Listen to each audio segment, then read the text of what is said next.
Congressmen are the dictator. You are the only one with the green bean that can exercise final authority on who is here and who isn't here. Now, I would say if I were you, I would look at people in the room that are having a productive conversation. And if Pepe and myself are saying that we've been on this app for 3 to 4 years and never once had a good conversation with this guy, he's a troll. If you're trying to have a good room, I recommend just kicking him. There's no rights here. There's no due process. It's your room. You get to choose. I understand, but be like that's what you do. However,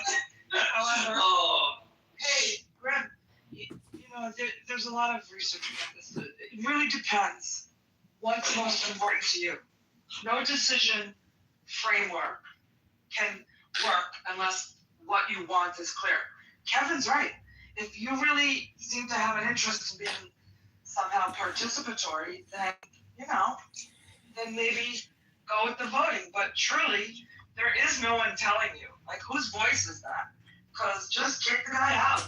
If you don't like him, he's not for your vote. Or alternatively, you can give me the green bean and I will kick him out. Now, I personally would suggest what I hear in your is oh, hey, you should let him stay, but as Pepe pointed out, he has a little bit of an overrepresentation.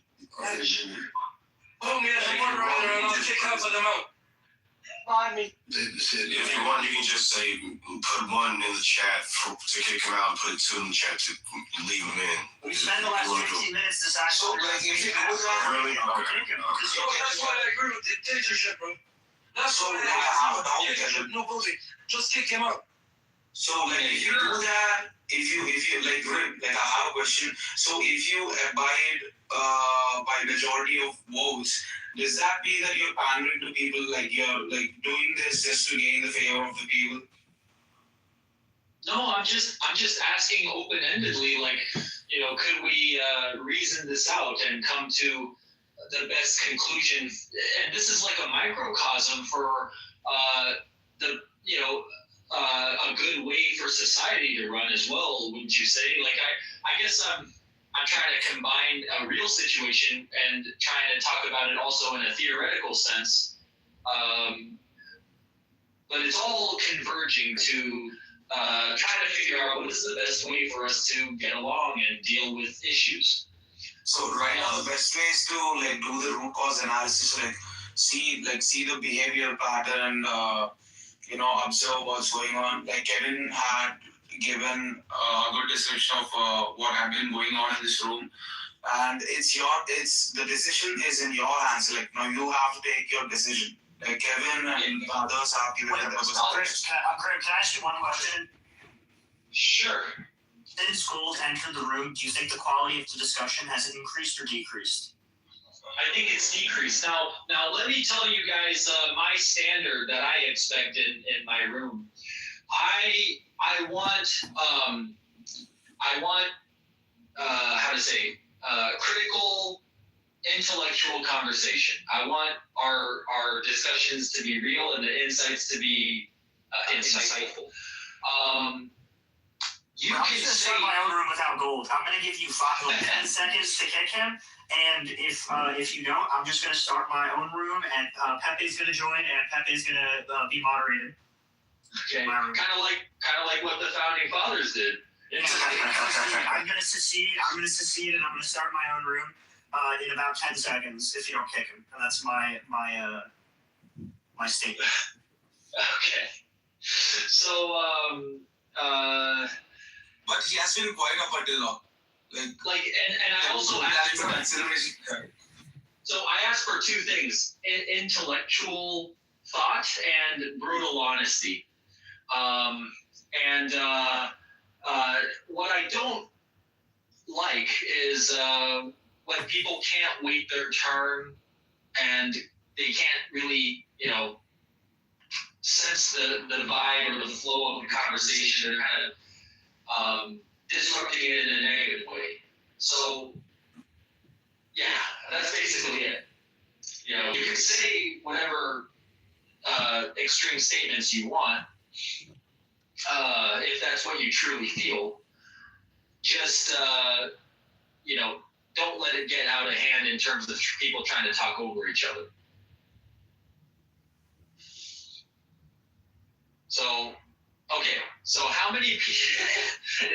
Is it 4 profiles of his now? Yep. All right. Well.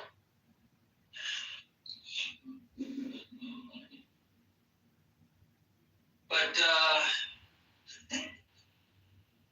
oh, that was funny.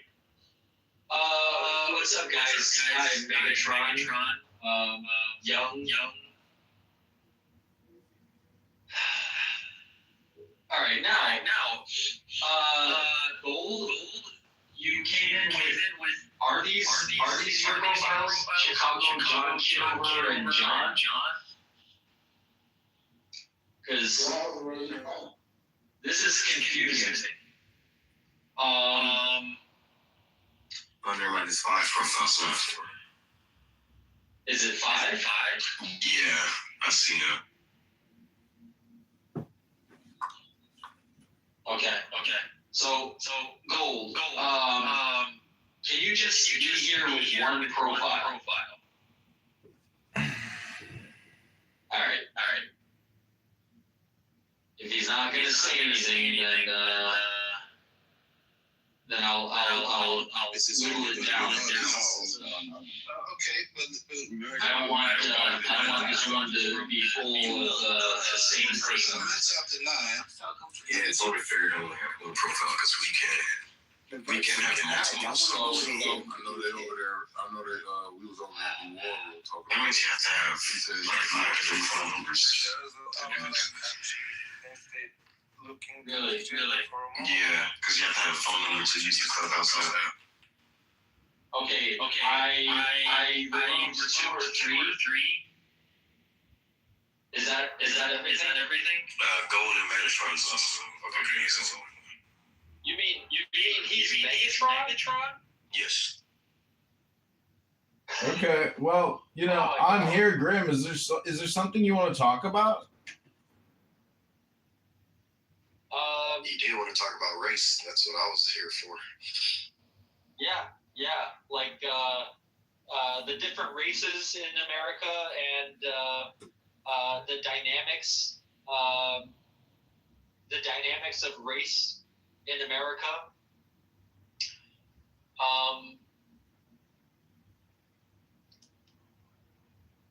And what you guys think about it and what you guys want out of the future of America. The reason I have hesitation with this I'm sorry, I gotta click on your name a bit. Because on my screen it just says Bill. and I don't want to just call you Bill. I don't know why. Green Sahara. So, if I may ask.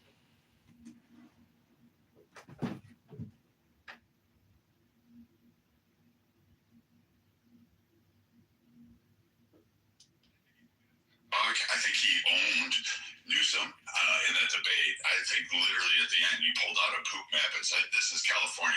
Here's your poop map for those that want to go visit." I thought it was like the fucking craziest shit ever in a debate. And Newsom, no matter what you say, you can say Newsom looks great. He looked polished. He looks calm. That shit map at the end, that's all anybody remembers from that debate. He owned it. DeSantis won that debate. So, but I don't know. I like what he's doing in Florida. Maybe they can find a role for him somewhere in DC on something. But I don't know about president.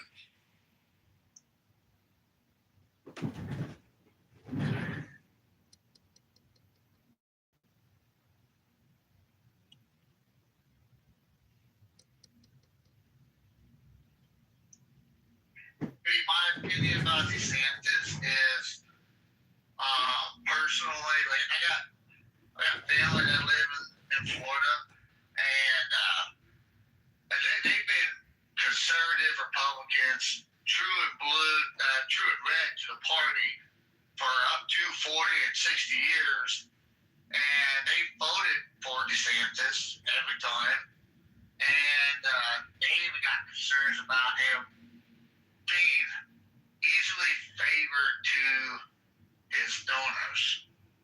So that's kind of like, I don't really know too much about him, but I have good faith in my senior family members to not stir me at negative.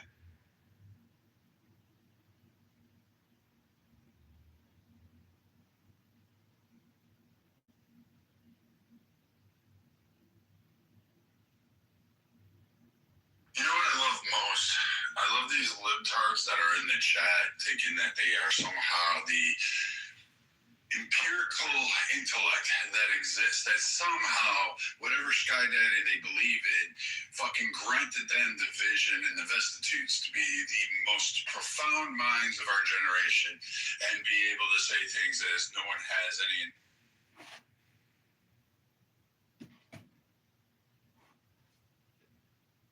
He said thinking again.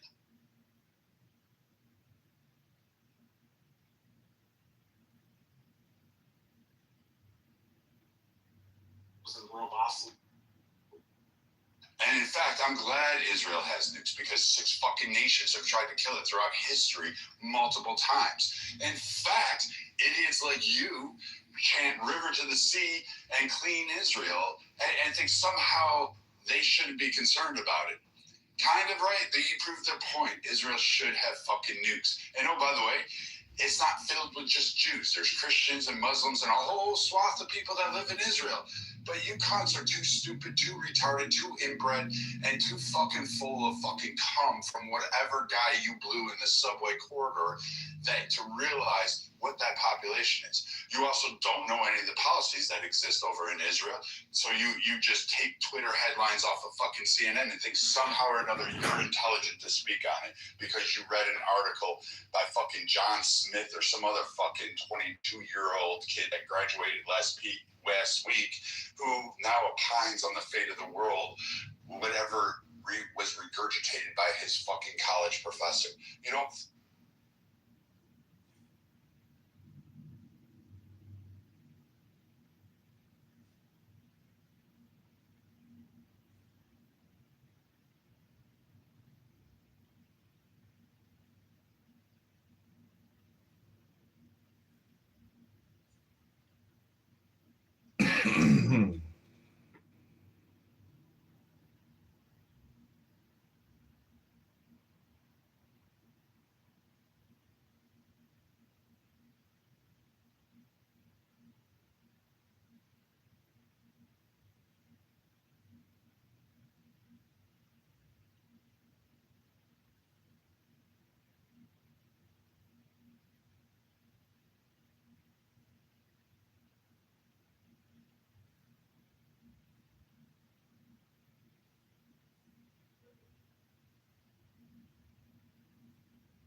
Okay, this is the first John Kitover book club. Thanks for being here. I'm trying to update the photo on the club, but it's not letting me out of the house.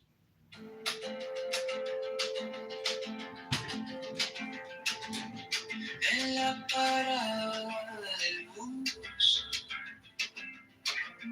la señora con su cruz me pregunta, ¿y este tal John de verdad piensa en los blues? El chaval con su café, 3 trabajos, poco pie. Dice, quiero a alguien que al fin se parezca un poco a mí. Yo para el mayor de Chicago, para los botes, para el barrio, para las personas de las picos que nunca salen en los libros. Yo para el mayor de Chicago, la voz del norte del lado sur, para la familia del lago que sueña un futuro azul.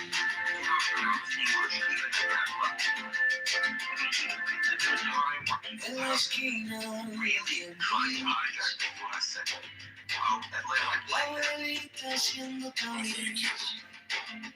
Dice, quiero ver la luz en la escuela. taxi lleno, tráfico, un suspiro cínico. Si votamos esta vez, cambiará lo que se ve. Dímelo. Yo para de Chicago, para los voters, para el barrio, para las personas de las people. But how dare he find that black horn yesterday, eh? What are your pronunciation? I'm also shocked to see like a tiny little bit of the whole reality when they like send you DMs and complain to you. When they send us DMs, it's all like threats and like threats of death and rape. The language that they use. So like another guy would threaten to rape you? No, they're like, oh, you know what? I'm gonna rape your mom, your sister, this, that. It's pure bullshit, but it's like their language is just so absurd. It's just like so ridiculous. So who are? Wait, you know where that rape thing comes from? I think I said this a few years ago, but I can tell you this: I did the math one day, and I said if anybody broke into my house and threatened my family, I might get less time on a rape charge than I do a full murder. So there's that. You know, it's a complicated thing because the Islamic regime has like a lot to do with these kind of behaviors. The way they have treated people, they're literally whatever they have done. They have like oppressed people. They have now people for a long time. The only weapon that they thought they had was just these like words and like swear words to like threaten people, but they're getting it wrong in a way that they're like now attacking other people who oppose the regime, not instead of like going to actually like fight the regime in an effective way. So, Did you guys meet this guy? Did you guys meet Tejas yet? sorry, who is that? I don't know who that is. And then he was in here earlier using it. Tejas, Yeah, hello, Matt. have you met some of these other Iranians? I was listening to Human. I think he's a good guy. Okay, let the fights begin. Go ahead. Wait. Why am I going to get into a fight? Here's the Chief, just listen. Chief, just listen. Go ahead, Tejas, human. Zaram. Yeah, I'm not sure about the argument that we should fight. I don't have fights with anyone, but just wanted to say I couldn't speak more earlier today because I think at the time I appreciate you guys letting everyone speak. My main argument, I tried to say factually some of the arguments that were made that Iran betrayed their promises. Internationally, Iran has been a good player, I believe. And I believe it has its rights to have missiles, its rights to have Maybe you just lied to me. You know that, right? I believe, yeah, we can discuss, we can So you're telling me you're telling me that Iran has been a good player for the last 50 years with the world. That's your starting salvo, right? That's your cross the bow. Yeah, that is my point. What we can discuss it. I believe Iran has been in severe, under unjust sanctions from United States. It has been betrayed twice, at least in negotiation in the past year. Iran was in the middle of negotiations when U.S. attacked us twice. U.S. attacked you twice. Yeah. I mean, the first time it was Israel. Second time it was U.S. and Israel attacked you now. Okay. So, yeah. where do you want me to We start? can argue. Let me make my point. You've made your point. You said you don't give me anything I take from you. I'm an American. I've snatched the soul out of your chest. I promise you that.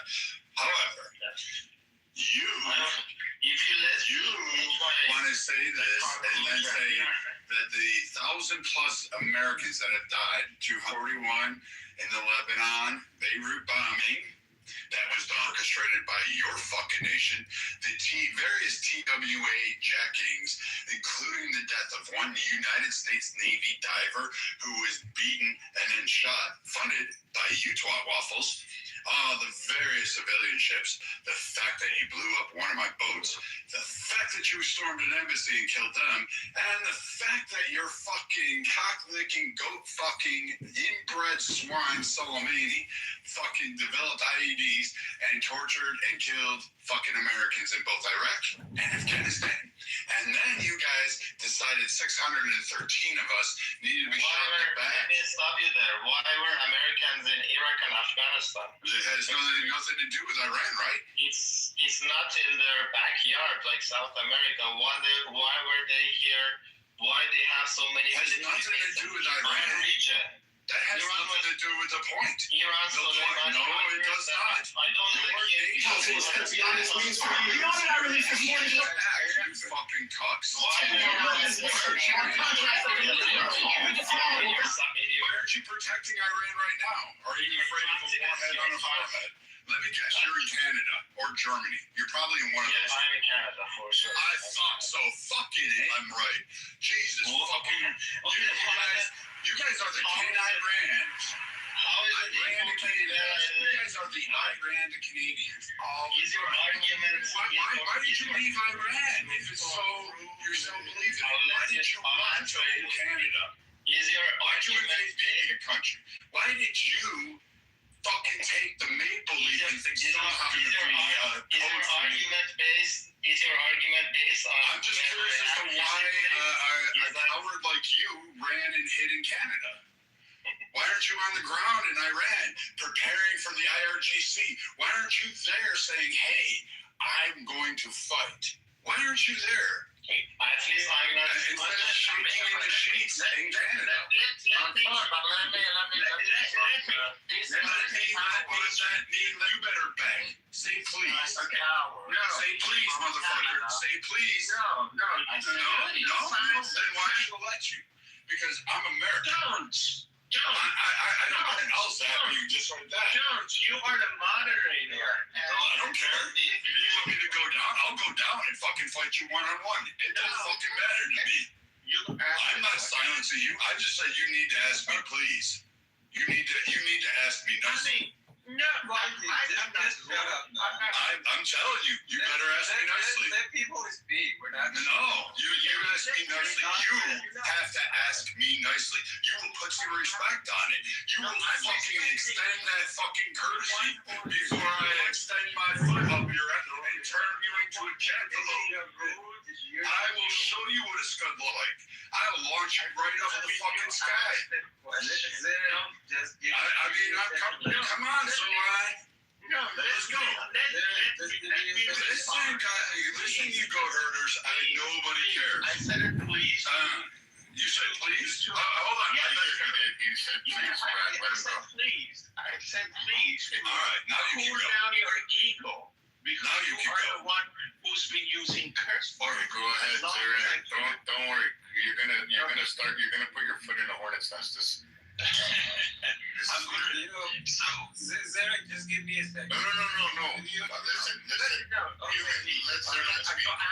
Listen. You asked the question. Why somebody left Iran and now is in Canada? No, I didn't ask somebody. I asked you. No, I'm not in Canada. You said you were in Canada.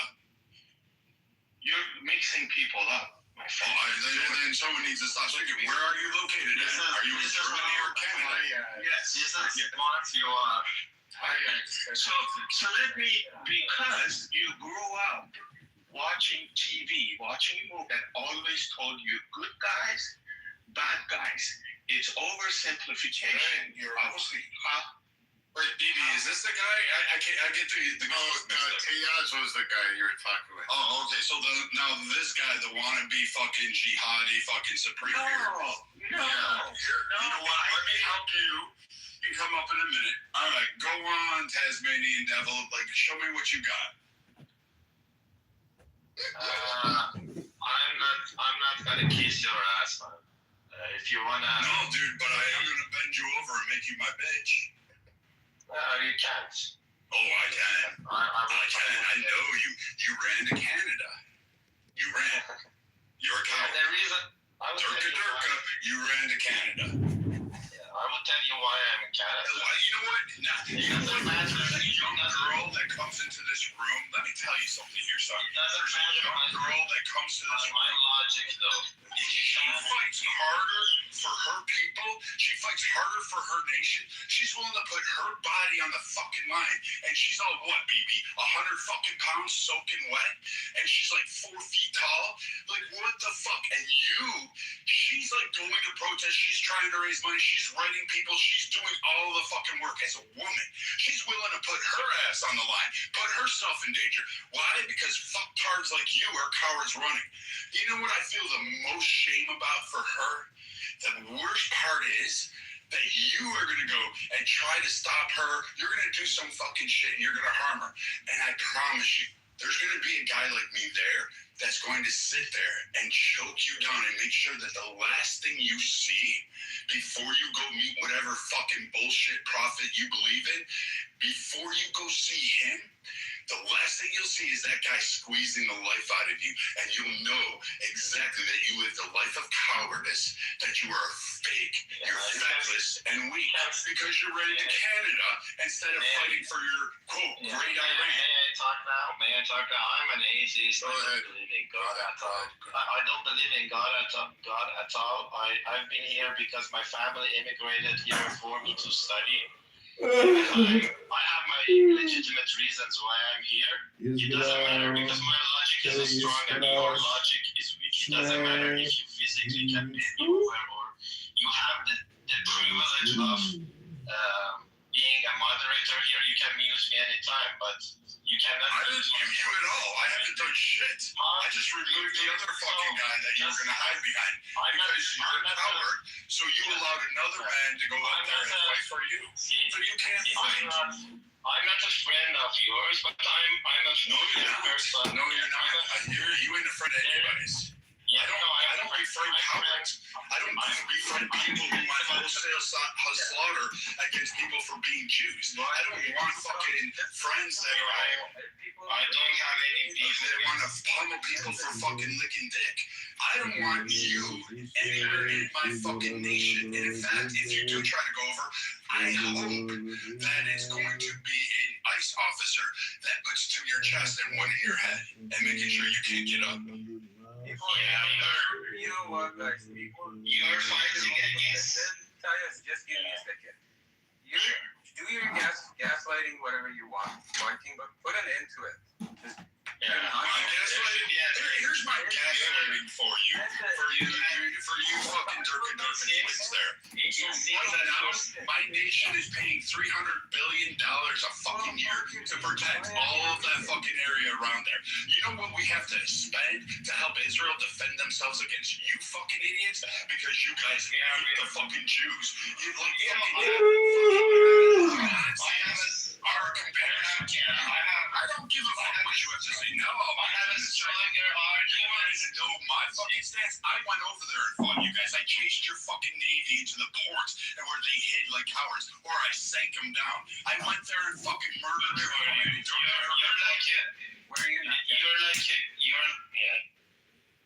Now you got that. Now I'm the dick. Now you're going to listen. But hold on, guys. No, you want to go? Because I'll move you down too. Give me 1 second, bro. I don't give a shit. I really do want to hear what they say. It's gonna hurt our pride, some of us, but I want to hear them. Damn, I'm sorry, BB. You know what? You can bring them all up. I'm just sorry. No need to apologize. I understand They're virgin fucking like 75 virgins got to fuck them in the ass or whatever they fucking believe in. God, I fucking hate you Islamic fucking IRGC wannabe carry motherfuckers. You guys are the worst. I fucking can't. I thought I hated fucking left-hearted Canadians, but you motherfuckers that have come to this stage for weeks, I can't fucking stand. You're below dirt. You're not even worth the time it takes for me to wipe shit off my shoes. You're lower than dog shit, but go ahead. He told he's not atheist, but he's not atheist. I'm Iranian. I'm shut up, man. I saw his X profile. You're just a dickhead. Okay, Newman, let him speak. Okay, nobody interrupt anybody right now. Now, okay? Now, hold on. Let Red speak, then Human, and then if you want, Chaos. Just don't interrupt me too, like. I can do, listen, I'm not going to do the pissing contest shit. I'm not going to do the dick waving contest shit, because I really do want to hear you guys, but I want to make a deal. I want you guys to go in right now and invite as many people as you can in here, because I want this to be a really good fucking debate. Well, then this fuckhead Viking is gonna. No, don't do that. Why are you doing that? You know Brad has Tourette's, bro. He's going to come off mic and he's going to attack the shit out of you. He's going to find you tonight, bend you over. Listen. Dude, I'm going to fucking do it to you. Don't take away, Brad. Listen, hold on, Monica. A time response. Yes, Monica's great. Okay, 1 minute. But he's already on borrowed time. I mean, this dirty pork chewing roach is lucky that we're even allowing him to speak. So I mean, can we limit it to maybe 15 seconds? No, it's a minute. Everybody gets 1 minute of uninterrupted time. I don't give a fuck what they say. If you don't like it, I'm sorry. Leave the room until they come back, guys. Let them speak for 1 minute. Go ahead. We're gonna start with Red, then Human, then where's and BB? I don't have Tourette's. I just have a temper. Sorry, tick. A violent tick. It sounds more like Charles. Fuck.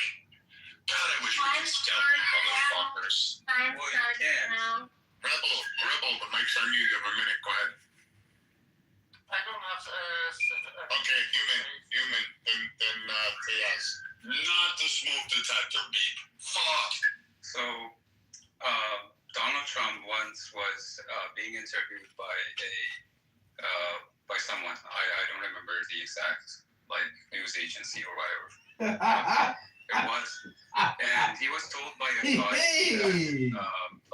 Iranians, other nations, they're terrible people. They kill people, Russians. And then what was his response to that? I'm sure all of you have seen that footage. So he said that, well, we are the bad guys. We have bad guys too. We have done shit too. So you can't approach it in a one-sided sort of manner. To say, okay, these guys did this to us, to our nations, and then just forget about everything wrong that your government has done to those nations. They can fight back. They have the right to fight back. I don't support them, but you can't just see the part, cherry pick the part that you want, and then not see the other parts. So you have to be fair. You don't have to be fair. You can be a dick. You can be whatever you want, but that's not going to be the reality. I like that subliminal not to say. I like saw that. Well, yeah, you can take whatever fuck you want. Human, Monica mentioned this is speed debating, right? So everybody has a minute. Don't leave, because then you can have another minute. So we're gonna pass the mic now to Tejas. Can I talk to you after? Yeah, you're after Tejas. Thank you. I wanted to say something about the bigger picture of what I see. You might not like it. You might say, okay, there he has a point. I wanted to say this war wasn't, not only you can look at this war from Iranians' perspective. There is a diverse community in Iran, outside Iran. But I want to talk to you guys because you guys are American. I want to talk to you guys about something that you might feel connected to. This war is not Iran's war. This is not what most Iranians ask for. There are some Iranians in diaspora here and there. They are desperate. There are some people who are out of their minds. I understand that. Especially Hold on, the ones let's get this clear. So especially the ones that are desperate. Okay, let me hold on. I'm not gonna fight with you. I'm just gonna ask you a question. I want to have proper discourse. So, are you saying that the Iranians in Iran that are asking for an outside intervention are nuts? No, I So are you saying that the majority of people support the RGC and don't want a war? No, I'm not saying that. The majority of Iranians, including myself, are against IRGC. They passed the line. They're committed. And you're also against Pahlavi, But right? at the same time, a lot of Iranians do not like their country to be subject of a war. They don't want their country to act. Fair enough. Are you also not in support of Pahlavi? No, I'm not. I would be in support of a system that could bring in Pahlavi and others, because he's not the only voice in the opposition, right? I would be totally okay if he's in an inclusive opposition. But I wanted to talk to you about something more important, about the bigger picture. This war is not even U.S. war. You have seen probably videos of the retired military officers, your own Joe Rogan podcast, your ex-foreign minister Blinken. You have seen that they're saying you do not like the Democrats. There is truth in part of some of these important figures that they're saying that previous U.S. presidents were threatened, were trying to pull in for a war with Iran, but based on their own intelligence community, you have a big intelligence community that they advise the president of the United States, multiple presidents actually. Let's not go to a war with Iran, right? So this war was something in mind of Benjamin Netanyahu for 30 years. We have footage of him talking about this war for 30 years from 1996. And the people who were here before, they're saying that, they're here for liberating us. We might have been aligned in one goal. No, this war was a mistake by Donald Trump, and he's actually doing a favor to the Islamic Republic, because they're not going to get finished by this war. They're going to get more ruthless, they're going to kill more people, and they're going to get stronger, because at the end of this war, when Donald Trump says goodbye, we have obtained all of our objectives, they will say, we defeated Trump. And they have a point, because right now, before the war, the control of Hormuz Strait was free. It wasn't controlled by Islamic Republic. Now it is. You're gonna have to speed it up, brother. You can still have the mic. We're playing hot potato mic, so no disrespect. No, I understand. My final word is that for those who are hallucinated that this war is gonna liberate Iran, no, don't do it. Don't be that. I like President Trump. I don't admire him only except for one quality. Let me explain this, and then I'll give you the mic. And that is, President Trump started the war against my country. I'm not happy with that, but I like one trait that is rare in politicians. He says what he believes in, and he acts on that. And he's an honest politician, at least. And this time he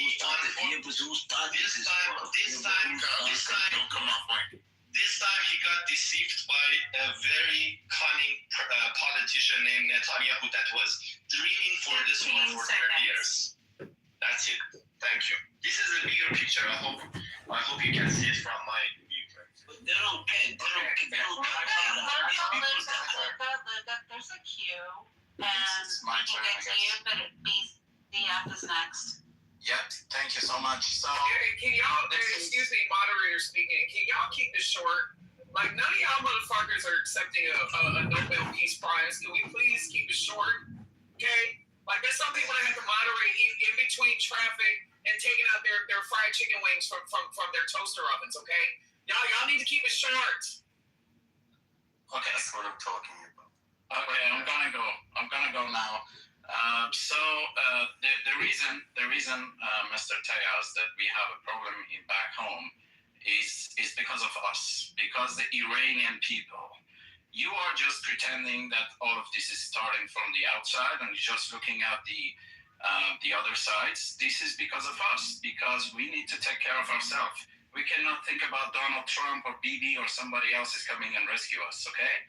So the reason that we are in this shit at the moment and we have a war in our country is because we have a stupid 47 years of stupidity, stupid policy. Even we have damaged our relationship with our neighbors like Arabs that they were supporting us. We started to hit them, and we are not looking at ourselves. And the one person that we need to blame is ourselves. Okay, we need to sit down. We need to think about why we are in this position.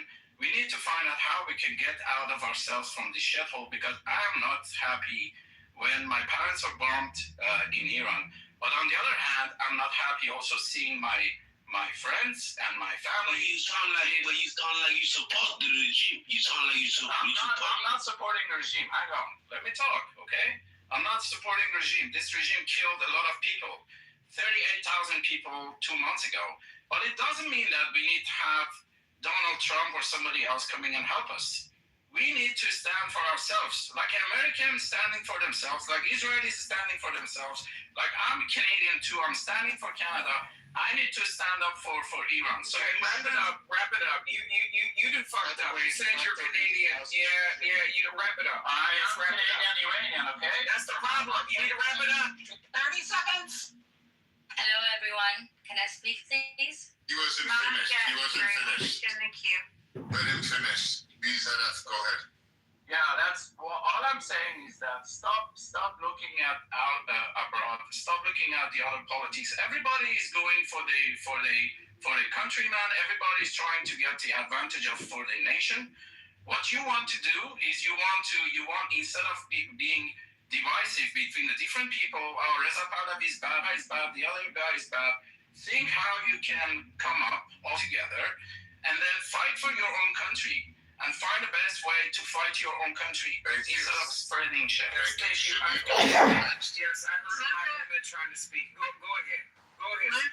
Luca is next, and then Fury. Thank you, Shadiko. Thank you.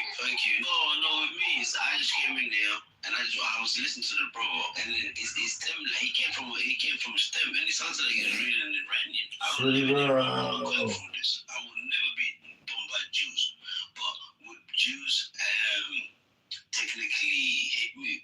Internationally, you want to take Luca? Right. No, so forget about what they've done to me. Are you Ethiopian? Where are you from? Africa? I'm Somalilander. I support this. Point that out to me, Denise. You're right, Denise. You're wrong, Denise. You should You got shot. Sorry. Next, Fury, go ahead. Fury. Hello. Hi, everyone. I have 2 points. Listening to you from a few days ago. Okay, I am Kuwaiti. Okay, and I see this is all. It's a story. This is an economic war. Don't stop lying for the people. This is not liberating the Muslims. Okay. This is what I want to say. Yeah. This is not our I problem. don't think the plan is to liberate the Muslims there. No, I think so, and Who initiated that plan? Do you think? Like, where have they ever said it? In the past month, where did they say they want to liberate the Muslims? Can I tell you? Can I ask about I'm something? going to ask you a question. Okay. Where did they say that in the last month that they want to liberate the Muslims around the world? I see that they say it's like this for all Iranian, that they will kill people, okay? And they killed really people, bad people. We are with them. Just now they're moving another step. We're hearing now all the news about Hermes. Okay, what's mean by Hermes? What do you mean about Hermes? What's the problem? It's a brand. It's a brand. It is economic. It is economic. Stop lying for the people and say this is a one about people. No, it's just They not don't bad. care. No one care about the people. No one care about human being. Everyone in this world. Iran, Why they attack our girls? Iran attacked you because it looked Stop cutting her off. Andrew, don't interrupt. Fury, Why they mic's on you. attacked all the Gulf? Why you attacked us in Kuwait? What we did for them?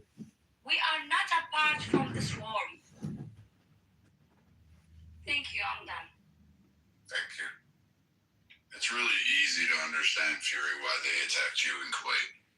It's really their way of creating an optic, and they think they're going to win, just like the idiots that have been screaming that Iran hasn't done anything to anybody over the last 50 years. It's ridiculous, and somehow they want to be perpetual victims, or they run to Canada and hide, which we really, in the U.S., we really need to rethink our neighbor to the north and think about starting to tell them that, no, you cannot bring our IRGC people to fucking Canada. That's not going to happen. Fine. But can I have the mic if it's okay? If no one else is in the queue.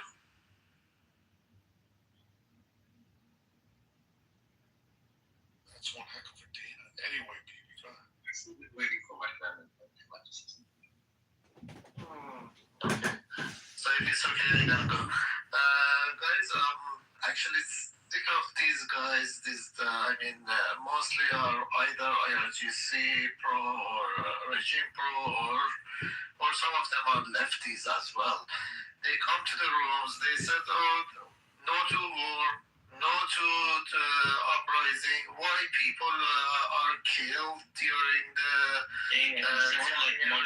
You sound like Moshtaba Khamenei. Get to the You sound like you're about to get shot. You just did that. Okay, and no to Pahlavi, no to everything. They just say no to everything. And when it comes to, okay, so what is your solution? They just say, oh, we don't have a solution. They just sit on their balls, criticize. Baby, I got a question for Andrew. Don't shoot him yet. I got a question for Andrew. Please, BB. Yeah, they just sit on their balls, criticize everything and everyone.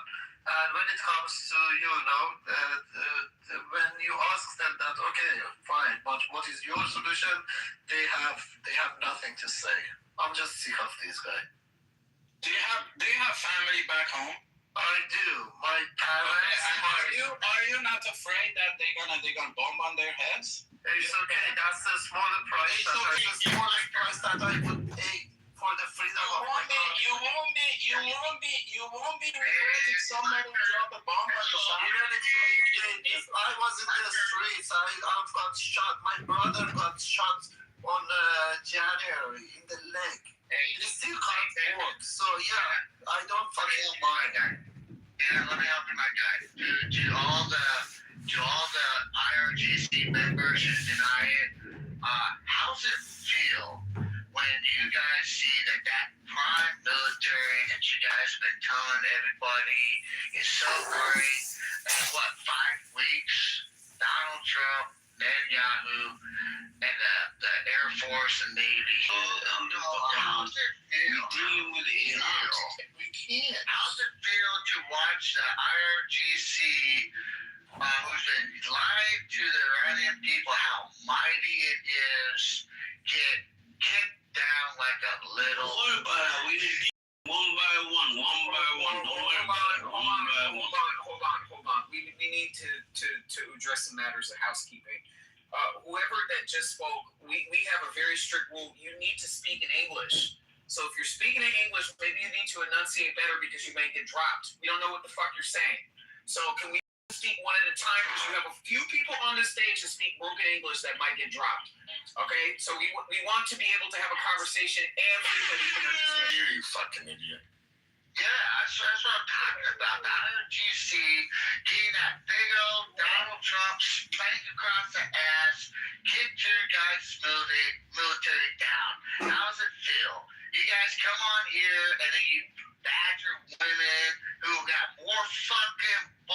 else than the Iranian men do. I'm just saying, they got this. That's only Tehran, you know? Don't put me on the question. It's just a capital. I'm just putting it out there. It's like New York, not only supporters. Hey, I've heard a lot of Iranian women come on here and they're ready to put belt to fucking ass. Exactly. A guy like Tayaz, a guy like B2F, probably Loca, Andrew. Most definitely. They fly to Canada because God forbid. Okay. And you're only Canadian. He's the gayest shit I've ever seen. Leave it to the next round. Okay. No, he's right. Hey, no, you Tehran is a pussy. I don't care if it's right or wrong. I did, it is. Don't care about it. Listen, Brad has right to rant because he has to They're fighting the agenda. They're fighting the regime. Yeah. So please, brother, please. These people tell me, hey, wrap it up. Until I hear from the monitor say, hey, wrap it up, Stephanie. All right, please. No, the audience is telling you, please. IRGC sympathizers. I think it's one of them transsexuals. I don't care. You guys, the next one that comes off mic and interrupts them, you'll go down. And you're going to enjoy it from the go. You'll make me a sandwich. IRGC individuals that are in denial about the reality of what's going on, and you come on here and you dialogue and you say, oh, well, we're proud of our country because it's getting attacked. Well, guess what? Why are we in this position? Why are we in this position? Because the IRGC decided that they are going to continue to direct aggression toward Gulf nations, European nations, American and Israel nations, and project bullshit. And you guys don't like that, so now you guys gotta put the sob story. Iranian people are paying the price. Why do you give a fuck about the Iranian people when fucking warheads come down on the country, or mostly on IRGC? No, they're asking you who started transhuman. Dude, Locust, quiet, please. But alright, I'll yield so I can listen to the bullshit. BB, or whoever, put the person up on the queue then.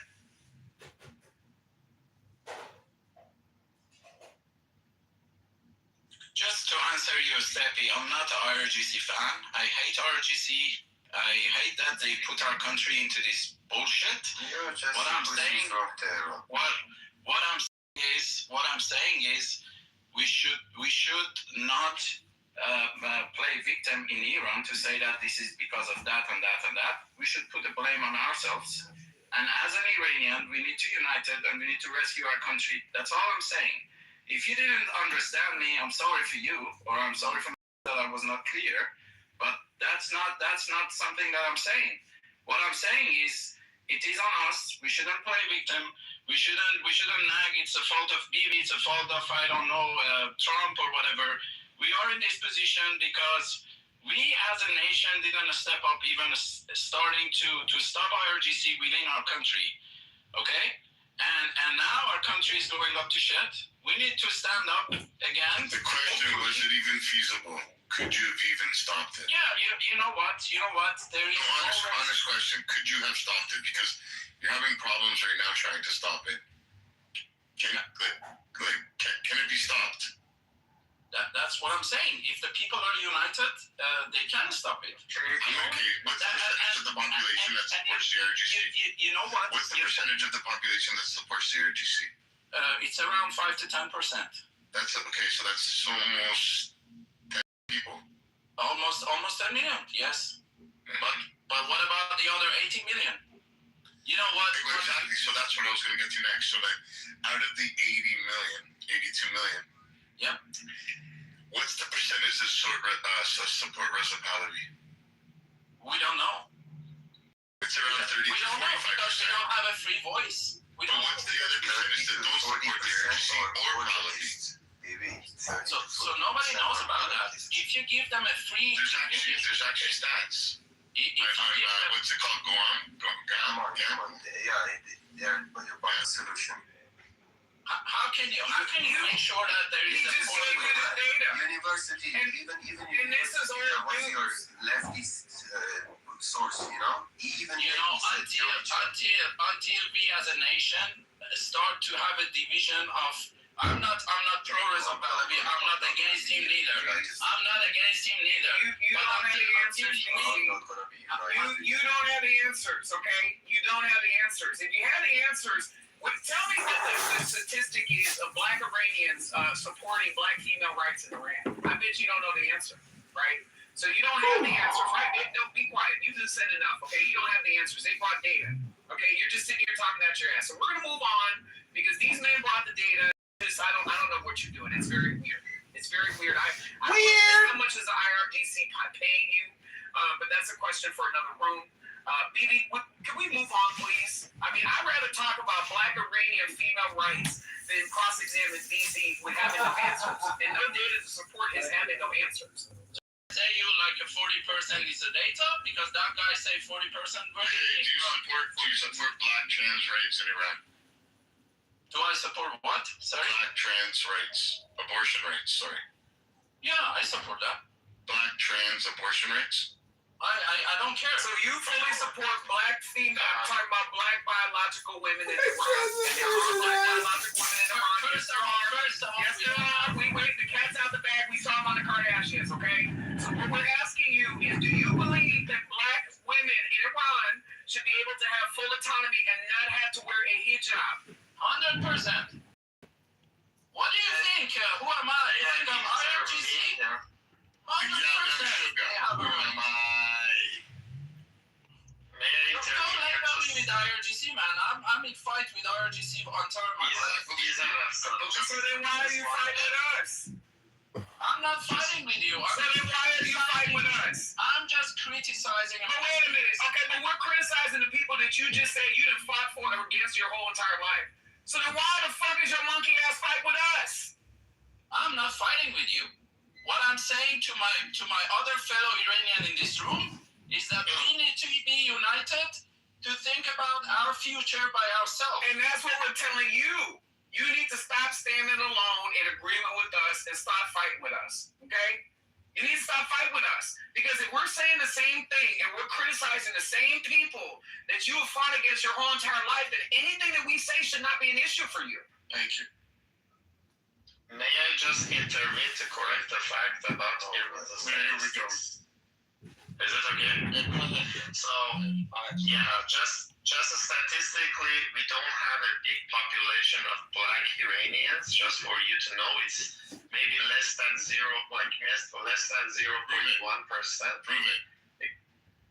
Yeah, because that's not true. We do have Prove it. we don't have the rights. You see they're trying to erase Black women in Iran. You see what's happening, y'all? Like, this is crazy. You can't make it. That's the problem, Dr. Adams. It starts with one room like this, and then that's it. They want to erase all Black history in Iran. No, I'm just saying there is no document in Iran to just classify the ethnicities in Iran. Last weekend, Dr. Adams held a rally in support of Black Iranians, and thousands of people showed up. And now in this room, I'm sad to hear that people are saying Black people don't even exist. There's a woman trying to say, hold on. There's a woman trying to intervene. This may be a Black Iranian woman. Hold on, let her talk. I appreciate it. Go ahead. I appreciate it. Hi, everyone. My name is Jay. I'm not a Black Iranian, but I just wanted to. I am Iranian, though. And I wanted to recommend. Are you sure you're not Black? On the history and erasure of Black people in Iran. It's a rather recent book. It's called The Color Black. And it might answer a lot of questions that people have, or a lot of, I guess, biases that they hold, or a lot of misinformation that Iran doesn't have any Black people, or that has a very, very, very small population of Black people. It first of all answers why that is the case, and where are the Black people, where did they come from, and it also confirms that despite common understanding, Iran did have a history of slavery as well. So I just wanted to add that to the conversation. Yes, Thank you. And black person, I would like to dub you an honorary Black Iranian woman. You're showing up to protect Black Iranian bodies, so good for you. You're doing the work. But this man over here wanted to erase Black Iranian women, and we know that they exist because some of us went to college and we read books on study cultural anthropology. I didn't mean that. But I appreciate you speaking up as an Iranian woman and giving representation to Black Iranian women that simply do not have a voice because of men like this on stage. So I appreciate that. Just to make it clear. When's the violence going to stop against Black Iranian women? When's it going to stop, guys? Okay, guys, I want to talk. If you said don't interrupt people when they're talking, okay, let's just do it like one by one. Take your turn and then talk. So, Iran and the United States, they've had their own like ups and downs after the revolution. Before this revolution and after the revolution as well, they have actually like cooperated with the United States, with the Iranian regime, with the Islamic regime. I'm not gonna like get into the details, but even in Afghanistan, if you go read about it, I'm not sure if you can find the exact information because it's not published. But in the liberation of Herat, they actually cooperated like significantly with each other. And then even the Islamic regime and Israel, they cooperated during the 8-year Iran-Iraq war.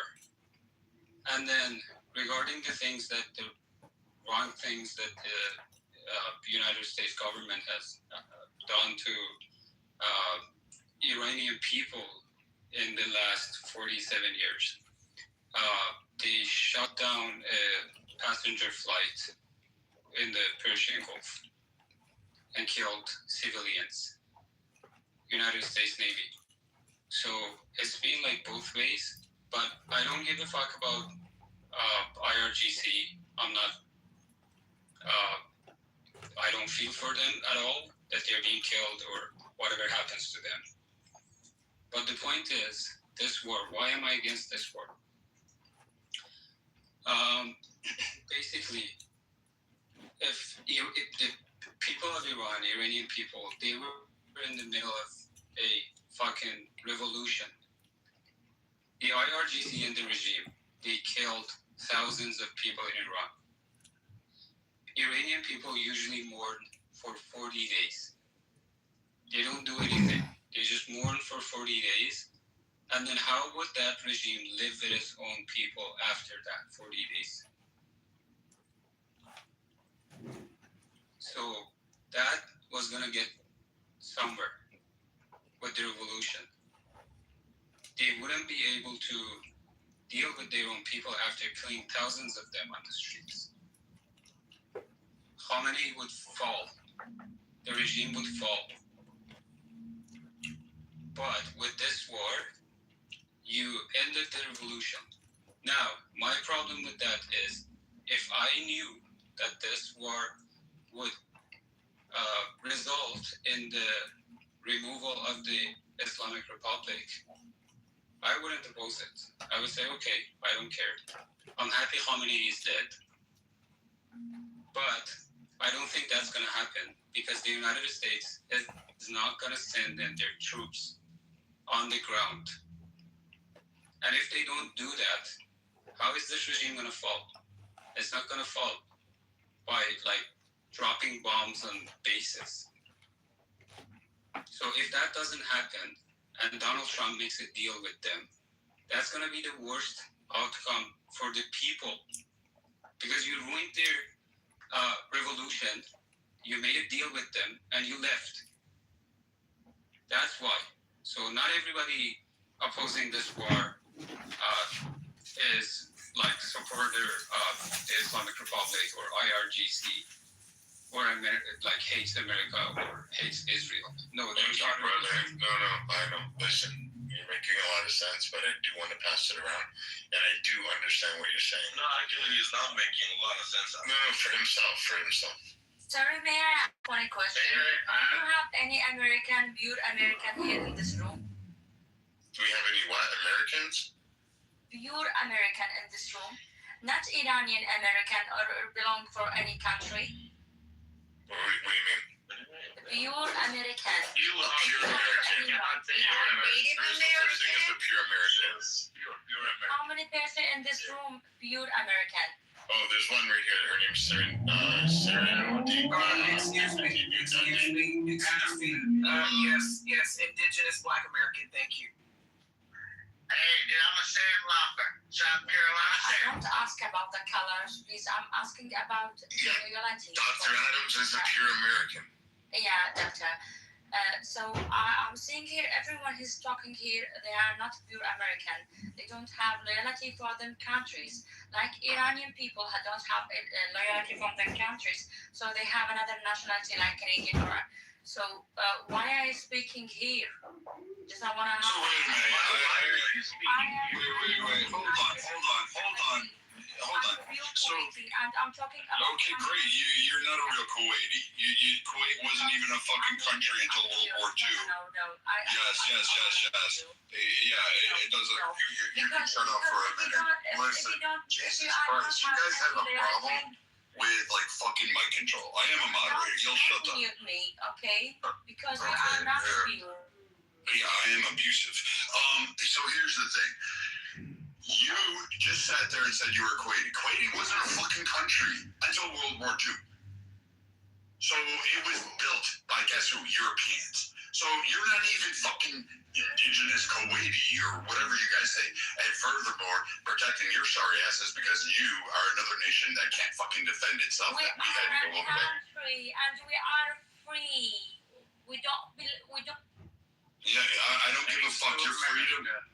Yeah, it was my brothers and sisters that gave you your freedom, that protected you from Saddam Hussein. Oh, and when you were driving out the Palestinian refugees, not all of them were the ones that were creating all the problems, but you had no problem clocking them in the heads and kicking them out of your country because you didn't want a Palestinian there. But now you're going to virtue signaling that you're pure Kuwaiti. I am pure American. So are many of the men on the stage, and we fucking wore a uniform. We fucking live and breathe America. We will fucking protect our country, our homes, and this land with our lives, and we'll sow it dearly. You ain't fucking anything outside of that. So don't tell me an American can't talk on it, especially when under the very blanket of freedom in which we gave blood and money to protect you from big bad Saddam Hussein. Like, you were that fucking country. You needed us. We didn't need you. Now you can come back up and fucking give me your fucking, I'm pure Kuwaiti. When you've only been a country for what? How long have they been a country? Anybody have the numbers on this? The date that they were developed as a country? And 90 years. 90 years. Less than 50. I want to say something. I am pure Kuwaiti. I was talking about the Iranian people have another nationality. Okay, and they're talking here about them freedom. Okay, But you're Kuwaiti speaking for Iranian people. Talking like. But you're Kuwaiti speaking for Iranian people. We are free. Okay, and if we have any people protect us. Okay. Anybody going out for Kuwaiti food tonight? Okay. What the fuck did they even eat in Kuwait? I forget. What was it? Camel hump? I was asking about who's American. Alligator. American, father American, grandfather American, mother American. Not I wasn't talking about who. Hey, listen. From America. What is she talking about? Such a racist comment doesn't mean anything. Listen to me. My kid is American. His father was American, and his grandfather was from American jihad. So you be quiet, you Kuwaiti. Pepperoni. Okay. To be honest, I've never seen a racist Kuwaiti in my life. Go back to Kevin if you want to even know that. That was a part of the. By the way, Monkey. Guys, please. Yeah, hold on. Human. I heard what you said, which you didn't make a lot of sense at all. first of all, you cannot guarantee that there could be a revolution after January 1918. There is no way you can guarantee that because they have killed their people for decades, and our people couldn't do it themselves, at least until right now they couldn't do it, right? So you cannot guarantee. Check the back page. You cannot guarantee it, and you cannot say with this war, U.S. and Israel killed the revolution. You can't even say that. Okay? Well, I can So, say I understand your frustration and you are being worried, but you gotta make sense. And what you said was not making sense at all, to be honest with you. So who's next?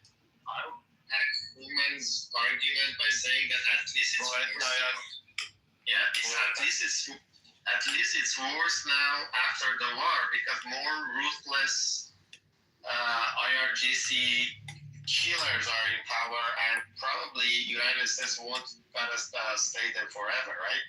They're saying that it's only a weeks, 4 weeks, 5 weeks. That's the range they're discussing. I wanted to ask, for the sake of argument, Viking, I respect what you stand for. Okay, I just wanna, for the sake of progressing our dialogue. You know everything before the butt is shit, right? I just have a question. I have an honest question, curious to know your answer. Do you like the idea of basically asking about Tucker Carlson's discourse or views? Do you like the idea of a small country in Middle East, like named Israel, taking the driver's seat and keep you guys in the back seat and take you forever? Do you like that idea? As an American, as a proud American that you are, you have served in your military. I respect that. Do you like that idea that Israel is controlling your foreign policy? This guy wants to be slick. Here we go with the bullshit. I know. I want this one. This one's you the key worked you over. I mean, Get him. I love this whole fact. I mean, you want to promote some fucking anti-Semitic conspiracy theory? There's a billion of them out there. They control the media, they control the TV, they control the world, they control absolutely everything. Fucking name Rothschild is so fucking toxic on any side of fucking political spectrum. And then you want to come up and say, oh, America bends the will to Israel. Well, you know what? Israel's been fighting a proxy fight with you fucking camel humpers for fucking ever. You little fucking dirt dancers have been fucking shelling them, fucking doing that, targeting the Strait of civilian ships. You've been blowing up all fucking sorts of terror attacks, Beirut, and just the American side. But you've also supported attacks through Europe, fucking Asia, fucking Russia even. Russia fucking fed your fucking faggoted ass. And then you fled to Canada, the one nation which I can't believe you're allowed to go to. I'm really concerned. And then all of you fucking cowards that leave your country and want to go, well, we fucking hate Israel. It's funny when you have the chance to stand up. You have the chance to go toe to toe with the IDF. Fuck, half of them are all women because the women fucking serve. You're fucking fled from your country from fucking female warrior. You fled to Canada to eat hot Cheetos and fucking sell slushies while driving a fucking Uber car. That's what you fucking did. You can't compare anything. And when you're gonna go at Israel, which fucking for 50 years you guys have been attacking them, you blowed them up, you killed them, you supported knife attacks on them, you helped Hamas, you did a whole bunch of shit, and now it's time to blow you up. Shut the fuck up.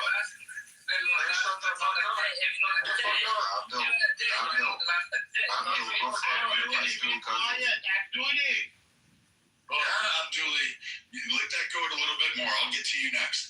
So this whole thing from you dirt dancers that fucking want to say Israel and that, oh, you hate the IRGC, but you hate America and you hate the rest of the world, and you're perfectly fine for 50 years of terrorizing civilians. You're not attacking a You're not going after military assets. You weren't just fucking around. You fucking killed civilians because you couldn't be fucking man enough to go toe-to-toe with the military.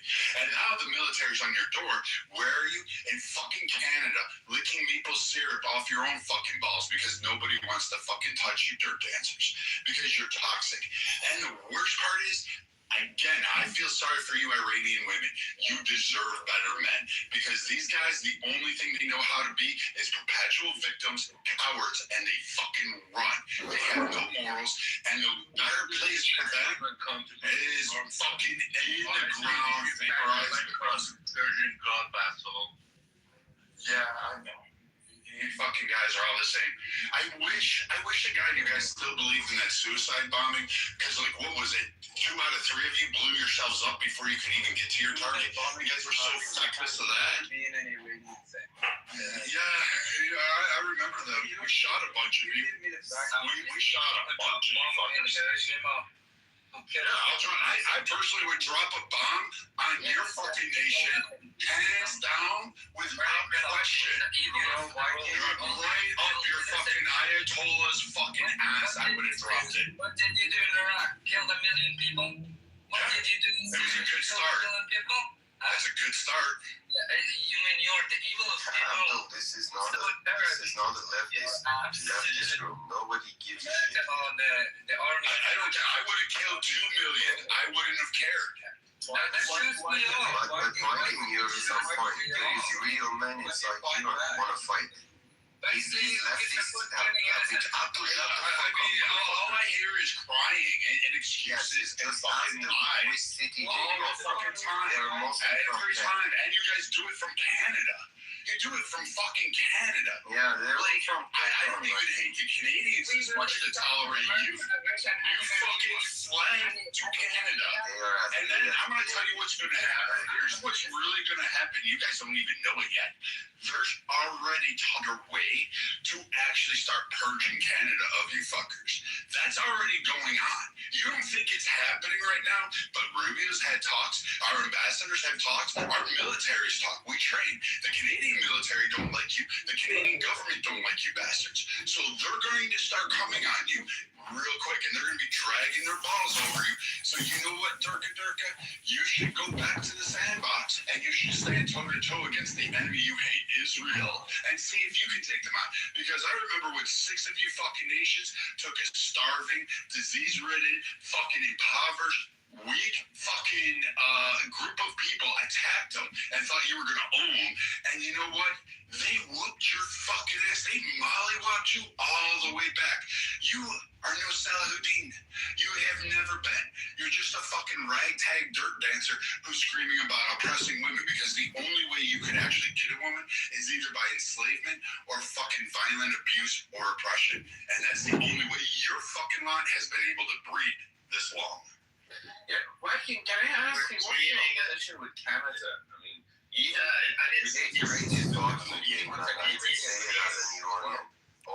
seems like Viking is really obsessed with Iranian women. From fucking Canada. That's fine. I just wanted to. 2 times gay. I just wanted to raise a point regarding his comments, because I asked the question. You remember in the morning Viking cares about your questions. Viking mentioned something. I don't mind him actually mentally masturbating over some nonsense and lies. I am Iranian. I know you're a just being Canadian is gay. Imagine I'm a strong Canadian. Why are you speaking English? See, that's 3 times being I don't mind you guys talking about how strong the United States is, right? I don't. Wait. You need to man up. It's not speak. Yeah, don't cry. Curse Viking. Viking just made fun of you. Just curse Viking. Why you don't have the balls to do it? everyone else needs a fun talking about it except Viking.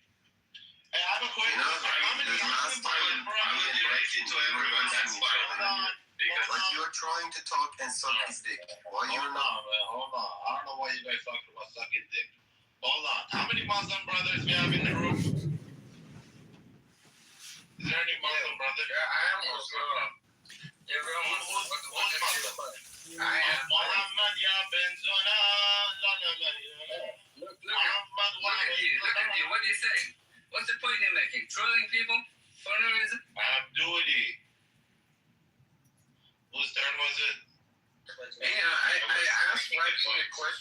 everyone else jumped in. So if Viking was still here, I guess he's gone. That's why. I am here. What is it you're going to say? You asked the question. Israel doesn't lead our foreign policy. In fact, we visualize Israel a lot more. But you're little fucking coded like anti-Semitic shit. I don't care about your question. You can just shut the fuck up. No, but You asked a question and then you want to talk. So here, I'm going to answer your question, and then they can bring it back up, dipshit. Here's how it goes. So if you ask a question to me and then you try to be slick, then you have to shut the fuck up. Period. End of story. You fucking think. Like, this is a whole fucking shit show. Like, you skinnies can't fucking figure it out yet. You're not on top. You're not in a position of power. No one gives a shit about you. No one fucking cares. You know why? Because for 50 years, you oppressed women, you beat children, you fucking bombed fucking neighboring countries. Like, the girl about Kuwait, she was right. You bombed her. So what are you doing in Cuba, Canada? fucking Afghan, man. Don't comment as an Iranian. So, again, this whole point, shut up, all of you. This whole Israel thing doesn't fucking matter to any of you because you guys are just fucking dumb. You're too stupid. You attacked everybody in the world. No nation is standing up for you. No nation is sending you aid. No one's dropping off shit. And your little missiles, 1 out of fucking 20 may make their mark. And it's barely there. You have nothing to offer. And if we do a ground invasion, which right now after this room, I'm kind of hoping. I'm hoping the 31st gets to have their rocks off. Because you ain't ever seen it. You want to talk about being a victim? Then I'll allow you to be a victim. I want to take the mic. I want to take the mic. I want to do something about it. Okay, I want to reset the room because there's a couple things I want to talk about, and there's a good amount of number of people in here. Excuse me, can you say sorry for biking, please? You said sorry. Okay. So. Biking. Can I just? Are you guys slow? Like, honestly, man, I'm fucking talking, and I muted the room purposely so I could talk. I didn't mute the room so you could talk. So, King baby! please, whoever is not part of the house, go to the top of the room, see President Trump, join the house. When you hand in your red ticket, you see there's a red ticket in your profile. There's going to be a little Mexican ninja back there. He's going to give you a green ticket. That means you can buy a drink for free on us. Enjoy your time in the house, in the room today. Please share the link and invite people to the room. I'm looking for numbers, okay? That way I have a variety of people and a variety of opinions, so it's not boring. I also want to talk about the IRGC is prepping for a new war. And it's not with Israel or the United States of America. It's with the Iranian people. I want to know what the Iranian people are going to do in the diaspora and in Iran to prevent this from getting even worse. Because they're prepping to murder, slaughter Iranian civilians. And is the United States of America, is a question I have, are they supporting the wrong people? Because when people say they're there and they're not negotiating, how is there a 15-point peace plan if they're not negotiating with the IRGC? You don't give a 15-point peace plan to the Iranian people. They already want peace. A peace plan is for people who don't want peace, and you're in the talks of negotiation. So are they protecting the wrong people? That's what.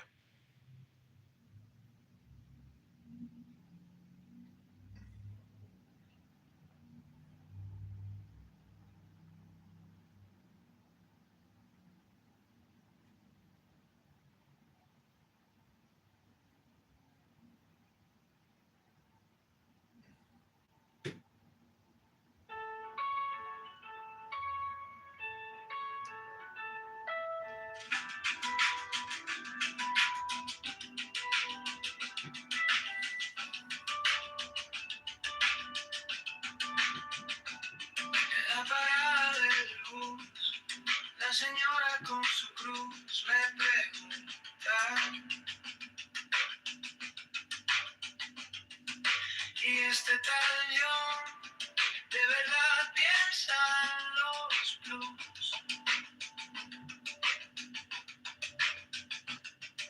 chaval con su café, 3 trabajos, poco pie, dice. Quiero a alguien que al fin se parezca un poco a mí. Para el mayor de Chicago, para los lotes, para el barrio, para las personas de las pipos que nunca salen en los libros. Yo para el mayor de Chicago, la voz del norte y del lado sur, para la familia en el lago que sueña un futuro azul.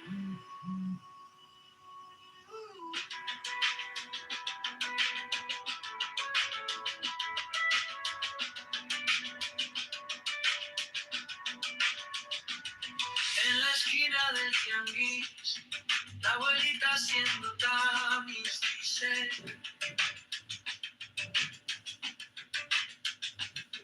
quiero ver la luz en la escuela de mi Luis.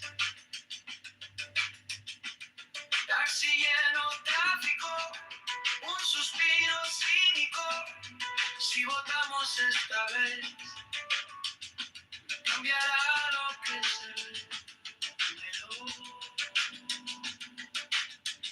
Yo para el mayor de Chicago, para los hoteles, para el barrio, para las personas de las picos, pagando cuentas con sus ritmos. Yo para el mayor de Chicago, la voz del norte y del lado sur, para la familia en el lago que sueña un futuro azul.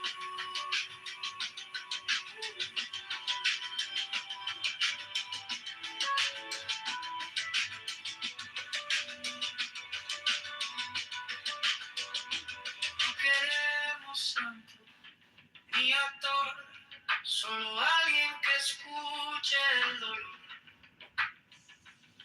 del techo que gotea en invierno, del miedo a perder el empleo. Yo para el mayor de Chicago, para los hoteles, para el barrio, para las personas de las pipos, bailando en la línea del mínimo. Yo para el mayor de Chicago, la voz del norte y del lado sur, para la familia en el lago que sueña un futuro azul.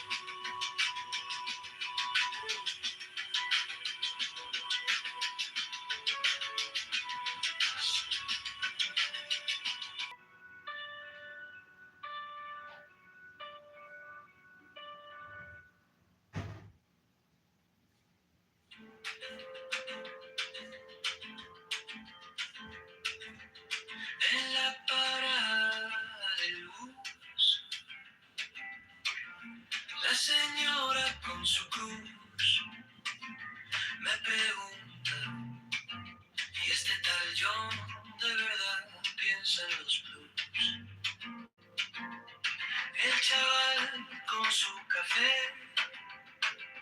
3 trabajos, poco pie, dice: quiero a alguien que al fin se parezca un poco a mí. Yo para el mayor de Chicago, para los botes, para el barrio, para las personas de las people que nunca salen en los libros. Yo para el mayor de Chicago, la voz del norte y del lado sur, para la familia en el lago que sueña un futuro azul.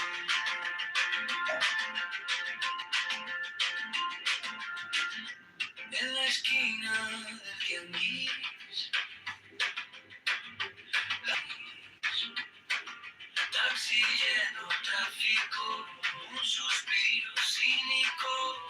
Si votamos esta vez, cambiará lo que se ve. Dime hoy. Yo para el mayor de Chicago, para los botes, para el barrio, para las personas de las picos, pagando cuentas con su ritmo. Yo para el mayor de Chicago, la voz del norte y del lado sur, para la familia en el lago que sueña un futuro azul.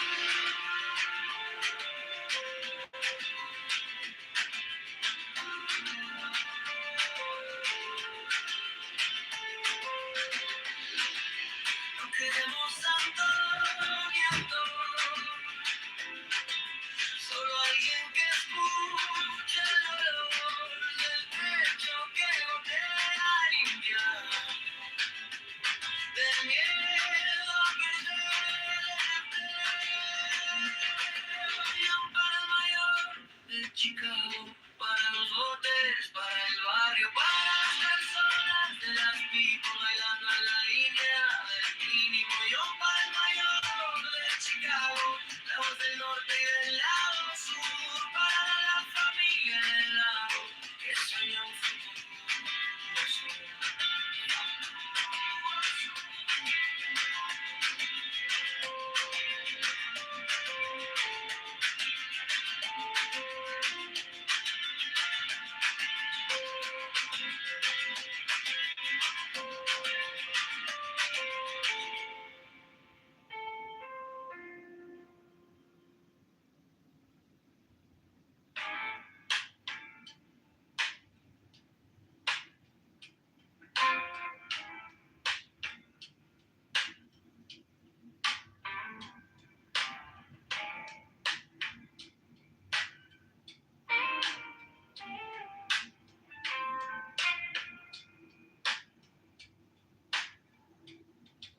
Salt on my lips,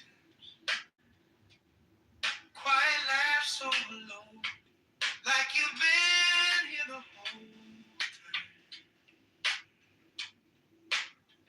time. Lantern sway slow, your hair caught a little sunlight from somebody's window glow in the middle of the night. Under this moon, in our hidden cold, breathing you in like a secret told. Every small touch feels like a spell. Right here, right now, where the warm waves swell. Under this moon, I could lose my name. Only your heartbeat calling me back again.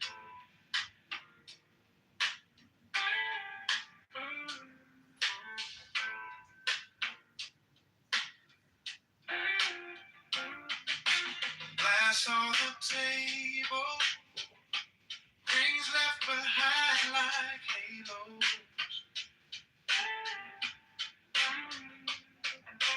Band in the corner, spilling their hearts in the shadow.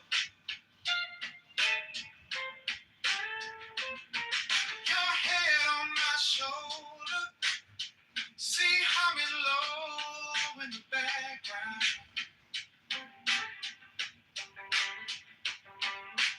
World getting softer every time you laugh out loud.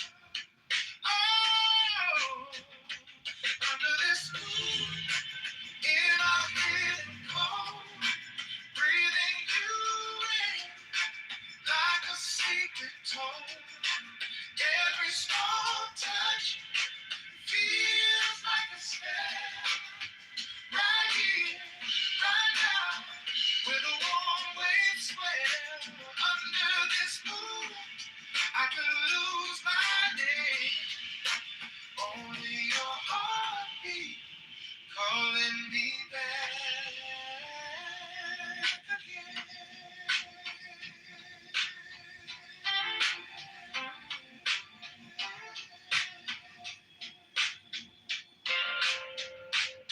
If the tide creeps in, let it cover our tracks. Leave the rest of the world where the shoreline cracks. Just your hand in mine, just that slow, soft line. If this is all we get, let it stretch all night.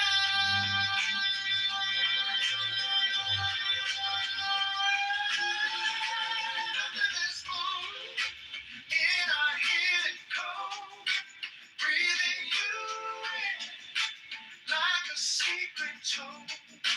Every small touch feels like a spell. Right here, right now, where the warm waves swell under the back again.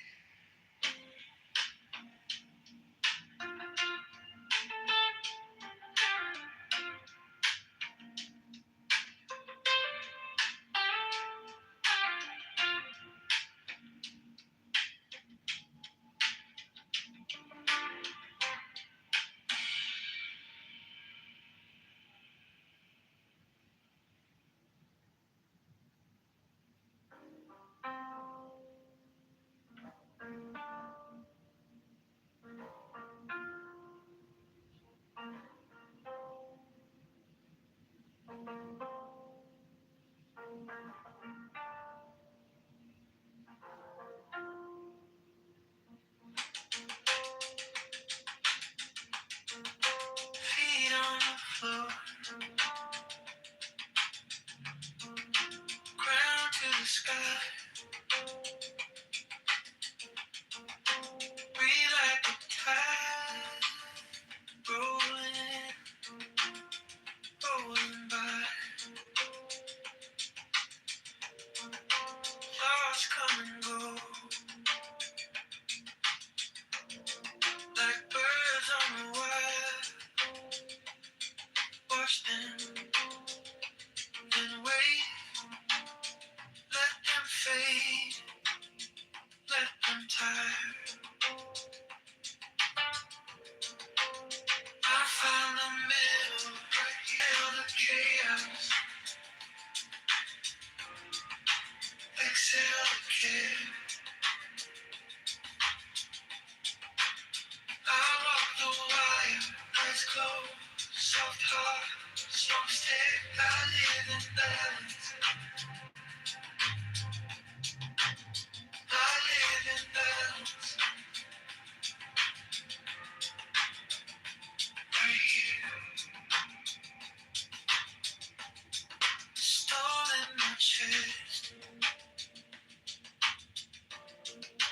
calm in my face. Both can belong in this one quiet place. Sun in my bones, moon in my veins. I hold them both, let them dance through the strain.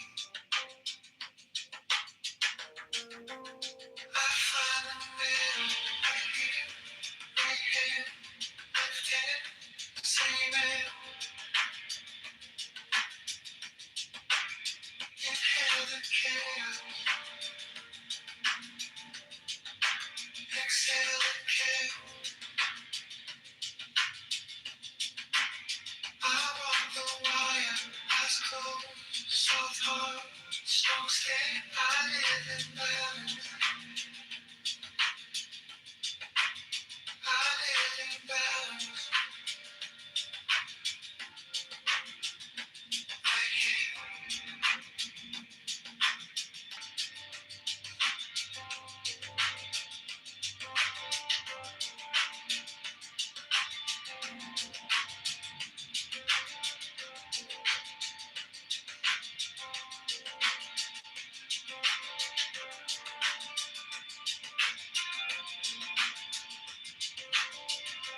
sacrifice. Nothing at mine altar. I am the god who is all. 20 wavelengths. Life, love, force, fantasy, fire. These do I bring you. Mine hands are full of these.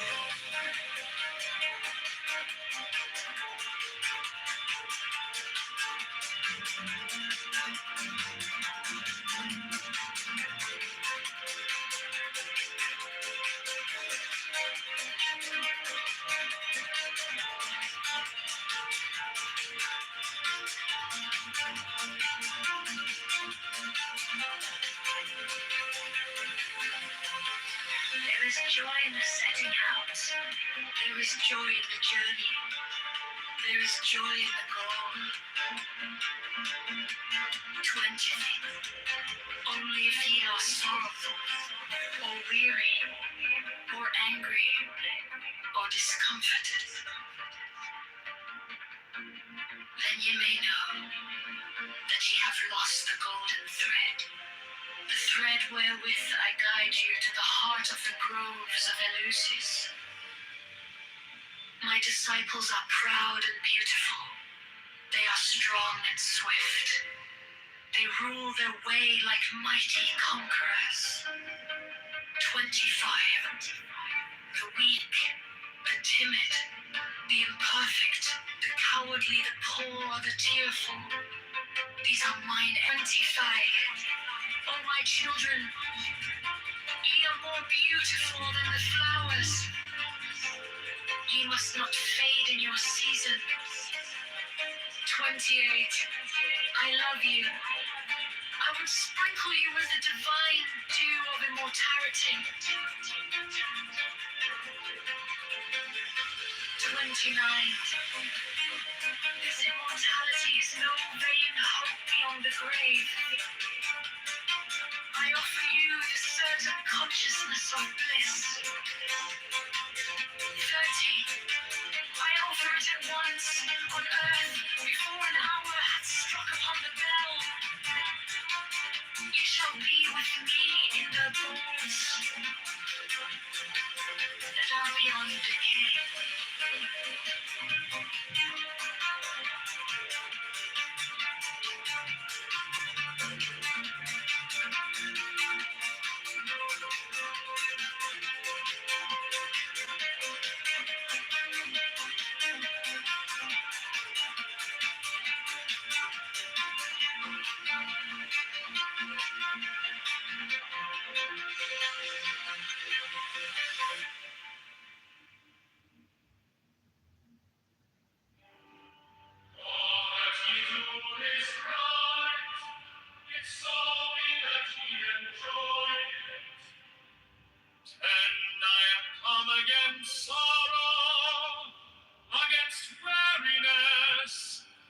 Against them that seek to enslave you.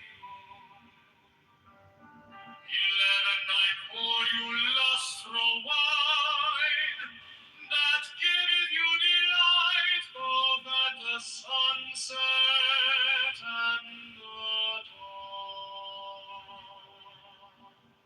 12, come with me, and I will give you all that is desirable upon the earth. 13. Because I give you that of which earth and its joys are but as shadow. 14. They flee away, but my joy abideth even unto the end. Terrible God. 16. With courage conquering fear shall ye approach me.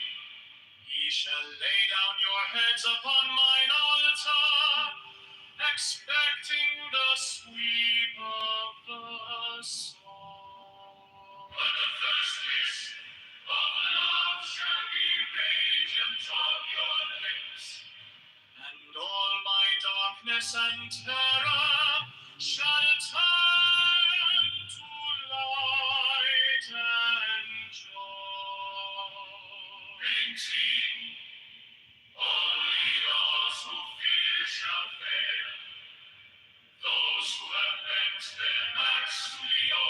slavery until they can no longer stand upright. Then will I despise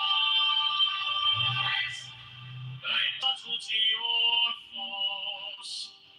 You will I take unto me, even I will take you unto me. 20. I ask you to sacrifice nothing at mine altar. I am the God who giveth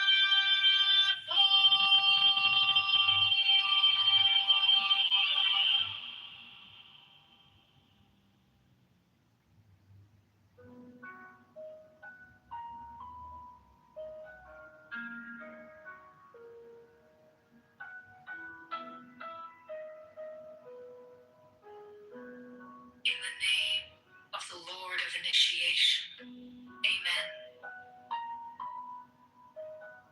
When I fly and I alight as an hawk, of mother of emerald are my mighty sweeping wings. 2. I swoop down upon the black earth, and it gladdens into green at my coming. 3 children of earth, rejoice, rejoice exceedingly, for your salvation is at hand. The end of sorrow is come. I will ravish you away into mine unutterable joy. I will kiss you and bring you to the bridal. I will spread a feast before you in the house of happiness. 6. I am not come to rebuke you or to enslave you. 7. I bid you not turn from your voluptuous ways, from your idleness, from your follies. But I bring you joy to your pleasure, peace to your languor, wisdom to your folly. 9. All that ye do is right, if so be that ye enjoy it. 10. I am come against sorrow, against weariness, against them that seek to enslave you.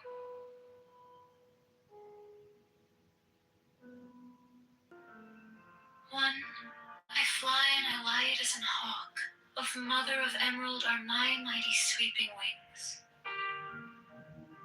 2. I swoop down upon the black earth, and it gladdens into green at my coming.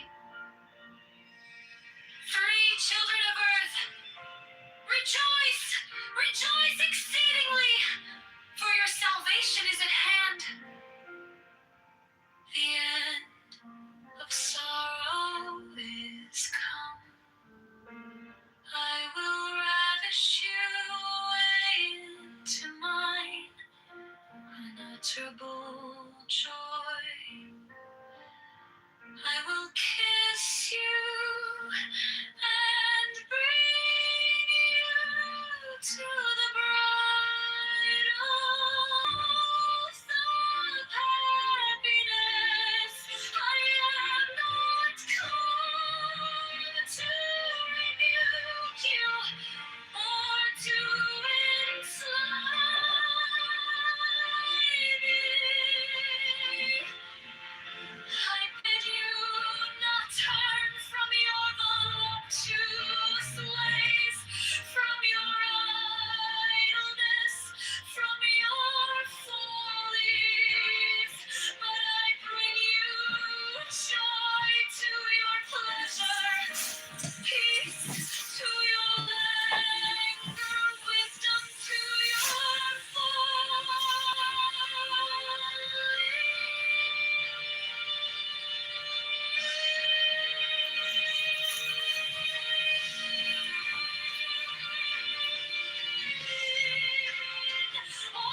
caprice, be imitated and strong like the salamanders.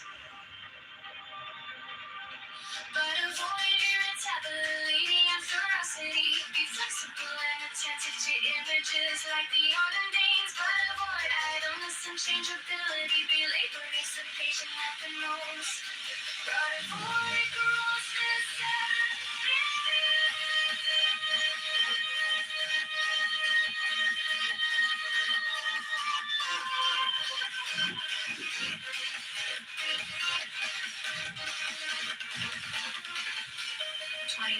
so shalt thou gradually develop the powers of thy soul, and fit thyself to command the spirits of the elements.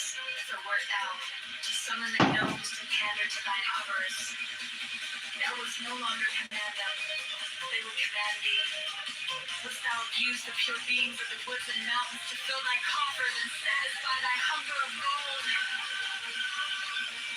Wouldst thou debase the spirits of thy fire to stir wrath and hatred?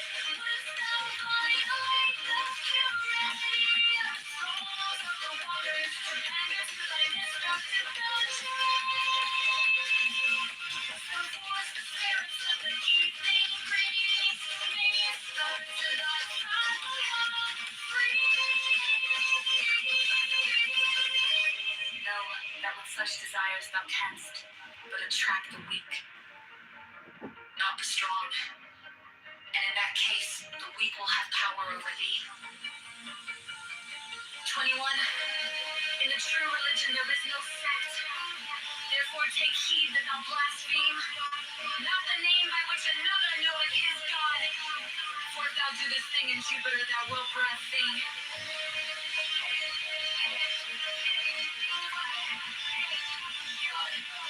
In Osiris. God, ask and ye shall have, seek and ye shall find, knock, and it shall be open unto you.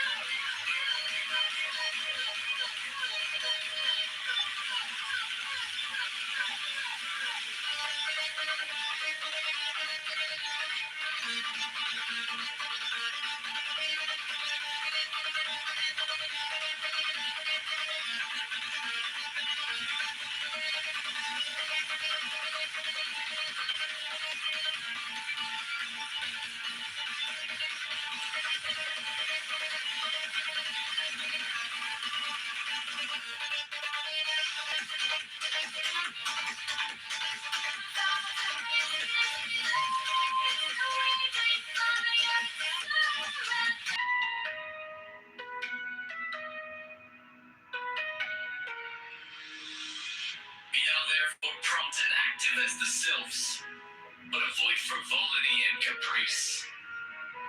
Be energetic and strong like the salamanders, but avoid irritability and ferocity. Be flexible and attentive to images like the undines, but avoid idleness and changeability. Be laborious and patient like the gnomes, but avoid grossness and avarice. 20.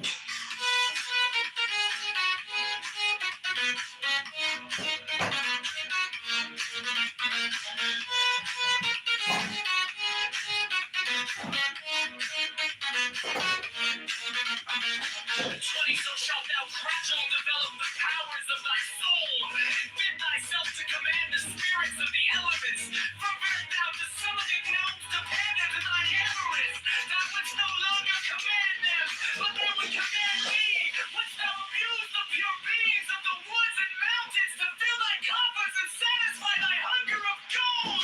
Wouldst thou debase the spirits of living fire to serve thy iron free? Thou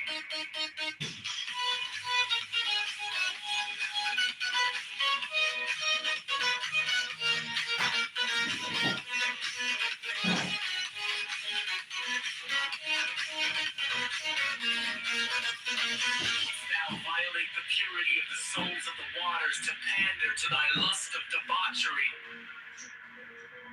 Wouldst thou force the spirits of the evening breeze to minister to thy folly and caprice?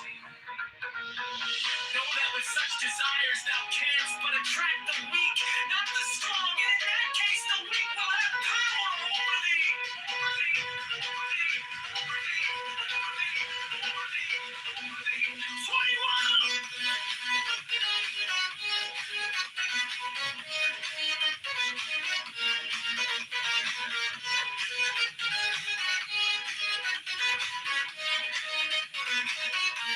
In a true religion, there is no sex. Therefore, take heed that thou blaspheme not the me. God and Osiris, HP.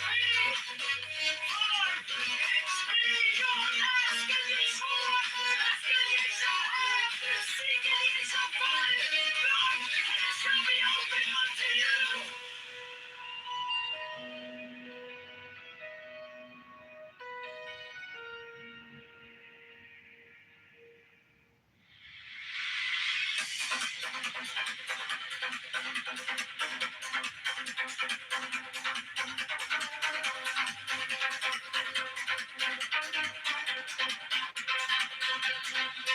Do good unto others for its own sake, not for reward, not for gratitude from them, not for sympathy. If thou art generous, thou wilt not long for thy ears to be tickled by expressions of gratitude. 12. Remember that unbalanced force is evil. That unbalanced severity is but cruelty and oppression. But that also unbalanced mercy is but weakness which would allow one to abet evil act passionately, think rationally. Be thyself. 14. True ritual is as much action as word. It is will. 14.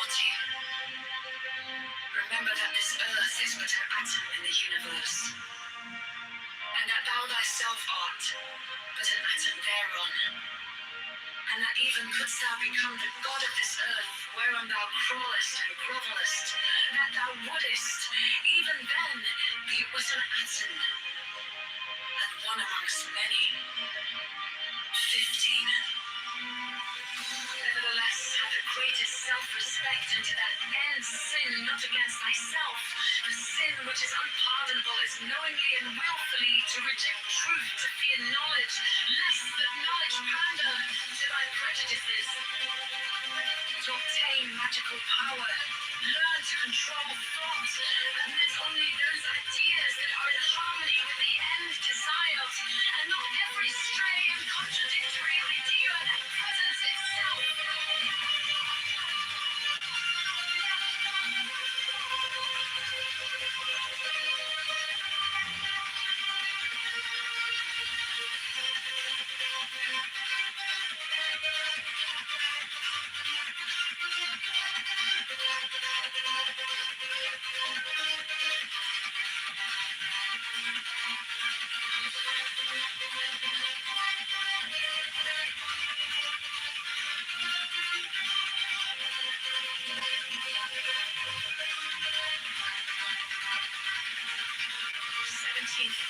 Thought is a means to an end. Therefore, pay attention to the power of silent thought and meditation.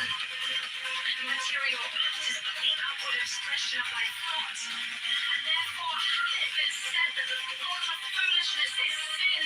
Thought is the commencement of action. And if a chance thought can produce much effect, what cannot fixed thought do? 18. Therefore, as hath already been said, establish thyself firmly in the equilibrium of forces, in the center of the cross of the elements, the cross from whose center the creative word issued in the birth of a dawning universe. 19. Be thou therefore prompt and active as the sylphs, but avoid frivolity and caprice. Be energetic and strong like the salamanders, but avoid irritability and ferocity. Be flexible and attentive to images like the Undines, but avoid idleness and changeability. Be laborious, herbaceous, like a nose, but avoid grossness and others.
To others for its own sake, not for reward, not for gratitude from them, not for sympathy.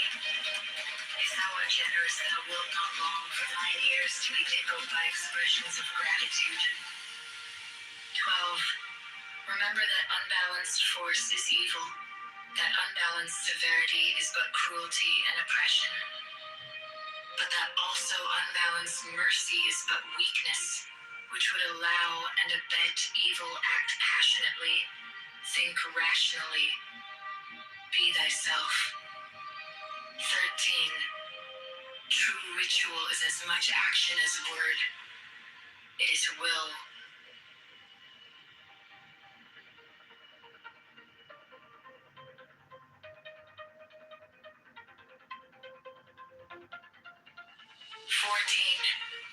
Remember that this earth is but an atom in the universe, and that thou thyself art but an atom thereon, and that even couldst thou become the god of this earth whereon thou crawlest and grovelest, that thou wouldest, even then, be but an atom and one amongst many. 15. Nevertheless, have the greatest self-respect, and to that end sin not against thyself. The sin which is unpardonable is knowingly and willfully to reject truth, to fear knowledge lest that knowledge pander not to thy prejudices, to obtain magical power, learn to control thought, admit only those ideas that are in harmony with the end desired, and not every stray and contradictory idea that presents itself. 17. Fixed thought is a means to an end. Therefore, pay attention to the power of silent thought and meditation. The material act is but the outward expression of thy thought, and therefore hath it been said that the thought of foolishness is sin. Thought is the commencement of action, and if a chance thought can produce much effect, what cannot fixed thought do? Aether, that hath already been said, establish thyself firmly in the equilibrium of forces, in the center of the cross of the elements, the cross from whose center the created word issued in the birth of the dawning universe. 19. Be thou therefore prompt and active as the sylphs, but avoid formality and grease. Be kind arrogance and tolerance and salamanders, but avoid irritability and ferocity. Be flexible and attentive to messages like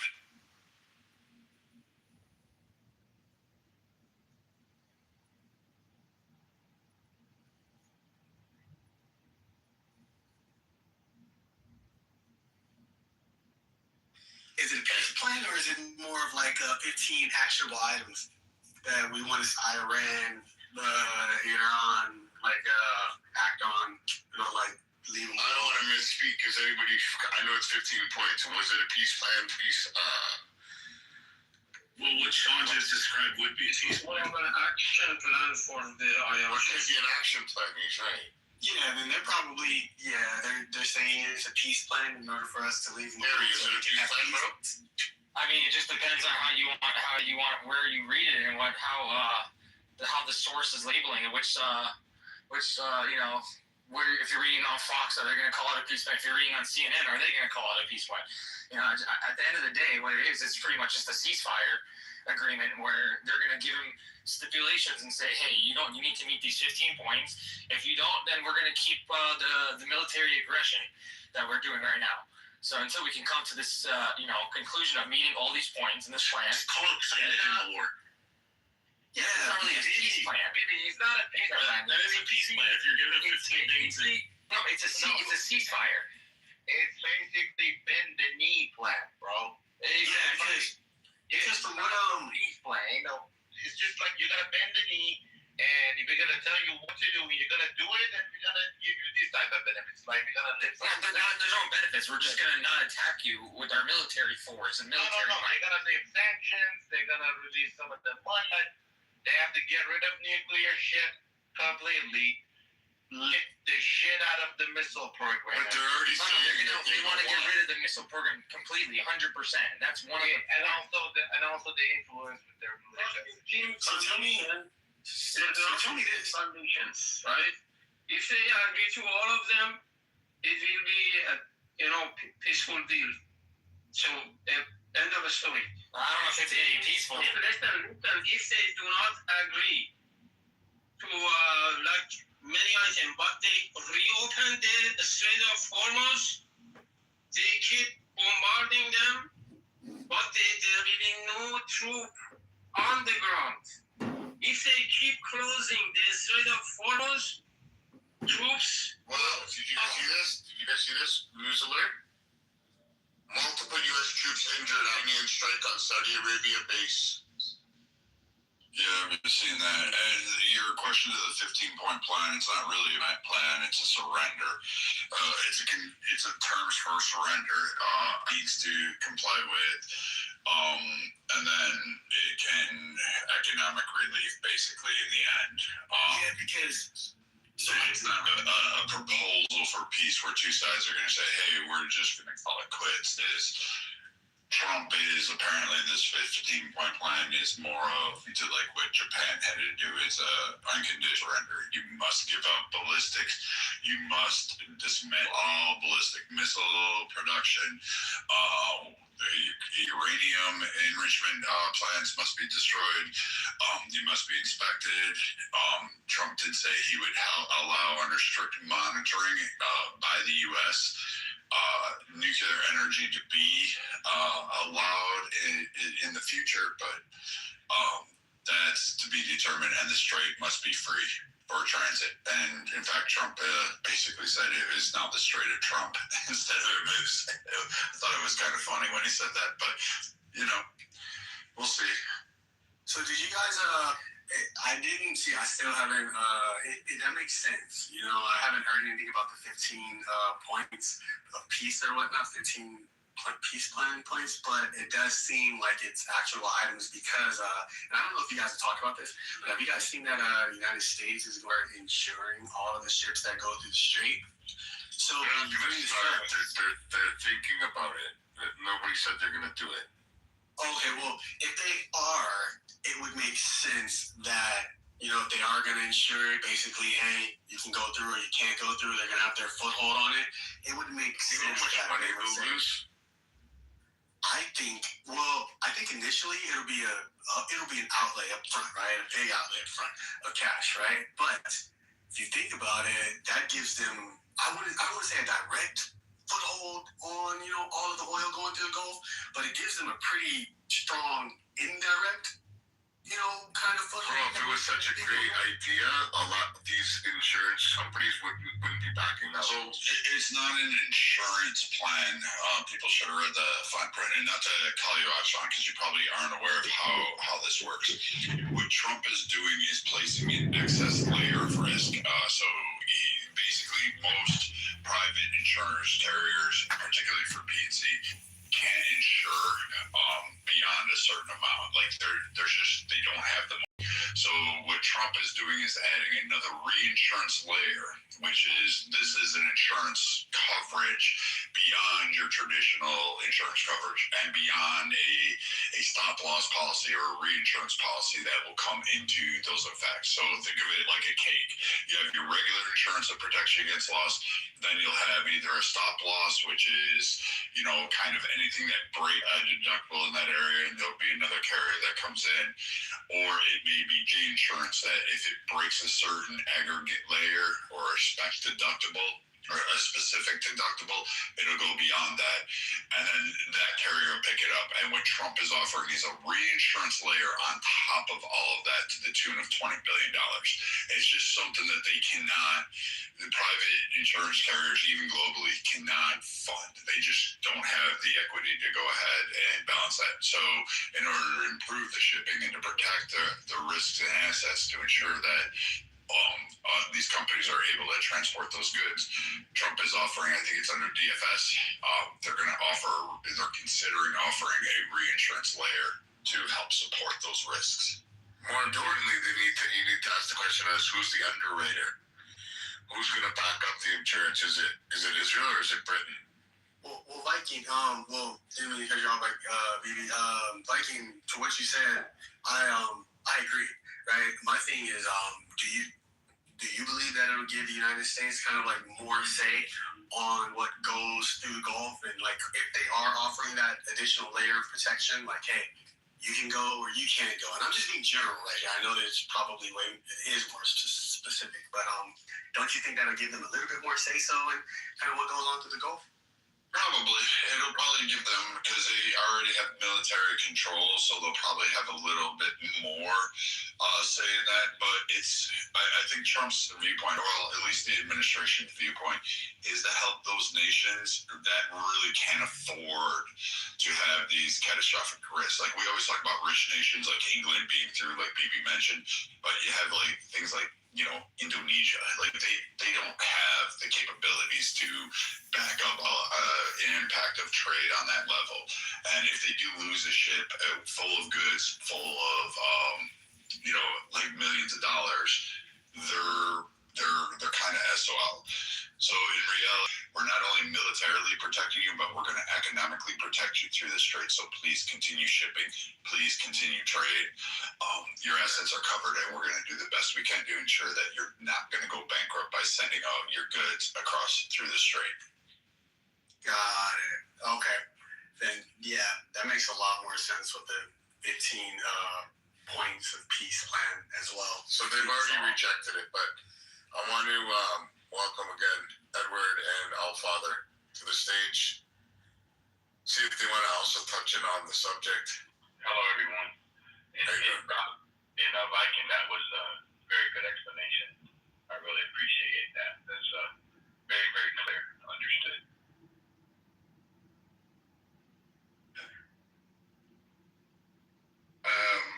Actually, want to say something? Oh, what's going on, brother? What's up, BB? How are you? Good. Look, I'm gonna say something not like you, right? It's sad to say, right? But IRGC, they're gonna stay in the government over there. They're not gonna bring King Shah, whatever his name is, right? So the reason why, because America's benefit, Israel's benefit as well, right? Now they gotta have it's a religious war at this point, right? So they gotta have what?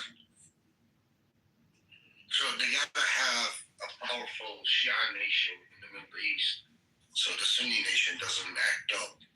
So therefore, if you have Shia strong in Iran, plus run by IRGC, the Gulf region, then they're gonna misbehave. They're gonna do whatever America tells them. They're gonna do whatever Israel tells them. It is what it is. Plus the Iranian people inside Iran, they're not doing anything. Even though we told them, hey, stay in the houses, don't do anything. But any flipping government, it starts from the inside, just like Iraq, right? When America was inside Iraq, the Iraqis, they welcomed the American army. They welcomed them. So therefore, Iran still stay with IRGC. It's sad to say, as much as I hate the IRGC, I don't support them, but it benefits the U.S. and Israel, believe it or not. I think a lot of people mistook this. I don't like the IRGC. In fact, I just ran right now. And I do want my pound of flesh, but I'm more of a type. But in reality, a lot of people thought that we blew up, he destroyed most of their military, and there was no action taken on the ground. And And honestly, from Trump's standpoint, I'm kind of pissed. I would rather see the IRGC obliterated, but in the end, I don't know if his thinking is more along the lines that if we destroy completely the IRGC and if they capitulate and go into the fold, what do I give a shit who runs that country? But if I destroy all of it, how many various sects amongst Iran are going to start fighting, and how bad will it actually spill over into other neighboring ones? And I wonder if it's not necessarily Israel, but more of the Middle East countries like Jordan, Egypt, Saudi Arabia that are on the phone saying, hey, just to let you know, this could spill into a really massive, ugly war, in which case we're going to be spending the next 50 years trying to find out if these people can actually do anything, because they're nervous about whether or not these people are going to kill or multiply, basically do the same stuff they're doing, but just in their regions. So maybe Toronto, it's really kind of weird now. If this regime remains in power, the structure of the regime remains the same, definitely they are going to do the same thing they have done in 47 years ago. So the same problem repeats, and the other president has to deal with it. So they have to finish. I'm not saying the regime change, but the structure of the regime has to be changed. But you know that if the regime stays there after this war, the regime is not going to stay there. Literally just a humiliated nation. Hold on 1 second, Farage. If they make this deal, the 15-point, what the fuck ever deal, you know what that means, right? That means the ideology and structure regime is gone. Because if you look at every fucking demand the U.S. has, right? They have to stop doing what the fuck ever they're doing with their militias. That's one. There's like 15 of them, 14 of them basically. So that means the regime is not going to be the same with the same ideology, because guess what? U.S. is going to basically see everything, check everything, and they cannot do any of those things that they were doing for the past 47 years. You get what I'm saying? So I agree.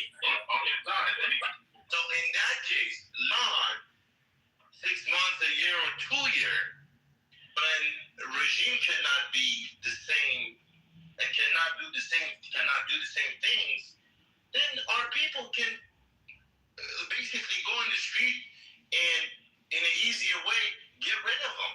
Exactly. But in a case, I have a question for you, Ocean. yeah, hold on, let me finish. But in a case, they start killing people, then they're basically acting the same. So they can't. You have to pick one side: reject the deal and be this way and get destroyed, or accept it, bend the fucking knee, accept the deal, and if they do it, they have to make sure they make their people happy as well. The thing is, we are gonna be humiliated if the regime stays there. Imagine we almost did a revolution. Farah, wait, let me finish my word. And we kind of were defeated, and then a war has happened. We kind of indirectly supported US and Israel.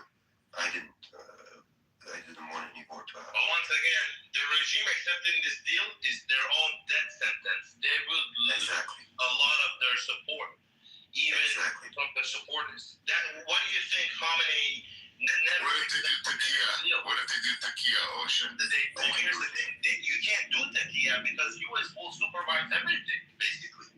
When it comes to nuclear shit, when it comes to ballistic missile program, when it comes to that, you can't just basically, they can't call Iran, hey, are you guys doing anything? No, we're not doing anything. Thank you, bye-bye. They're going to check everything. They can definitely wait until a Democrat is in office. No, you know what it is? It's a fucking plus 10, 20 years deal. Yes, they're going to wait. You know that. Well, but the thing is, Ocean, they have no way. If this happens, a bunch of radicals like me that are humiliated, they're going to destroy the whole regime. Like, it's going to be rough. Let Edward ask this. Yes, Edward. Yeah. So, Ocean, do we have the 15 points? And if the 15 points, are they with the cleric? of the regime or they're against the clergy. Because right now, that's the ruling ideology, the clerics. So I'm just trying to find out if any of the 15 points keeping the regime in place or not. Because I don't know what the 15 points. Have we ever read them, any of us? I have one. Let me read them for you, actually. I don't know. Where's my phone at? Boom, shakalaka. Okay, number 1 is permanent ban on nuclear weapons. Number 2 is dismantle key facilities. Number 3 is end uranium enrichment. Number 4, transfer enrichment uranium. 5, full inspections, IAEA. Anytime, anywhere inspections, no restricted military sites. Number 6 is missiles and military. Basically, limit ballistic missile program, cap range and development, no intercontinental capability. Number 7, stop advanced weapons development. Number 8, reduce military escalation capacity.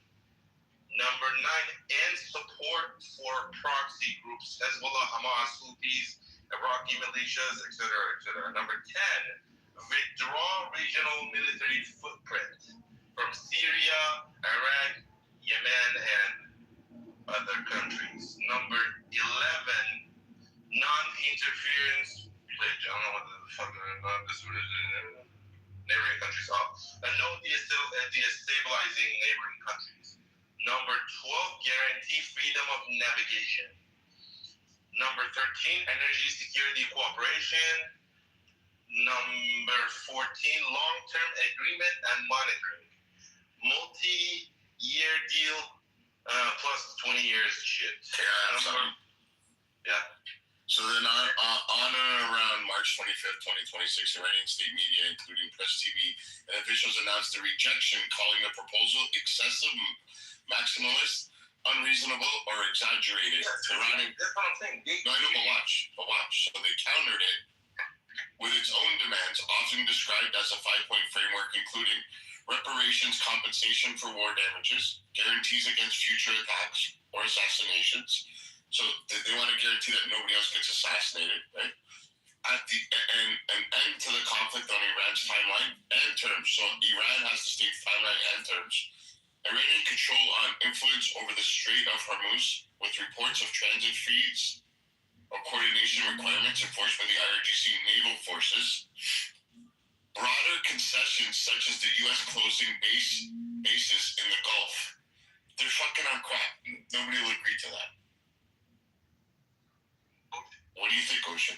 Reasons why right now what you read what you read so far is more of the country, not the people. I was hoping that one of the 15 has something to do with the people of Iran, not just the clergy. Because the people, what about the commerce? What about infrastructure? What about the stuff that's going to help the people participate in the global market? All those different things, To me, that's much more reality. But in terms of people being able to participate in global market and shit, part of it is the sanctions, right? So once you leave these sanctions up little by little, and then the country connected basically to everything out there. Trump's wanting to use the private industry, to allow them to help. He's not interested in spending taxpayer dollars to rebuild, monetary gains for that. So Ocean's partially right on that. What Trump will allow to do is American companies to go in there and invest in the infrastructure like a Chevron. They'll go in and they'll rebuild literally entire towns. They'll lay grids, they'll lay roads, they build that $400 million a pop a derrick, and then reconstitute a pipeline, because they won't use any of the shit that Iran has. Like, it'll all be torn down, gutted out, and removed, and they won't use a single thing. And they'll just rebuild entirely, and they'll flood that area with literally billions of dollars just to make sure that the town functions and that they can have access to all those areas. Just like what they're doing in Guyana, what they're about to do in Venezuela. So, Trump just believes in a little bit more of, I'll let this nation pick its contracts, and it better pick for the people. You've got to fight for that. I don't think he's really believing in truly supporting it with nation's tax dollars. Okay, that's good, Brad. Again, that's very clear. What's happening in Venezuela, this is great investments, guys, right now, because the infrastructure is going in pretty quick. So if you're looking for some investments, Venezuela's one. And there's going to be another opportunity. So just see what happens. Well, what's going on in Venezuela, I know, like I read some of it last night, and some of the attacks, like what has affected the region overall in the Middle East due to Iran. People aren't understanding the whole scope of it. But in Venezuela, I know right now, I can say this, that Chevron itself is wanting to build 3 offshore rig platforms out there. They're going to rebuild, like totally remove and just build new. This will create thousands of jobs and a lot of production, both domestically as well as in Venezuela. And they're going to pay for a lot of the infrastructure around that area because they want to ensure that their workers have a good life. They have families down there. They want to provide security, et cetera, et cetera. So they're going to build the economy around that. And it'll be up to Venezuela to help support that and accept those deals. Look at what the terms are going to be and invest on behalf of their people.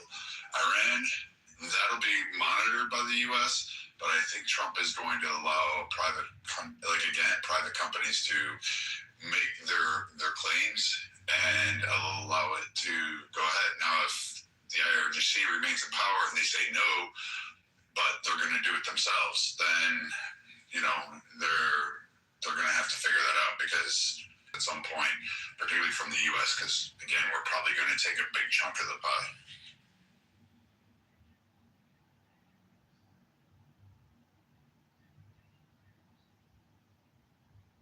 Mary, come up there. I want to ask you what you think about the rejection of the 15-point plan and then the 5 opposing requests that the IRGC has. Please come up. I really don't think they have anywhere to go. Like maybe they can reject all they want to, and then they'll just continue, and then Trump is just going to keep strangling them. Like, it's going to come to a point, and since the Iranian people won't do it, the more Trump has to commit to force this, the bigger he's going to take, the more he's going to take. So at some point, the people of Iran going to have to recognize that the U.S. is going to, it's already got a sizable chunk. It's going to take more. And if it does need to take more and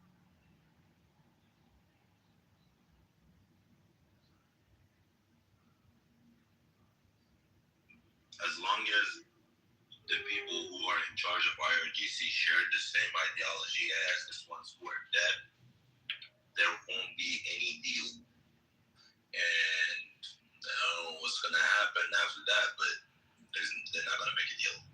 Mary, what do you think? I know it's late in Germany. What do you think there? Mary. To others, I think I feel kind of out of the loop, so I'm trying to understand the topic. What is the question or topic? About the IRGC rejecting the 15-point plan, and then how they're trying to make demands. Sure. They are a theocratic. They need their whole. Pictures, or I don't know, their whole face is based on their ideology, and all these 47 years of lying and pretending in front of their fans has finally backfired and came back to bite them in the ass. So even if they want to make a deal, they cannot, because I was on Telegram and going through IRGC supporters groups. They were asking for the execution of Galibaf which is that fucker who was supposed to make a deal with America. So they cannot do it. And I think one of the biggest reasons is that. And yeah, it was, we kind of expected that. So it's not a real big surprise. I mean, I know in America everything goes by the book, but if you look at the situation in Iran, nothing goes by the book. So yeah, we're not surprised. I mean, what about, so I have a good friend here that's, you hear me, dude? go ahead, Edward. I'm sorry. No, I just want to ask Mary. Mary, what do you think about the fact that because oil is their primary resource, 80% of their oil go to China? You think about America doing that part in making that deal with the Chinese people. And their biggest customer is China. So 80% of it, right? So because we're going to have that control, how do we, as a country, get involved with that, that deal? Yeah, I think China's people are very smart and they're very, I mean, they're that kind of nation. So even if they do something that makes some kind of a deal with America, it's going to be temporary because you cannot trust China. They're not going to be your allies forever. And it will be, I would say, short-term arbitrage, short-term benefit. But I don't think that's very likely because China has been helping RGC indirectly, like Russia. So I think both parties are kind of not very trustful in each other. So, and all the deals are based on kind of trust or on desperation, I would say. And I don't think America is desperate at the moment.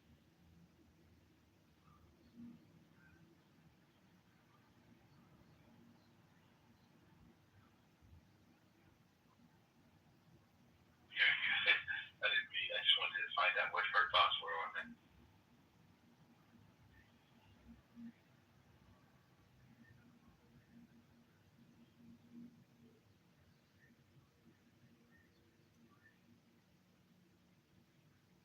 I got a question. I got a feeling. My question is, what if the government, the new government, potentially becomes the army of the country for the new president and is paid through the new leadership to protect the people instead of hurt the people, and the goal is to protect them from other nations, or protect their territories legitimately, and have still a military force of some sort for the government, the new leadership. Yeah, like a coup. They basically do a coup and then they take over and they make the deal. Well, I mean, they help with the new president, they help with the new government, and in a way they get, I mean, like our military, our Army, Navy, Air Force, if they become that kind of thing. Yeah, that's what I'm saying. That means like get rid of the ideology and actually, start doing business with the most powerful country in RGC today are people that been pipelined from high school. Like Iranians in this group, I think they know like the Basij. So basically they are handpicked from when they were young, and then they are lunatics with brainwashed like crazy, and then their filter is so strong that there is to get rid of that ideology. How to we should kill all of the every single of the IRGC. No, but what if you say we're gonna pay you to protect the government, the new leadership? They don't care, man. Like thing that they could achieve is that like they handpick all of the psychopaths from that 90 million. Like I think there are like 100,000 hardcore people, and you cannot do anything with them. They don't understand logic. They don't understand business. They don't understand economics. They're just lunatics. Natural selection is about to work. Yeah, I mean, like they are like Joker from Batman. Yeah, like they just Joker at least some dignity. These guys are. No, I'm really Even serious. ISIS has dignity. They don't have it.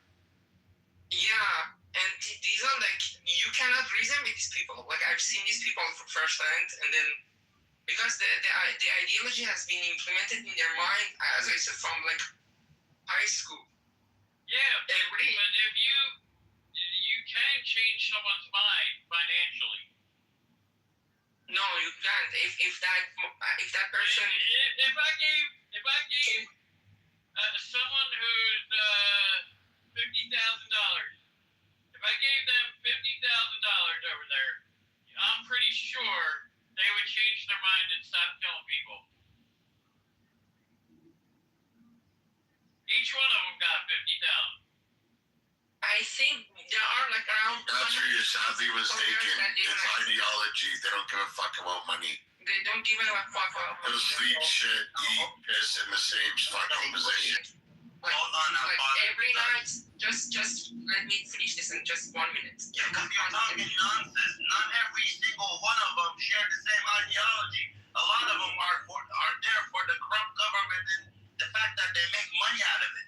When you share that ideology, yeah, those are oligarchs. Yeah, there are something like they have some oligarchs. You're saying all of them. You're saying all of them, and who supports them all the same way.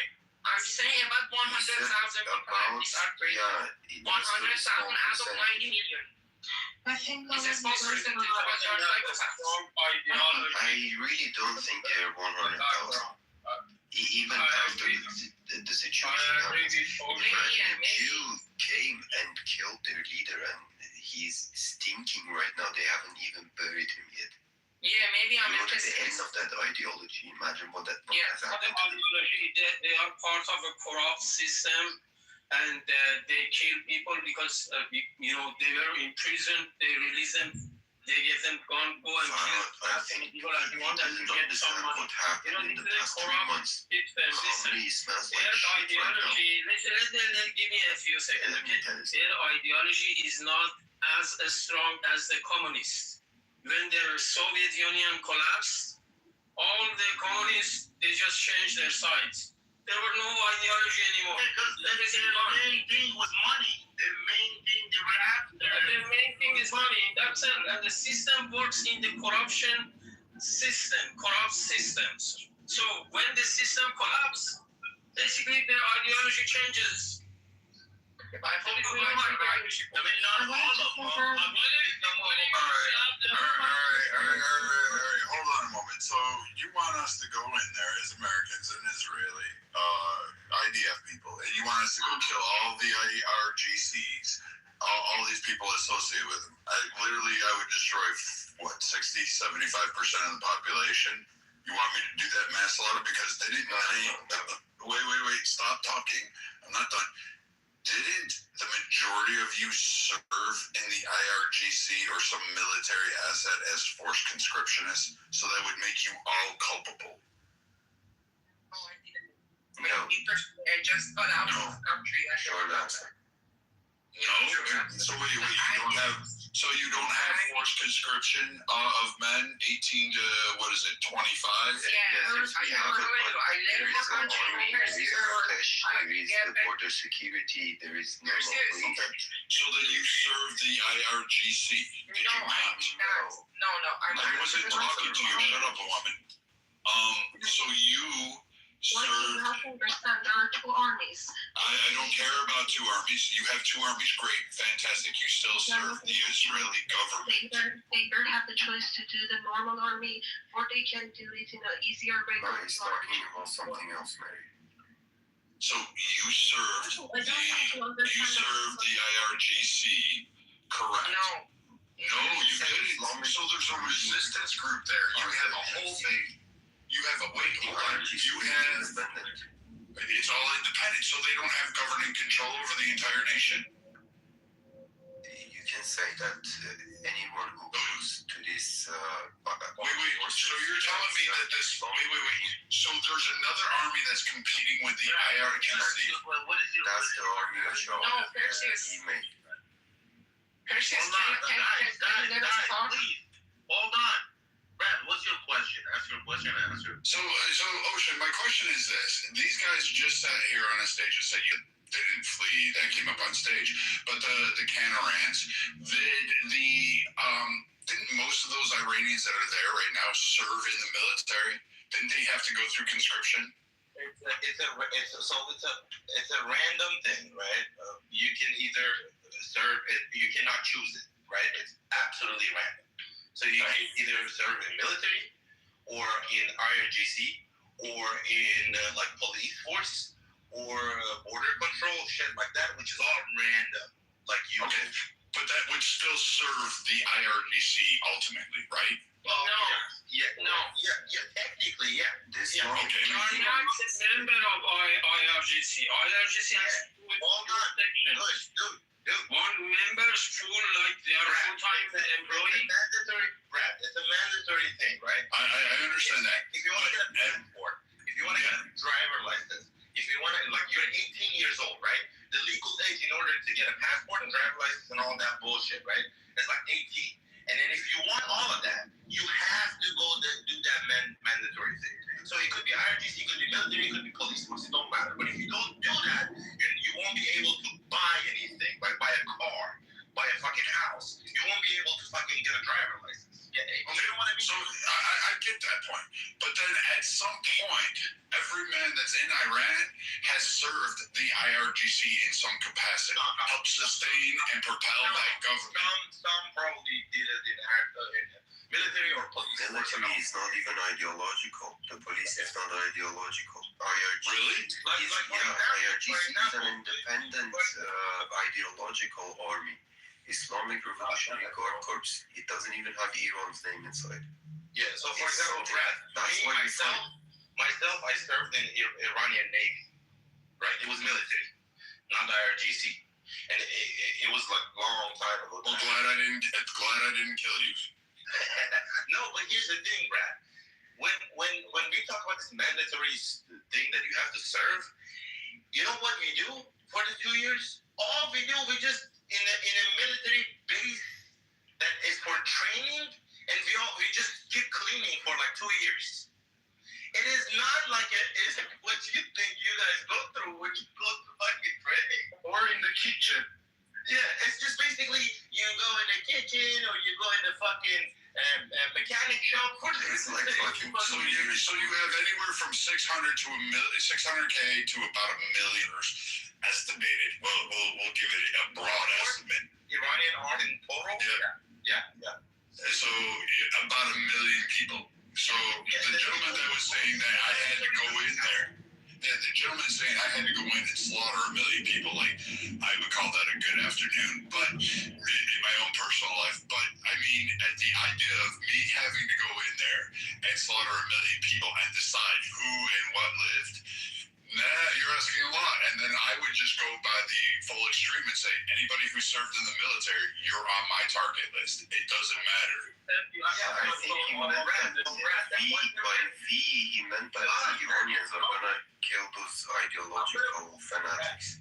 Right. So the 1,600,000 to 1 million, whatever, the people who go through the mandatory service, they're not part of it. They're not gonna kill IRGC if they have the opportunity. They don't consider it armed force at all, because they only will hold the gun a couple of times during that 2 years and fire with it. One of my friends was beaten really bad in 2022 protests. Now he's in the army, and he told me when the fucking opportunity comes, they are gonna kill as much as IRGC they can. They're like waiting for that shit. I don't know if I believe that statement. It doesn't matter because it will show up somehow. Right? But that's not American job, basically. Our people gotta do it themselves, however they can, if they want it so bad. They have these opportunities. This is the first time in the past 47 years they have this big opportunity. If they do it, good, amazing. We're all gonna be happy. I'm sure. Like, except Muslims, everyone else is going to be happy. I think Viking has a really disciplined mind and thinks they are like him, but it's not how it works. They are all a bunch of idiots. Hey, can I ask a question really quick? Really quick. What does that look like? The Iranian people are that country starting like their own thing outside of the IRGC. Like I'm paying attention to what you guys are saying, but what does that look like? Do you guys like form a new constitution, or like what does it look? You know, we had a really good country, and then these revolutionary idiots came, and after they changed everything, they tried to make something in parallel. Like we had No, it was not just they revolutionary. made something like that. We had the army, they made something like that so that they can keep their revolution bullshit. No, okay. One part of it is because of the Carter. One part I was talking about the institution. 80% of that is Carter, and it's dude, stop with this nonsense. Our grandfathers made a fucking mistake. They were fooled. They were lied to, and that's it. No. It was only 11 protests. It was not like it was like the ideology of Democrats that they thought that they can create a Muslim belt against Soviets. That was the whole mess that they created there. Who came in the street? Our uneducated people. No. It was educated motherfucking people of Tehran. No. Don't. The leaders were educated, you moron. No, mostly were educated, mostly were leftist socialists. Oh my God. Stop. No, stop with the excuses. Stop with the excuses. America at the time of Carter was kind of, I'm sorry to say that, but it was ridiculous. Because one of the main, close allies of America in the Middle East, you know what they did with them? He couldn't even go to America. The administration was negotiating with the mullahs that, okay, you transfer the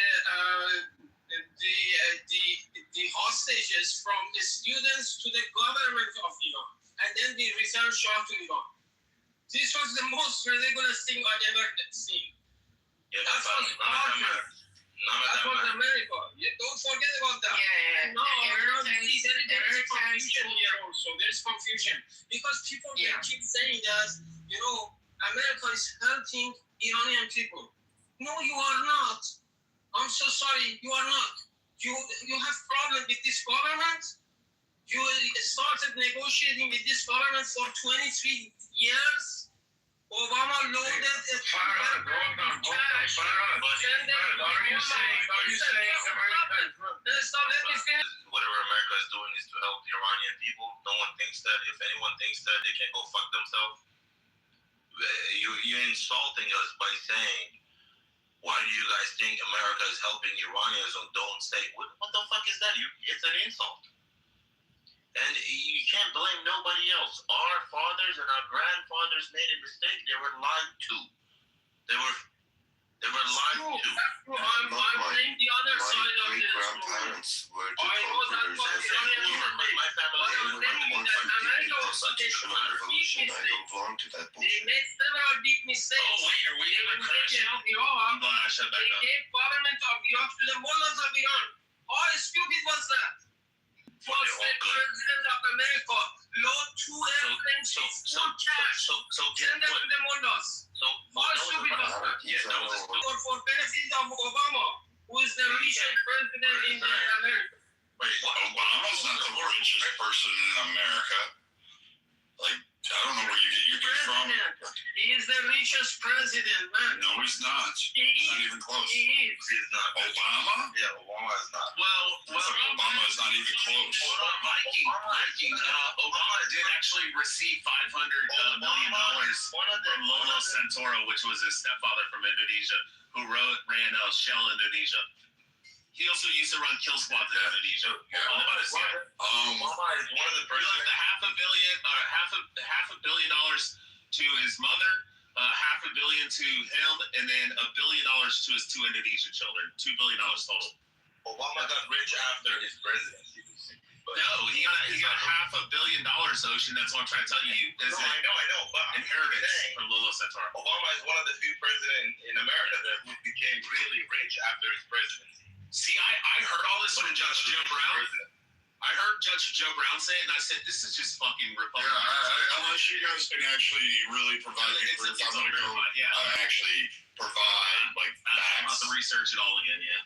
So that's what I'm trying to say. I thought Judge Joe Brown was full of shit and started researching all the shit. And I delved into it, went down the rabbit hole, and I was like, holy shit, this is real. Like, there's like CNBC fucking articles and shit about how you got $500 million from Lolo Santora. He got it when he was like 23 or something. So did his mom. But his grandmother is the one that actually funded kill squads for the CIA in Honolulu. Yeah, and I'm still waiting on the proof from those. I'm still waiting for proof on those that actually.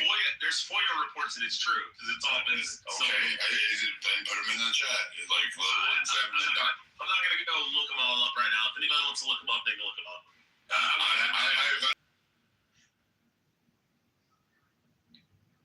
Because if that was the case, if Obama had those deep connections, if he wasn't an American, and I'm not a fan of Obama's policies. However, I was a fan of his drone strikes, except for the Americans he killed, and even that. Did you know that Obama sent cash to the mullahs?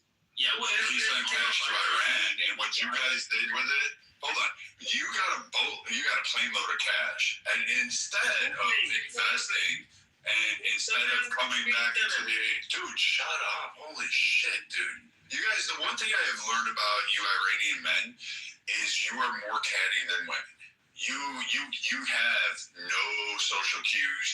It's amazing you're able to even get a girl pregnant. I can't imagine, like, being a woman stuck in the house with you and just saying, that conversation must be fucking mind-numbing. I would gag you myself. I would literally pull your tongue out and cut it out with a knife.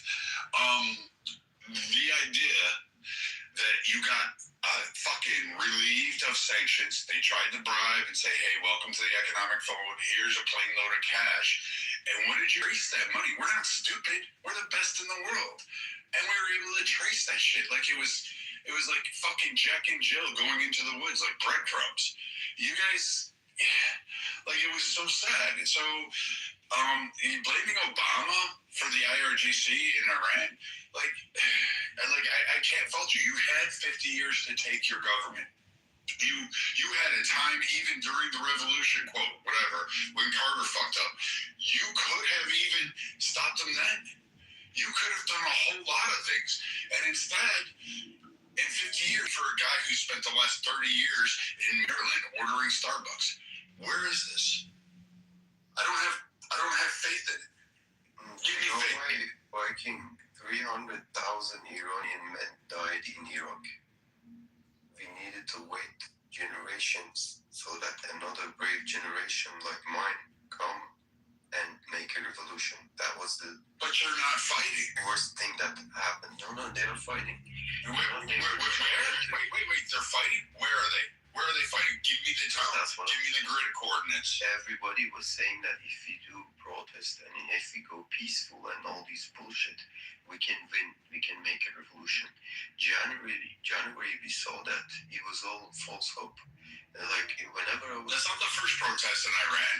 That's not the first time IRGC kidnapped and tortured people or killed them. In millions, they're gonna shoot us with the snipers. But now everybody is furious in Iran, especially the younger ones. Okay. Fuck, But where are you talking to me from? What country are you in? I'm in Germany right now, but I was there in Iran until a few years ago. Okay, so now you're in Germany. Again, like, you're asking me to have faith that you guys are one day going to stand up unified and take over. When? Like, no, literally, we've knocked out their Navy. We've knocked out almost all of their air defenses. There is no air. We have air superiority. Launch anything off the ground. We can basically shoot down anything they launch. IDF is pretty much just fucking nailing them to the cross and hitting them. So you have what? What do you even Netanyahu proposed Trump that they start announcing with the crown prince so that people come to the street. And Trump said that it's too early for that. They're going to kill them all. So you're waiting on Trump? Exactly. Wait a minute. Why you are accusing my people of not being brave? Yes. No, because we were doing everything peaceful. Okay. Why can't go fuck yourself? You fucking redneck. Okay? Go fuck yourself. But at least I was a fighter. At least I went out. Hey, listen. Before I get done fucking you. Listen. You're getting fucked by you. If you're saying it for you in the ass. Yeah, actually, you want to fuck me in the ass. I knew you were much of a sexy, you know? I tell you what. I tell you what, so you're calling me from another country. You're on Clubhouse from another country. And you're probably in Canada too. Yeah, right now I'm in Texas. Come down. Come down. You come down. I'm down. This is the reason why Americans really don't want to help Iranians sometimes, because you are acting like ungrateful pieces of shit. When you come up here and say shit, if you want our help. It's so serious though. Why King comes here, disrespect us? You know, the whole masculinity. Exactly. They literally calls us like, you know, some bunch of gay guys. You know, how can we just actually impregnate a woman? This guy say these kind of stuff. And when somebody says like, oh man, you shouldn't say like that, you shouldn't talk like that, you would like accuse us for being like not grateful. The fuck, bro? Just you know what? 100,000 times. Here's this thing. Are you just or what? Should we look at history?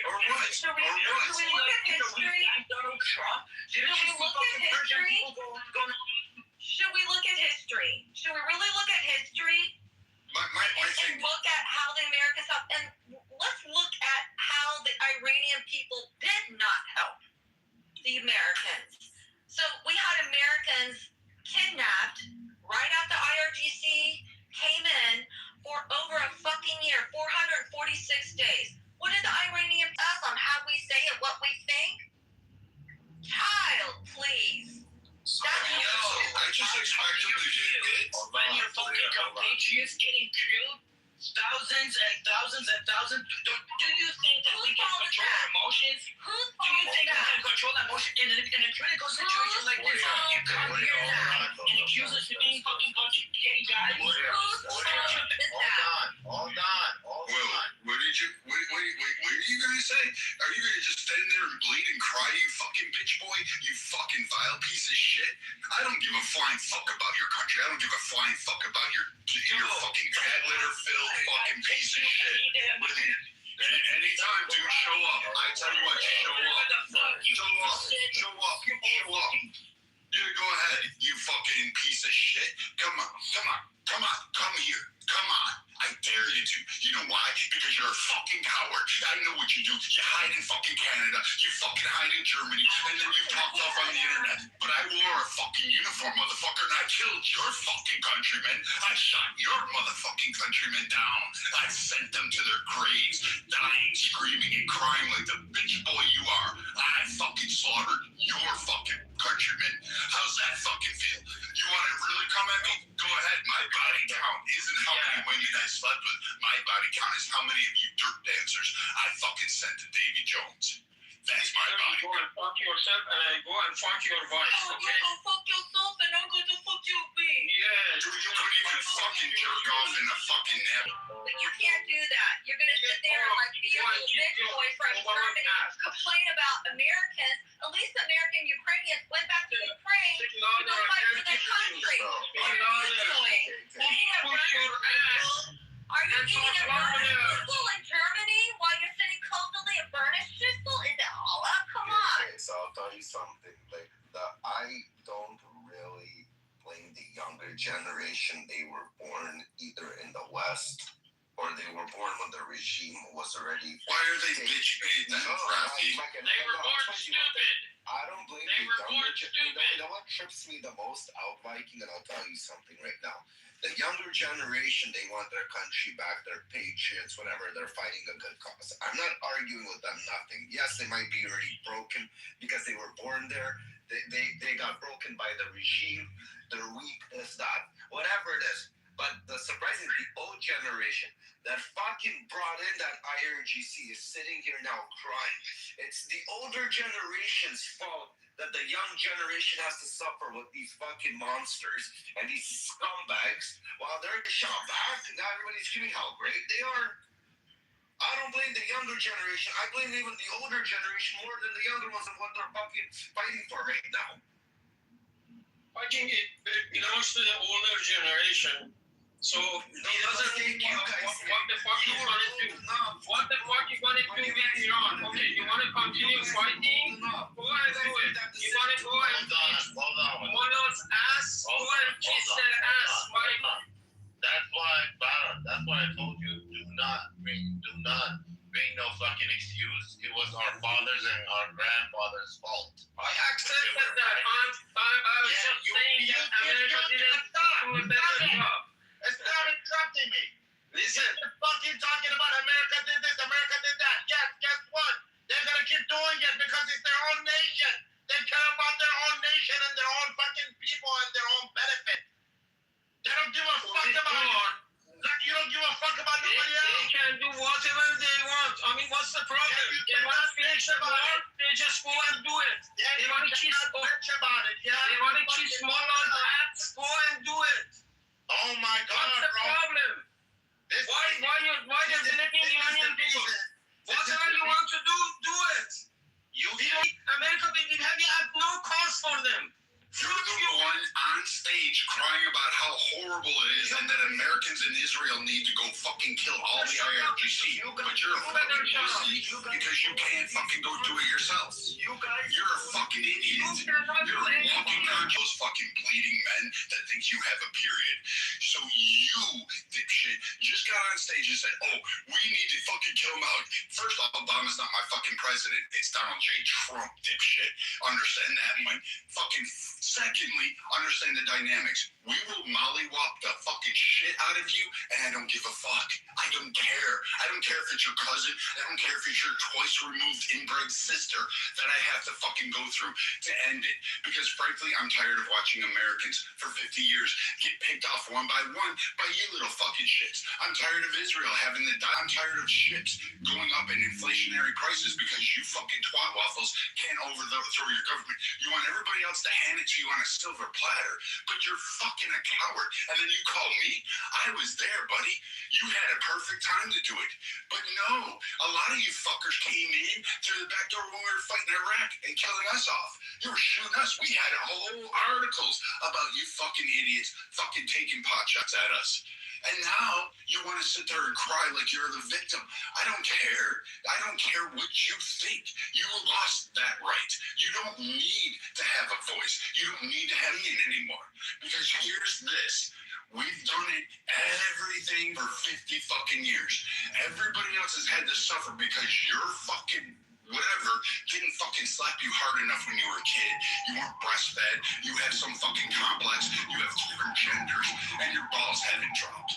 That's my fucking problem. And now you're going, the guy in Maryland is going to come save us because he's Jesus Christ reincarnated, or some Allah or whatever goat god you want to fucking pray to. He's now going to come save you. Doubt that highly. And you now want to bring back the regime that murdered half the fucking country in the first fucking round. But okay, we'll see how that fucking works. And now you want to actually sit there and tell me that America's the bad one. We did all this wrong. We tried to help you out. Iran-Contra, you got weapons there. You had all these opportunities, multiple generations of men, and you did nothing. Nothing. You fled. You ran. That's all you do. Your type rants. Ocean, at least I respect because he owns it. He's a... We lose light. No, his phone rang. His phone rang. So I saw, I don't know, Rafi, if you were here, I saw it coming 10 minutes ago. That's why I stopped them. I told them to stop complaining and to stop bringing excuses. It was our father's fault. It was our grandfather's fault. They made a mistake. And guess what? If there was no revolution, there would have been a war. So U.S. would have attacked. But Farhan said something really interesting because when his emotions kicked in, he also said something that everybody I think missed. It's a war for Israel and America. Yeah, and this is that sucker doesn't understand. Their decision that they made back in the day caused the conflict for America and Israel. Now America and Israel has to get involved in it, but they're not getting involved for them. They're getting involved for themselves because they put them in that fucking position. Exactly. Yeah. So you guys talking to your family members, cousins, and brothers and sisters. When you're talking to them, fine, you can complain about things and you can bring up excuses and stuff. You guys are talking about a whole different type of people from a whole other country with different religion, with different culture, with everything about them is different. Everything. So you cannot tell them it's your fault. It's your fault. It was America's fault. It was America's fault. Guess what? They love their country. Love their country, they'd still be there. So if you love your country, why leave it? Why go to Germany? Why go to Canada? Why go somewhere else? That's human nature, cool, Mr. Cool. No, but you love your country. You love do the same thing. So Listen. But you're arguing to us that we're doing it wrong.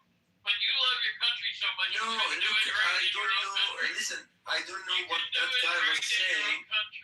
Look, let's speak about facts. So we know very well what happened in Iran in 1979. We know it very well. Okay, in 1979, a majority of Iranian people were absent. You're going the wrong path again and again and again. No, guess what?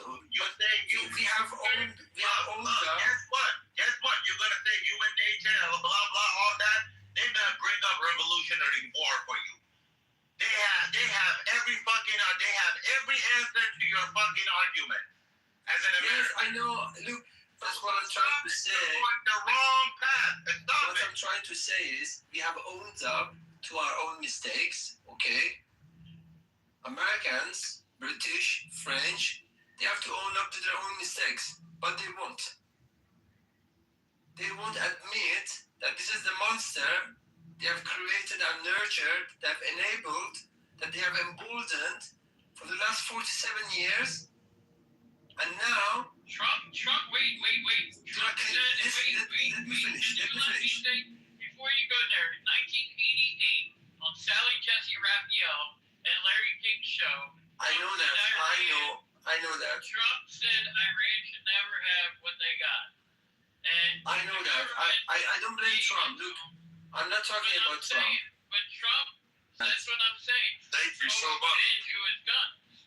I'm not talking. In fact, I'll talk about Trump a bit later. What I'm trying to say is. Yes, I'll be right down this driveway. Yeah, you just go down here and you make a left past the pool. Brad, you're on my Brad. I muted him. Sorry, Brad, I had to mute you.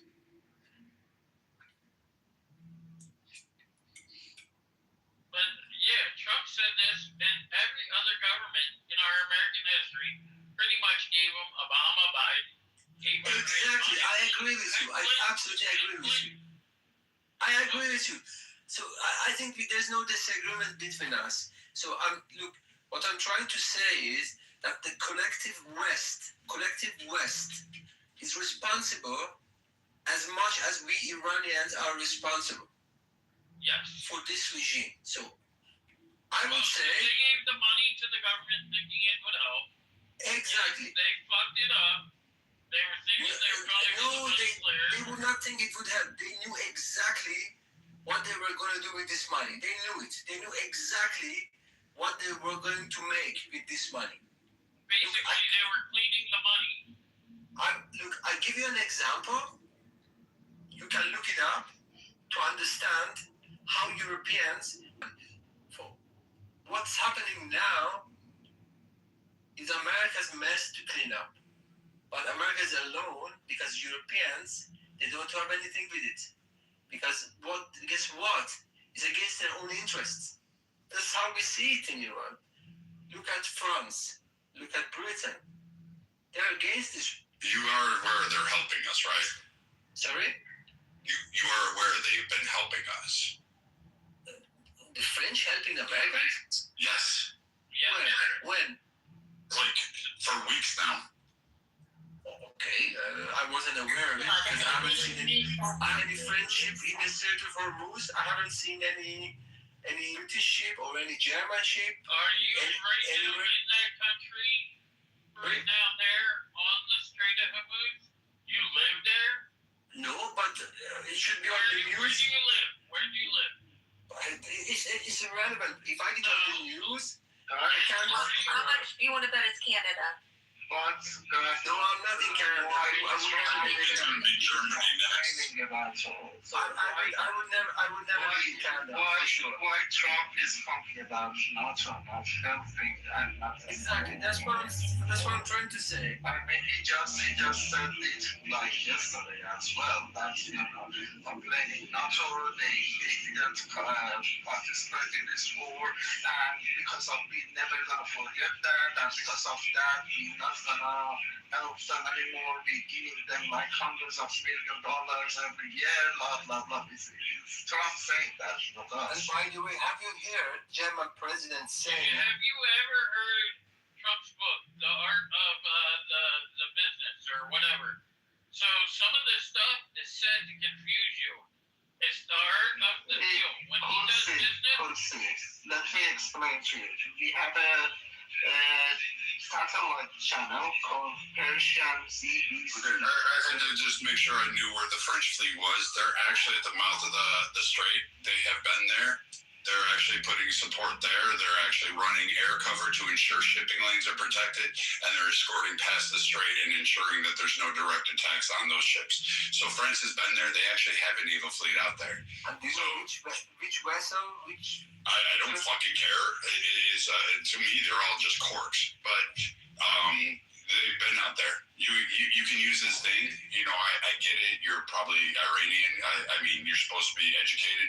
You should have probably kept up to the news. You're single. He did call out the Prime Minister of England, but you didn't watch the parliamentary procedure where their Prime Minister got fucking roasted by all sides of the aisle for allowing their bases to be attacked without no actionable orders. So you probably haven't been paying attention for as much as you're in the area. Why don't they carry? Europe has even closed its airspace to American airplanes that are going to in this room just for everybody to talk over everybody else. There's no actual objective, or in fact, you're about 2 weeks. So what is the objective of listening to this room? 2 weeks late. Excuse me, you just joined the room. Soren was asking a question.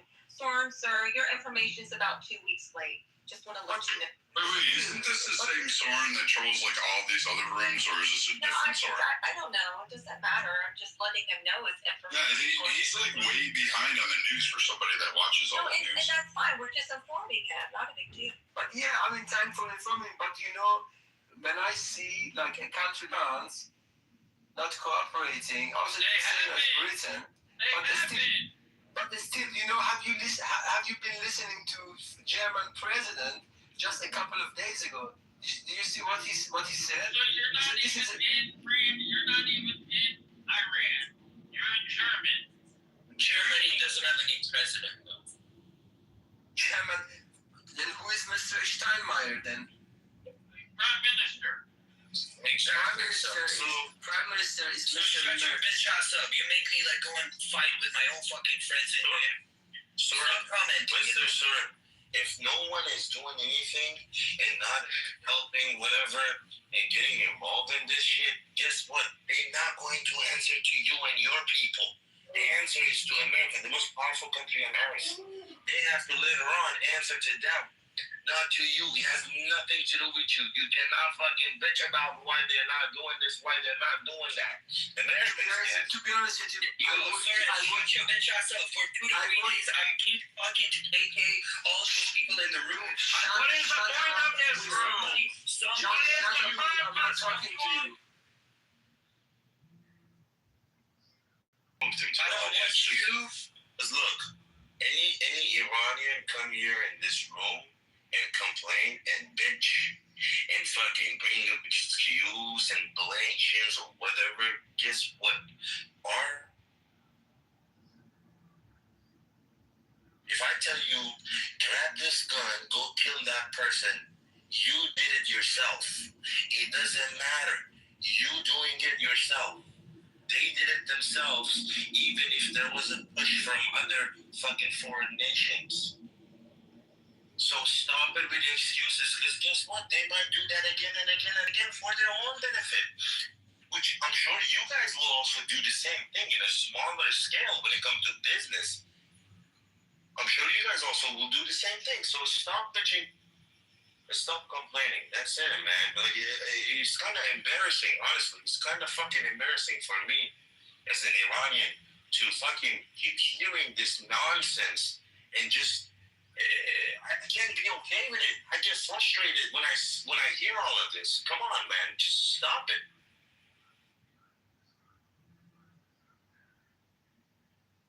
X, did you want to say something?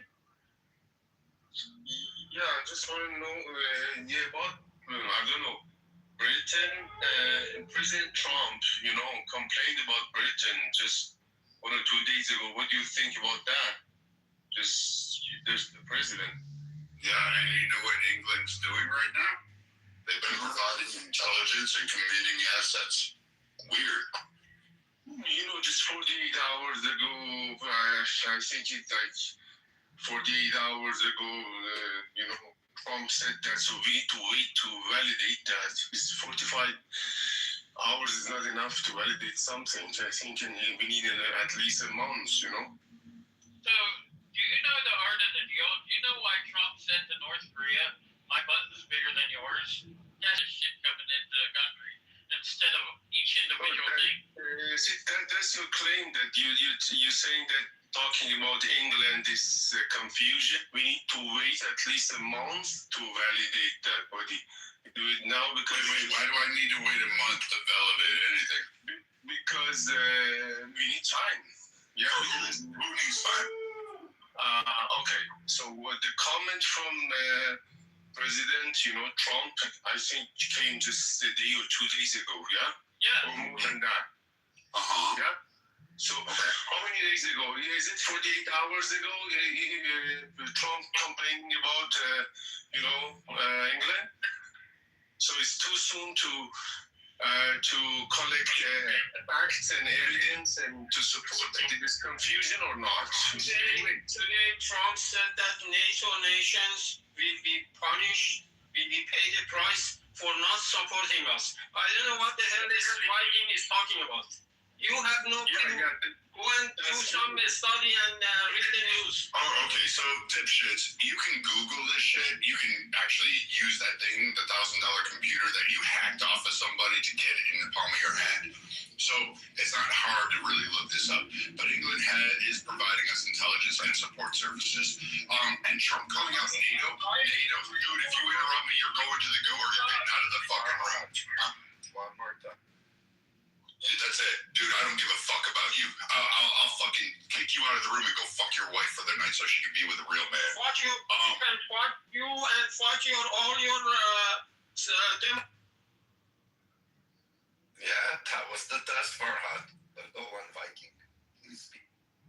So, again, this idea that somehow England is not supporting us, they are. And Trump calling out NATO, you forget that there's a lot of NATO nations over there, and Europe didn't close off their airspace. In fact, we have multiple bases all throughout Europe. We have multiple support. You forgot that there's a little war going on in Ukraine that we're currently funding to the tune of billions of dollars, and we're providing assets. All of a sudden leaves the door wide open for Russia to take Ukraine, and guess what? The European nations don't want that. Trump calls out NATO all the fucking time. However, there are nations that do help the U.S. And he's calling out the rest of NATO. Fuck, even Italy is now joining the fray. So you better get your fucking information from other sources other than, I don't know, Al Jazeera or IRGC published Times Weekly. I don't fucking know what you're reading. But clearly you're not reading the news. And you're definitely, if you're in Germany, you got to be a moron if you're not reading all of the news. So the England is playing around. It's a little bit tricky, and the reason is, Trump said that, hey, we asked you a ship, and then you said no, and after that we did a lot of stuff. You said, oh, no problem, I'm gonna send you a ship now. England is doing right now. England can't just say we're in this war. England right now is not England. The UK is already, as you can understand, it's more Muslims than the whites there. The Europe has been infiltrated. So it's basically same thing during the war when it was escalating. Saudis, the Dubai Prince, all these people, Kuwait, they were saying they're not going to help Trump, but now they're all for Trump. Men, when their whole country is Islamic, and they believe in this rhetoric, they got to please that first, but slowly they're going to break the news to their people. Same thing with UK. They can't radically, right away say, you know what, we're going to join this war. There's so many fucking sleeper cells. Rafi, that's why. Rafi, can I say something? Because they're cowards. Hold on, because they're cowards and they got their fucking tails between their legs. Their fucking politicians are losers. They got infiltrated, and now they're gonna they bend the knee to them. Okay, England is losing its power in, globally long time ago. And then, as the trick is a balance of, power in Middle East with being Iran and Saudi Arabia fighting is somehow balance of power. And England can put the nose there and play around for 50 years. Now, if Iran is gone and all Middle East goes to the different direction, England 50 years ago, Shah of Iran kicked out of this England from Persian Gulf. Yeah? 50 years ago, and they got the lesson. They're not gonna leave. They want to be nose around there, so they don't like this regime change. And then at least their second superpower in Middle East. They're maintaining their dirty game, England. End of my US. He's just like Russia. He's claiming, but he's lost. He's lost. And again, in the Western world, are you talking about? It's French, same as France. UK and France are. None of them can fucking hit their budget. Canada, for the first time in 35 fucking years, took today a budget. The NATO, what was it? Thing that Trump went, Viking, you know this better. Remember that Trump fucking snapped years in their budget of 2%? For the first fucking time. And how many years ago was that? Their fucking budgets are losers. And how many years ago was that? Most of those NATO nations that said that they would up their ante and favor NATO, they still have not paid. And that is per Rubio and per Besson as of 2 days ago. For the first time in 35 fucking years. Over 3 fucking decades.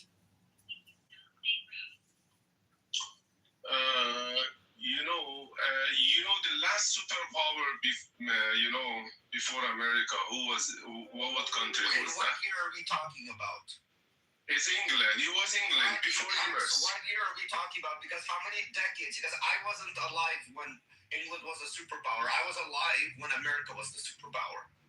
So yes, I'm around 60 years before the Second World War. Yeah, true. But my comment, what is that? England is strong. Yeah, beautiful, very good. So, but in some regions, playing around this shit, England. Yes. And it's dominant. One of the things that is dominant is in Middle East and mislead America that, hey, this region, we know them. Just follow my way in Middle East. Actually, let me finish. But now Trump find them misleading the US, and he's not going to listen to them because they're not that much powerful, they're claiming, and they are done. What do you mean they're not powerful? And Trump knows about that. You want the US just to drop a fucking nuke on Iran and kill the civilians? Is that what you said? Then what the fuck are you screaming for Trump to freeze? Screaming Trump? No, I'm talking about England playing around. England and France, especially these two countries. England, France, and England and France really haven't played around in the Middle East since 1960s, 50s. Long time. They play around, and Mr. Trump spot them that they're misleading U.S. in foreign, foreign policies of Middle East. He didn't fuck them. He exposed them. Expose them, yeah. Good to expose them. And that's why we need the verification of time, minimum 1 month, 2 months. We'll see them how they play around. Are they gonna come real there? Support the Trump, and if the show is not in 48 hours. They are. No. Don't support them, buddy. Don't support them. They are supporting us. What are you talking about? No, your president said no. Your president He's said saying all of NATO. It includes more than England and France. Do you know how many countries are in NATO? He's part of NATO too. Your president says that no. Viking, hold on, Viking. I want to ask you. I know Turkey's part of NATO. Are they helping anyhow in this? Yeah, we're flying over them. Oh, okay. They open up the airspace. Got it. Yeah. And they personally don't care about the SC or the Iranians because they're sitting there ready to kind of fucking take Syria and go ahead and take part of territory in Iran. My fucking words. Hold on, that's Viking. My fucking words. Syria, Erdogan is the biggest fucking prostitute. This is gonna be the next IRGC. You'll see the next player to sponsor all this bullshit in the Middle East is gonna be all Turkey. Mock my fucking words. I know we have a problem with Turkey coming soon. No, you're right. That's why Turkey is supporting Iran now. You're totally right. And Afghanistan... They're not supporting Iran. They don't give a fuck about you. In fact, they want you removed. Listen carefully. Turkey's not supporting Iran. Now, why do they want the IRGC on? Because they want to take their position. That's what Turkey is doing. Because, again, Erdogan, as I said, he's a prostitute. He flip-flops. So whatever you hear... It's not true. Okay. The next IRGC, once it's gone, if it's gone, it's going to be Turkey, the next player in the Middle East that's going to be stirring up shit there. Okay, let me change it in this way. Somehow you're telling the fact, but let's change it in this way. Turkey knows, Turkey is an Islamic country. That's what you don't know. Turkey is not 30, 40 years ago. We know what it is. Okay. If you know, so okay, no problem. So he knows that if Iran's gone, we're gonna be extremely secular, modern, stream, and if we do well in next 10 years, people in Turkey kick off this religious regime there, and even in Afghanistan, if we do well. After we kick off IRGC, next 10 years, every religious countries, and that's what Afghanistan and Turkey and Qatar, they're playing dirty. Fucking wrong that you've been speaking. So I don't even think you know what you're talking about. Qatar is not a dominant player. Like it doesn't matter. I just think there's some loss in translation. That's why it's a little bit confusing. Because he's when other people, like when Ralphie kind of corrected him, he's like, yes, you're right. So I just think we should give him a little grace.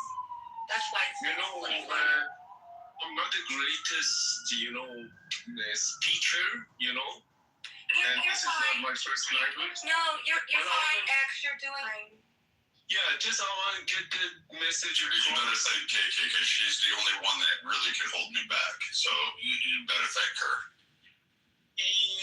What I'm saying that Middle East is changing, okay? And this change is dangerous. We need it's going toward modernity and secular and everything, and it's gonna start from somewhere, and it's gonna go all over the region, maybe in 10, 20, 30 years. That's why even, Saudi Arabia, the head of Saudi Arabia, I thought that he's joking. 10 years ago, he said that we are the next Europe. Europe is going down and we are the Europe future. That's what King of Saudi, like a comment 5 years ago. So we're starting from somewhere. England don't like that. Because Listen, I don't like England anyway. way. So like, I don't give a fuck. Like the trash talking is fine, but it could care less about what Qatar has. They have really great trade relationships with a lot of countries in the Middle East, including, I guess, Saudi Arabia. So what you're saying is, again, factually wrong.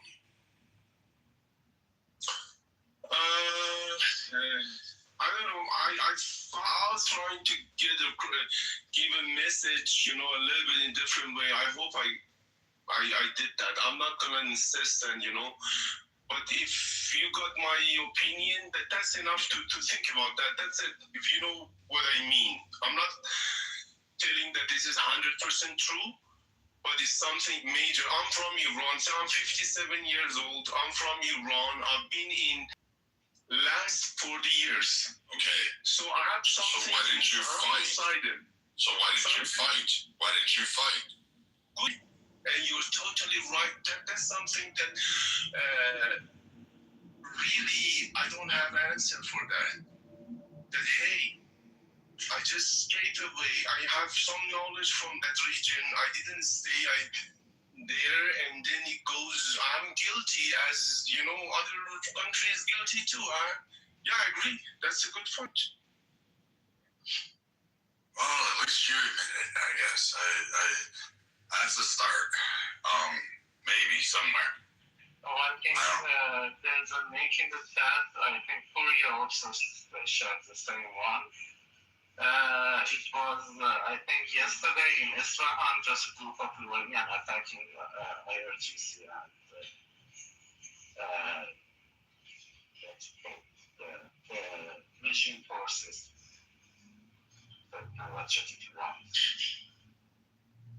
Well, either you're like lifting weights in the background and talking in through like some kind of muffled shirt, or I said there was an attack in a city called Isfahan.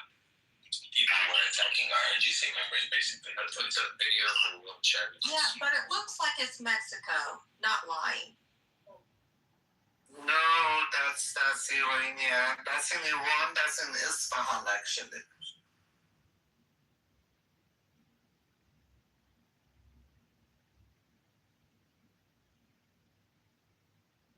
I'm sorry, but the truck with the green on the side of it literally looks like trucks in Mexico.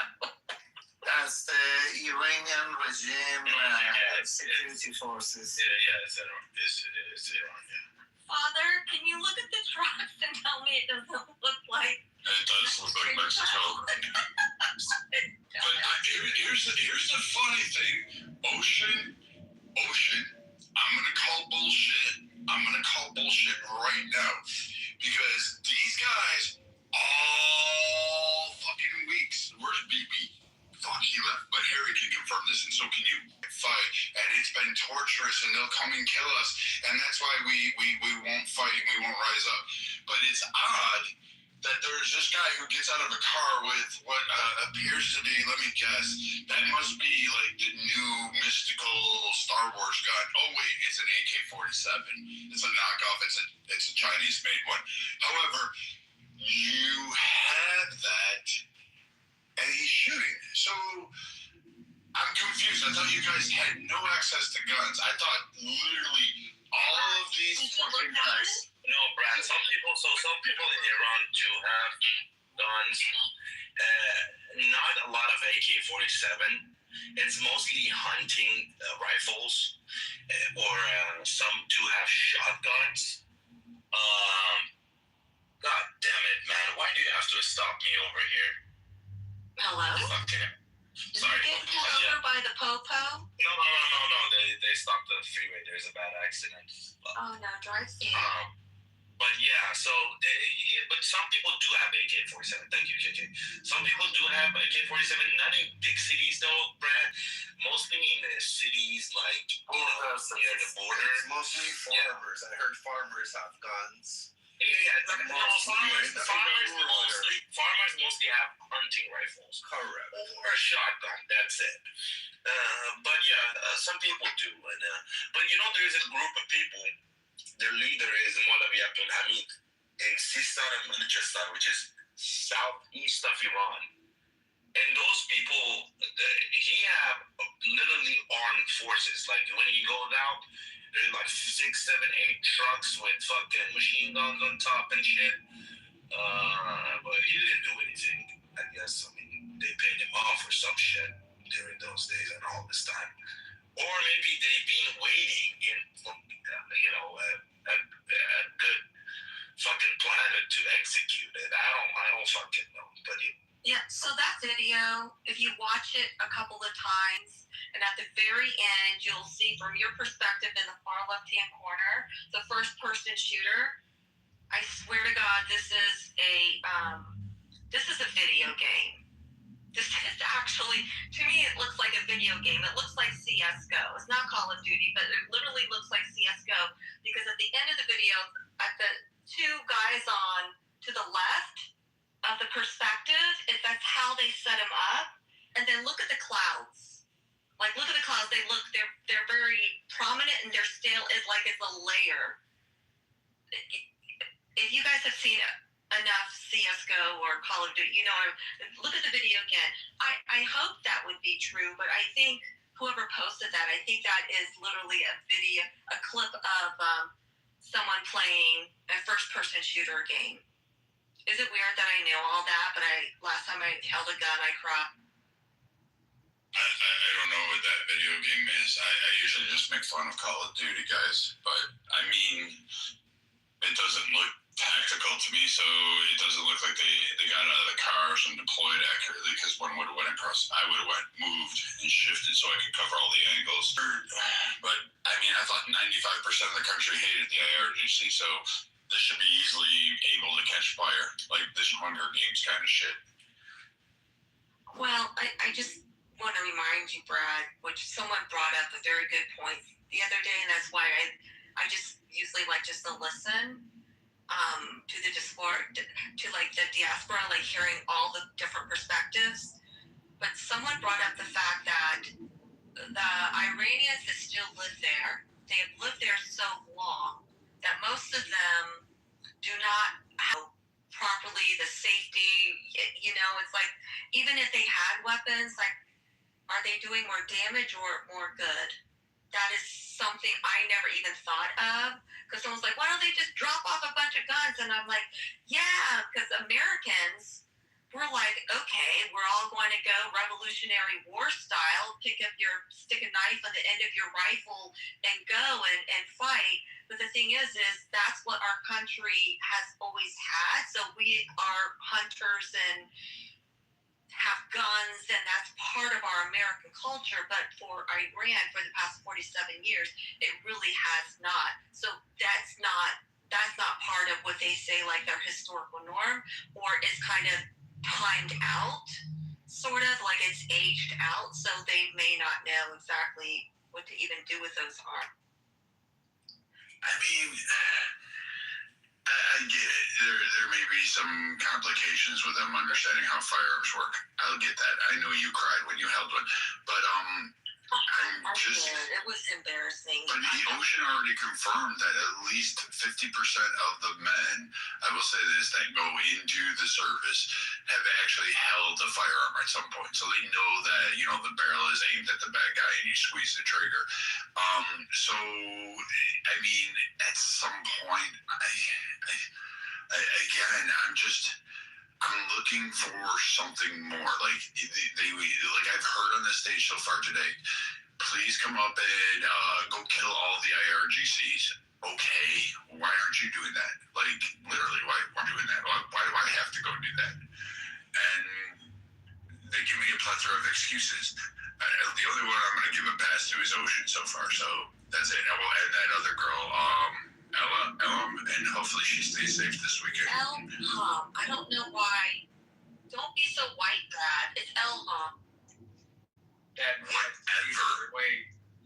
video, by the way, looks like I didn't say chorizo. I didn't say ham. Say ham. You can do that. You want me to call her chorizo? All right, fine, chorizo. Oh my God. I don't think she'll like that. Father, what were you saying about the video? Looks like it was GTA 6. Yeah. It had to budge. I'll send you something in the back channels. Okay.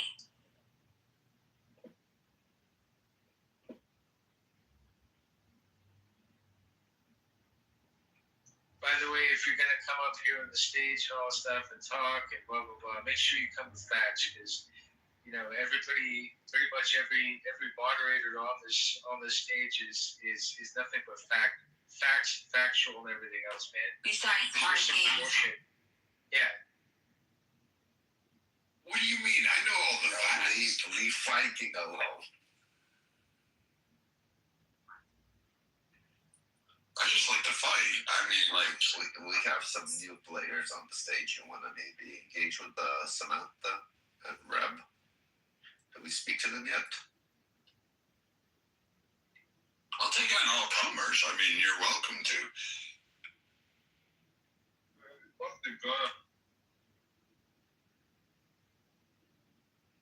IRGC rejected around one's piece.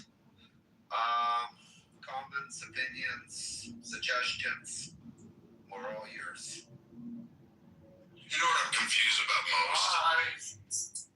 I'm confused about why they believe the guy who's been living in Maryland, Pavlov or whatever his name is, that he's somehow going to go and save Iran.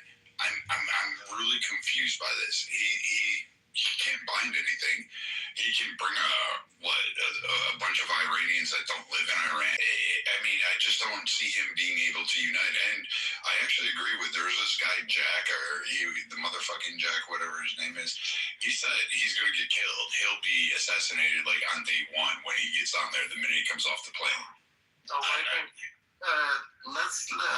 as I said, let's assume that the regime is toppled and tomorrow is the day one that the regime is not there anymore.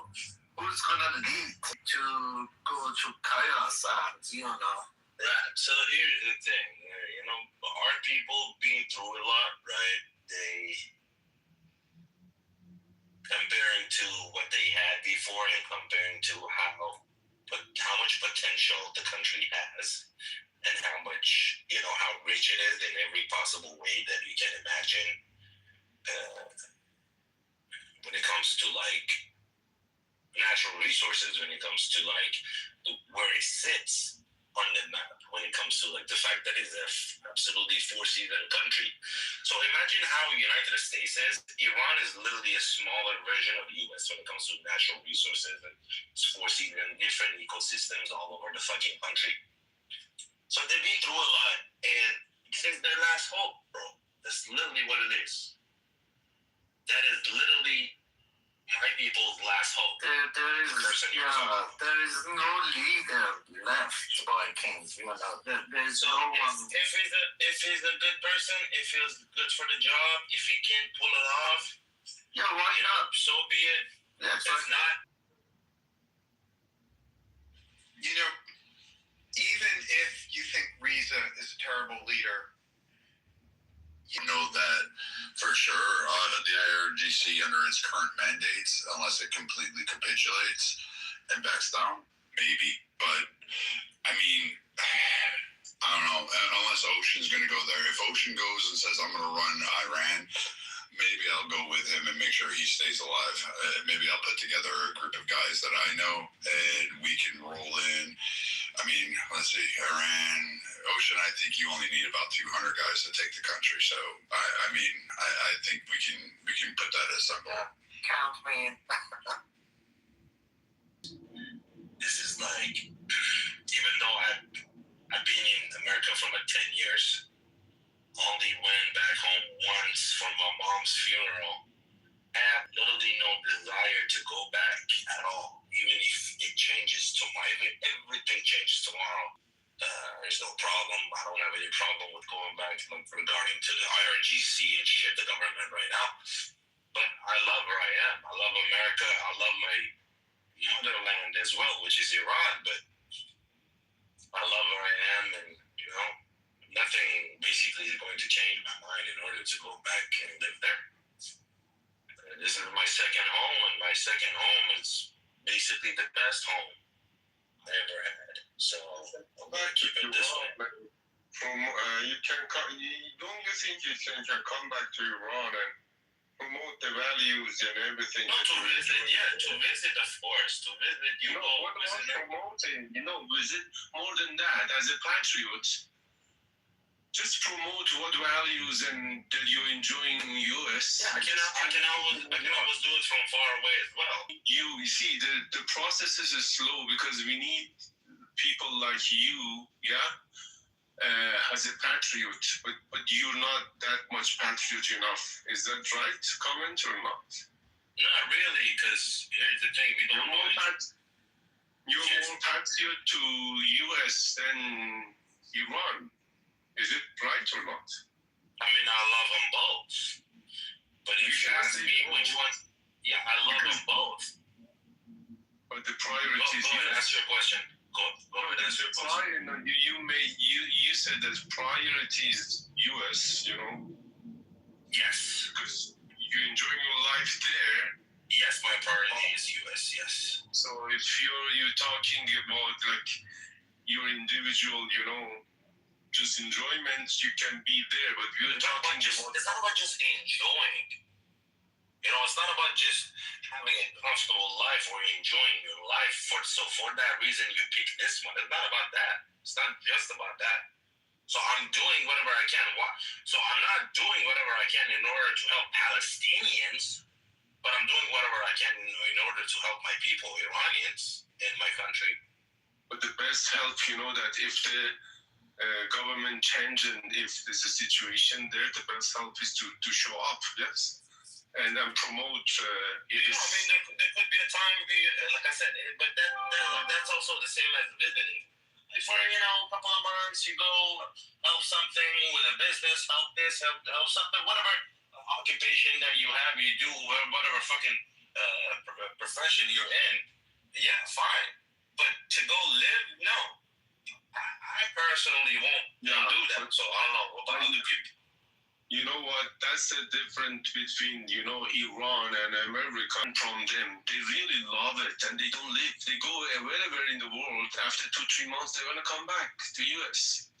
That's the meaning of real patriot, being patriot, that I can learn from US. But we don't have such a situation in a lot of countries. One of them is, Iran is one of the patriots, countries in the world, but again, we need to learn it from US. Long way. Of course, we need to learn it from Americans, because exactly. Just look at them. Look at the Revolutionary War. Look at the Civil War. Look at the Civil Rights Acts. Look at all of them.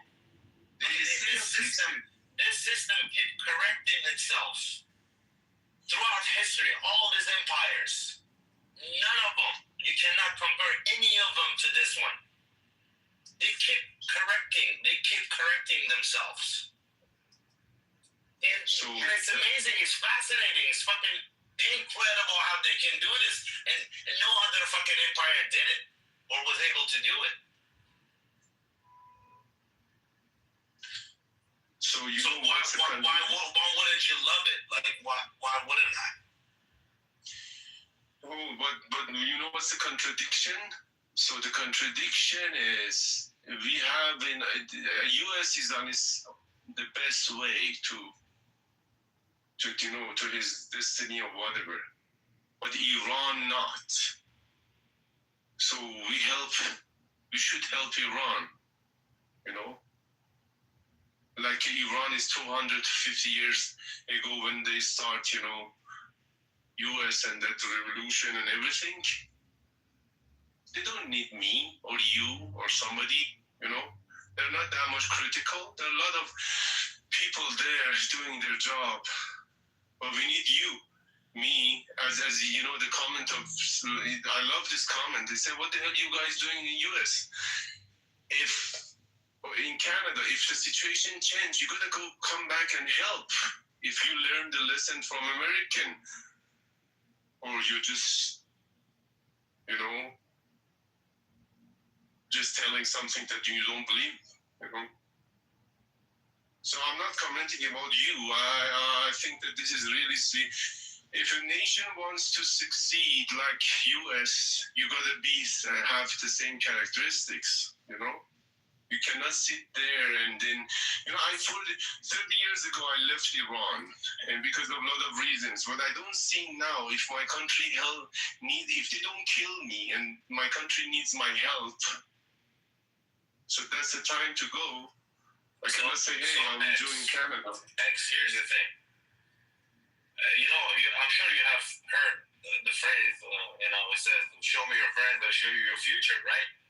Exactly. So if you hang out with bums, if you hang out with fucking losers, most likely you will not become somebody, right? But once you hang out with people who are wise, who are smarter than you, who are better than you, you have to fucking own up. They're better than you. Fine, hang out with them. You can learn from them. Then you can be a better person for yourself. Guess what? Then you're going to have kids.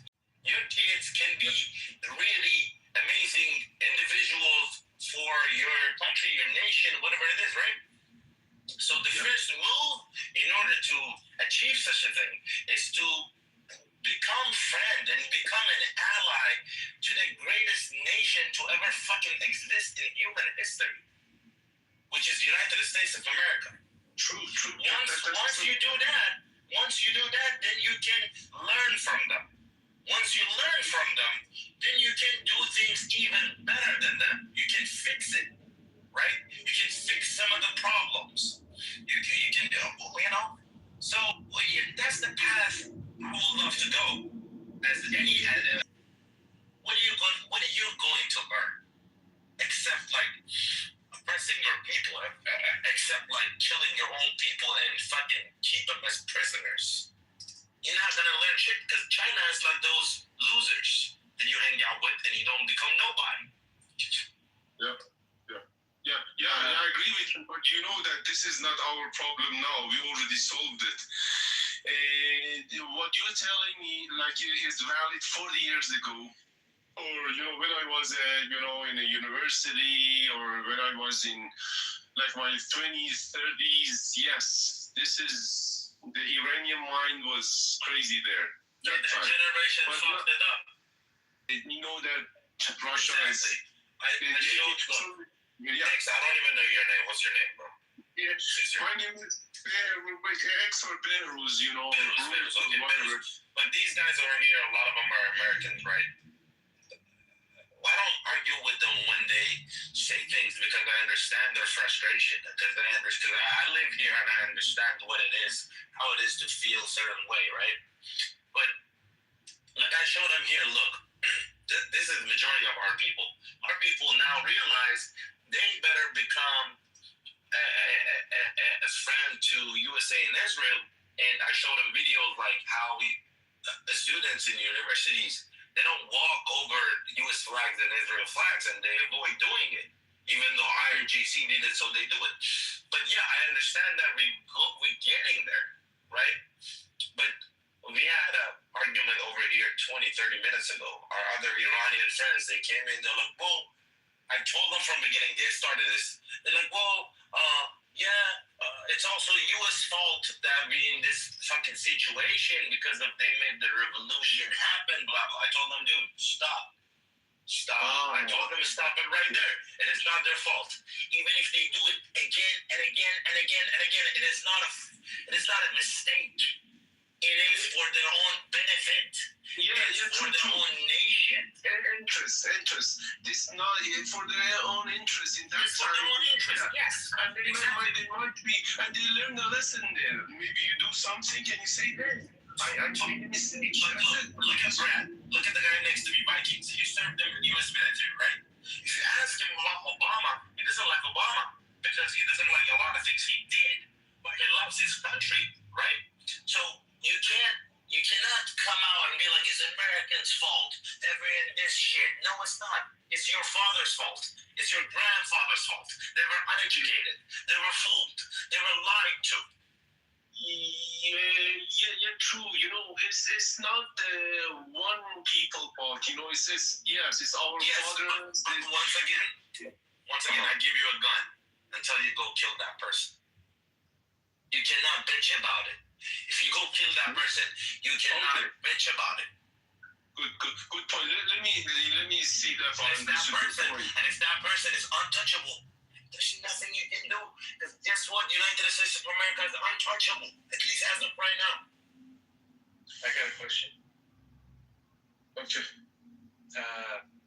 What's it like living over there? Like, is there a minimum wage? Like, how much do the houses cost? You know, like apartments in the house. No, it's horrible. It's horrible. Where in Iran? Imagine. Look, not right now. Right now, fuck it, it's war, right? Imagine, like, let's say 2 years ago. No, I was in Iran 3 months ago. Imagine you wake up in the morning, right? And you want to go get some peanut butter and jelly for breakfast. Like, go to the grocery store, get peanut butter and jelly, right? And come back home, toast the bread and eat it. Imagine that. And you go and spend $20 on it, right? 2 days later, you don't have peanut butter and jelly. You go to buy it again. I just want to describe the inflation for you. So you buy the same product for, like, for example, $26, $25. 2 days after. I'm not even exaggerating. I'm not even fucking exaggerating. This is normal in the war and... No, I'm talking about 2 years ago. There was no war. I'm talking about 3 years ago. I was there, I was 2 years ago, I was in Iran, so I'm not old, last 3 years I was in Iran back and forth, so I have a very good picture of Iran, to be honest. So a minimum wage, let me say this and then you go on. A minimum wage, how much a minimum wage person gets paid a day in America?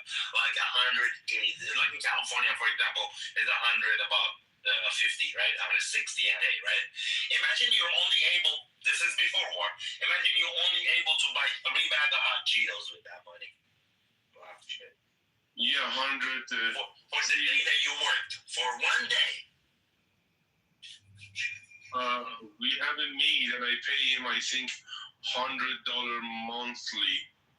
$100 a month or 150 or maximum full-time maid in home, taking care of my mother. So it was 100 in that time, 150 or maximum $200 for 1 month. Full-time, full-time. So there's no like hourly wage there or anything? No, they don't do hourly. They do either daily. Like for simple workers, they get paid basically daily or monthly. Wow. There's no, yeah. Wow. Some people do get paid every 2 weeks, I guess, but yeah. What about like the housing costs and like horrible. Horrible. So the minimum wage in Iran, by the law, it's about. I'm trying to like make it make sense for you, right? Yeah. So the minimum wage, let's say over here, the minimum wage is about 3,000 in a month, correct? Like in California, yeah, somewhere around 3,000. So over there, the minimum wage is about 12 million toman, right? So the 12 million toman in US dollars, it's less than $100. Right? It's about $80. So now it doesn't matter. Don't care about the dollar. So it matters that what you can do, right? What you can do with that money. So over here with $3,000, you could get a 1-bedroom apartment for like 2,000-ish, and then you can live your life and eat whatever, right? Yeah.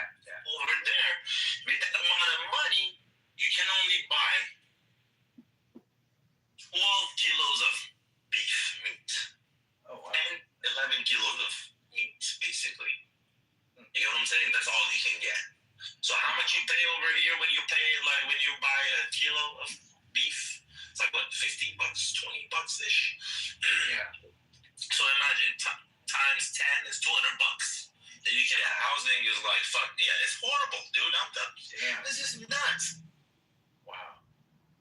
Interesting. Yeah. Think about this. Iran is the 5th nation on earth when it comes to natural resources. The 5th. That's a trip too, man.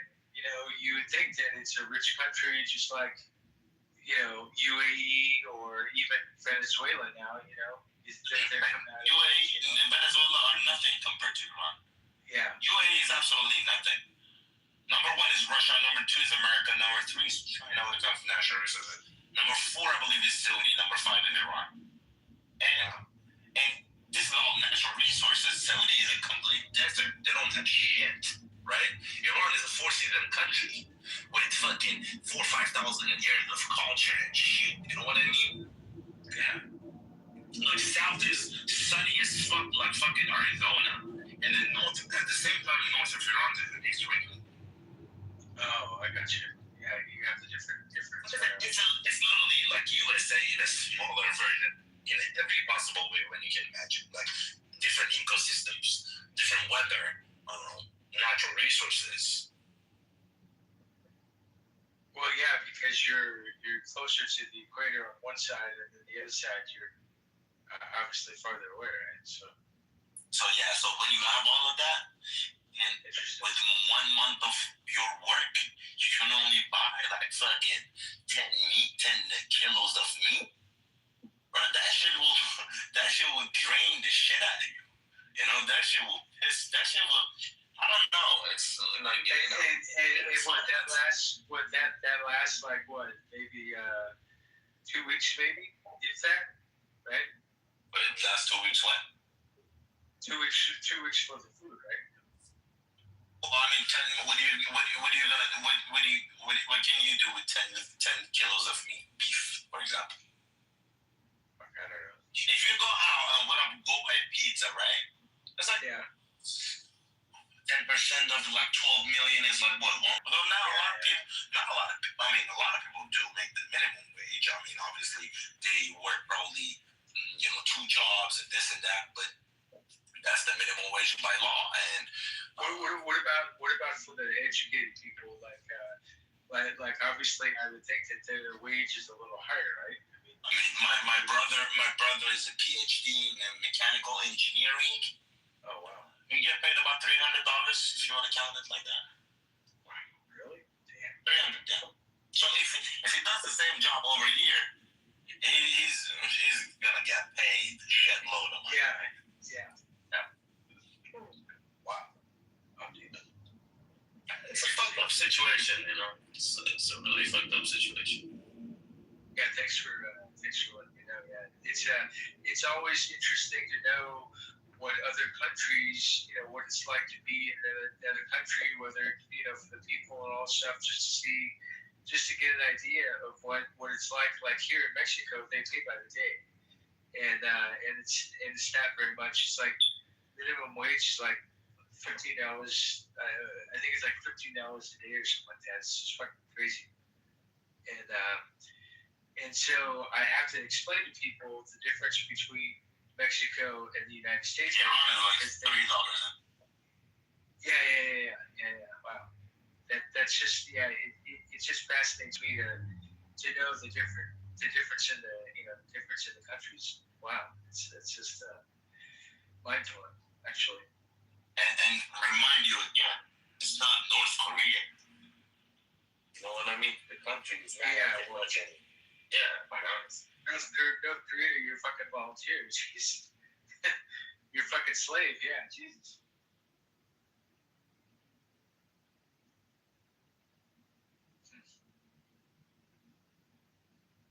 Yeah, thank you for that.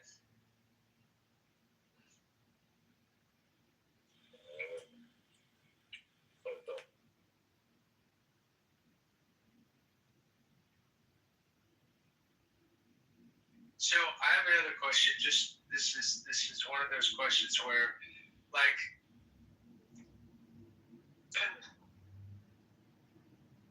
most of the people are against the IRGC and the government, but there are those 20% that are for it. Is that based upon religion, or is that based upon?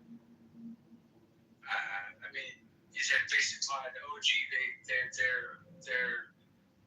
they're like followers, or I don't quite understand. I cannot put an exact number to it, an exact percentage to it, but here's the thing. Some of them do share the same ideology and they're brainwashed as fuck. And a lot of them are also there for the money and the business because of the government and the system is super corrupt. And the fact that I told you the country has so much natural resources and it's rich, so they can make shitload of money. Shitload of money. Was about $40-something billion. One. And they went to Canada. They live in Canada. 40 billion. Just one. So you know what you can do with 40 billion? Go in the world. You want me to lay it out for you? You know the sulfide project in LA is like $6 billion fucking dollars. Yeah. So that's how many sulfide projects? Fucking 7. Yeah. I got you. Dude, with that money, they built a fucking tower in Yorkville. Burj Khalifa cost 1.5. They came to Canada and had like real stakes for IGC and folding it, doing business, money laundering in Americans. The tallest building and tower around Yorkville. And so that's a twisting kind of tower. Wow. Yeah, and the kids, they're all doing party and shit, so they don't share the same ideology. They're just there for the money. So, again, I cannot put an exact number to it, but fucking I would say half and half. Well, not only that, but the kids have diplomatic immunity, right? Is that kind of... I mean, not the kids. No, the kids don't have diplomatic immunity. Yeah, the kids, they do. I don't know, maybe 70-30, like 70 benefit from it, 30% share the same ideology and they're brainwashed. Yeah, you can't, nobody can put a number to it. But a lot of them are there for the money. Because the money is huge. Yeah, and of course, if you can get away with it, right? I mean, you know. So you see, like, what, 100 million, they're talking about 12 million to fucking, some village in Nigeria for fucking trans, right, and shit. Yeah. Compare the numbers, like 10 billion, 20 billion, 30 billion, 40 billion. And you know how people were fucking furious, yeah. So yeah, the money is huge. So they're all there for the money, a lot. Mr. Drew, within 500 meters of stores right beside each other in a plaza, which is along 7 different exchange stores. I mean, if you go to any kind of neighborhood in Toronto and fucking Vancouver, Burnaby, and 10, 20 different supermarkets, right? But within 500 meters, we have 47 exchange stores. Not just because, you know, IGC is doing money laundering openly in Canada, but we don't even have any access to the Visa card, right? So that's one of the other things that I think the United States is trying to get attached 80 or 90 million people to this banking system to be actually being able to control the inflation sometimes, right? Look, if we pay taxes, if we're very good citizens in our countries, buying American products, not the Chinese, okay? If we hopping around with fucking Fords, I don't know, GMCs or fucking Raptors, especially like we need it for a lot of construction purposes, which we're very lacking in these things. We're getting like Chinese third-rate deep shits, exchanging like oil money with it. So, Toronto, at least, the city that I live, I'm seeing like it's belong to IRGC. Nobody's daring to actually, like, somebody took a video from a mullah, like, maybe about a week ago, right? So he was entering the Pearson airport, and somebody randomly, like, took a video with this guy, with this mullah guy, with his fucking mullah dresses and stuff, the turban and shit. So, government apparently captured the guy and took him in custody. Imagine somebody rob into your fucking house, breaking into your house like 2 to 3 a.m. in the morning. You cannot open firearm at that time. You cannot kill them. You cannot even defend yourself. You know, it has like a few different conditions. Okay, but what would you see? Like, what would you do in that moment?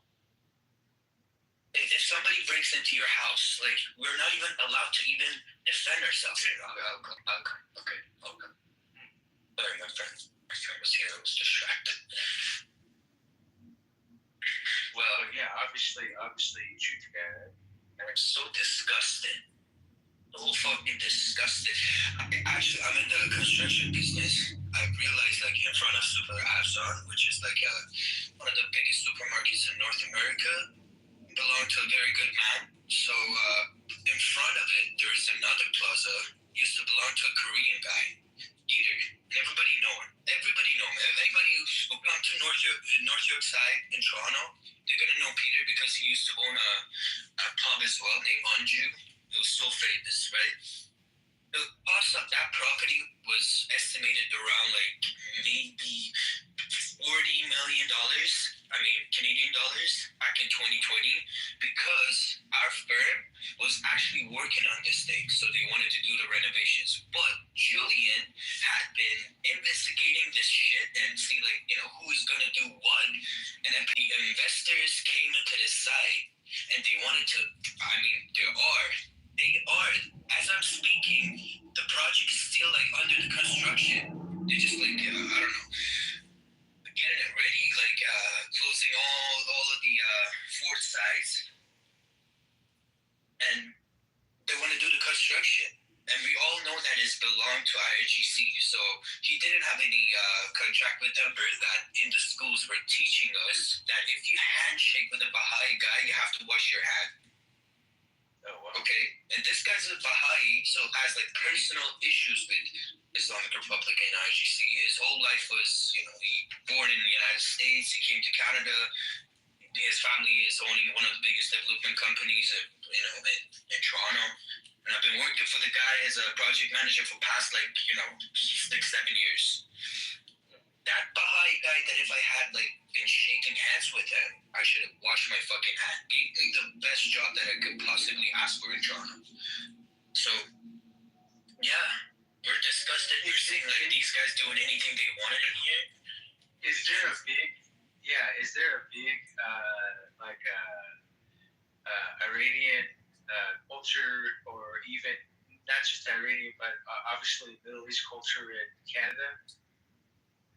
But like, what do you mean by that?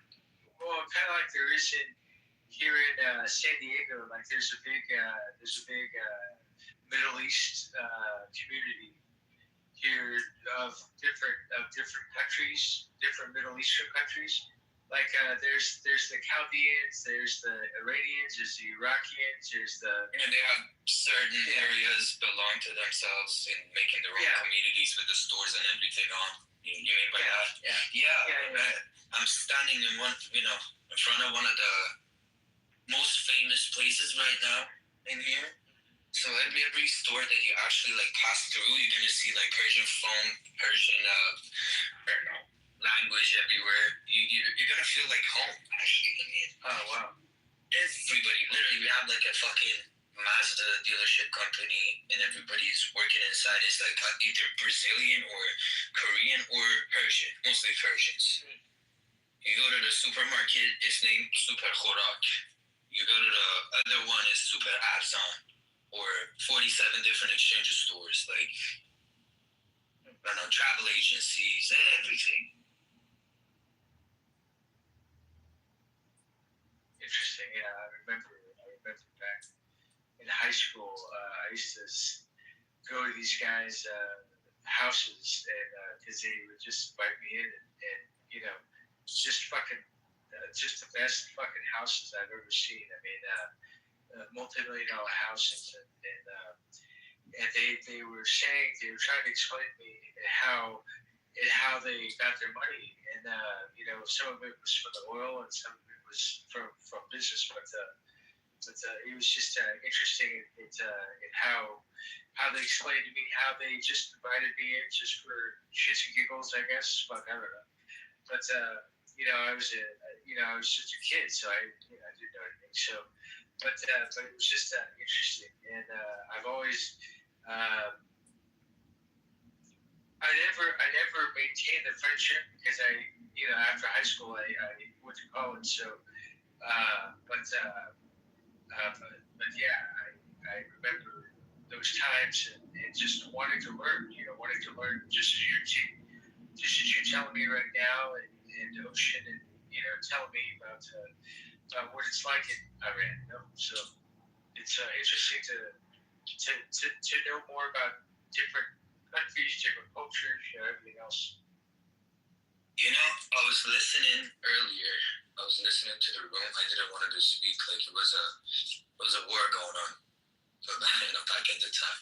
But I don't understand. Why can't you just said like I got my hands dirty killing your fellow compatriots? I slaughtered your fellow Iranian countrymen, something like that. Or I'm wrong. Viking? You talking about? Yeah. Because when I was like beefing with the guy, he was thinking American people come to this room and, actually give us stage to speak and let us talk and, gives us freedom of speech, which, with my Americans who are having this kind of system and we try to learn it from them. Okay. And we even share like a lot of mutual opinions. Like these guys obviously are emotional right now because they don't want to see like any other American soldiers getting killed in the Middle East just for nothing. They just believe that anything that happens in the Middle East is a lost cause, and American soldiers are not sentenced to fight in there. They don't have to be there. I don't know if it's just like Democrats or liberals. I'm seeing like a lot of Republicans are against that. We feel that, okay? But we Persian people, we're not trying to be served in a silver platter by Americans. Like the decisions were already made. We, as the Persian people, we're under attack, and yet we're supporting our best to the United States. We're showing our sincere friendship.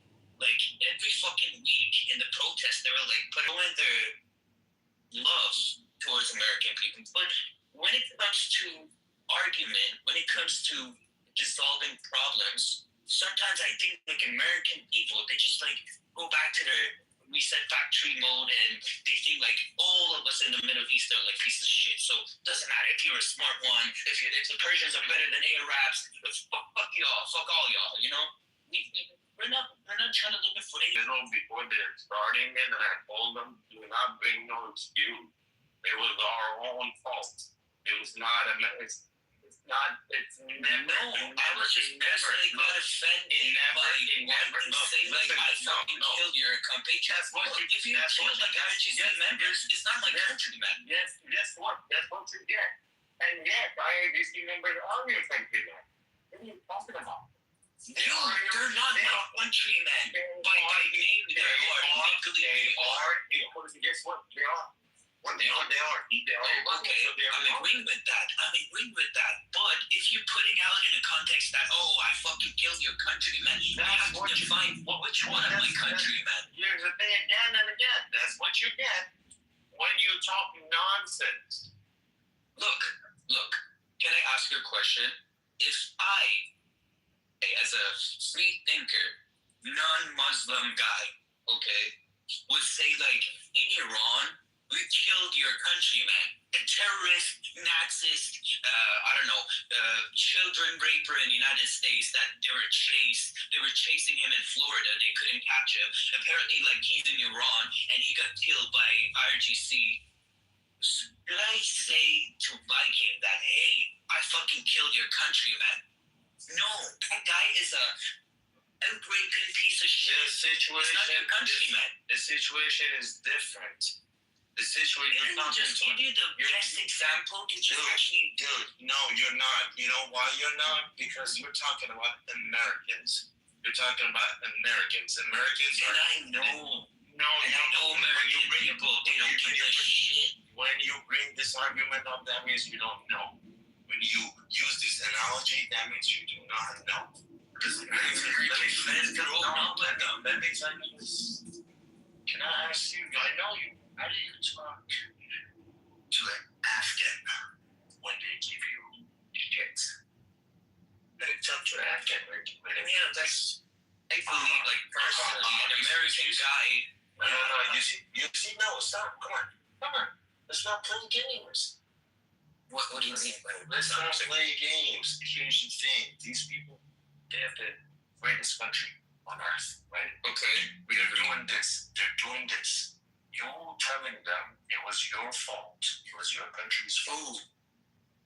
No, no. Ocean, please. I just talked about myself. I just wanted to clear myself out. I just said, like, personally, I didn't agree with the other guy. I don't know what was his name. He was like taking a fucking fight with Viking, and then I jumped in. Because I just literally wanted to say, if you're saying, like, I killed your countrymen, I manslaughtered them, I raped your women and children. No, he didn't just say, like, oh, I manslaughtered your countrymen. He just like, I raped your fucking women and children. Like, dude, even if it's a joke, even if it's a figure of speech, in a situation like that, my Persians cannot bear that. If I'm trying to be respectful to you, American guy, I deserve to be respected as well. Right? Well, you're not gonna look to me from top to the bottom. Like, we're all the same. But I do believe that personally, an American guy will say, like, hey, Persian guy, you're a fucking piece of little shlucha. You don't belong in here. Get the fuck out of Canada. Get back to your fucking country and fucking fight. You know, I agree with all of that. I'm a chill guy. I'm not trying to be biased. You jumped in the middle, and then everyone was talking. So, you know. Okay, and I cleared myself out right here. I said, like, it was just like a little sentence, and I have a problem with that. Nothing else. I wasn't supporting any piece of shit Persian, stupid ass Nick. Oh my god. Well, so I almost wanted to say that. So Viking obviously has a little bit of PTSD from this, and obviously it's one of those things where, I mean, he can talk about all that stuff, and so if he says that he killed whoever from wherever country, and so it's one of those things where sometimes you have to take people at their word, because as mad as he got, there was a reason why he got mad, and obviously he let out his frustrations just as you're doing now. So it's one of those things where for knowing Viking myself a little bit, he's a man of his word. So, if he tells you something that he's fucking, getting riled up over, he's 100% fucking, he's talking from experience. He's not joking around. So that's also something that people sometimes think he's joking around about all that shit. And no, he's not.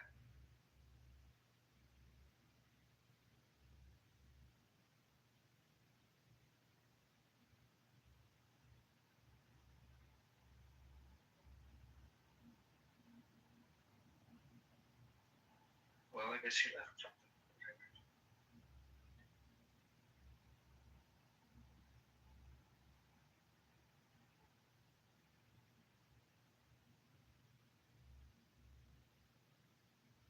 Samantha, what's happening?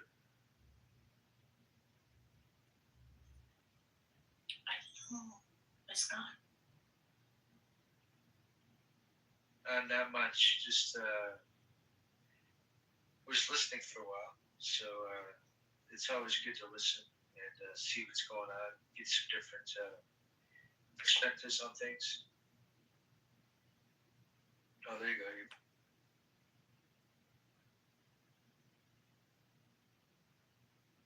Yeah, I'm hearing people listen to different people talking, different ideas. But Priya, one thing I want to mention to you is that the way some of us act to Afghan people, the way they think about us. Yeah, so I agree with you. You have this perception that we are equal, there's no differences between us, and I agree with you. I try to be like that, but at the end, the way they look at us is like that. Yo, can I tell you something? At some point, I was working for an American guy, and then a Canadian guy, and then I switched up to Persian, people in community, and I had a total different way of counting it, right? At some point, I was working for an American guy, respecting her as a boss, as a fucking leader, and everything like that. I learned a lot from him. I would think like a Western guy, not just like a Persian guy or whatever, or how to think freely out of the box and be I learned from them. But later on, I tried my best, worked my ass off. I had a few transitions in the money that I could earn monthly.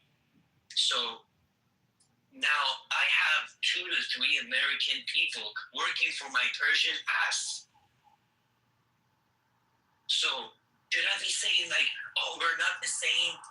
You're American. Oh, so okay, you're greater than me. And it's a very small scale. I'm just putting an example. It's just a fucking personal experience. Yeah, I understand you. Let me tell you something, because in the way they teach our children in school, that we are all equal, doesn't matter Chinese or where they come from or what's the background, we have a different perspective, we have a different point of view. The way we look at the world and people is different. Well, from some Americans, they're not in contact with immigrants, so. But I think a little respect is not killing you. You know, a little respect. However you think in personal life doesn't matter. White, brown, blue, yellow. You gotta be respectful. And I was offended as fuck, bro. At that time, I couldn't control. It was very wild the way he was. If one day you have a wife, right? And then your wife tell you fuck your mom, you're gonna slap the shit out of her because you couldn't control yourself? I'm 35. I'm 35 and I'm still single. You gotta be able to control yourself, and then whatever that bothers you, talk about it there. Dude, not right now. I'm still single. Not at the heat of the moment. If you really want to settle down and you really want to learn some things, is to get married. You will learn so much. That's a big mistake, bro. Especially as a Persian guy, that's a big mistake. Marrying somebody, giving out false promises that he cannot keep. Personally, I know myself. Better stay single. Better not to fucking make stupid decisions. About commitment and everything else. Because as a single guy, when I was single, I fucked any girl, anything that walked, pretty much. And it's one of those things where it's different now because when you're married, it's actually quite different. But the one thing I learned about it was that I learned about empathy, and really caring for the person, which normally in the single life, whatever it was wham bam. You can have that with a side chick. Later, dude. Yeah. You can have that little empathy with a side chick. No problem. Bro, these women these days, bro, it ain't happening.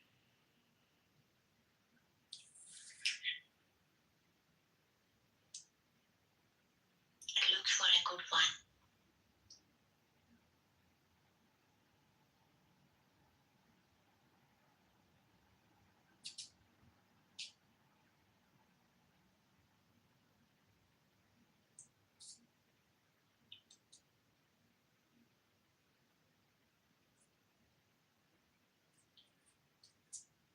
My dad passed away in his young ages.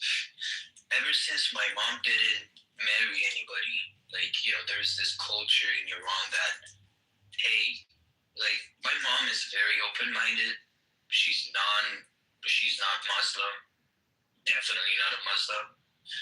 And, but the morality is some of these Persian women that they didn't have any internet in their time, or I don't know, they were old schools. They have better type of manners in dealing with men. But around my age, it's just gold digging, scuff. I don't know. I don't want to be they don't like you. They won't give a shit about you. They will fuck you in your ass when they can. But while they're with you, they're just pretending that, this guy opened his mouth and just spit you for me.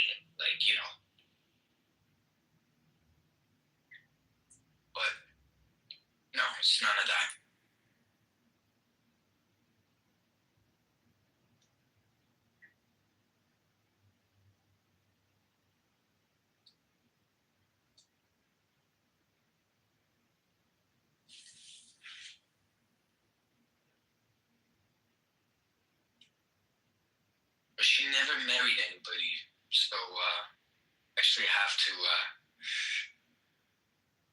do my part, I guess, from now on. She's getting old. I gotta look after her. She wanna retire soon, so from now on, I gotta carry the rest. I don't wanna see her working like that. No. Oh, she's back home? Yeah, she's blessed. My mom is back home too. I'm worried about her. She's coming back to Tehran. We went to Northside. We have a cottage in there. She stayed about like 16 days and said like, "Oh man, I'm tired. I don't wanna be here anymore. So much shit to do in Tehran. I gotta come back." I said like, "They're still bombing." And she said like, "No, it's not like that. It's just like every few hours. It's so lower these days." And I said, "Buddy, you're not afraid?" So when we're seeing like personal experiences like that, we're trying to be like the voice of the diaspora that you see around the news. They're insisting of, this war to be continued. They're still getting bombed. They're, exhausted, frustrated. But yet, my own mom is like saying that, 20 days later, I don't think that any of these guys would, stay and come to their national TV and disappoint us or whatever, because they fucking disconnected anything that the people of Iran can listen to is TV propaganda, Islamic propaganda, IRGC propaganda.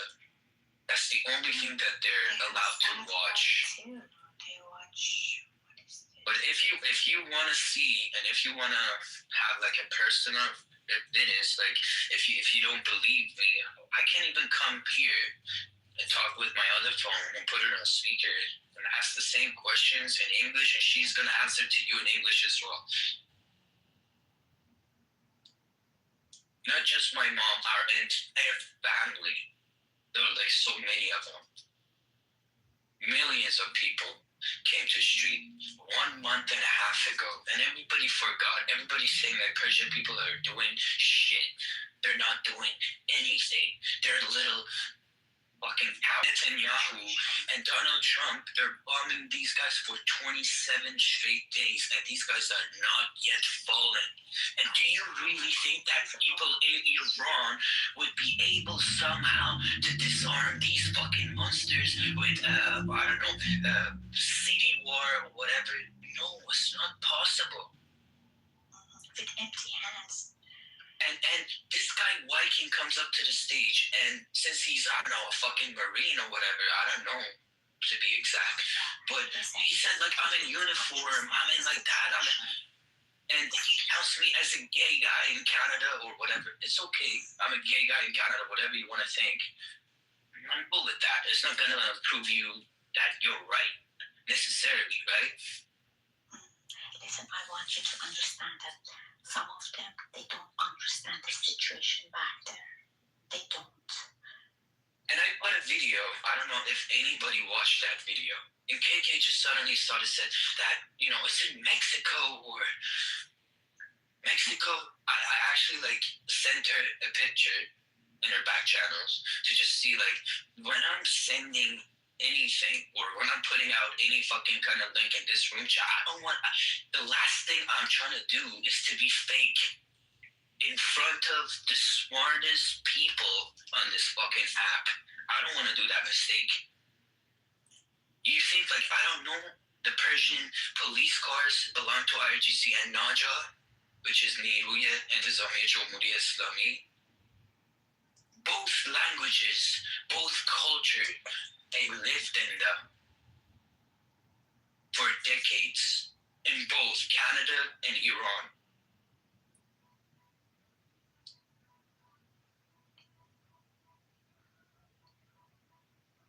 It's hard to make people understand yourself. It is. She comes here and said like it's not the Persian police guard. It's belong to Mexico and cartels. So yeah, it's okay. We hear lots of bullshit here. Whatever. And when I see that, so I'm realizing that whatever that these guys are trying to prove that they are in their personal life, with some of their statements, it actually exposes them. They don't know jack shit about this. They have basic information. CNN, like I don't know, and come here and say like, hey, you're wrong. This is Mexican police, or like, you don't know anything. You're spreading propaganda. AI, fake news. You're IRGC! IRGC! God. What up, Oria? I think it's of course, right? Of course. What is 100,000 account? Of course it is. I wanted to get that account back open, but my fucking number fucking expired for the verification code. So I guess I'll have to remake this one, of course. Of course it's me. Of course it's you. Mm-hmm. How could you ever? Yeah, how did you ever assume that it was anybody else? Everybody in the audience is me. No, I'm just playing. I actually did that to fucking Andrew Hart in his explain to me why God's not real room and stuff. And then I put like 35 accounts in the audience, and then I was trolling him, and every time he would kick me out of the room, I'd raise my hand, and then another account would keep coming up. Eventually he got tired and he just closed the room. Yep. I told him, listen, everybody that comes in this room is gonna be me. I'm gonna sing you a song. Muhammad ya benzona, la la la la la la. Muhammad ya sharmuta, la la la la. Yeah. No.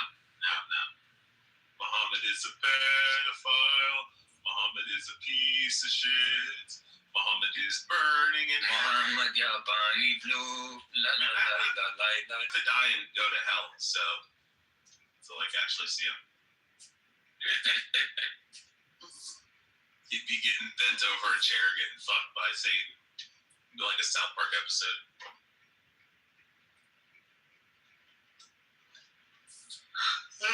Wow. Oria, are the Iranians still crying and making excuses? Well, yeah. I'm seeing some Americans try to go into the ring with some Persians like me.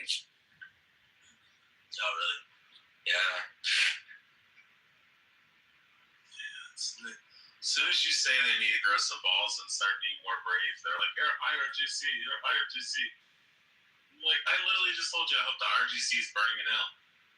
But I believe like whoever that you have personally, I am feeling them. I know what they've been through, but the way because American people, they're all about like guns, like fucking, hey, let's go fucking go and kill them all, like whatever, They're so firm, they're so tough. We get it, but we're not trying to come here and pick up a fight. That's how they feel. There are like different ways, different moralities that people carrying in their cultures and and their speakings. So Persians, they're always trying to talk like with manners, good words, like being so polite all the time. Like as an American, you don't need to be necessarily polite to conduct a business with somebody, or you can just be serious, or you can skip all that fucking, being soft shit, That's how American people doing business, living, they're so tough. I get it, okay? But Persians, they're all about poetry. They're all about like culture. They're all about like singing, writing. Of course they're soft. But yet you cannot consider the whole nation by something that I'm just saying. Like, their culture, whatever. We had legends in our history, like Rostam. We had legends like Sohrab, his son, football metaphor being or audio in our history, we had plenty of legends beside the poetic people proving Iran is always resilient to the history's darkest turns. I personally believe in that. But yet an American comes here and calls my Persian accent gay Canadian fucking faggot. It's okay. I get you. You don't want an American soldiers to get killed, or you don't want the boots on the ground shit, or I don't know, you think that we have to fight our own war, we shouldn't fucking ask America to put it on a silver platter to, I don't know, serve us with that. Like, nobody asks for it. The decisions are made by your own government. Now the United States is in charge. Like, they do whatever they wanna. And eventually, in some of their mutual goals, majority of Iranian people are hearing same thoughts with Donald Trump. And people are naming their streets in Tehran and different cities after this guy. After Bibi Netanyahu. Like, I've seen a lot of crazy shit happen and changed in my society that I've seen, like, majority of people, even in the schools, they're not walking on Israeli's flag, American flag. They're not like that anymore. They love America and they try to be your friends. And if you're thinking like they're so pussy of not acting like anything, I just wanted to tell you that 1 month and a half ago, when the massacre happened, people had nothing, had shit,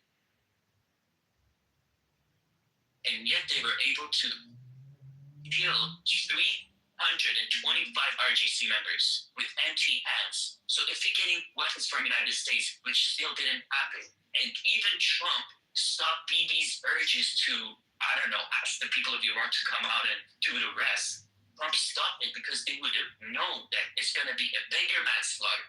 Because RGC underground, in the air, in the Navy section, they cannot confront the United States. They're getting raped by the United States. Okay, what they would do as the Shia militias, terrorists that took our fucking nation in hostage, they have to focus on the people because they would have known that nothing would ever happen to them if people doesn't want to act as the third to the United States and Israel. They're focusing on us. So I believe the United States already took decisions and made them, and we have to wait for it. And this is not something in Viking's hand or PK's hand or Ocean's hand or BB's hand. It's already done. And the other thing is that they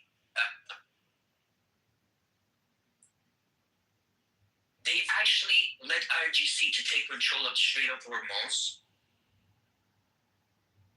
intentionally.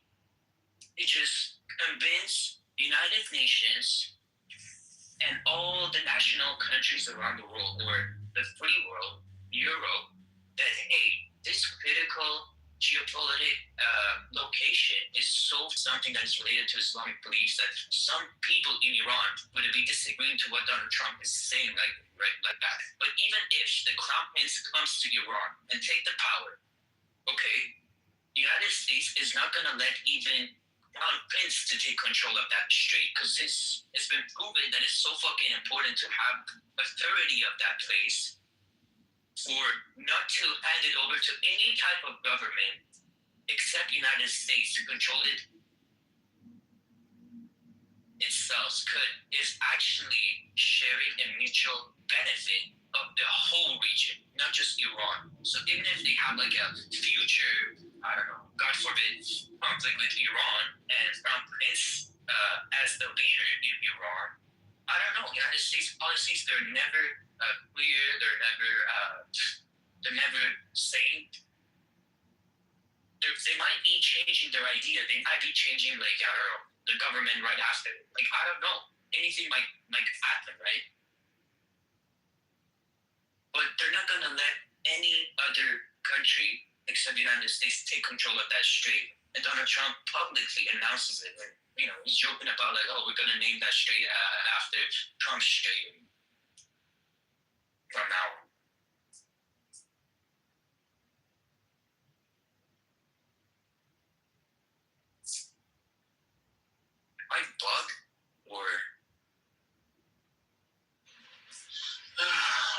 for the IRGC at this point.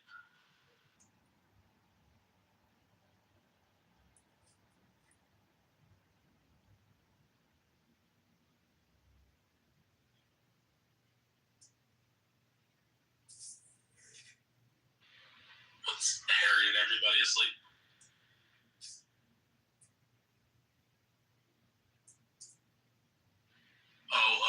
Galaxy, if you're awake, you're a fucking dirty faggot. Let's see if he's awake. Nice.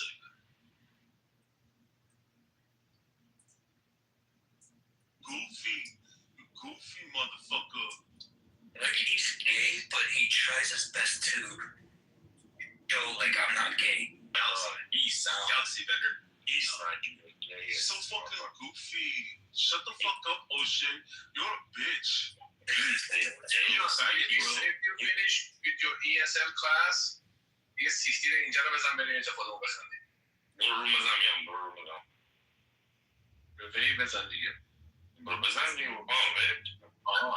Ticket bay or No. We're not speaking that monkey shit. English.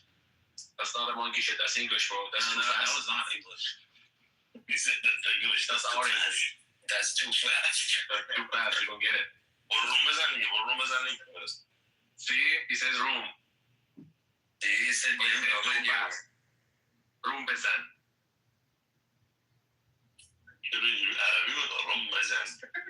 room بزن. Dude, of course you're hilarious, bro. Why is that? روم بزن. ببری با کسکش نشیزه اینجا ESL برگزار میکنه. کش. برو بزن لینک شده یا. Ladies with gentle hands. Should I take off of it?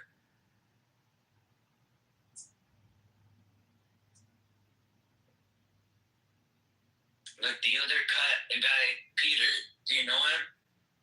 Comes here and said, like, Julio, you try not to speak like that to me. Julio, you're so stupid. Who is he? The Peter guy. Oh, I don't know that guy. Peter Ahmadi. Was he one of the white Iranians? Yeah. What a surprise. Some of the Iranian pussies. Yeah, pussies anywhere, bro. Canada, Iran, you know, UK. In it. Sitting next to their fireplaces, sipping Merlot, talking about the Iran war. Like they're there. Well, there was some sitting in the West, you know, sitting next to the fireplaces, drinking fucking wine, and sitting here on Clubhouse telling all the Americans, you know, they don't know shit. And I'm like, yeah, that's exactly what we're saying. It's like, I've had to listen to the Iranians for the last year and a half. We know your entire fucking history. Like, fuck. We know everything's going on. Yeah. They're so emotional. We unfortunately became experts even though we didn't want to become experts on a fucking country. Like, shit. Dude, I've been following up the news over 15 years because we, as Persians, we all dress how we look, or when we party, they get actually, like, they knock on our doors. If you have a loud music, they're gonna say, like, oh, you have girls in there? Oh, y'all gonna go to jail. You know, that's easy, right? For partying in your own property, right? So when you're living in a society like that, you're totally abandoned from the whole world, from the international culture. They cannot even come up to a single stage in Clubhouse and express themselves and their feelings. Like, as civilized person, sometimes, which I hate to see it, but they're so emotional. You have to give them some rights.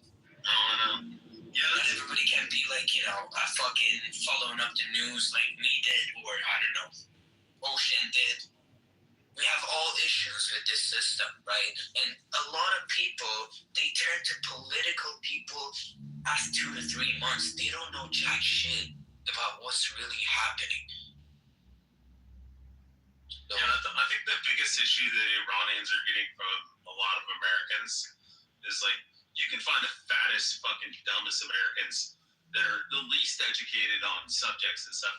But the second, you know, and they might feel your plight or your situation and feel sympathy for you. But the second that somebody's like, fuck America, you know, it's an American thing that even people that, you know, will badmouth the United States, if somebody outside the country badmouths the United States, everybody's ready to fucking throw a fist. You know, and it's just, I don't know, it's a patriotic thing or it's an American thing. But I truly, genuinely believe that nobody will ever try to invade the United States.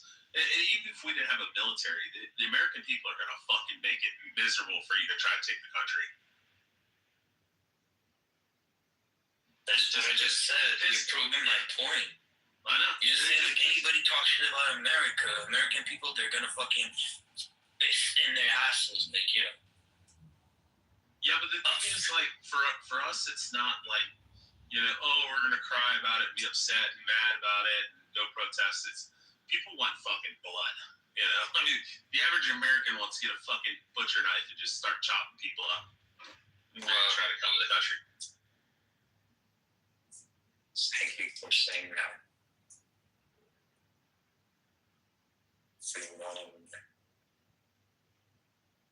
He said Trump is a good boy. He is a good boy. We appreciate that good boy. By saying boy, do you mean like Goyim or whatever? Yeah, just other non-Jewish person. But there is negative connotation to some Jews when they say boy. They're implying that it's a negative thing because they're not of us. They're not of our tribe. You know, but most Jews when they say boy, they just mean like the Amish have a word. They just say English. And English is for like black people, Asian people, Spanish English. Because they just assume that they're American and they assume, oh, well, they speak English and we don't.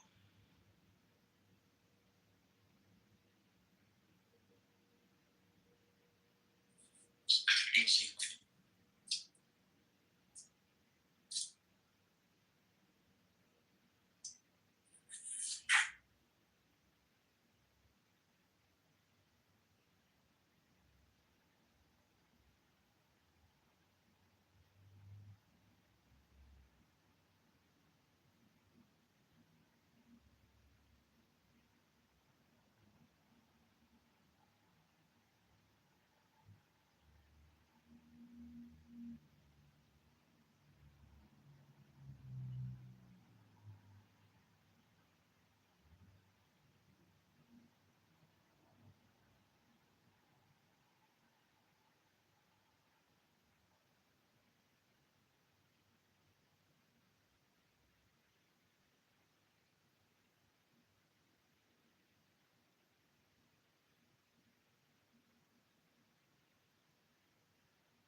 Hello,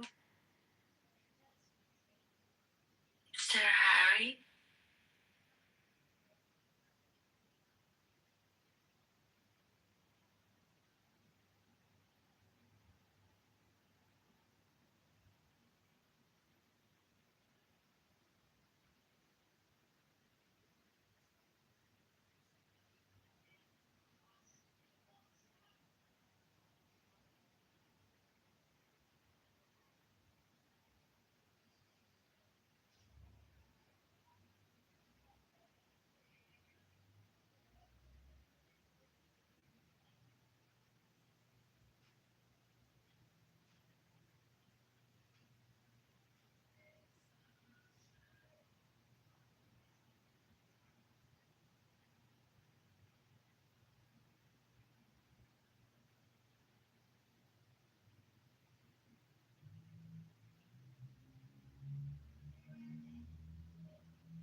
Harry, is nobody talking or I'm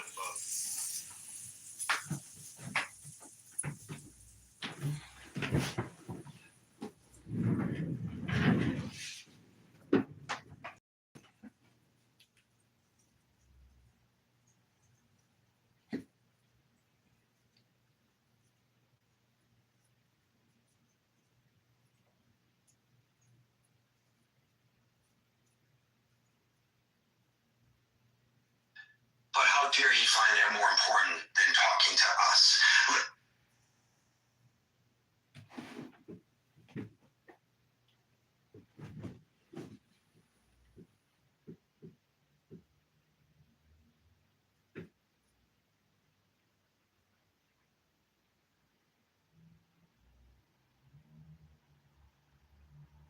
your claim by giving your sources and some of the things, but you never gave me source from yesterday. You said there was a.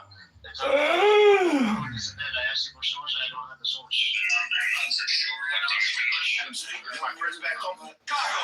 10. Do you remember yesterday Trump said there were 8 oil tankers which passed the Hormuz with Pakistani flag? Do you remember that news? I don't. Provide sources, please. No, there is a video. I can send you the video now. No, can you send me the source? Text it to me. Yeah, I'll send you that. So Trump said that there were 8 oil tankers which Pakistan allowed, which Iran allowed to cross the Hormuz because they had Pakistani flags on them. So yeah, Iran allowed 8 to 10 oil tankers which had Pakistani flags on them. So where are those tankers? They never reached Pakistan. So where did they go? No, I'm going to send you the video where Trump has accepted that these 8 to 10 tankers, the ships with Pakistani flags, lost because they were Pakistani ships. So I wonder why those ships never reached Pakistan. If they're allowed to pass through, then what do you care? So, no, I wonder why they never reached Pakistan. Where did they go? Well, he makes fake videos. Trump is known to make fake videos. Those ships did have Pakistani flags on them. They were allowed to cross by. So I wonder why those ships had Pakistani flags and Pakistan recognized those ships were ours. But those ships never reached Pakistan. They were sent somewhere else. So where did my great country send those 8 to 10 ships of oil?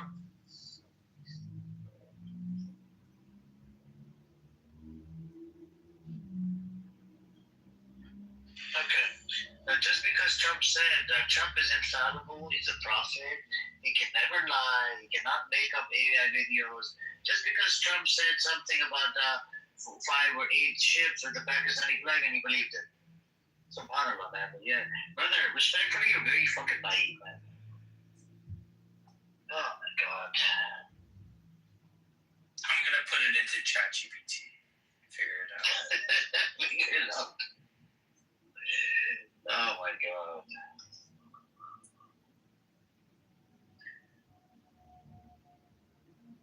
And Zadie believes you, you know? She's trolling you, and you fell for the trap. Oh my god. Let's bring her up, see what she has to say today. Hopefully she doesn't disrespect anybody. Come up. And stop doing all the she has any bullshit as well. Come up. Okay, it's okay. Sit in the audience. Don't come up.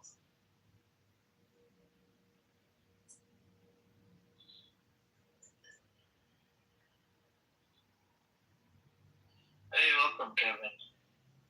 Hey, how's going on over there? Everything? With Iran, no? I don't know, man. Do you think they are negotiating or Trump is lying?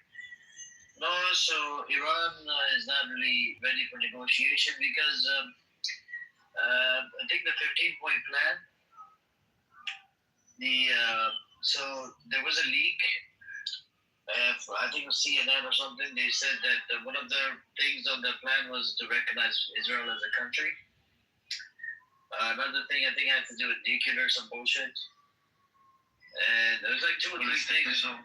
We don't know the full 15-point. It's classified.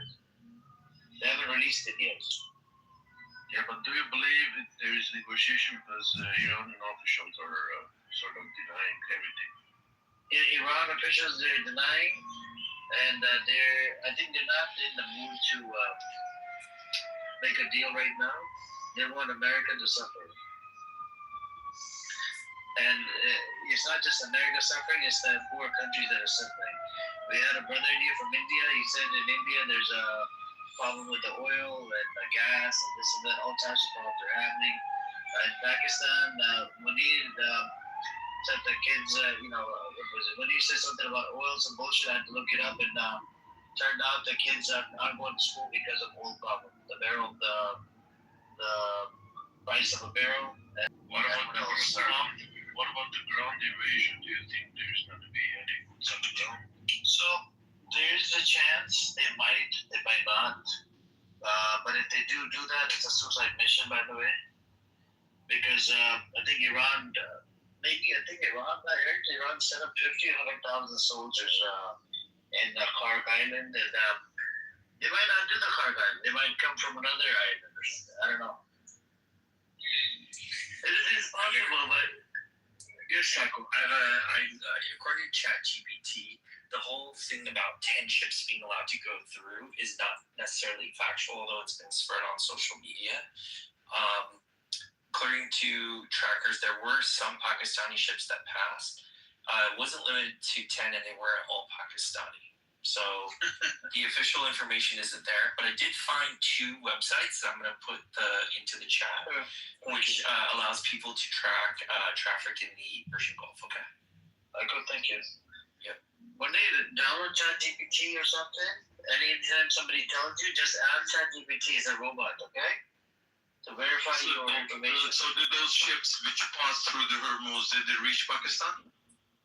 We don't know. It was 1 or 2 ships, maybe, or 3 ships. Can we have I want everybody in this room come up and just say meow. Can we have a meow moment, Arash? No, meow. Okay, Munir, are you gonna say meow or are you gonna be negative Nancy? Meow. There we go. Meow. Cash, by the way, Cash just became a Muslim, mashallah. He took the Shahada today, I think, or yesterday. Welcome to Islam. Can we have a meow? Can we have the meow moment, Cash? Can you do it? Cash? Meow. That's a good one. Adam, can we have the meow? Adam is a lawyer. We have to watch out for him. Go on, Adam. Can you say it in your lawyer voice? I'm afraid I'm going to get Nancy. I'm going to get Nancy when it comes to that. This guy, man. Kevin, can we have a meow, bro? No? Bro. I'm a serious guy, but meow. I'm a serious guy, but meow. That's the funny one. I was just joking. So I will, but why do we only give it to meow? Like, when I come in the room, why can't you guys all go? You want to be a special one? You want what? Papacito! You know what? When you say it sounds so pervert thingy. It's like you're in your 70s, bro. And she's like 16. It doesn't sound good. Like a guy. I'm not 16. Now, She's not 16. I'm not. Sorry, 16, bro. Yeah. So he's definitely 16 or 18 or something. You're confusing. Meow, just say you're 16. So meow is 16 and you are 70. Doesn't sound good, Amir. Hey, it worked for Robert De Niro. It's alright. Look, Munir, when I was part of the Dava room, right, I shared this story with a lot of people. You can verify the story. We have Pearl, she comes in here. Yahya comes in here. There's other people. When we used to debate the Quran only, people that only believe in Quran. So we would have the meow moment. Back then, we didn't have actual person meow. We just had a meow moment in the middle. So every 2 hours, I'll be like meow, and then they would be like, what just happened? You know, sometimes we would troll. Hey, what's up? Be behind this history. Good. You're welcome to come on up. We're having a meow moment. If you want to say meow, you're welcome to come up, say meow, you know. Anybody wants to come up. So we used to have a meow moment, especially we would, thank you. We would troll, those Quran only, you know. I look at them as disbelievers, by the way. I'm very extreme when it comes down to those people. What are you doing, man? Shaking the bottle. What kind of bottle you got? You got a Pepsi bottle? Coca-Cola bottle? What are you doing? What are you doing? Are you playing with a bottle? What bottle? I'm typing. I'm just wanting now to be careful from you. He's like touching the little thing of the bottle. It's like that's what it sounds like. Spin the bottle. Yeah, I can't believe he was arrested for having me supporter. Yesterday, somebody came in and told us a secret. Munir? Yeah, Because of the Iranian traffic. I told you this already.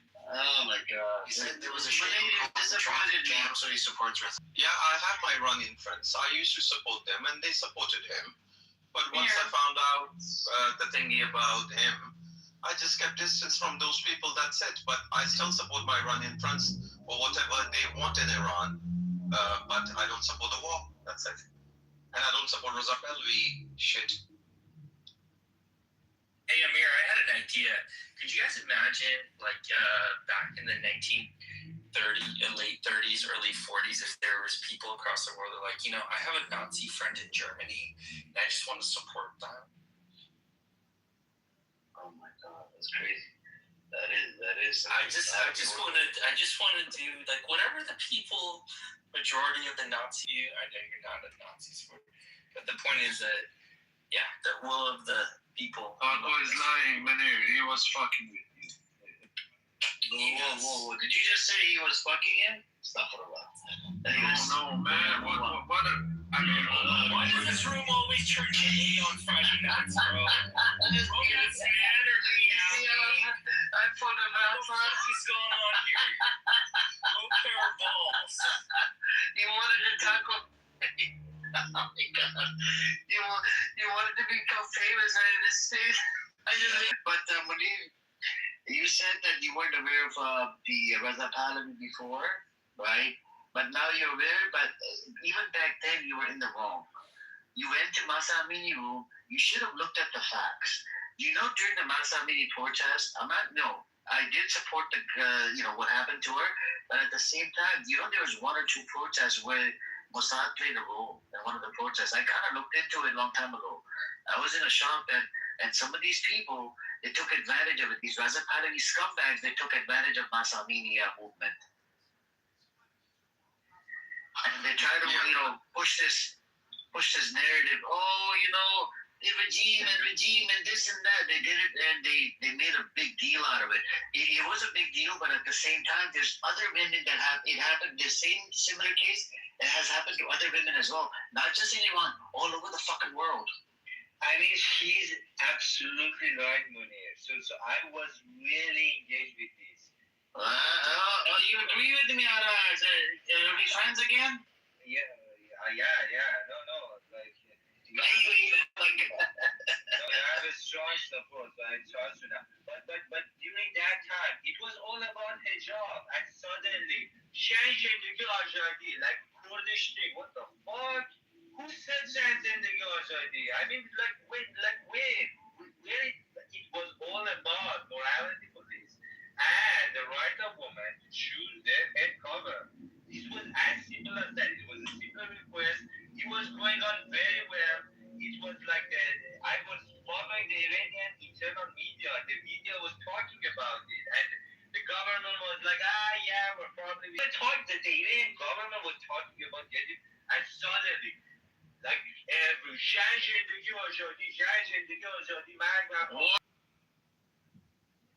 I have a question. Where does slogan come from? Yeah, you're saying where that Zendegi Azadi came from? What are you saying? No, I'm saying that from the Kurdish. That's a whole Kurdish. I know. Yeah, that is Kurdish. I know, but my question is that why a protest which is about women's right to choose their head covering changes overnight to Zendegi Azadi? Why do you say it with that gay accent? Hold on. He does.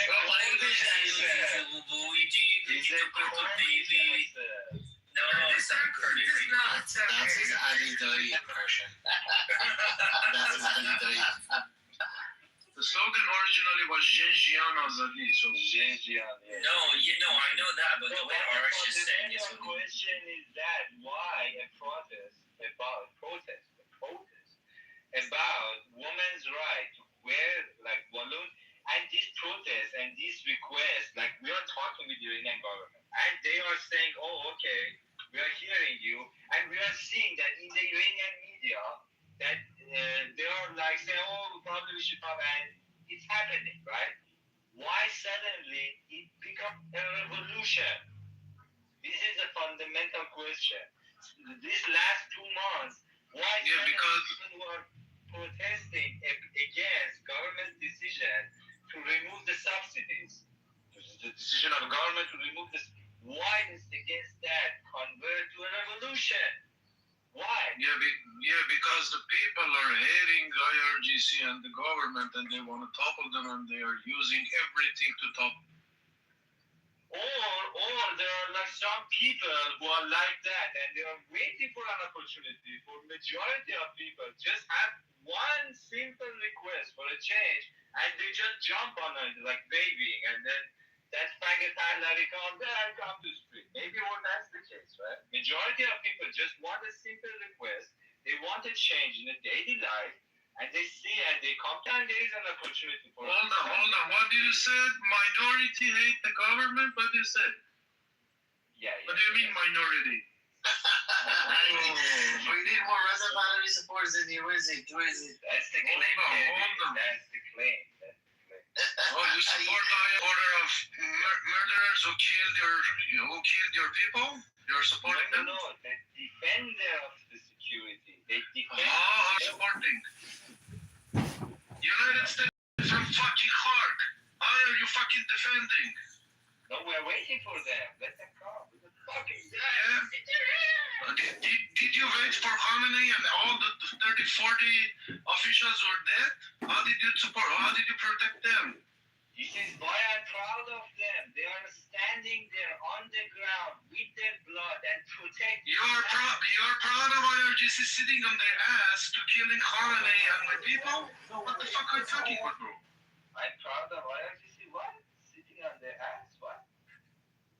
Khamenei, first of all, Khamenei was always in his office. He didn't go for a walk. You are not proud of killing somebody, a religion, which is sitting in his date. I mean, like he was always there. He was never hide. They told him, let's put you somewhere safe. He said that you can put me somewhere safe. Can you put 90 million people in somewhere safe? There is nothing being proud of killing a religious leader which lives in the public. Number one. Okay, forget about the Iranian people because you don't care about the Iranian people. Do you know how many people IRGC Quds Brigade killed in Syria? 40,000, do you know how many people? 10 million. IRGC was not IRGC is causing world hunger. They were consultant invited by a genocide Bashar Assad. We are ashamed of what they did, and we try to tell them. You are saying general? You said genocidal Bashar Assad? Best friend of Khamenei? Best friend of Khamenei was a genocidal. There was a mistake. It was a strategic mistake. We condemn it. And yeah, I mean, it was the order of Khamenei to save Bashar Assad by killing ordinary people in Syria. And you are saying he was genocidal? No, Bashar Assad, his father, Hafiz Assad, when Iraq attacked Iran, supported Iran. So that time we didn't even have a missile. Like we had this Saddam killing us, and we had to send Iranian meat to defend. Hafiz Assad was only country and Libya which gave us missile. And don't tell me history. Answer my question. Did you see the meeting? Did you see the meeting of Khamenei and Bashar Assad? They were kissing the faces. Did you see those? So they were best friends. The whole IRGC and Khamenei regime was supporting Bashar Assad, and you're saying Bashar Assad was suicidal? Yeah, because he listened. He came and asked. I'm listening. And Iranians have these cultures like Afghans. So we paid back a favor. They came and asked for help. It was a mistake. So are you saying Khamenei was against Bashar Assad?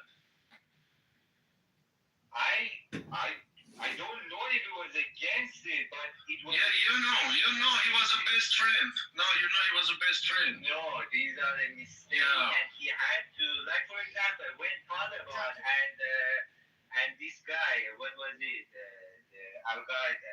So when United States asked Taliban to return Al Qaeda, why Taliban didn't return? Because there is this thing in Middle East, for example, they have this morality. I don't know. I'm not agreeing with it. I'm totally for politics. Like if it doesn't serve your interest, just throw them on the bus. But no, like for example, Afghan were like, we do not betray our guests. Khamenei, like I think that's what I think. Only to the Hafiz Assad to go and protect his son. I think. Okay, this is nonsense. Answer me. Okay, this is nonsense. Answer me another question. Okay, you're talking nonsense. Okay, listen. Answer another question. This is nonsense.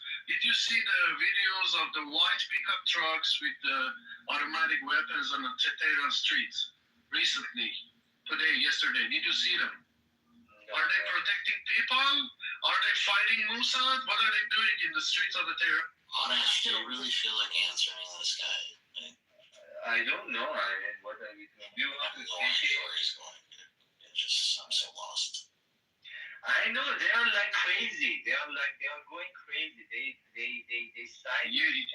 Both of you are embarrassing yourselves. You cannot answer my simple question. You are embarrassing yourself. Bro, Kevin, you're too smart for us. What is your simple question? So there is a video and there is a absolutely no answer for any of my questions. I haven't seen. So what is the question? Let's ask this. I want to ask Kevin this question. Kevin, so let's say you're the leader of Iran, right? I don't know if I asked you this question before. You're the leader of Iran. Trump's conditions are no more uranium enrichment. Put down the weapons. Put down the advanced hypersonic missile.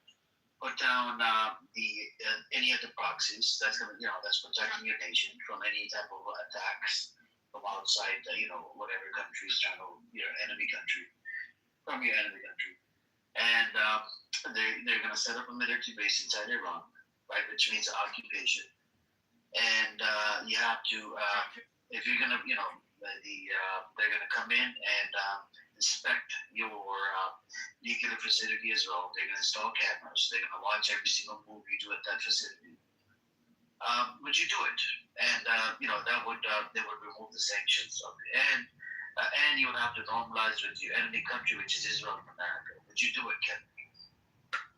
Okay, so I will answer your question, but first of all, I wouldn't act for 47 years to this point that they are asking these things. But for the sake of the country, yes, I would go for the referendum, and yes, I wouldn't let my country. No, I'm not going to referendum. I'm giving you. Hypothetically, you're the leader now.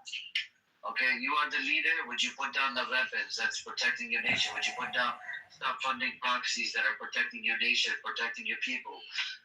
And you gotta get rid of the hypersonic missile program. You gotta get rid of the uranium enrichment program. And they're gonna set up a military base inside your country. You would. Yes, I would. Okay. But so in other words, anytime Israel or America feel like attacking, they can come and attack your country and do maybe a coup, like what happened to Dr. Mossadegh back in the days.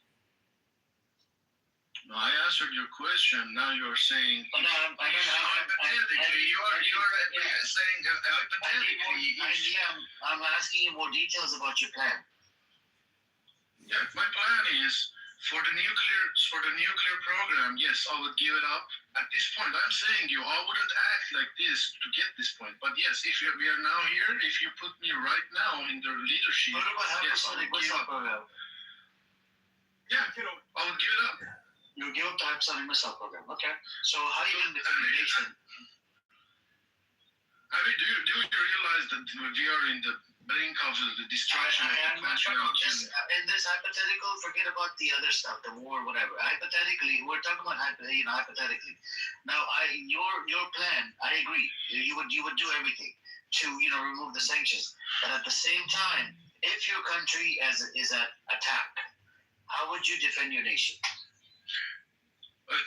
Is everything in place now? Whatever they have now, protecting the nation. I'm not talking about now. We're talking about this hypothetical. You agreed that you would put down your weaponry and you would do everything to remove the sanctions and help your people.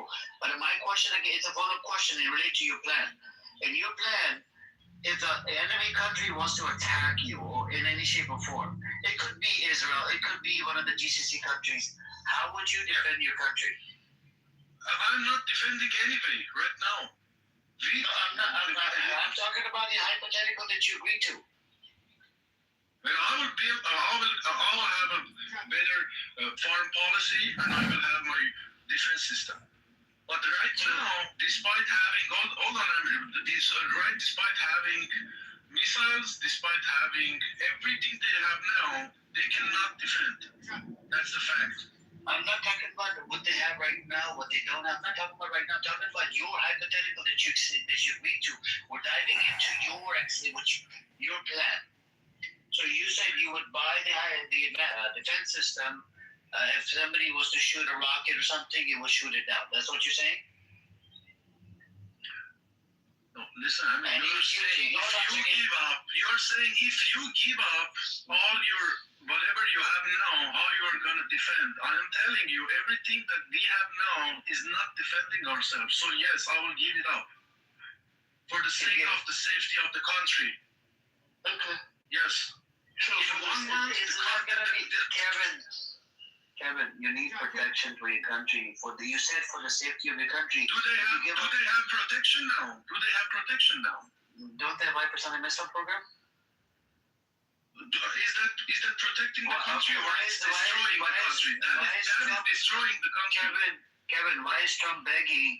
In spite of they turned down the deal, there's another article on Bloomberg that says that in spite of Iran denying the deal, we're still insisting on trying to work out a deal with Iran. The deal why is Trump denying it? Yes, they denied it. Okay, they denied it, yeah. Yeah, but then there's another article, he said, in spite of them denying it, we're going to continuing to work with Iran, trying to, get the ceasefire going. Yeah, at the same time, they're begging. That's begging. No, that's not begging. They're at the same time. No, but Iran did not accept the first deal. That literally means begging.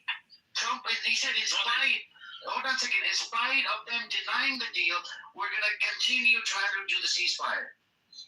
But that is their policy. They want to No, that's not a policy. That's not. He increased from 2 days to 10 days now. Okay. Why did he do that? Did he say that we are not going to bomb for 10 days, or he is bombing? He's not. You brought him down, man. You brought it all the way down. You can't put a forward one we got this up. You and I. Don't want what we got going on. You a single gazillion That's why he's doing that. It's not that. He did it because he's begging for a ceasefire. He said maybe in 10 days we might have some sort of peace. Hold on a second, because it's affecting the 20% global market, the oil market. In Pakistan, the kids can't even go to school because of the fucking oil. In India, we had somebody in here from India. He said that there's a lot of problems with the oil in India, and they increased the taxes for this Modi disgusting animal that's running the show in India. All right, he was in Modi and some of the fucking billionaires from India. They're on fucking Epstein files. And they start charging $2 million tariff for anybody that crosses Strait of Hormuz. There's 1 or 2 ships so far that pay $2 million each. My question to you: this is affecting 20% of the fucking world oil market. Well, this is why Trump is begging, because it affects the fucking petrodollars and all of this shit. Yeah, of course it is affecting. That's begging.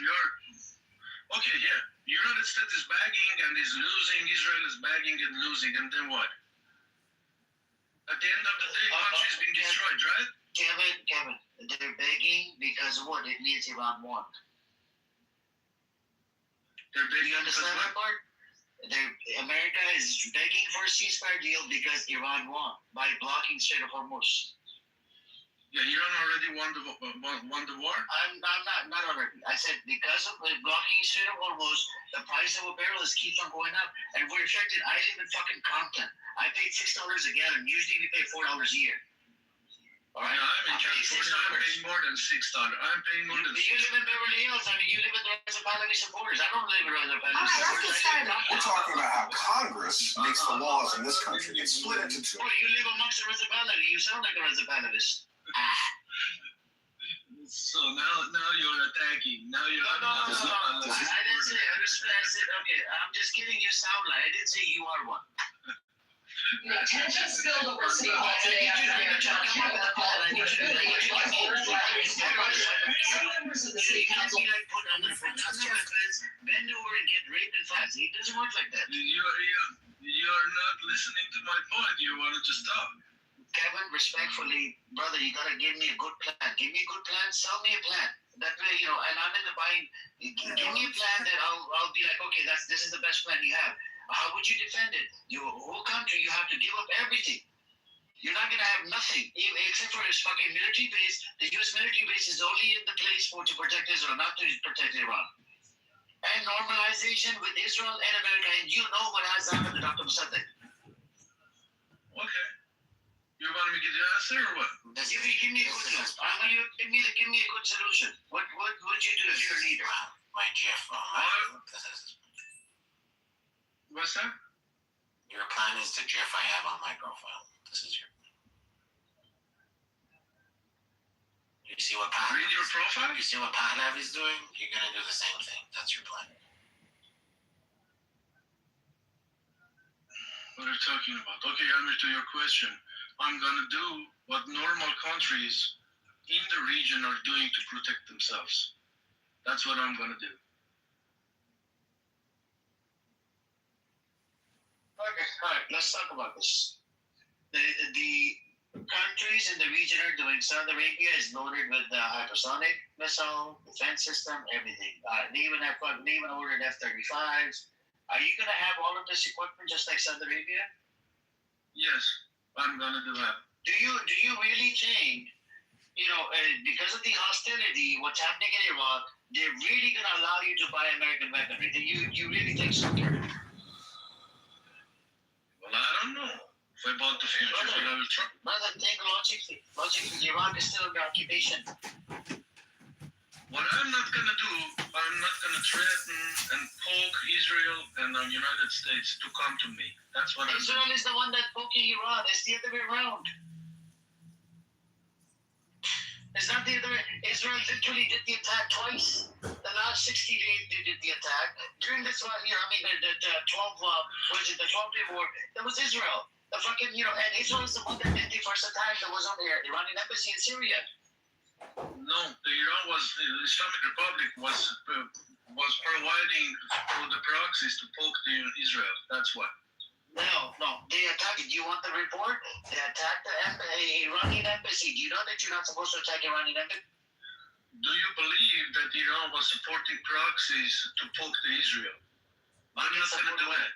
Kevin, they can support whatever. They're supposed to go after Lebanon, Hezbollah. Now they have to leave Iran out. There's so many countries out there that fund all these factions. It's not just one country. There's a lot of people that fund different factions in different countries. There's spies all over the fucking world. You agree on this, right? If a spy does a fucking attack, it doesn't mean that you're gonna point fingers at a different country.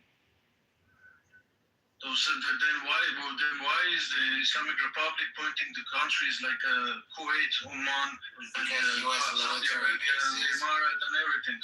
Okay, that's exactly what the proxy means. That's what exactly proxy means. So because Hezbollah attacked, yes, they have everything.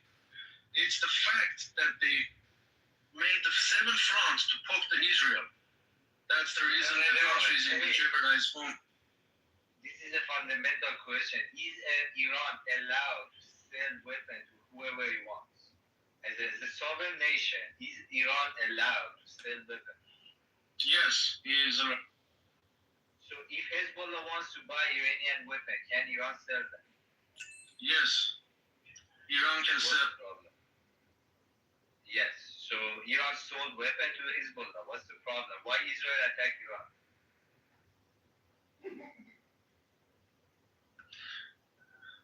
Are you saying that Iran was not supporting Hezbollah and Hamas and Houthis and all these groups to attack Israel? No, they just want to buy weapons. Iran sell weapons, and they just it's a market. They come to so United States doesn't sell them weapons, only sell to Israel. They come to Iran and Iran sell them weapons. What's the problem in that? The problem is when you are selling the weapon and you send the technology and you command them and you provoke them to go and attack Israel. That's the problem. Selling the weapon is not. Iran is not doing any of those things that you said. Officially, Iran is admitting that. What are you talking about? Iran is officially admitting that he's weaponizing those groups against Israel. What meeting? What meeting? Iranian officials are admitting weaponizing all proxies against Israel. Now you are saying they're not. They're just selling.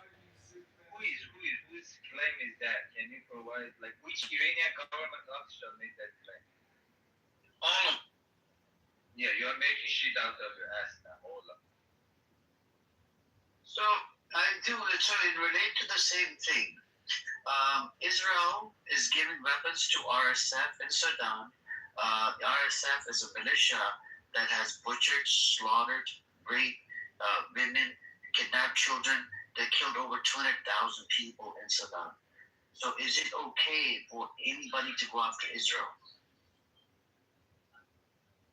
Yes, I condemn that. That is shitty act. That is shitty act. Kevin, I don't condemn that. I condemn that. Yes. Okay. If Israel is doing that, I'm not familiar with what you're saying. But if Israel is doing that, but none of the countries are going after Israel because of the supplying weapons to Sudan.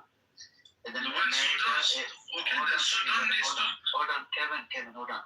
They found American and Israeli weapons in the hands of RSF that's killing, butchering, slaughtering, raping innocent women. And they even, doing a whole bunch of atrocities to men. They're hanging women, doing a whole bunch of crazy shit. They've killed over 200,000 people, displaced more than 10 million people. Now, my question to you, the country's argument is that why should we go after? Is there, if RSF is buying weapons from Israel, then it's up to the RSF. We should have to stop RSF. That's their argument. A lot of countries would come in and they will argue on that. You see what I'm saying? So my question again to you, if Iran did supply them weapons or whatever, some people, they call them proxies or whatever, but you do agree Israel is US's proxy. You agree on that, right, Kevin? yes, I agree. So the genocide that happened in Gaza, should we go kill everybody in America? I live in America, you live in America. Should they throughout the world, should they come to America and kill us? Why should they kill the American? Because American government provided weapons to Israel to commit genocide in Gaza. No, that was not the reason that America provided the weapons. Now, hold on. Anthony Blinken, under Joe Biden, he lied in front of Congress. We have a Leahy law in America. If there's a country out there that breaks the Leahy law meaning if anybody that's blocking the humanitarian aid and whatnot, you're not supposed to give them weapons because that's in violation of the U.S. law. It's called Leahy law. You can look it up. Anthony Blinken received a report from the special entity that investigates humanitarian laws and whatnot, and Anthony Blinken lied in front of Congress, which is a felony. And there's a lot of cases in the court right now. By CARE, I filed a lawsuit against Biden administration, Anthony Blinken, for lying in front of Congress. There's videos all over. I can provide you video of Anthony Blinken lying. My question to you, if the Zionist scumbags that are in the Congress, they're working for Israel first, should people all over the world, should they attack America because of what happened in Gaza? Should they do that? No, because I don't believe what happened in Gaza is not just... Okay. See, this is a Zionist talking point, Kevin. This is the problem. So now I can say that you are Raza Pahlavis. You know why? Raza Pahlavis, they hold the same opinion as a Zionist. I can provide you multiple sources, organization, Israeli organization. They're saying it's a genocide in Gaza. B'Tselem, Physicians for Human Rights, Amnesty International, UN, you have the HRW, fucking ICJ has a case right now against Israel for genocide. ICC has a fucking arrest warrant for Netanyahu, he's a war criminal, fugitive. ICC has a warrant for Yoav Gallant, which was a former Israeli defense minister. And so many scholars, about over 2,000 scholars, genocide study scholars said it's a genocide in Gaza. We had Omar Bartov, he's an Israeli, Zionist, Jewish, genocide study scholar that lived in Israel, and he's a professor at the Brown University. He said it's a genocide. He came on Matthew Hassan show. He said it's a genocide. So me and you were both layman's. We go based off what the major opinion is. The opinion from the scholars that says it's genocide. Okay, I don't believe that was genocide. You don't want to talk about that or anything else. Okay. So this is the problem, man. Kevin, you're denying the genocide that happened. So was it a genocide? What happened during the 2 days in January when they killed, what was it, 40,000 people in Iran? That was mass murder. Genocide. That was mass murder. No, it was that was mass murder. Come on, it was a genocide. Call it. You can call it genocide, but I'm saying so that mass murder. Who would you blame? Would you blame only IRGC? Would you blame Reza Pahlavi for telling people to come on the streets? Would you blame the people that are coming out on the streets? And some of them were rioters that did stupid shit as well. Who would you blame? Would you blame IRGC? Okay, what about the Reza Pahlavi? Okay, Reza Pahlavi telling people to go on the streets of Iran. Yes, he did.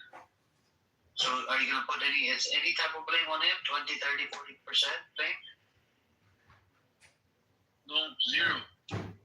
Oh, zero. So he has a lot of influence. He can tell people, since he has influence, he's got a lot of followers, he can tell any Iranian, go on the streets of Iran when he knows the entity will kill them.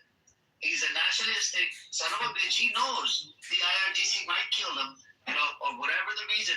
But he will tell them to go on the streets of Iran. And it's okay for you. You're not going to blame him for 10%, 20% blame, 30%. You're not going to blame him at all. Okay, what he said. Okay, you're asking a question. You're not okay, go on answer. Go on, answer. Go on, answer.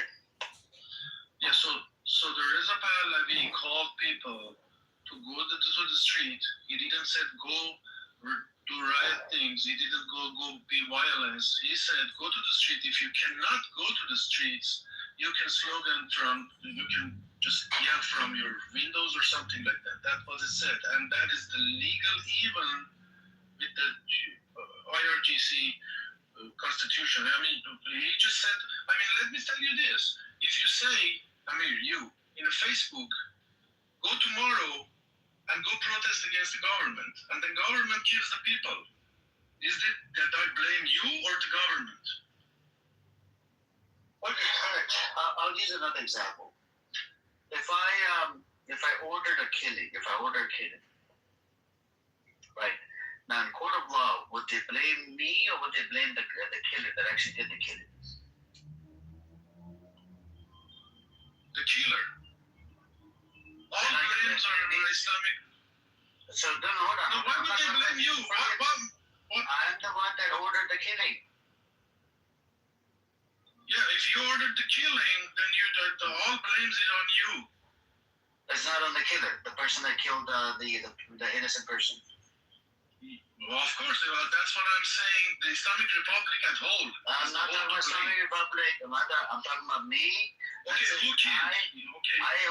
I ordered a person in California to kill this person A, and he does do the job. When the investigation happens, am I going to be charged? I just told the guy, you can do the job. You can kill him. And would that person get charged, the killer, or me as well? Who gives the order and the killer is being charged. There we go.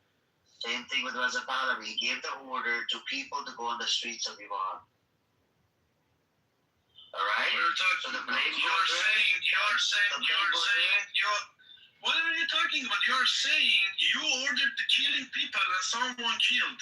Khamenei ordered to kill and IRGC killed. What are you talking? Reza Pahlavi has nothing to do with it. Reza Pahlavi knows that IRGC is brutal. It will kill people. In spite of knowing this for the past record, for over 47 years, he's been in exile. Like a little bitch he is, fucking lives in exile, and doesn't have credentials to serve as the fucking leader of Iran, doesn't have the balls to go get arrested and get his ass whooped in Iran, doesn't know anything about Iranian politics. The motherfucker lives in America and sits on his fucking ass like a couch potato he is, and he's telling people, hey, go on the streets, just because he's got millions of followers on his fucking whatever Twitter page, and he wrote a fucking book using ChatGPT, right? Over 130 pages, I don't know. Okay, are we done? I don't I'm asking you, understand. do you understand the logic there? Khamenei ordered killing, IRGC killed. Both are blamed. Reza Pahlavi has nothing to do. Pahlavi did not order them to go in the streets.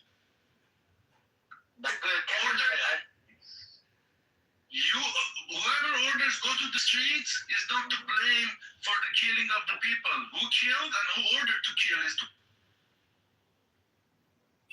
Wow, I can't believe this, man. This guy is something else.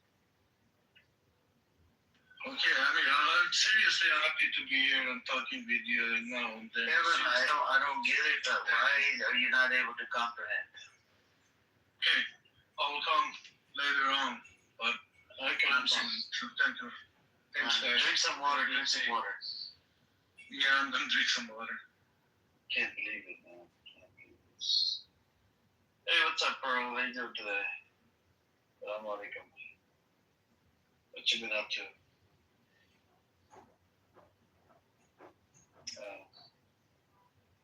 Like the same shit, different toilet with these people, man. Yeah, I can do this.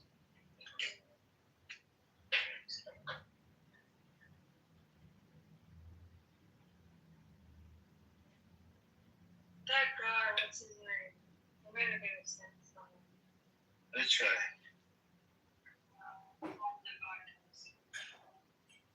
Which guy? The Iranian guy. The older one. The one that was here right now? No, like a few hours ago he was there. Hassan? No, before him there was someone else. He was talking about, yeah. I don't remember. Hey, what's up, Reza? Hello. How you doing? Not bad. Did you guys cover the news on the South airbase? What happened at the airbase? So basically, Iran attacked that airbase with missiles and drones, and yeah, but that was a long time ago, wasn't it? yeah, yes, just wanted to make sure. Yeah, we talked about this a long time ago, wasn't it? I thought they did a recent attack. Go ahead. You know, I thought they did a recent attack. This is today. No, this is today. Basically, 9 American soldiers died in jail. It's very bad. A lot of airplane fuel suppliers were destroyed. This is the biggest attack ever.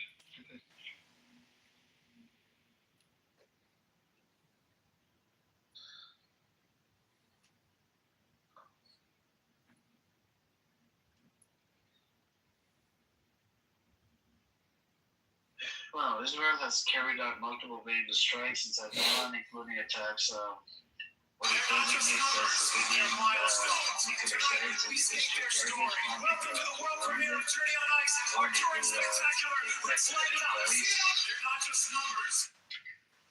what else do we have?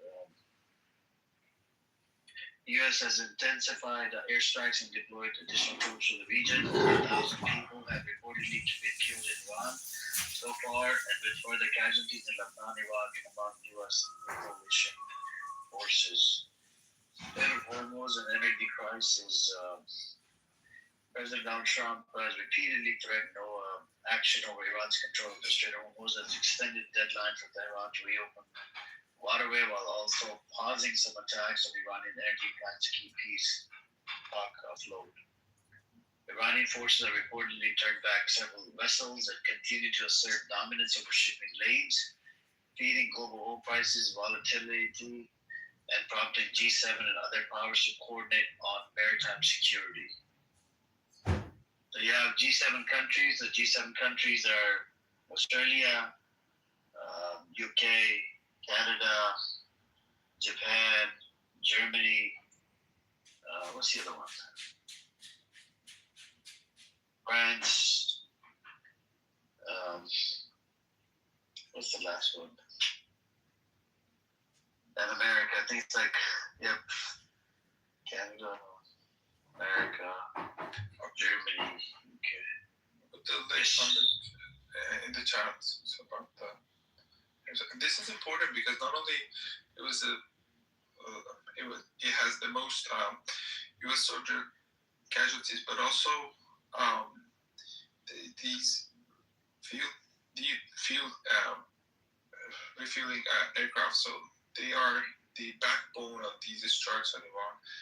And you saw what happened in Iraq. You see what happened today, Saudi. If they manage to make airspace unsafe for these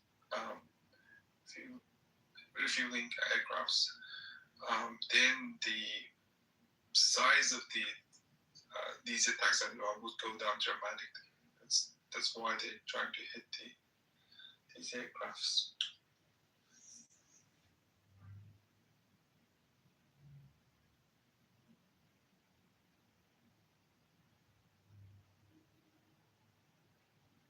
Tomorrow there's a No King rally. Did you cover that across the United States, all major cities? What is it? The rally, the protest? Yeah, I guess Trump's for. So no king. Let me find the actual announcement. All major cities across the United States. Well, so we got within the last 2 days, you have the. Another thing is pro-Iranian hackers have leaked hundreds of emails and images from what appears to be the personal accountable FBI director, Kash Patel, calling a retaliation for U.S. cyber actions and website seizures. The U.S. State Department has announced a reward of up to $10 million for information on Iranian-linked hacking groups targeting American critical infrastructure. Guys, I put the link in the chat. So the website is nokings.org. So you can put your zip code and you can find the nearest location. I'm guessing that it's going to be a big one tomorrow with people feeling the war at the gas pumps. So just put your zip code on nokings.org. Find the nearest location. If you're available tomorrow to do this program. Yeah, thank you. So, inside Israel, what's happening right now over the last 2 days, Iran has launched missile and drone attacks mainly into Israel and at the U.S. bases in the Gulf rather than deep inside other countries' territory. Key locations hit by Iranian fired munitions include Tel Aviv area, including suburbs such as Kafr Qasim. Iranian missiles struck urban and suburban areas near Tel Aviv, with one impact captured on camera in Kafr Qasim on March 26. Haifa and other Israeli cities. Iranian salvos over the past days have covered multiple major Israeli population centers, consistent with an ongoing pattern of long-range missile barrages. U.S. and allied bases in Gulf, Prince Sultan Air Base, Saudi Arabia, on March 27, an Iranian missile and drone attack hit this large Saudi air base hosting U.S. forces, wounding 12 American troops, 2 seriously and damaging KC-135 refueling aircraft. Other Gulf states' broader pattern carried over into 3 days. Iranian strikes in the last 48 hours fit into wider campaign also targeting U.S. and allied infrastructure in Kuwait, Bahrain, Qatar, and the UAE, including air bases and naval facilities, though the latest sharp focus has been on Saudi air base and Israeli cities. Yep. That is what's going on so far. Let's see what comes out tomorrow. Yeah, usually in the first phase of the wars, people rally around the flag of U.S. and it's wars are popular at the phase stages in the beginning, but this time around, it's surprising to me. I read somewhere about 72% of Democrats and 51% of Republicans are against the war, even at this very early stage where there's no casualty. Just imagine what's going to happen in a couple of weeks when boots on the ground happen and the number of casualties go up dramatically. So on the US side. So I'm assuming that tomorrow many people will show up for the protests.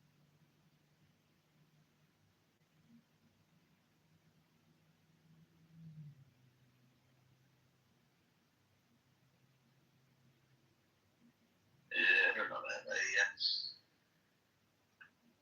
By the way, Amr, do you know what's happening in Bahrain now? What is happening in what? Wait. Bahrain. You know what happened in Bahrain?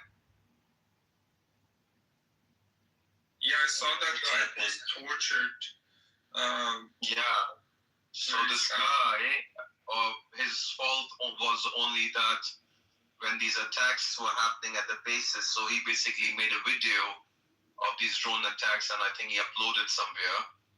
So he was abducted, tortured, and killed, and now there's a big uprising in Bahrain, and there are lots of protests going on. Yeah, it's actually very probable that we get a regime change first in Bahrain, not in Iran. It's just wasn't Bahrain part of Iran before 1970s? Yes, it was part of Iran, majority Shia. So how did they get separate then? Well, basically, there was an exchange with the former Shah.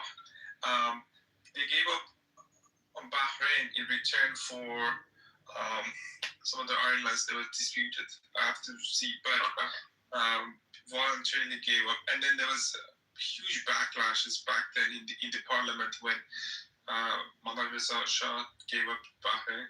So both Mohammad Reza Shah and Reza Shah had given up some piece of the land. Bahrain was the major one. And at the time, if they knew how much oil and how rich was Bahrain, I think it was very stupid to give it up. Given the fact that the country's majority Shia is just another Western hypocrisy. Where if you want to have democracy where everyone's Shia, you're not going to put a puppet Sunni ruler to rule it. So then in that case, Syria is majority Sunni. Then on what basis was Bashar al-Assad ruling there? I fully agree.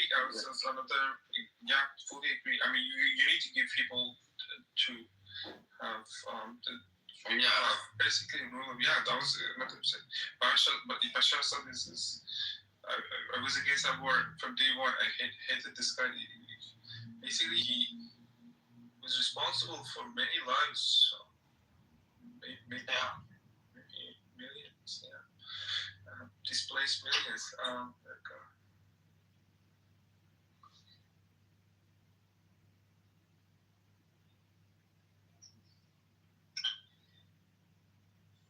Yep.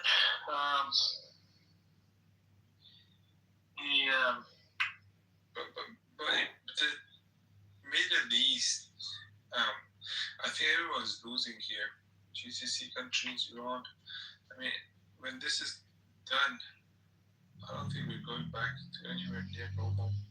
I think America is going to lose them, and I think they won't have it anymore. They might lose them at least for good. You see, most of U.S. air bases in the region have been badly damaged, and these are bases where they were built over 30 years. So the radars worth hundreds of millions, one of them billion plus were hit. And over 30 years, US has put a big chunk of its budget building these bases in the Gulf. US budget is billion plus, right? So for 30 years, you're putting a chunk of that into to build these bases, and now they're badly damaged. And some of them may not even be back to normal even after this war. So the biggest winner, I'm guessing it's China and Russia, where they're just standing by and watching the US spend billions each day and get their bases destroyed in the regions. China might fill the gap after the war, who knows? What you're saying is right. Like, the majority of the people should be able to, like, if the ethnicity of the majority of people say they're Shia, the government should be Shia. If the majority is Sunni, the government should be Sunni. Like, Assad shouldn't have been there. You know, they should have had a Sunni president or whatever they want to have. Or, you know, in Bahrain, it should be a Shia. This is what causes, I think, a lot of the oppression and stuff when you have, like, a tyrant there. Like in Afghanistan, majority of Afghans are Pashtuns. So the government should be Pashtuns, you know? It makes the most sense. And Saddam, like, for example, he was there, but, you know, he was oppressing the Shias. Like, this is what happens all the time. Assad was suppressing majority of the people. It has to go with the majority, what they want, what they're happy with. By the way, I just found out earlier, but this is something very found out earlier, that so in that case, if we see that if according to that, then people should be according to that faith, like in Pakistan, the majority of the people are supposed to be Sufi Sunnis. So even though no matter who comes in power, no matter who is in power, and I have seen politicians pretending to be Sufi Sunnis. So even though the president of Pakistan, his family background is a Shia, but he pretends to be Sunni when he's in public. He doesn't pretend to be a Shia. The Prime Minister of Pakistan, he's supposed to be a Deobandi Salafi, but when it comes to official version, he pretends to be a Sufi Sunni because he has to be. I don't know why they have to pretend to be Sufis because the majorities are Sufis.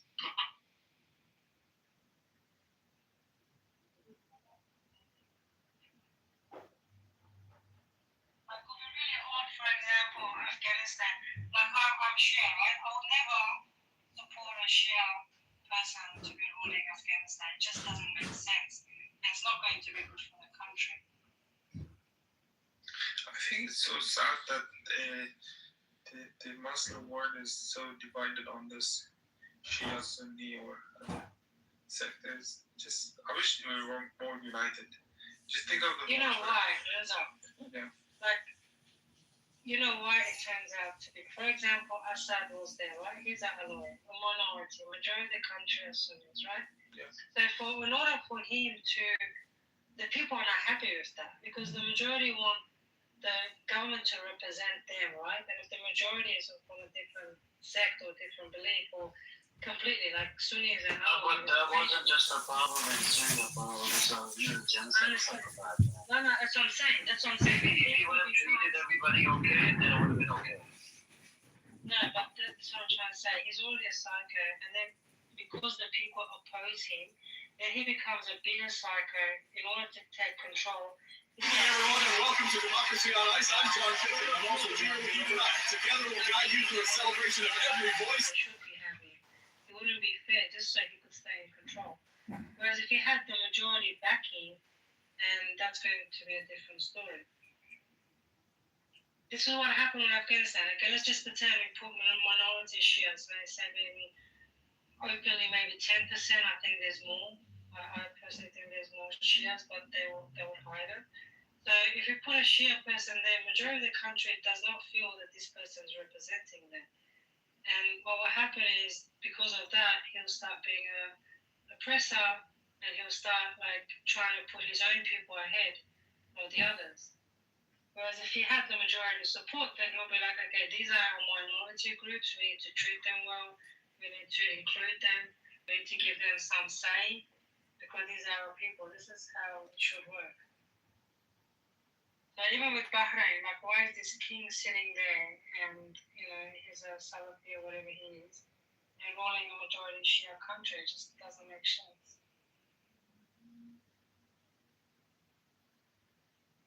Whatever, like type shit? That iron face, that's not good. What you mean that's not good? You getting that liquid gold out them tits. What the fuck are you talking about? That shit needs some magnesium. Y'all. Watch what I do. Okay, what?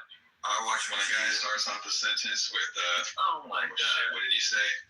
Here's why y'all people are what? Go ahead, bro. Oh, y'all what? It's not it's politically correct term. Y'all don't even understand. I mean, you really, you know what? When you say y'all, you refer to white people, right? Let me break this down. You guys are You guys are really fucking like animals. We all are animals. You're an animal too. Listen. Okay, you're a racist. Oh, really? Now I'm a bigot. No, because you are, because everybody else is shutting the fuck up and not you. Interrupting does not make somebody racist. That's right. Yeah, it does, because he's gonna fight me. No, I'm an impatient asshole. That's what I am. You're saying, wait. You're saying black people never interrupt? Long hair. You know what? You can't see it like my own shit. I'm a long-haired white dude. Watch out. Y'all don't listen to black people because I listen to all people, dude. We really right. Dude, I'm older than all y'all. How old are you? I'm 55, dude. I'm 58, dude. I'm 58. Your voice doesn't sound so much younger. You still stupid as fuck. Because okay, thank you. That's really nice of you. No, dude, because you're not listening to what I'm trying to say. And because you're taking a while. If you shut the fuck up and listen, you probably be like, you know what? He's right. Instead of motherfucking thinking because you're white, you have that white power, that white mentality, like, oh. How many times do you say white? Like, what does it have to do with anything? Exactly. There you go. What does it have to do with anything? There you go. Where'd I go? There you go. No matter where you go, there you are. Black people can't not talk or anything. I just saw that they changed the title of this. There you go. Boss, why boss? Alright. Spelled wrong. I mean, missing an E. I'm pretty much telling the truth. Shut up. Alright, there you go. Oh my God. Alright, I think should I even fix that? That was fun. No, it's fine. You look like a serpent, dude. The other role. Your name is Elliot. You should kill yourself. Go die. And then you motherfucking your name. Okay, let me. Don't lose it. What the hell's wrong with this guy? If this motherfucking you. Tim, yeah, we hear you eating stuff. Also, Tim, remember to swallow the fufu and dolce. Hey, Tim, can you hear us? Oh, my bad. I was eating popcorn. I'm just looking at the bottom of the bag. All right, my bad. Alright, so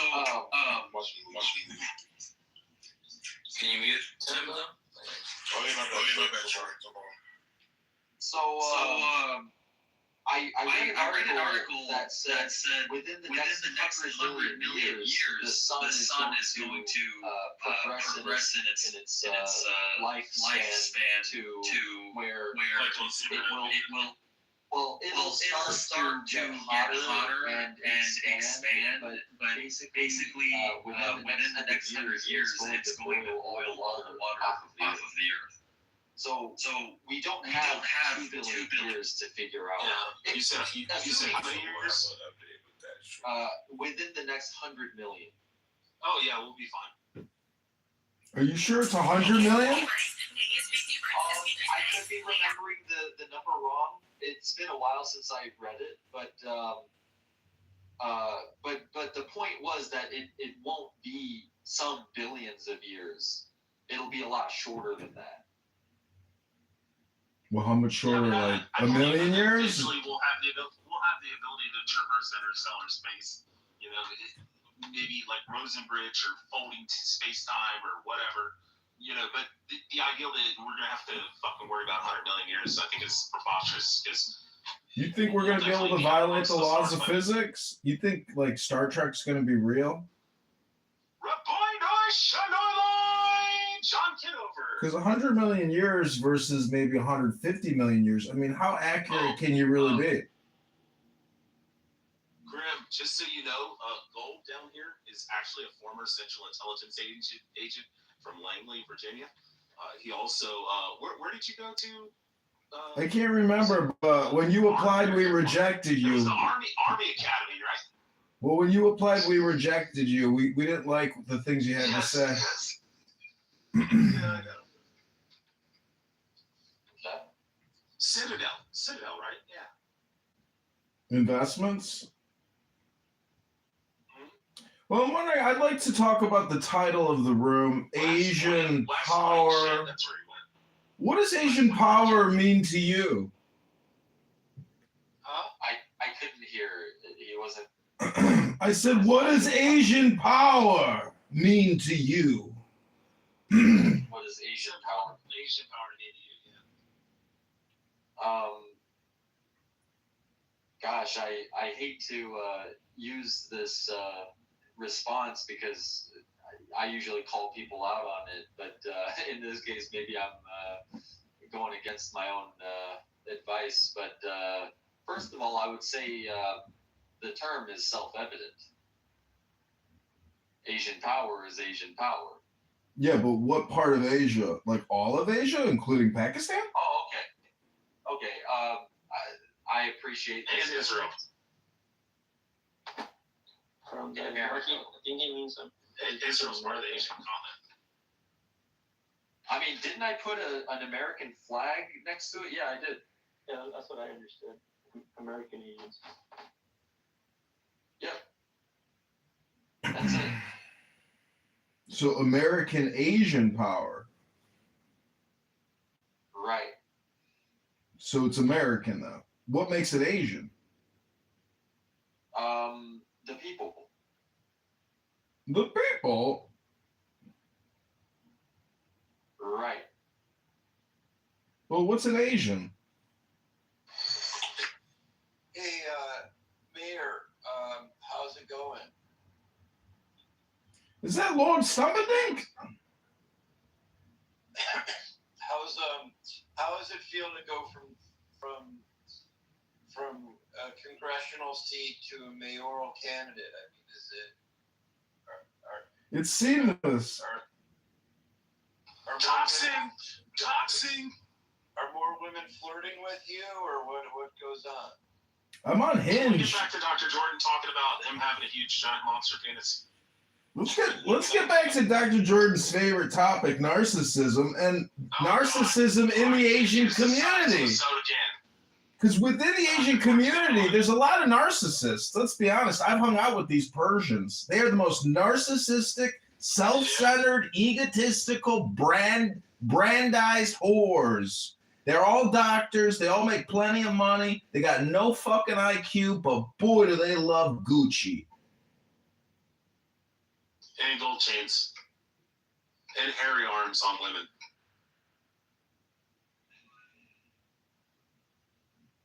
Sorry, the Jews are spurging out.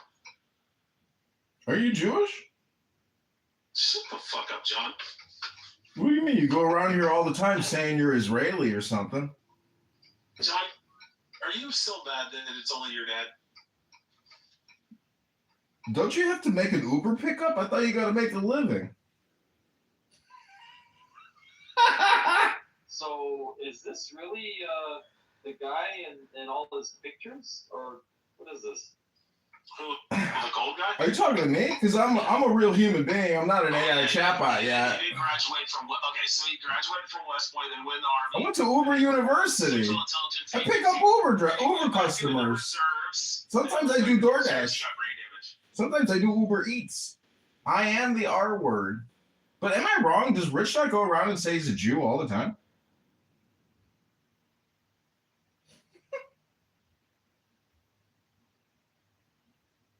That's very interesting. He looks quite accomplished. Well, looks can be deceiving. Going back, Grim, are you willing to share more about your dad's work or experience in the Korean mafia? I'm fascinated. I know a little bit about the Jewish mafia and the Italian mafia.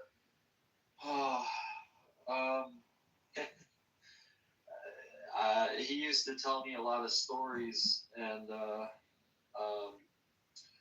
he started out very young. I think he said, from what I can remember, because he used to tell me a lot of stories when I was growing up.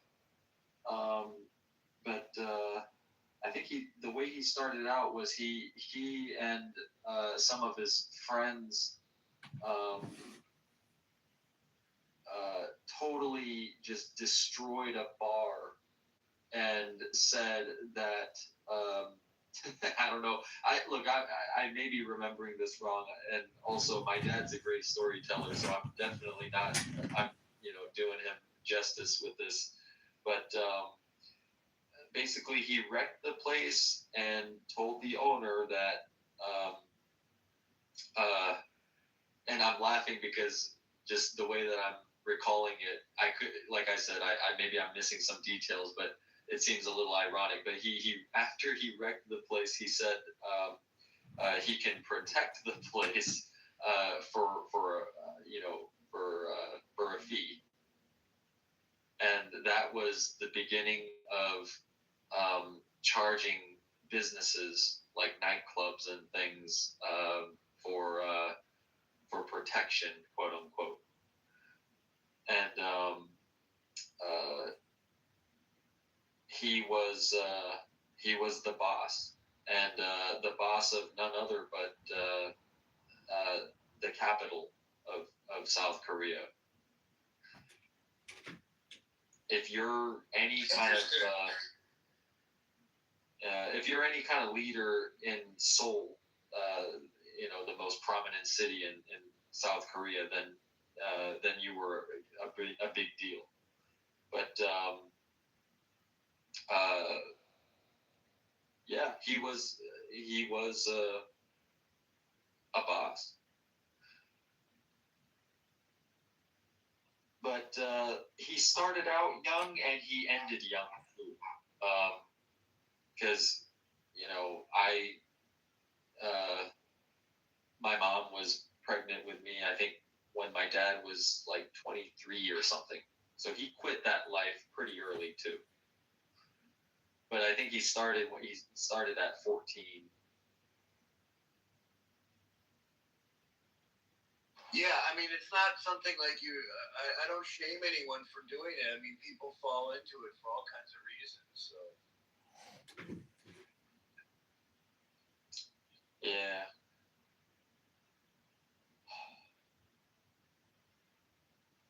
Imagine having a high IQ but having a low EQ. Your morality and your ethics would be BS.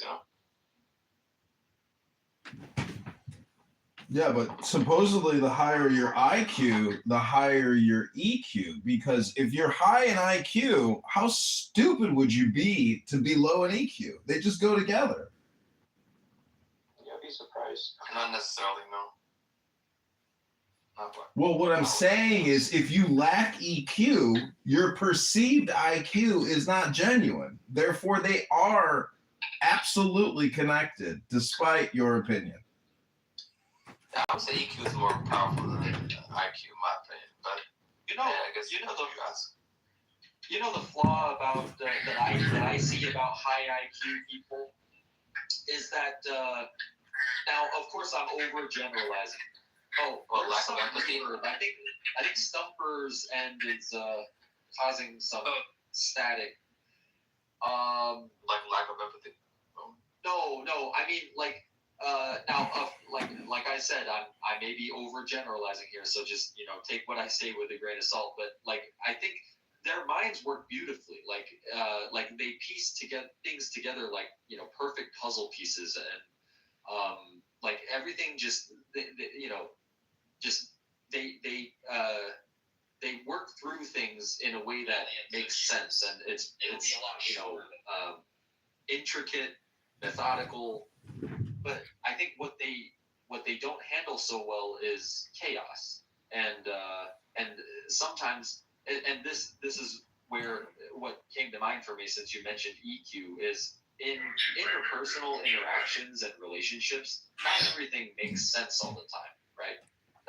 sometimes, like, you know, for as an example, if you're you got a girlfriend or wife or whatever, and you know, she's pouting, she's giving you attitude, she's, you know, acting erratically.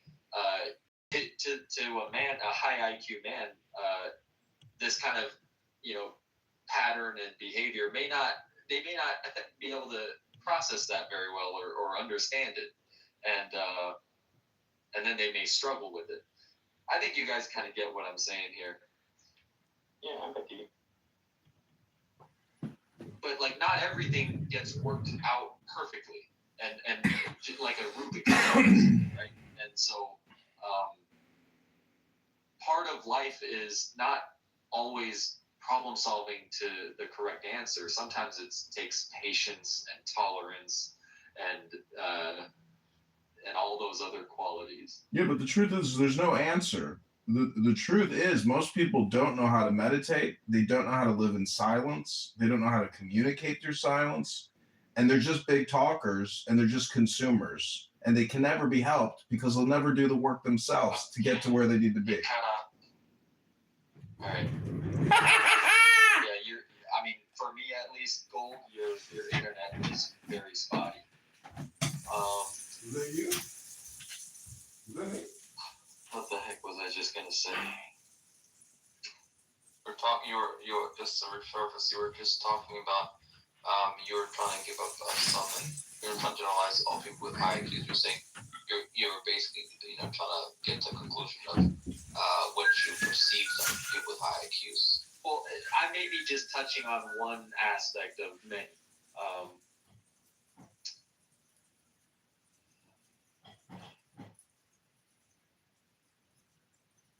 So while you talk, it'll come back to you. But the point is, high IQ is just one of many parts of a person. Or IQ. I know, but intelligence is actually the root essence of God. Most people have a very poor understanding of God. God deals with intelligence. Can you hear me? Hello? Yeah, we can hear you. No, he was just saying that, like, he was trying to be like, you know, kind of like a ad-lib, I guess you could say. It wasn't literal. Yeah, I just lost what I was gonna say next, but something about IQ, and then like what other qualities you should have to be a well-rounded person, to be a capable person in all scenarios and situations and circumstances. You know, like there's, I think this would be more of an EQ thing, but like when you speak, you know, speaking has skill attached to it. Like, you know, your intonation, the tone of your voice, the way you enunciate the words you speak, and like dramatic pauses, and just the way that you condense what you want to say and convey what you want to say. I want to say that almost all of us know at least one person in our life who was a great storyteller, right? Someone who can give you a narrative and you're just so locked in, like so engaged, riveted to their story. And because a big part of it is the way they tell the story, right? And some people have a gift for this, to some charisma, that quality that sucks you right in, right? Do you think you can do like a sound sample and do an intelligence analysis off of somebody's best 60-second speech and then assign an indicator or a number based on what they say in 60 seconds, whether or not they have a high IQ? That's a good question. 60 seconds goes by pretty quick, but at the same time, 60 seconds can be a long time just to talk.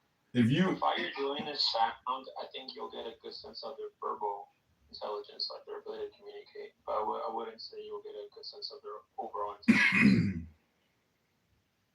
So, like, if you're an autistic software developer who knows extremely advanced coding, but you're a horrible, public speaker, you could be misconfused as being a retard.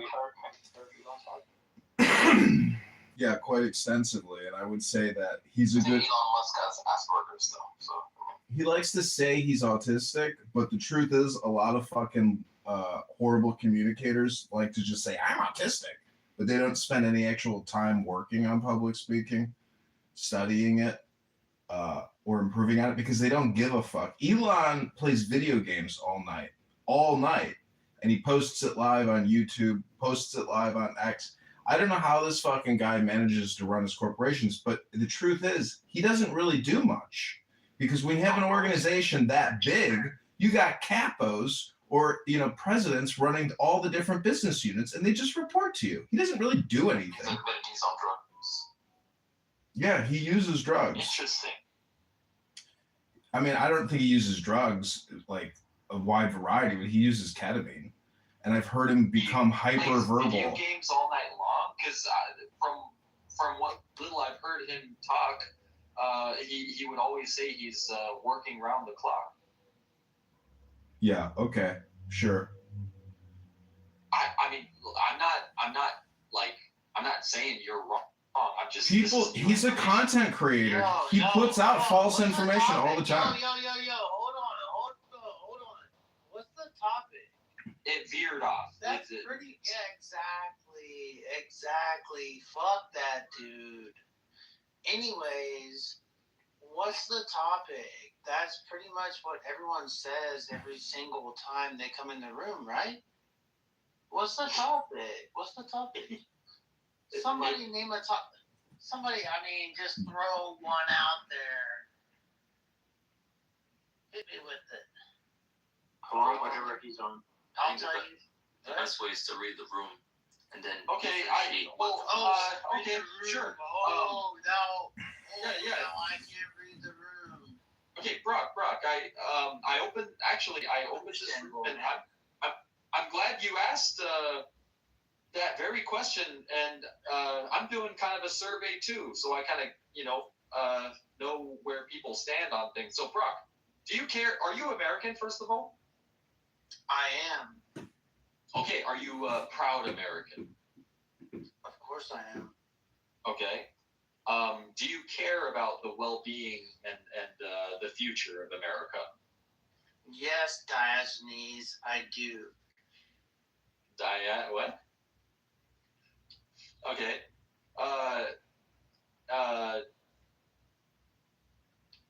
How do you think America? He had to think about it. He's like, let me change my way of questioning. But go ahead. Of course. I want to. Okay. I was trying to. Okay, so how do you think America should be in order to? I already said this in the last room. I don't have to do it again. You are the most reiterating, most repetitive person on the fucking app. We get it, brother. So I mean, I was gonna ask you. I know. I do not agree with you. I will never agree with you, and you will not ask me any further questions. And you are not Your Honor. Oh, you're just some fucking pussy from fucking Atlanta that's like an hour and a half away. And I said that in the last room. I think you're mistaking me for someone else. Do you understand me? If you want to make a difference, run for office. Why don't you be like the next guy? Why don't you make a difference? Okay, but I'm not from Atlanta. Are you? Wait, are you sure? How about Are you sure? That's what I'm saying. How about that? Why don't you go out there and do something about it? No, that's what I'm saying. You want to talk to people on an app and make a difference, then go out there and do something. If you want to be effective on social media, then do it that way with your weird ass crew. Or then, I mean, like, however the fuck you do it, just do it, bro. Of course. Do it. And do it good. Do it good. Do it good. You better do it good. All right, you stop repeating yourself. No, are you sure? Myself. Did I say anything crazy? You said do it good like 3 times. Did I say anything that incriminated myself? No, I did not.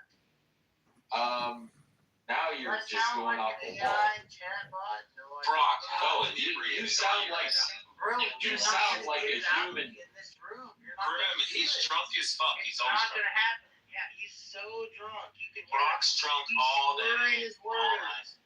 Oh He my sounds drunk. god. He is drunk. He's always drunk. Say Weirdo. say toy boat You're 10 not gonna times freaking fast. overpower me, dude. No, that's what you always try to do.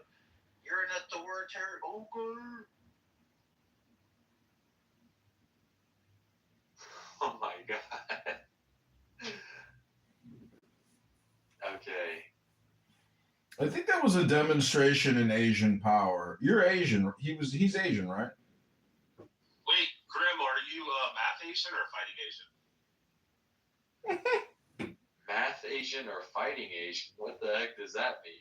Well, math Asian would be like Singapore, China, Japan, South Korea, Taiwan. And then, you got the fighting Asians.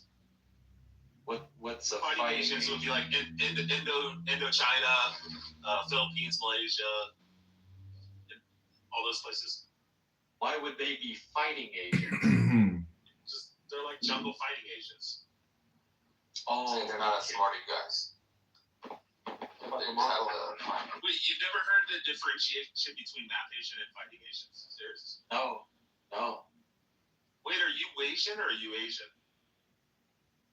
I am Asian. You look like, yeah, but like what Asian? Because you look like you have a little like Mongol mix. I think I do because I remember when I was like 6, 7 years old, I had a bluish hue on my ass cheeks. Oh, you have the Mongolian blue blonde, yeah. Is that why you had to have surgery on your ass recently with the giant zit? A lot of the Asians have the Mongolian. Oh my god, you still remember that? Was the zit on your ass just an ingrown hair, or was it a cyst? What was it? It was a cyst. So, Grim, you didn't answer the question. Which Asian? I'm Korean. Oh, okay. Yeah, you definitely look mixed, though. Dr. Humperdinck. Yeah, I got a question for Dr. Humperdinck. Dr. Humperdinck, when you were a zoologist, did you ever have to deal with any animals at the zoo that had massive ingrown hairs or cysts on their asses that required lancing on the ass? I don't talk about former professions on this app anymore. I don't talk about other things. Can you tell us what it's like to be incarcerated? It's rough.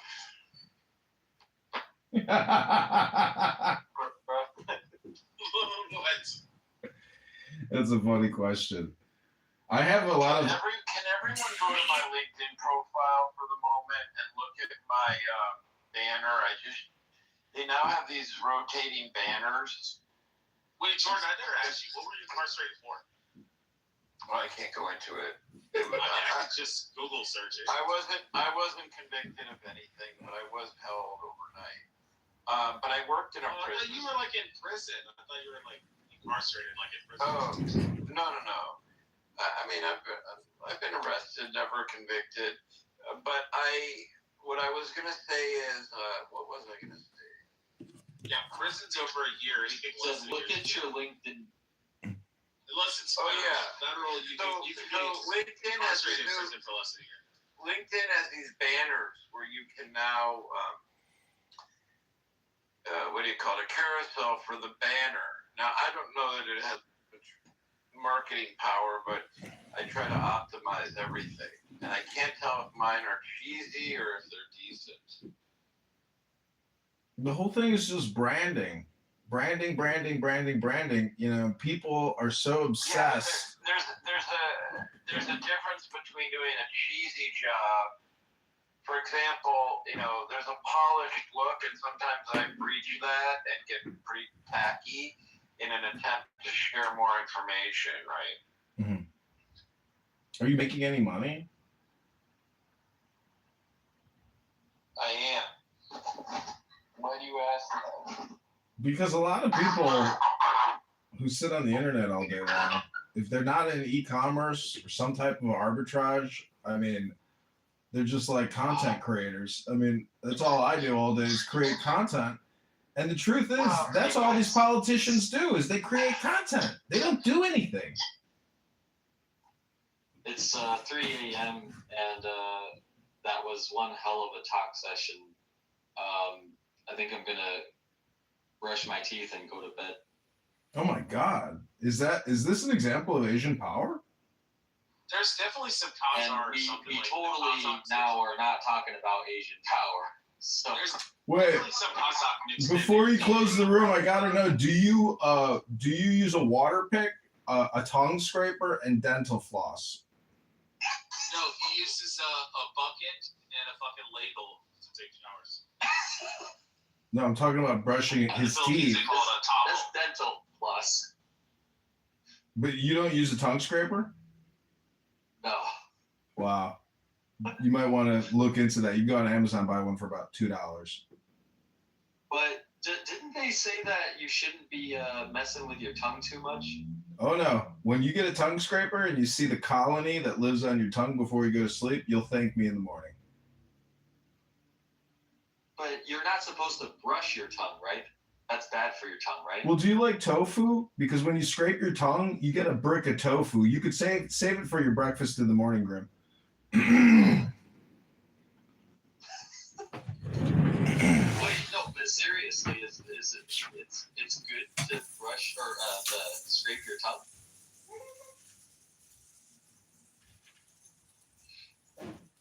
John, have you got any of the accounts? Have any of the accounts been clipped from Nick playing like Disney music in the background on his bot? Does everyone here freaking scrape their tongue or what?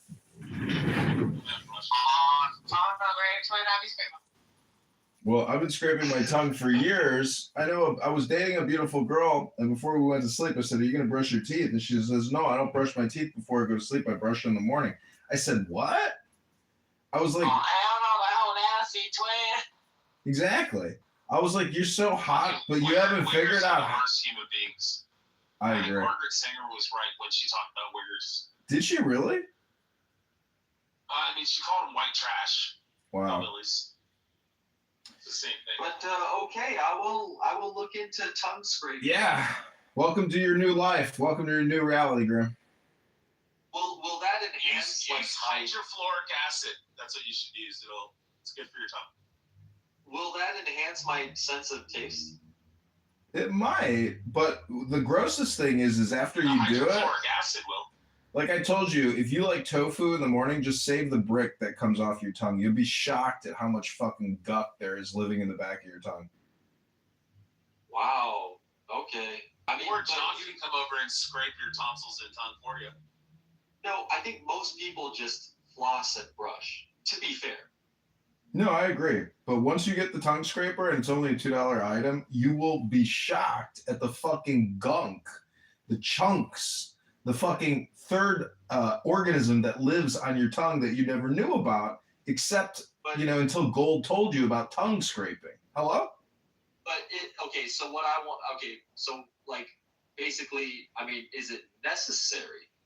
I would say yes. It's not going to kill you, is it? Well, wait, again, I'll say it one more time. Until you see what comes off of your tongue, you can't make that assessment. And I promise you that when you see the fucking third organism that lives on your fucking tongue, and when you scrape it off and you see the tofu chunks in your fucking sink that doesn't want to go down the drain, the chunks literally won't go down the drain, and you'll be like, he was right. This thing is alive. What do I got to Google search? Tongue scraper residue? No, just tongue scraper. Just buy one for $2. I just want to see some pictures. Check out the tofu that lives on your tongue. I think you would search tongue scraping and then hit images. Okay. Nah, it didn't That really. might come up some horrific things. No, it didn't. What else can I search to get that? Tongue scraping results? No, it's not going. I've already told you, John Kitover will come over and scrape your tongue and your tonsils if you want. You know what I can do for you though is if you want, I can brush my teeth now, do a tongue scraping, and show you what's living on my tongue right now. How does that sound, Grim? Sure, but what do I can't get quite the right search. Tongue scraper. I know this isn't an scraping effects. No, I'm trying different searches just to see what kind of gunk you're talking about, but there's no pictures. Yeah, you could just type in tongue scraping, gunk, or okay, gunk. jism. Okay, let me try gunk. Yeah, Grim. What's going on is the Jews have already they've already removed everything off the Google search. So It's true. Most people don't know this, but Jewish dentistry is actually a multi-billion-dollar-a-year industry. Not only do the Jews control Hollywood, we control the dental industry. And Hello? gold and diamonds and legacy media. But that's and the world. Wait, maybe if I look on Reddit. Tongue scraping. Isn't this fascinating? You know, Grim, I hope you don't have a girlfriend, I assume, right? I do. No, of course not. You do have a girlfriend? Oh, what? Wow, you're that surprised. Well, wait, he's Asian. I thought you had to wait to arranged marriage. The only reason I'm asking is because now you know about tongue scraping. So once you start scraping that third agent off your tongue, you can tell your girlfriend the good news. It's better than the gospel. You'll see. I see, it's just like spit. Listen, dude. Like white. I'm gonna go scrape my tongue, and you will see the chunks and the curd that comes off of the tongue. Your tongue sounds disgusting. I would be willing to bet that my oral hygiene is a lot better than yours, Sasta. No, it's not. Oh, I would bet so, Rich. I would bet indubitably. When was the last time you went to the dentist, Rich? Like a month ago. And what did they discover inside your orifice? Nothing much because I go regularly. Oh, okay. Take a picture, take a selfie, do an interior shot of your mouth. I'll do an interior shot of my mouth, and we'll compare our teeth. I'm right on that, John.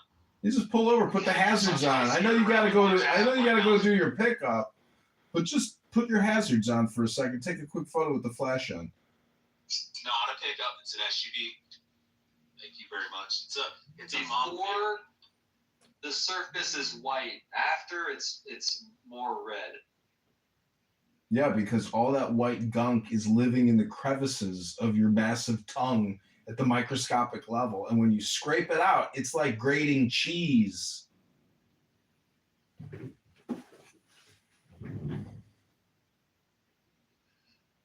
Let me, because I read somewhere that you don't want to mess with your tongue too much. But let me just do a quick ChatGPT query. Is it good to scrape your tongue?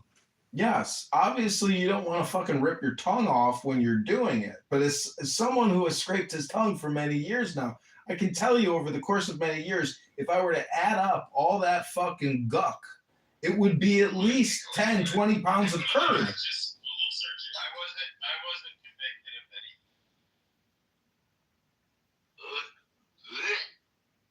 anything. Exactly. I mean, I like the topic because I like to think that people are thinking about the cheese curds. Now I'm going to ask, would it kill me? To spend $2 to stop being so cheap to get a tongue scraper? It's $2, Grim. It's the best investment you'll ever make. Okay, it says, when I said, will it kill? Oh, I forgot to put me, damn it. But would it kill not to do it? No, it won't harm you at all if you don't do it. Tongue scraping is an optimization, not a necessity. What happens if you don't scrape? You'll still be perfectly healthy if you brush your teeth, floss regularly, The only downsides of skipping it is slightly worse breath, possible tongue coating buildup, and marginally less taste sensitivity. Well, what actually matters more, if you had to prioritize, it should be brushing, flossing, it's all of them. regular dental checkups, and tongue scraping. You got to realize when you go to sleep for 8 hours, you want to clean out that mouth as much as humanly possible. So you might floss and brush and even use mouthwash or a water pick, but unless you scrape that tongue, you won't realize that you've left all these organisms and all this cheddar cheese on your fucking tongue. Dr. Jordan probably scrapes his tongue. Yeah, the direct summary at the end says, not scraping your tongue has 0 serious health consequences. It's a small upgrade, not a requirement. I get it, but do you think the Zav for COVID-19 was an upgrade? I don't know what that is. Well, when they say something in the negative, saying it has no negative side effects by doing it, Grim, all I'm trying to do is give you a little advice here, mano a mano. Scrape your tongue. I will give it a try. I will give it a try. Dr. Humperdinck, can you confirm this, Doctor? I'll scrape my tongue. Well, congratulations. I think I just caucasified you a little bit. I made you a little whiter today, Grim. Hey, but look, of course I'm no expert in this sort of thing, but this is just my 2 cents, is that our bodies are our bodies aren't as perfect as you think they are. Like, did you know that we have viruses in our bodies at all times? They're just not activated. Yeah. Like, a bunch of stuff is going on in our bodies, but it handles it fine. Grim, do you use a baby wipe after you take a dump? No, I actually use water. Oh, you use a bidet type thing. Well, what I'm trying to say is, like, I use a baby wipe after every time I take a dump, and it amazes me how much shit is on there, even after using toilet paper. And I still get shit on my hand quite regularly. So what that tells you is that there's a very large percentage of the population walking around with shit on the crack of their ass or shit on their hand regularly. This is well, I use a cup of hot water and a dishwashing glove. Well, all I'm trying to say is not every, if you go to the workplace, a lot of these bathrooms, they don't have wet wipes or anything after you're done. So it's just, you got to bring your own. Right, but definitely, wet wipes is better than dry toilet paper. Well, I use baby wipes. You know what's better? You know what's better than wet wipes? A baby wipe. You can't flush them, though. Water is the best thing you can use. Well, but just think about. I do like to. I like to ask people all over the world how they wipe their ass. Well, now you can ask them how they scrape their tongue, because this is a conversation which is as important as every other stupid conversation you've ever heard on this stupid fucking app full of stupid people. It says here that, I get you, and I think let me ask it one more thing then. What actually gets scraped off the tongue? Is it a significant amount of bacteria or whatever it is?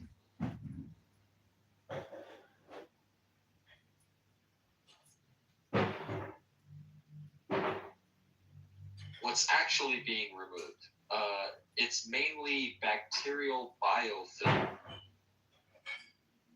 dead epithelial cells, food debris, mucus and saliva proteins, and sulfur-producing compounds. Your tongue, especially the back, is basically a textured surface where this mix sticks and accumulates.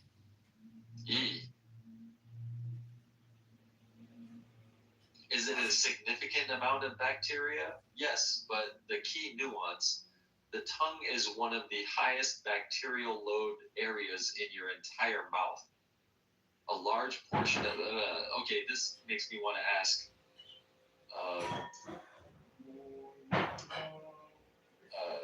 Are you removing beneficial bacteria from your tongue?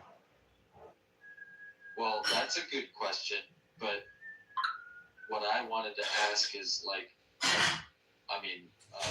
was the human tongue designed to handle this amount of and the answer is no.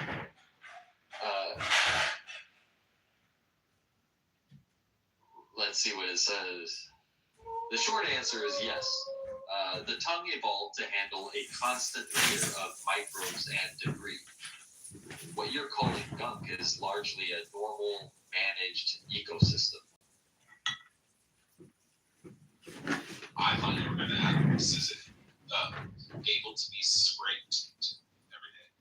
Some people say that you should just brush it, like gently brush it, and then scrape it occasionally. That like daily scraping is too aggressive. But based on the amount of cheese curds that comes off of my tongue, I would say, scraping is essential. Yeah, I'm asking it, is there such thing as too much scraping? Yes, there is absolutely such a thing as too much tongue scraping, and it's not subtle when you cross the line. What over scraping does to your tongue?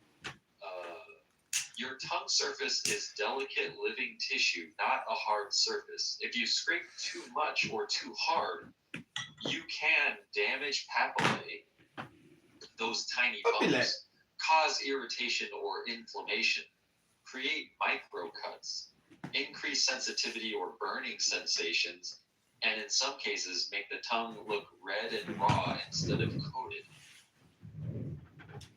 Well, it's a little bit like, having a girl eat your ass out. Until you've actually had a girl eat your ass out, you don't know what it's like.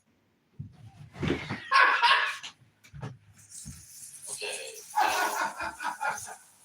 Frequency. How much is actually ideal? Once per day is enough. Pressure is light. No force needed. How many passes? Around 2 to 5 gentle strokes. And the timing, usually in the morning. That's it. More does not equal better here. The key principle is you're trying to remove excess biofilm, not strip the tongue clean. There's a natural, healthy layer of bacteria your mouth needs. Over scraping disrupts that balance and can backfire.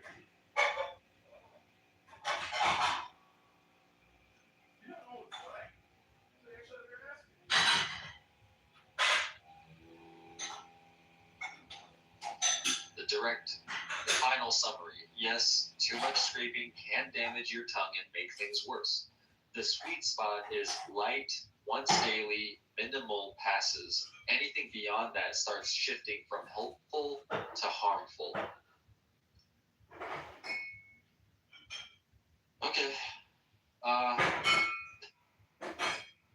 right. I think I'm going to order a tongue scraper, floss and brush for now, and hit the hay. So, thank you, Gold, or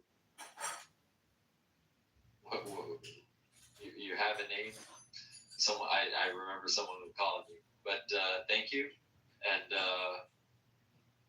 thanks guys for keeping me company. I enjoyed talking with you guys. So yeah, I'll see you guys later.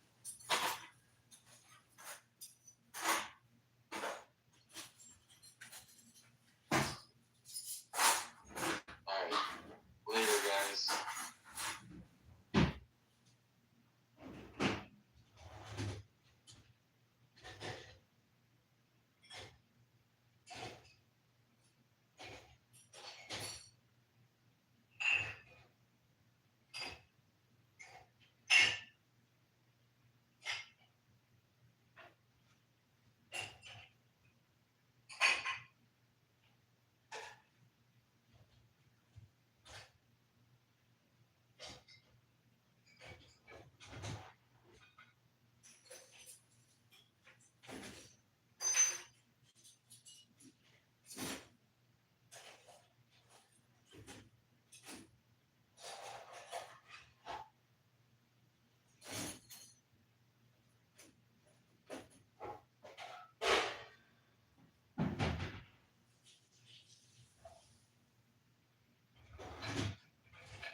So the way that music studios went, which is it used to be you wanted to record an album, right? Right. You had to go to a professional recording studio. Where the mixing board alone was like. It was analog. Yeah. Now, $20,000. Now you can do it in your house. Now you do it in your house. Well, I remember seeing, there's a guy, he bought 4 Max Studios.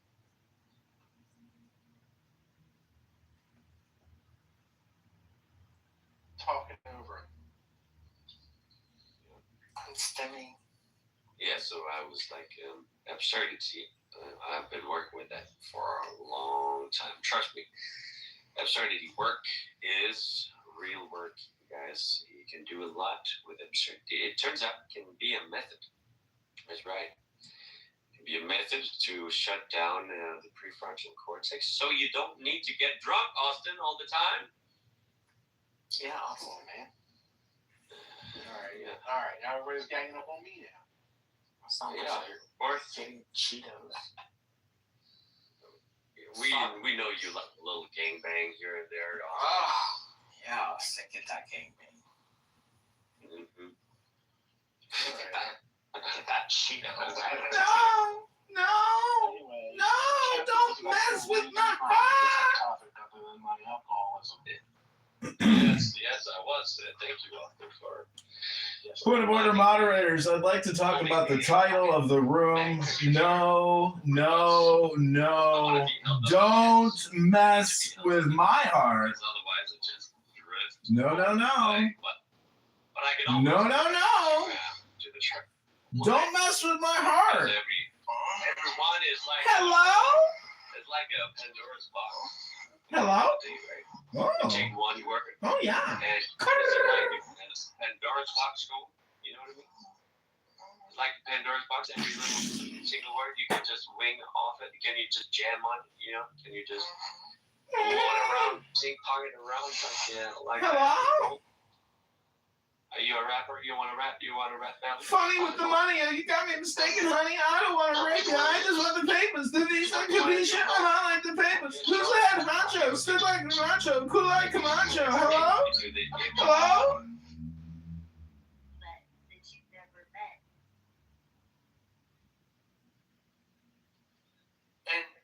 And people were, when you could send money to people, I forget how it worked.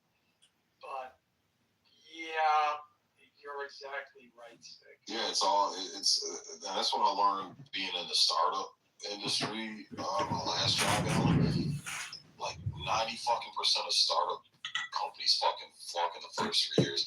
It's these smart CEOs that graduate from college with these high STEM degrees. They create these fucking companies and they sell a dream just to get those seed rounds of investment, and they're paying themselves $300,000, $400,000 a year fucking salary, bro. And it's just ride that shit as long as you can, and then you fucking dump it, and then you start up another one, bro, and get that. It's a Ponzi scheme, bro. The startup industry is a fucking Ponzi scheme, man. Like I've sat here and watched these people just and it blew my fucking mind, man. I was like, holy shit. And then my CEO. He's a pretty decent guy, but man, I've been to his house. Motherfucker's got a huge fucking mansion in Texas, bro. Fucking beautiful. This motherfucker's making money hand over fist, and this is like his 3rd fucking startup company, man. And he pretty much broke it down to me like, this is what you do, man. You get in, you sell a fucking dream, you rake in all this fucking dough, you pay yourself handsomely, and then you just fucking dump it and move on to the next one. Up and down. Yep. It sounds like my dating life. I do the same thing. I seem to pump and dump. It's all sales tactics. Exactly. You gotta know, you gotta know how to sell. You gotta know how to engage people. Did you ever see I think it was The Wolf of Wall Street? Oh yeah, it's a great movie, yeah. Yeah. The other one was The Big Short. I used to live next to Jordan Belfort in Manhattan Beach. Oh yeah, The Big Short about the 2008 crisis.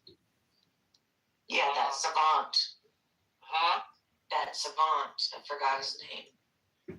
Yeah, but it was really well done. But you know, it's just he was a guy that he had the brains. He saw it coming. He literally just tweeted that the same thing that the professor did, that the economy's going to collapse. He just tweeted that. Yeah. It ain't good. But there's one point in the movie where one of his investors is getting cold feet. And he's screaming at him, "Give me my fucking money, son of a bitch." And the guy's like, "No, I won't. It's really not time. I'm sorry, I can't." And there's nothing, for whatever reason, there was nothing he could do about it. And in the end, when they made all the money they did, it was like, thank you very much. The guy was totally pissed off, but he still made a crap load of money, Yeah, he made a killing. Yeah. It was pretty funny. But, yeah, I mean, I think that, to your earlier point, Keith, I mean, these guys are playing chess. Yeah. For some control. They manipulate markets in huge ways, like, gee whiz, I want to invest in arms, but the market is too hot. Let me do something to fuck it up. And then it's like, yeah, I got my friend to declare war in this country. So now, let me go make billions off that shit. Yeah. I mean, and they do that as a matter of, today's Monday. What am I going to do today?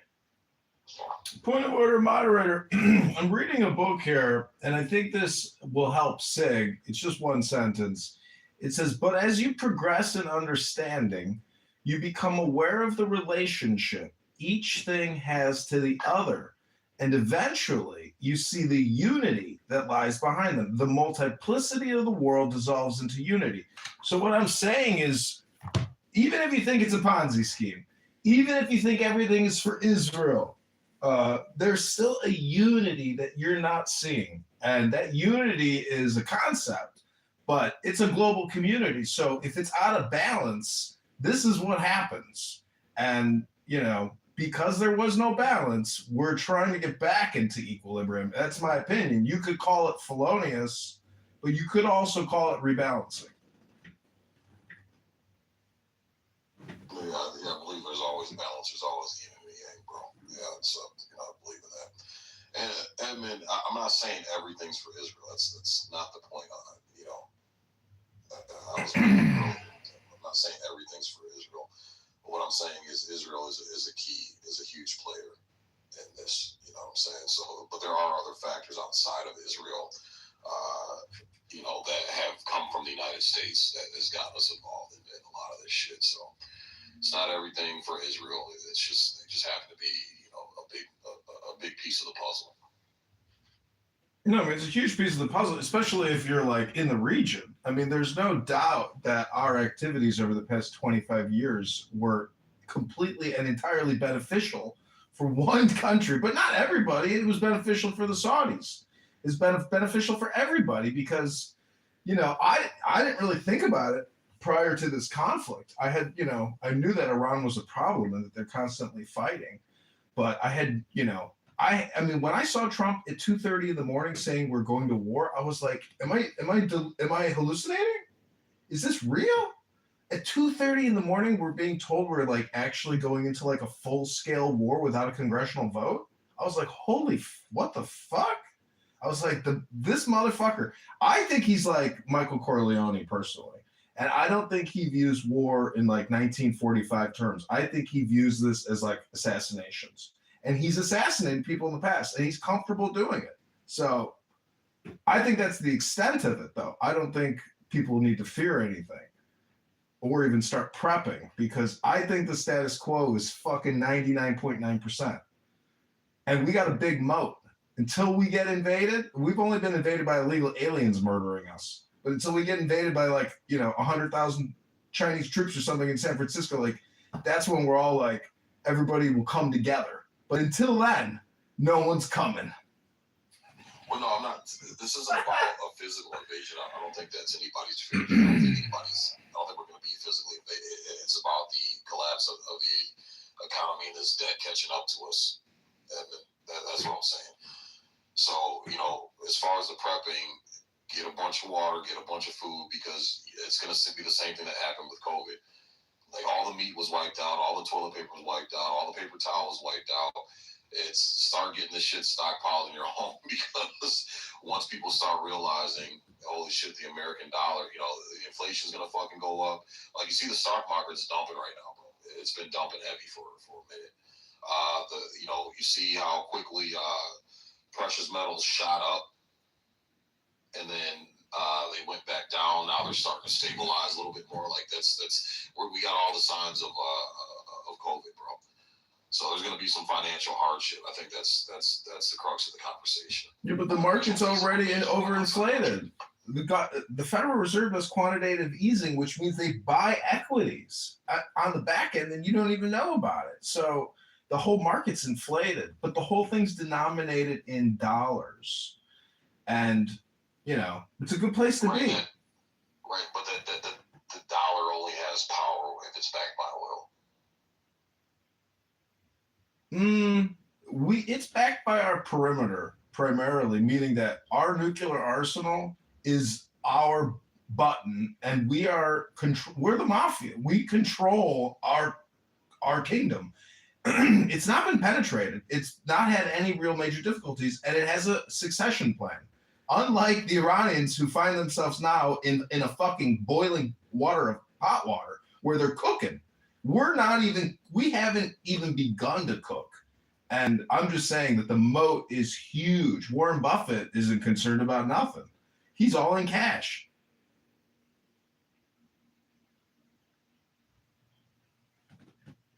Yeah, but Warren Buffett has a safety net if shit hits the fan. The vast majority of us don't. But the point is, Warren Buffett's got days to live. And you got days to live, I got days to live. We don't know how long we're gonna live, but things are pretty predictable. And the status quo at 99% is pretty standard. I'm just saying, using hyperbolic rhetoric to basically create stimulus for people is great. Meaning that, we don't actually have a debt problem because it's already been spent. That money is just like energy or the physical world. Meaning that, when it's created and distributed, it's sitting in somebody's bank account right now. It's been created. It's already out there. The debt is just currency going to someone. So I'm just saying that, we have this perceived problem, but the truth is it's a political problem, because as a politician, if your city or town is bankrupt, you can file for bankruptcy and discharge the entire city's debt. And that debt could include pensions. So I'm just saying that it's a political crisis coming up, because smart politicians will use debt as a maneuver to essentially terrorize the population, and in the process, relieve them of a bacterial infection or, an outbreak of zits. That's all it is. It's like medicine. It's all fugazi. It's fake diagnosis. It's fake solution, fake outcome. But it's still a diagnosis, and it's still a procedure or a process. It's bullshit, but it's a process. And people must obey the process and come into compliance, or they're not patriotic citizens. Okay, but here's the thing, though. When you say, hey, the money's sitting in somebody's account, that's not what debt is. Debt is imaginary. It's imaginary money. It's printed money. It's typed up money on a computer screen. And then when you talk about defaulting on debt, well, the person who lent the debt out is the one that's going to have to suffer. So there's still going to be a chain reaction that doesn't. Something like debt filing bankruptcy doesn't just disappear and make everything okay. The person on the other side is going to have to figure out a plan, to figure out, hey, what the fuck am I going to do? Because I had all this money promised coming in, now it's fucking gone and wiped out. And they extended their resources to be able to lend that money out. So yeah, it's well, the reason why the top 1% is at the highest wealth they've ever had is because of this $40 trillion debt. And so debt is not just imaginary, because when the Federal Reserve prints up $100 billion and goes to BlackRock and says, here's $100 billion, BlackRock goes into their portfolio in Aladdin and buys $100 billion worth of bonds, which are just, figments of the imagination. The point is that money ultimately ends up in somebody's name with an attached adjusted gross income. And what rich people want to do is they want to take our dollars and get them the fuck out of America. They want to get them in offshore banking, because once our dollars are out of our system, we can never get it back. It's now living in the exterior banking industrial complex. Europe has what we got going on, which is a central bank. China's got it. Japan's got it. You can go to usdebtclock.org and look at every country's debt. We have gotten away with fucking murder. And this is the thing about debt, why I say it's relative, is because it only exists in regards to our relationship to one another in the global community. So it is to think that America is like this, that you want to be an isolationist. You're still not recognizing that the banking industrial complex is the real government and they are global. So to complain about it is basically saying you're not in it. But if you were in it and you were making $200,000 a year managing, $100 million for somebody, I'm just saying that there's levels and there's a hierarchy. And if you're in it, you might still complain about it, but at least you're fucking making money from it. Yeah, but that's the thing. 99% of us aren't in it, but our money funds it. That's what we were talking about earlier. That's the problem. Is that the people who are funding this are getting a return on their investment. It's the people who are taking money out of our paychecks. They got us every single week against our will. They're benefiting off of our. It's a lock. They locked it in. The Federal Reserve has to pay out $1 trillion a year to their banking associates now because of our $40 trillion debt, and it's only going to go up. So, they got a lock. You might think new tech or big pharma is the new, but it's not. Banking has been around for hundreds of years. It's a well-developed practice. They know how to manipulate, and this is all tied to war and vaccines and funding abortions and everything else. They got a lock. That's why I say it's a political crisis, and the political solution is the only solution. And that's basically politicians have to negotiate debt. They talk to McZed on here. He does that for a living. And the truth is that's what politicians will have to do, because homeowners are on the hook. The property taxpayers is the bedrock of tax revenue, and they're on the hook. And they will vote in their interest if given that opportunity. That's why I'm running for the mayor of Chicago. Go to ChicagoMayorVote.com. 10 days ago, you got kicked off of you got kicked off and disqualified from the Republican primary ballot. Yeah, running for something and winning for something are two totally different things. You can run all day, but eventually you're going to get exhausted and run out of fuels, bro. If you're not filling your gas tank back up. Not when you live in your mum's house. But again, it's I have no problems with the banks doing what they do, but you don't get to socialize the cost and then privatize the benefits, and that's the problem. That's what Obama did. Responsible for their bad decisions that they made and their bad investments, and they had to suffer the consequences. Once they flipped it over and put that burden on the American taxpayer, that's where the problem is, brother. There's two different ways to do it, though. Jeffrey Epstein was in jail talking to a prison guard, worried about his pension because his investment bank was going under, Bear Stearns. So those banks should have failed, and Barack Hussein Obama bailed them out. But the truth is, the big beautiful bill is the same fucking thing, because it gives $500 billion a year in tax credits to Apple, Google, Microsoft, etc. And they can't increase their annual and quarterly revenue without these fucking tax credits. So the whole it is a Ponzi scheme, but there's multiple ways that they're juicing it. Yeah, we understand that, but the main way that they're juicing it is off the backs of tax-paying Americans. Like I said, that collapse burden got shifted onto the American people, and there was a point where we had politicians in America that made bad decisions, and the banks had to bail out America at one point. This was in the early 20th century, and then they found a way to fucking flip it to where now the liability rests on the citizens and not on the people making the bad decisions, bro. This is a problem. That's the law. That's the structure of the hierarchy. But I'm telling you, the hierarchy can be flipped. And there are black swan events that flip hierarchies all the fucking time. Trump almost had his head blown off. And we don't even know who Michael Crooks is. His body was incinerated. His parents were counselors. So there's just a lot of fucking, in my opinion, performative political theater, which is really psychological in order to get people to vote. And it's very smart and it's very sophisticated. Yeah, no, I agree with you on that. Yeah.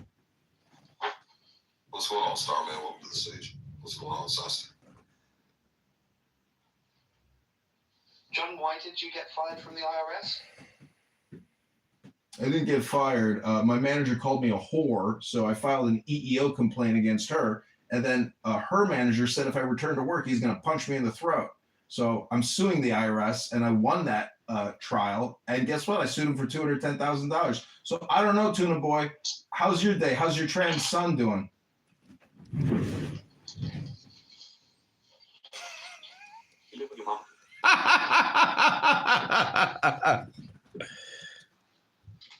Yeah, greetings, Jake. Greetings, everybody. Hey, what's going on, Starman? Good morning. Actually, his mom doesn't even live in Chicago. Thank you very much. Let Tuna Boy make himself feel special by insulting me. I can take it, Tuna Boy. Give me all you got. How's your trans daughter?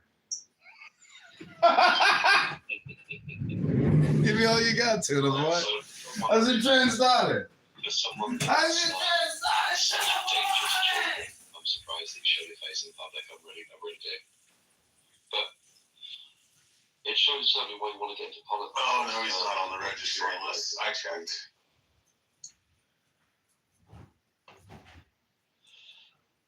Brought your boyfriend with you then? Something like that.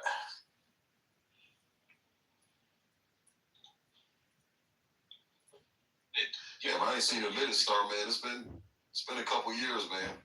Yeah, how you doing, man? You doing well? I'm good, bro. It's been about 4 or 5 years. Yeah, I ain't seen him in a minute, man. I'm glad you're doing good, brother. Glad to hear. Yeah, how's things with you? Things are going great, man. Yeah, not bad at all. Things are going great, man. I have no complaints. Well, I got one complaint: government taking money out of my paycheck every goddamn. that's my only complaint. But, bro, remember when I was on Clubhouse back in them years, screaming that this shit was coming, that the dollar was going to decline? Remember? And people used to think I was crazy. Remember when I used to tell those white guys that they should be kissing my ass now, sucking up, because when all their shit collapses, I'm gonna be standing over them. You remember? They used to think I was crazy. They thought, Starman is loony. Now it's all playing out. It's all playing out. I wasn't so crazy after. Well, that's freaking Diogenes. I don't know if you remember Diogenes, but he was saying the same thing, and we were going back and forth, and I'm like, you're wrong. I'd apologize to him today. I'm like, nah, you're right, brother. You were 100% spot on. Yeah, I remember Diogenes. Yeah, I remember him. Yeah, I mean, the Americans abused the dollar. Even this war with Iran is further abuse of that dollar privilege. Not that I support Iran or how much the war is costing. You're already owing how much? Look how much the war is costing. And, you know, the ultimate, oh shit moment is going to be when an alternative to the dollar, a real alternative pops up. And then you're going to see the global run on the dollar. You're going to see a tsunami of dollars. If you're in the if you're in the States, when the globe does a run on the dollar, from the States, yeah, you're going to see a tsunami of dollars flowing back. I hope you guys know that there's another market outside the States full of dollars. That's the international market that needs the dollar because the dollar is the international global reserve currency. Now, when they no longer need the dollar, that all the dollars they all own has to go somewhere, and it's flowing back to the States. Think Weimar Germany. Think Zimbabwe. When they're all flowing back from China, wherever, it's going to be like someone outside the States turned on the printer and just pouring dollars into the States. The inflation is going to be it will be mega hyper inflation because there's far more dollars outside the States currently than in the States. Yeah. And that's what happened. That's exactly what happened in the Great Depression, bro. It's exactly same fucking signs, same telltale signs, bro. And the only thing it's looking like that'll get us out of that is starting another fucking war. Because that's what it's been every single time, bro. We mismanage the fucking money, take shit for granted. You know, everybody's fat, happy, and then the fucking shit hits the fan, and we gotta start another war to get us out of it, man. And it's been wash, rinse, repeat. Starman, is your position that the BRICS would fill the void if the greenback stopped being the world currency? Okay, so China is preparing for the decline of the dollar. A lot of people think China wants to replace the dollar or is actively working to replace the dollar. They are not. China actually likes the dollar carrying most of the stress of the global economy currently while she's building her alternative. I'm sure we're all heard of the petro yuan, which is their alternative to the petrodollar, which when the time comes, I'll be an idiot to do trade based on the petrodollar when or if I also have the option of doing trade based on petro yuan. I'll be an idiot to do trade based on a currency, the dollar, that's literally backed by nothing other than our military will protect whatever. Or versus China and their petro yuan, which is actually based on something called is it petro yuan? No, petro yuan. China. Sorry to take your time, no interrupting you. Yeah, I'm trying to remember. There's a particular term they call it, but it's this system where you trade with them in yuan. They give you yuan, yuan, which a lot of people keep. There's also some claims about the yuan, but then whether you like the yuan or not, you can then turn around and exchange all those yuan with the Chinese for gold. I think it's something gold. I'll go dig it up again. Something gold. So basically, I have an option. Deal with the Americans where whatever we do, their dollars are actually backed by nothing except the promise of their military backing or whatever. Currency. Exactly, it's the fiat currency. Or the Chinese who their currency is actually backed by I think it's petro gold or something like that. It's backed by gold. Like even if I accept their yuan, if I'm not happy with it, I can turn around and exchange it for gold with them because China has been holding a lot of gold. Why would I do the deal with the dollar that's backed by nothing? I'll be an idiot. It's just a matter of time. The time is going to come when people look at the dollar and just think, and that's it. The Chinese know this is coming. And that's why they themselves, again, they are not actually actively trying to stank the dollar. They're doing it slowly. I remember back then on Clubhouse, one of the things I used to highlight about how this was, how and why this was happening was the fact that the Chinese then were slowly dumping all their dollar-denominated assets. Slowly, they knew they couldn't dump everything at once because they couldn't dump it quickly enough. Because just Starman, the status quo is going to stay standard, meaning that Wall Street has commoditized hundreds of trillions of dollars in assets. And if you think that the world is going to ditch the dollar when they're already all in, fully diversified in Wall Street, have you ever been to Manhattan? Have you ever seen that fucking stronghold? That is a city made of money. Washington, D.C. is also a city made of money. So I don't know what you're talking about. The spice must flow. Bro, that's what they said about Britain when the British pound was global reserve currency and London hotspot for commerce and trade and industry. That's what they said about the pound. And if you they said the same thing about the Dutch tulip mania. Right, the same thing happened to the Dutch. You can be there looking at me thinking, same thing that they said. I'm talking about what's happening now, not what happened in 1640 in fucking Deutschland. Well, we talk about more recent history. Let's talk about why you got kicked out of the military. The dollar has followed this. You had an accident, they got brain damage.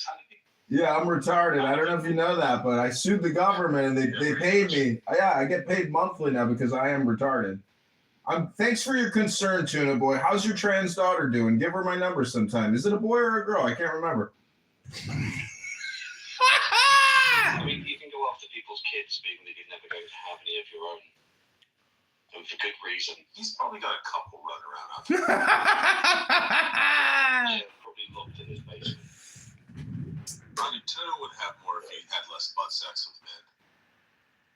Sig, I gotta say, I question your integrity even modding Tuna Boy, but it is the Masculinity Mansion, and I know you're trying to help men be more masculine, and thus why you're trying to give Tuna a hand up, not a handout. I've always for years, John, I thought Tuna was gay. And they're like, no, he has a wife and kids, and I'm like, wait, what? That's the thing with faggots. They always tend to think that everybody is like them, but they're not a minority for a reason. Yeah. My gay arm was going crazy.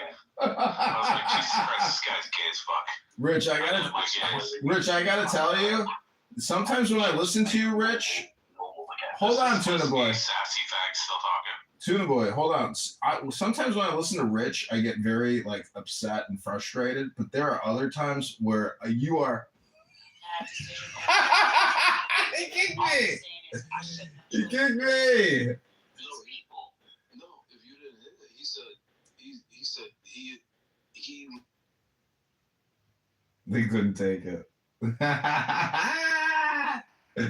Couldn't take it.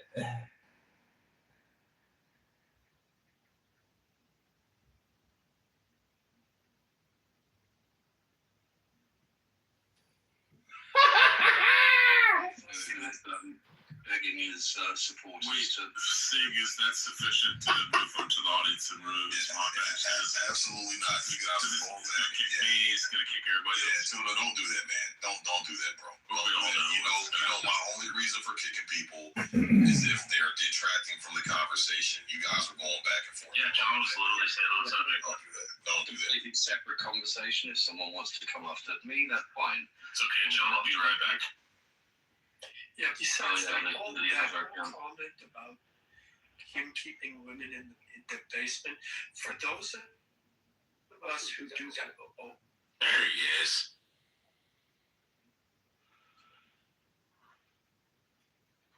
Yeah, come back up. Come back up, John.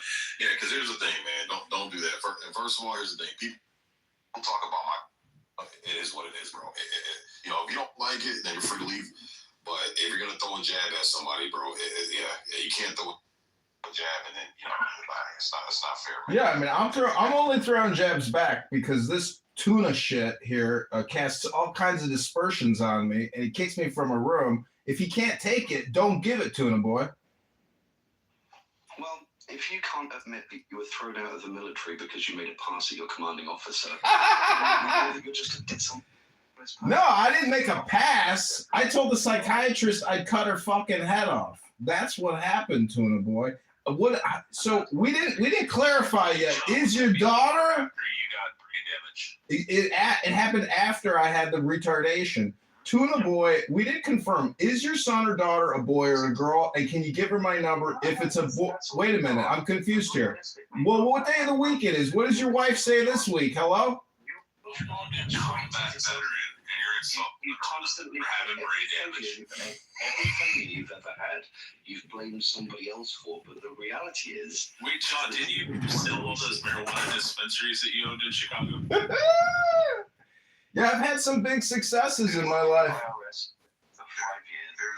the deal, man. I don't know anything about John personally, so I won't ever dare go there because I don't know any details about that. You know anything about me personally? I used to be a real estate agent in commercial real estate. Then after that, he went into owning a bunch of marijuana dispensaries when it became legal in Chicago. Then sold everything. Well, but here's the thing, though, is that if you're gonna throw the first jab, then you gotta take what you get, bro. It just is what it is. You can't go first. Don't go after kids. You know, you started, but you started it. So you threw a personal jab at him, and it wasn't a personal conversation. You started it. You gotta take. Live with his mom. Public office claims that this is why His mom lives in New Mexico. Thank you very much. That's why. That's right. I am running for mayor of Chicago. You can go to ChicagoMayorVote.com, ChicagoMayorElection.com, ChicagoMayoral.com right now to check out the campaign to elect John Kitover, mayor of Chicago. And we actually have campaign donors in the room right now. Joe B., thank you for that 20. Send another 20. You won't be disappointed. So, Tuna Boy, you can attack me all you want, but I will speak up and defend myself. So, on guard. Okay, well, let the best man win, and I'm sure to. Is that a boy or a girl, though, when you say, oh, never mind? Anything ever come out?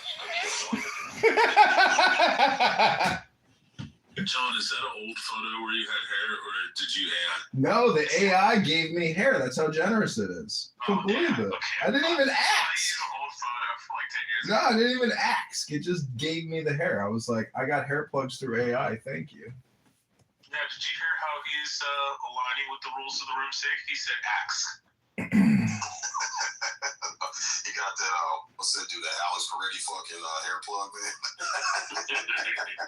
Bro, I'm telling you, those hair plugs that Elon got fucking work phenomenal. Go watch the one where he was in his McLaren F1 and look at his hair and you're like, oh, Jesus Christ. And then you look at him today and you're like, wow, that really worked. So, Rich, what's your take, man? I'm interested because I haven't really heard you speak on this. What's your take on this whole war situation so far? I think it's a fuckload of shit that's going to escalate, get out of control. You got one of two things. It's either going to get out of control or Donald Trump's just going to pull the fuck out. As soon as he does, Bibi pulls out, then Iran stops fucking shooting rockets because they don't want the U.S. to come right back at them. And then the Iranians are going to lose their shit because they're a bunch of cuckold faggot pussies that don't actually want to fight for their freedom. Like to know. You really didn't need to add that. But the time, breast even reductions. you two, got to appreciate the Breast time. reductions, Alan. Joe B said she's getting a breast reduction tomorrow. Yeah, will you stop it with that? It hurts. It hurts so bad. It wounds me to my core. Sig, I only do it because it gets them to talk faster. On average, he sounds like the sloth from Zootopia. And you know, part of that last comment is that he may be right. Yeah, but you know what? Alan speaking is like a fine aged bourbon. No, it's you know what I'm the saying? long fucking pauses. Like, I thought he was done. He started a sentence and he's like, it's like, and I'm like, oh, is he done? Okay, I guess I'll start talking. You gotta let it age, bro. You gotta let the wine age, and I'm telling you, the taste is fucking worth it. That little swish in your mouth is fucking worth it, man. It's called dramatic pauses. Rich. No, it's Alzheimer's. No, it's called respecting your elders. Yeah, but you know the other thing. Here's the thing.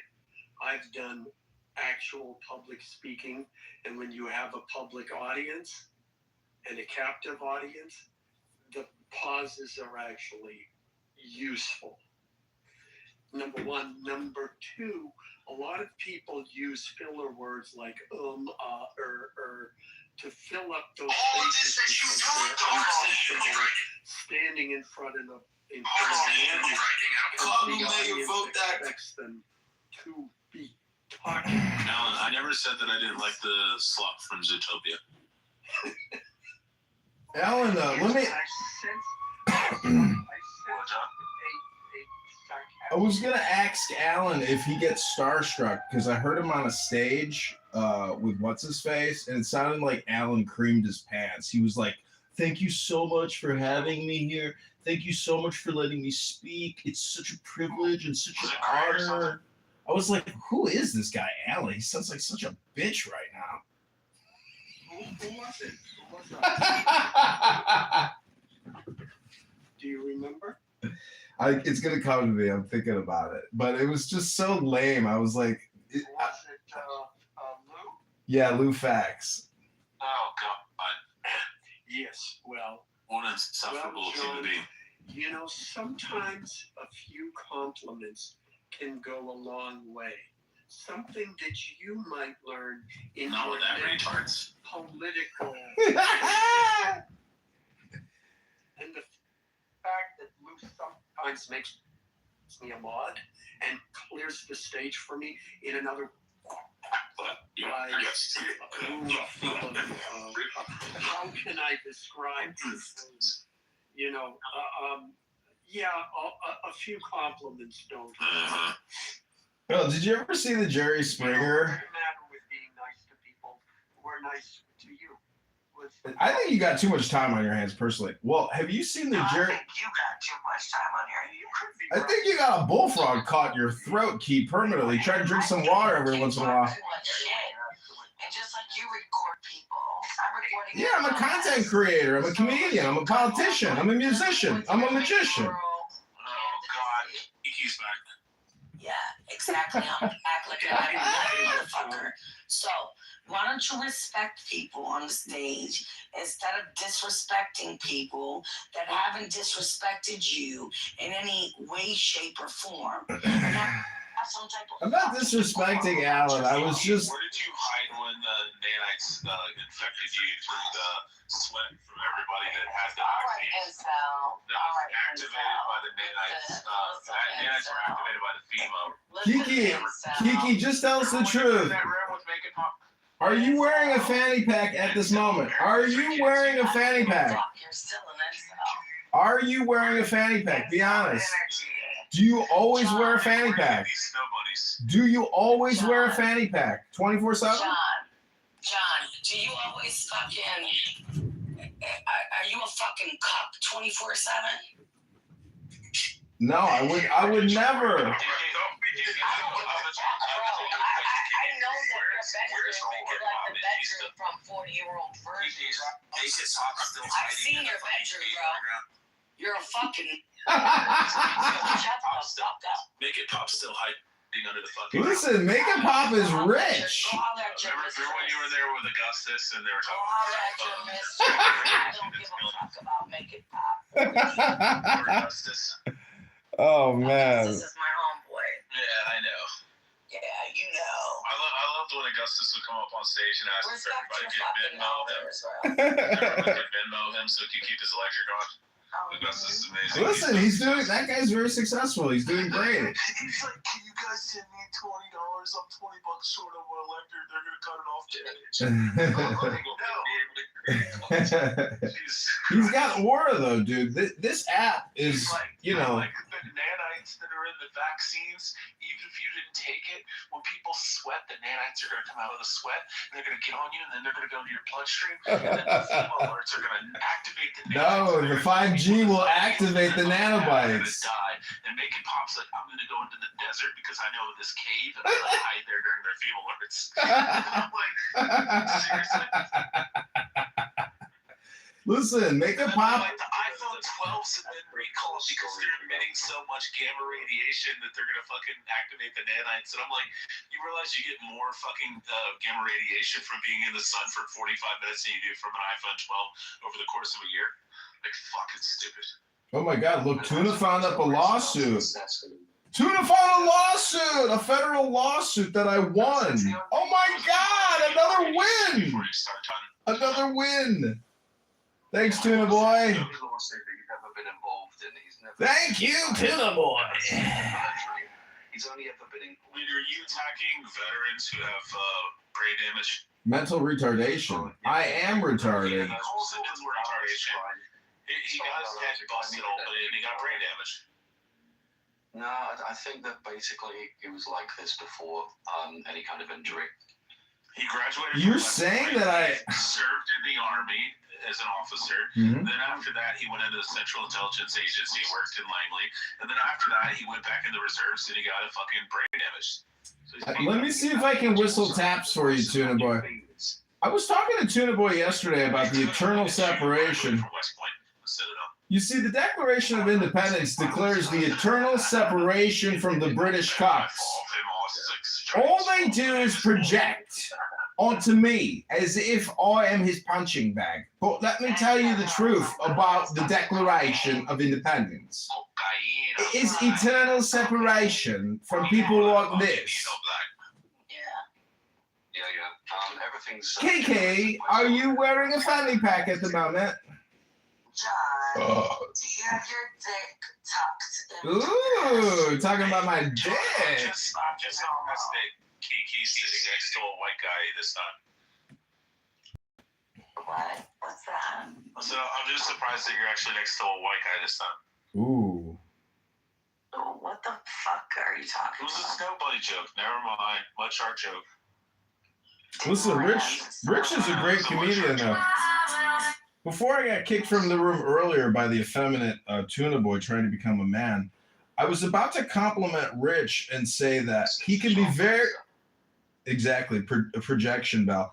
What I'm trying to say is that Rich can be very frustrating sometimes, but... Jonathan Kitover on the sexual registry list and he doesn't exist. Oh my God, if you type in Tuna Boy in the transgender reassignment surgery database, up comes, guess what? That's his The child. two of you sound like lovers. Really? We've known each other for a long time. Yeah. Like, Together. You guys sound like you got something going on. Oh, yeah. What do you keep in that fanny pack, by the way?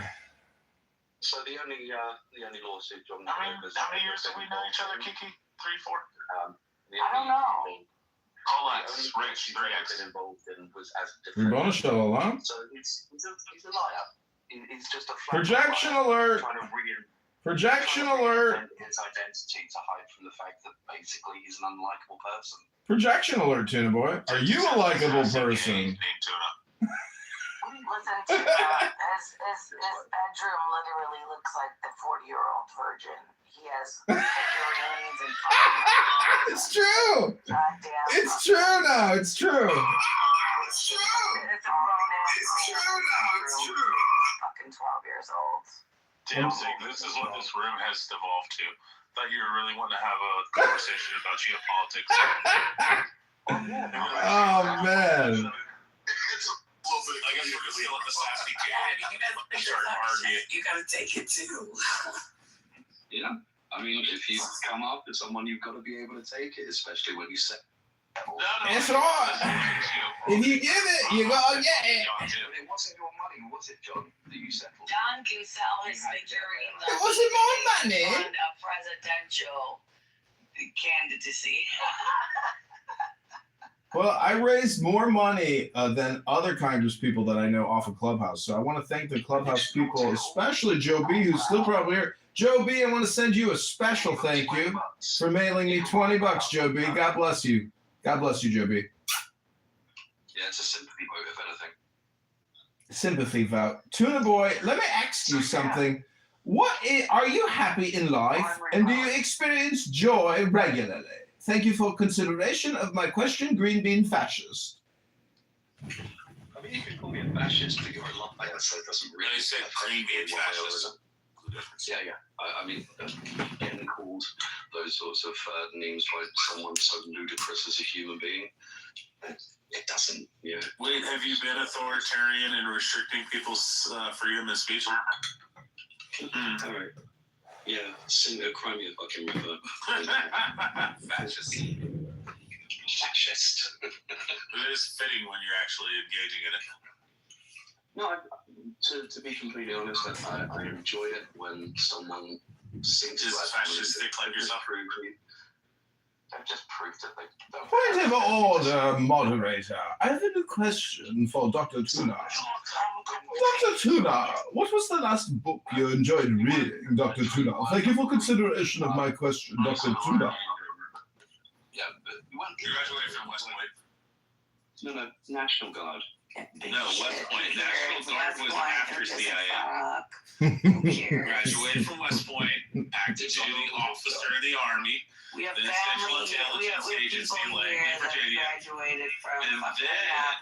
then he went into the reserves. That's what you're talking about, where you got brain damage. Let me tell you about what happened when I got the brain damage.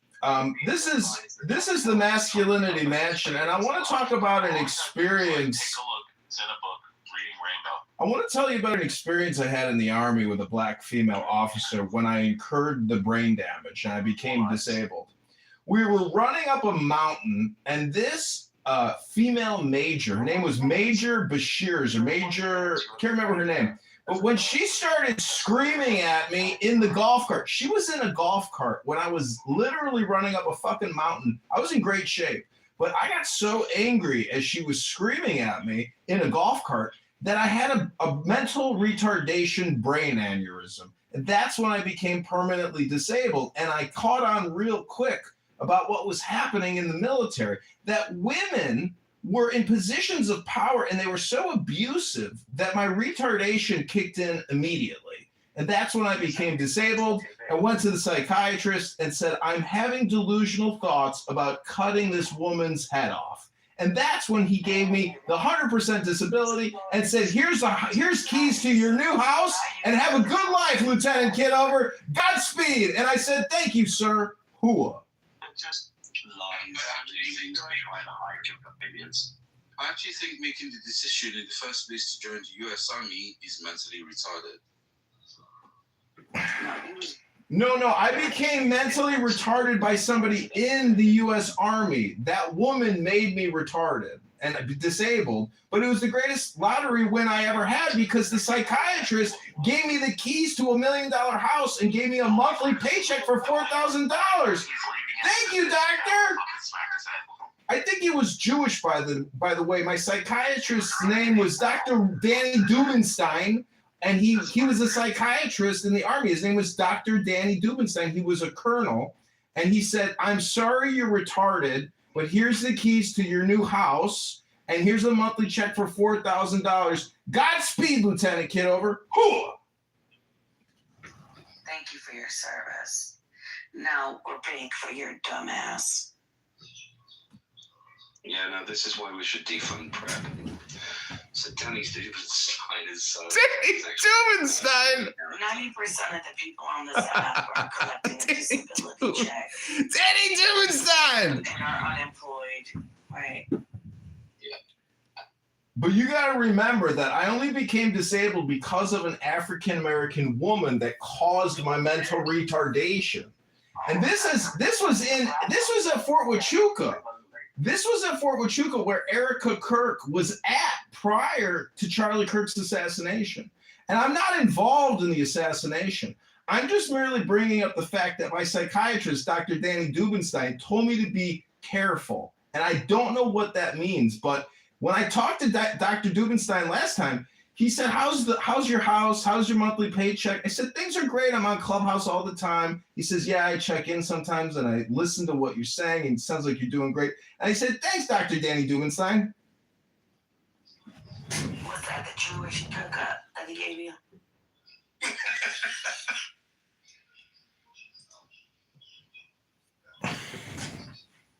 This is what happens if you see your kids in front of a TV as opposed to raise them properly. Oh, you mean they become trans?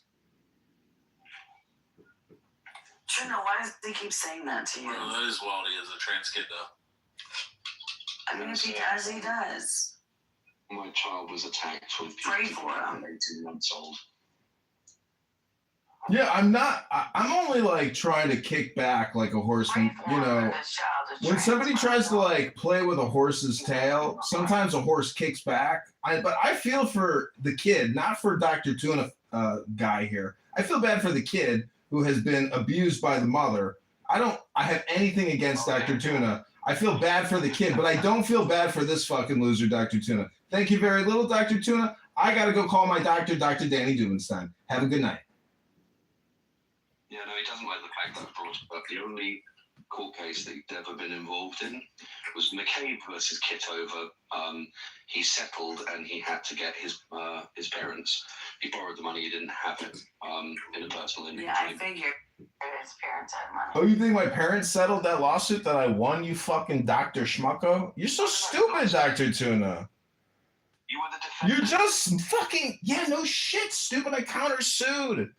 You don't even know the outcome because you're too cheap to buy the trial transcripts, you fucking dummy. Go ahead and waste your money. Or you could just talk to me. Or we could talk to Dr. Dubenstein. You want to call Danny?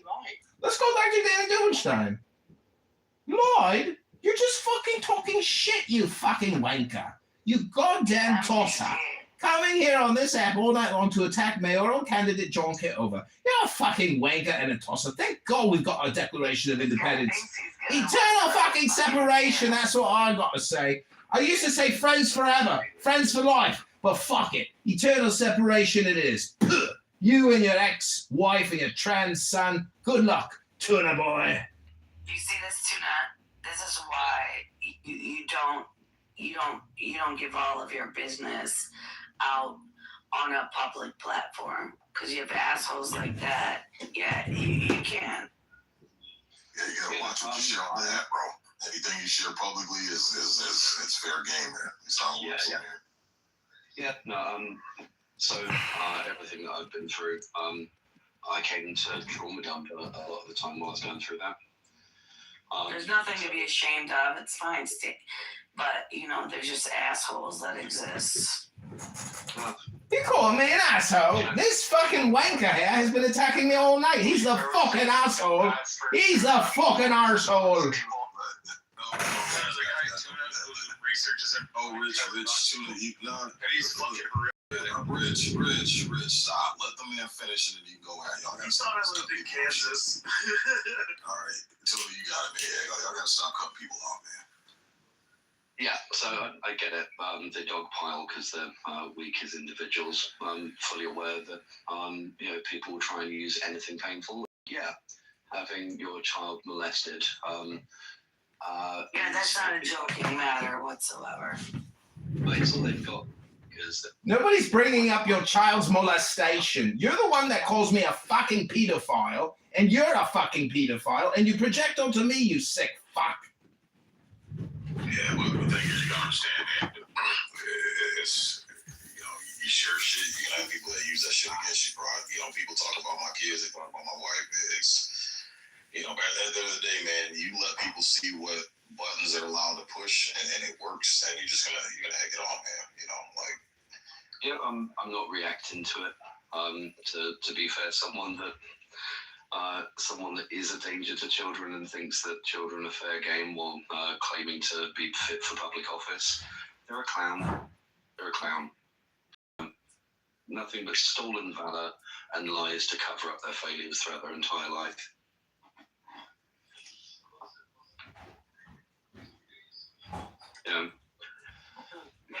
But when someone starts saying that they've been involved in this lawsuit and that lawsuit, to cover up the fact that they were actually fired from the IRS. Here we go again with the personal text. Why don't you just take my fucking name out your fucking mouth, Tuna boy? I don't want to talk about your child. I don't care about your child. I don't care about your ex-wife. I just want to insult you personally, directly, and leave the rest of your family out of my mouth. So I just want to say, attack me all you want, Dr. Tuna, but I will defend myself, on God. You can't, because you lived an indefensible life. Every single failure that you've ever had, that's just building up an interest. And that's why you turn up to rooms like you do. You get really upset whenever I say anything that's true about you, which you haven't realized at this point that yes, you control, but you're actually being trolled when things that are told about you that are true, and then you lose your temper. I'm measuring to see whether or not that affects you, and it does. So the clown mask slips. I thought the Masculinity Mansion was about, there's enough females that tear down men. Yeah. Then you get in a room and it's men tearing down men. I mean, isn't that some female equality? Isn't that some female type shit? No, masculinity is about freedom of speech. That's first and foremost. I'm not attacking your room. I'm attacking betas that they disrespected an elder, and then they're bringing up some kids like this. That's not masculine. That's beta as fuck. Yeah, the thing is, it's freedom of speech, and I'm fair, is that if you throw a personal jab at someone, then it is. I get their get back. You open up, and it's the same rules apply to me, is that if I go personal with someone, then they got every right to fucking respond. And here's the thing, is that, I don't know if you realize, Who's kidding? It's kind of money. Hey, John, can you look at my Rich? Yeah, but hold on one second. Hold on one second, Rich. Hold on one second. So yeah, Key, my main thing is that, I get, and this is how men, we go back and forth. We throw jabs at each other. We talk shit to each other. This is what we do. So I give people some space to fucking do it. And we weren't really like in a dead serious topic or conversation. The only time I override that is if we're in a deadlock serious conversation, and it's a focused topic. But we're kind of just chilling right now. That's why I'm kind of letting them get it off their chest. But yeah, man. I mean, again, you take it to a level you can't complain when someone fires right back at you. That's it. It's just how I operate, man. Well, yeah, niggas don't talk this shit. So, John, who is this in my photo? My PTR.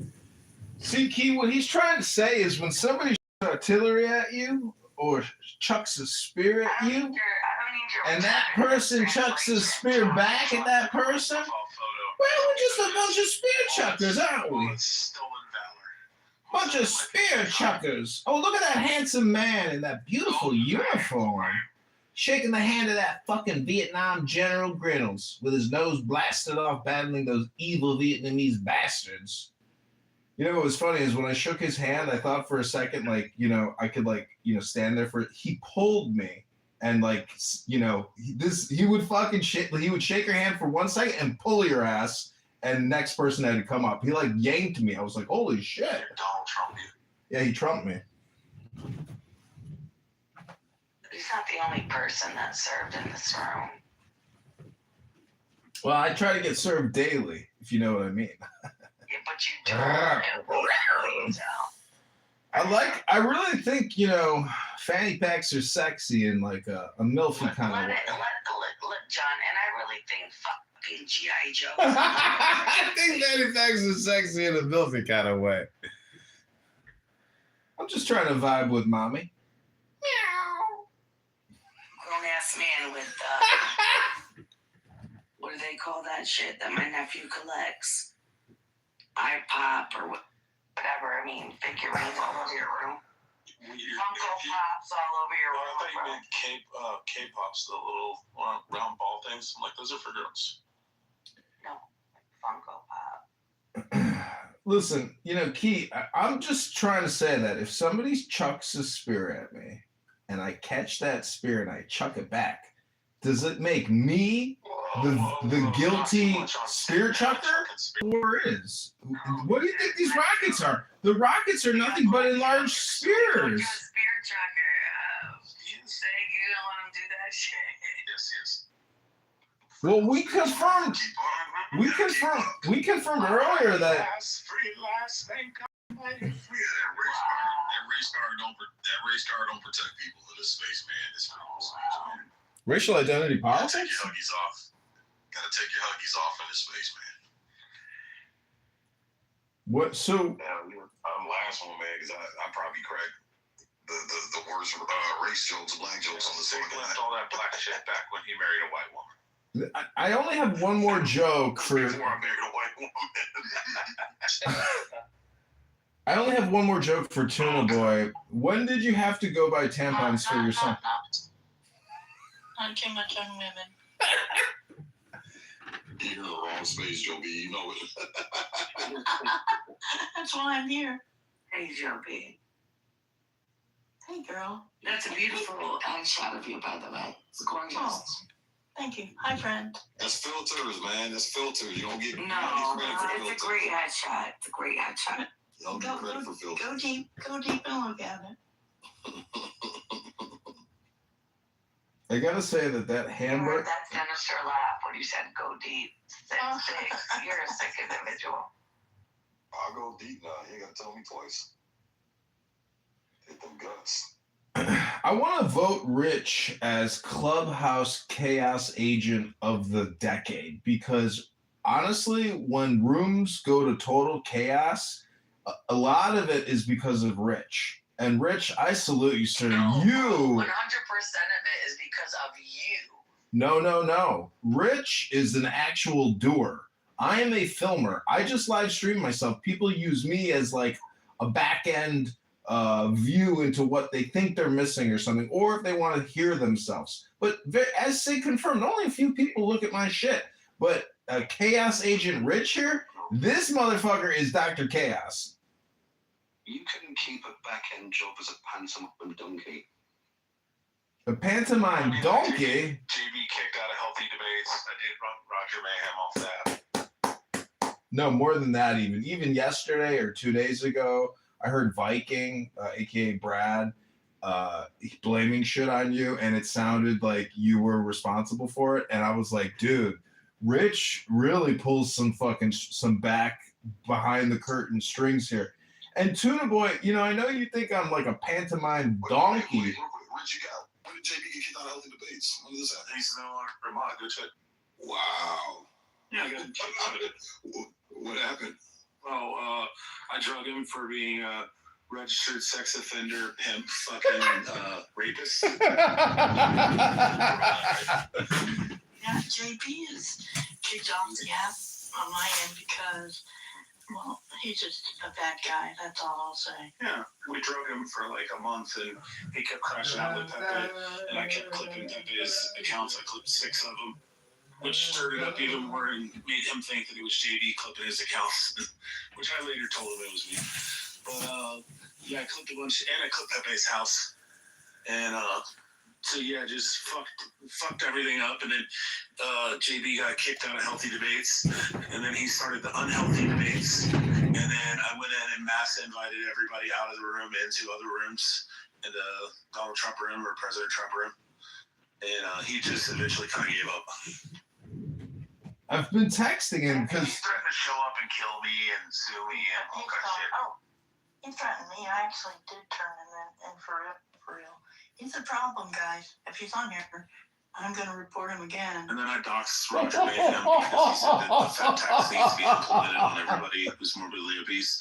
And then we got a screenshot from him in the fucking libertarian fucking YouTube channel where he's like 400 pounds. And then we shared that all over the internet with his name. Oh, not Roger. He's a good guy. Yeah, he left. He's no longer here. I also found out he's a registered sex offender in Tacoma. Ooh, It's Roger. not. Roger is? No. Oh, Look up Tacoma, Washington. What's his name? Drop the link, Rich. I gotta see what his receipts. name. Me too, Sick. I need that. Libertarian. So as I just proved that Rich is a behind the curtains rope puller in this theatrical production to a very high degree. And you know, if there was a Clubhouse award, under President Liam, there's a reason that I was living in fucking the Philippines during the Morale Wars and shit. So yeah, I mean, yeah, I enjoy it. As far as JB goes, because I read the case, I read the dockets, I read the articles. He went and found two girls on not Backpage. What's the other one that was real popular with all the whores and stuff? Craigslist, yeah. He got two girls on Craigslist that were looking to do modeling, invited them up to New Jersey or New York, and then he got them up there, and then they held them against their will and forced them to do prostitution, earning up to $2,600 a day, and they kept 10% of the proceeds. And one girl was there for like 7 days, the other was there for like 15 days. And the girl who got away after 7 days ended up escaping and then notified the police, and then they ended up getting her back like 8 days later once they figured out which hotel and all that. Now that's what Rich. The thing is, that's what the article said, but the charges don't reflect that, Rich. No, they pled down. He took a plea deal. But that's egregious. So what did the plea deal? He just got like prostitution or something. Is all he got instead of all the trafficking. Okay. Yeah, trafficking. Yeah, but then he just started another modeling agency in Florida just recently. He's a predator. This is like his seventh modeling agency. This is his like 7th or 8th modeling agency in like 20 years. Yeah. He gets busted for it. He fucking shuts it down. And he opens another one. It's funny because he's got such bad TDS, and it turns out Trump loves modeling agencies too. They got something in common, and they're both from New York. Shut the fuck up. Yes, ma'am. Thank you, ma'am. $20, ma'am. You got it, ma'am. $20. Joe B, you bought me chicken at the Colombiano Asadero. You got me a great dinner. Thanks, Joe B. But actually, JB, the other Joe B, not the Joe B, but the JB, JB gave me $200, and then he came on the app, and he goes, yeah, the fucking FBI showed up at my door. They were asking me about your campaign and accusing you of campaign finance fraud, and I'm your number one donor. And I was like, you waited 2 weeks with your big mouth to come on this app to fucking libel, slander, and harass and abuse me with your lies? You waited 2 weeks with your big fucking mouth? Okay, JB. Yeah, that's when I heard the stuff, I reviewed the documents and I saw the articles and stuff, and I looked him up, and he's not on a offender list. He's not on any type of offender list, so... And my thing was, from the story I gathered was, yeah, he did the modeling thing, got these girls in, but these girls, on their own volition, wanted to make the money. They were hoeing. What's that? They were hoeing. Right. And that's the thing. I've seen these cases where these women sign up for this shit, and then when they don't get the money that they think they're going to get or whatever, then it turns into, I was a victim and all that. It's like, you're not being trafficked if you're... Right. You're a grown-ass fucking woman, man. Like, you sell a pussy, you're not being trafficked. Excuse my French. So let me get this straight. You're saying what JB did was right? No, that's your interpretation of it. What I'm saying is that women will put themselves in these situations, and then when they don't get the payoff that they think that they're gonna get, it doesn't turn out the way they wanted to, then they turn and play the victim. It happens all the time, Joe B. Not my interpretation, that was my inquiry. Yeah, but the way you're saying it sounds a little bit like vague. So the women are going into it willingly wanting to prostitute to begin with, is the context he's talking about. It's not like they were just going and hanging out and then they got manipulated into being prostituted.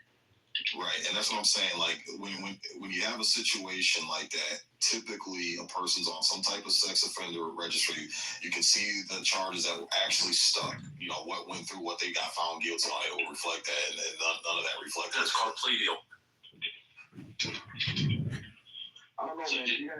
The way the news articles painted that story out, it would seem like a plea deal wouldn't be an option for something as egregious as that. You know what I'm saying? As far as you're talking kidnapping, trafficking, false imprisonment, least Of a minor? And was it a minor? No, they're consenting adults. They were like 19 and 24. Yeah, and that's what I'm saying. Like when you talk, how do we know he wasn't a snitch? You can turn up all the information about all the Johns that came through. Okay, then you gotta produce evidence of that. But what I'm not gonna do They're not gonna release that to the public.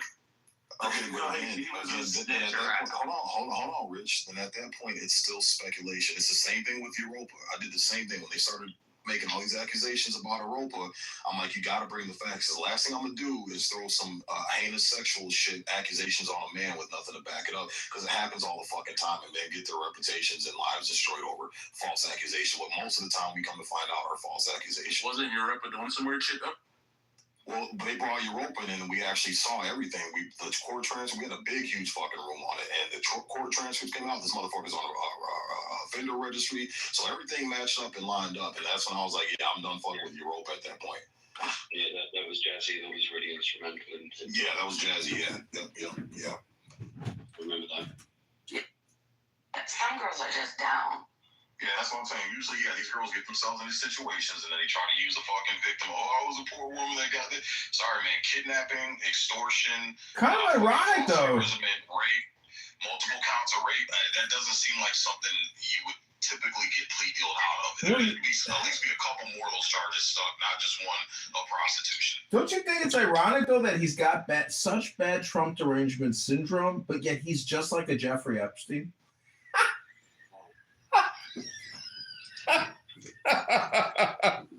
Honestly, they need to make meth stronger. Well, I am retarded. I have thought about becoming trans, but I just want to transform into a winner through the masculinity mansion. I think you'll be the last person in the room to ever realize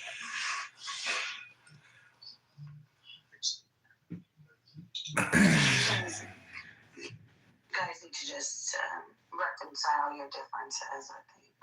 We don't actually have any, issues. I've never personally attacked this guy, but I was. Spoke on his child. You should have. Yeah, because he threw the first spear. He chucked it. I caught it and I returned fire with my spear. If you don't like my art and you're just a critic, well, you're a bad critic. No, this comes down to art versus critic. Artist versus critic. That's what's happening here. I'm an artist. He is a critic. And I'm being a critic of his art. I think his art sucks. Like, look at his PTR. That is art. I think that's, pathetic. Look at my PTR. I think that's better art. So as a critic, I'm just saying, it's your opinion that I'm being aggressive. And I'm not. I just caught a spear and chucked it back.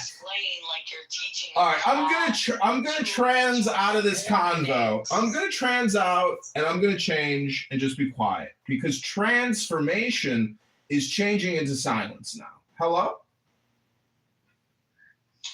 The thing with making an exhibition of yourself is there's lots of places where you show up. And I'll leave it there. Well, I hope to transform into all types of different places. Listen, John is a good-looking guy. Wow. He has credentials. He has intelligence.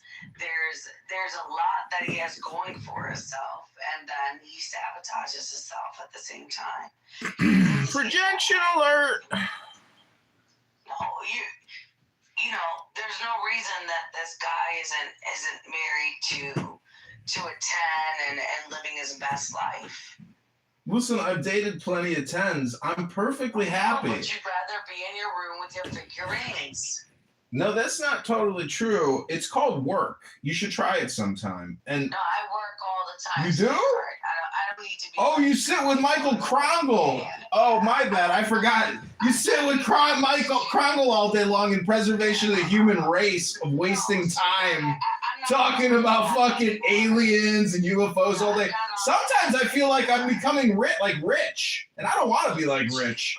Go ahead, Rich.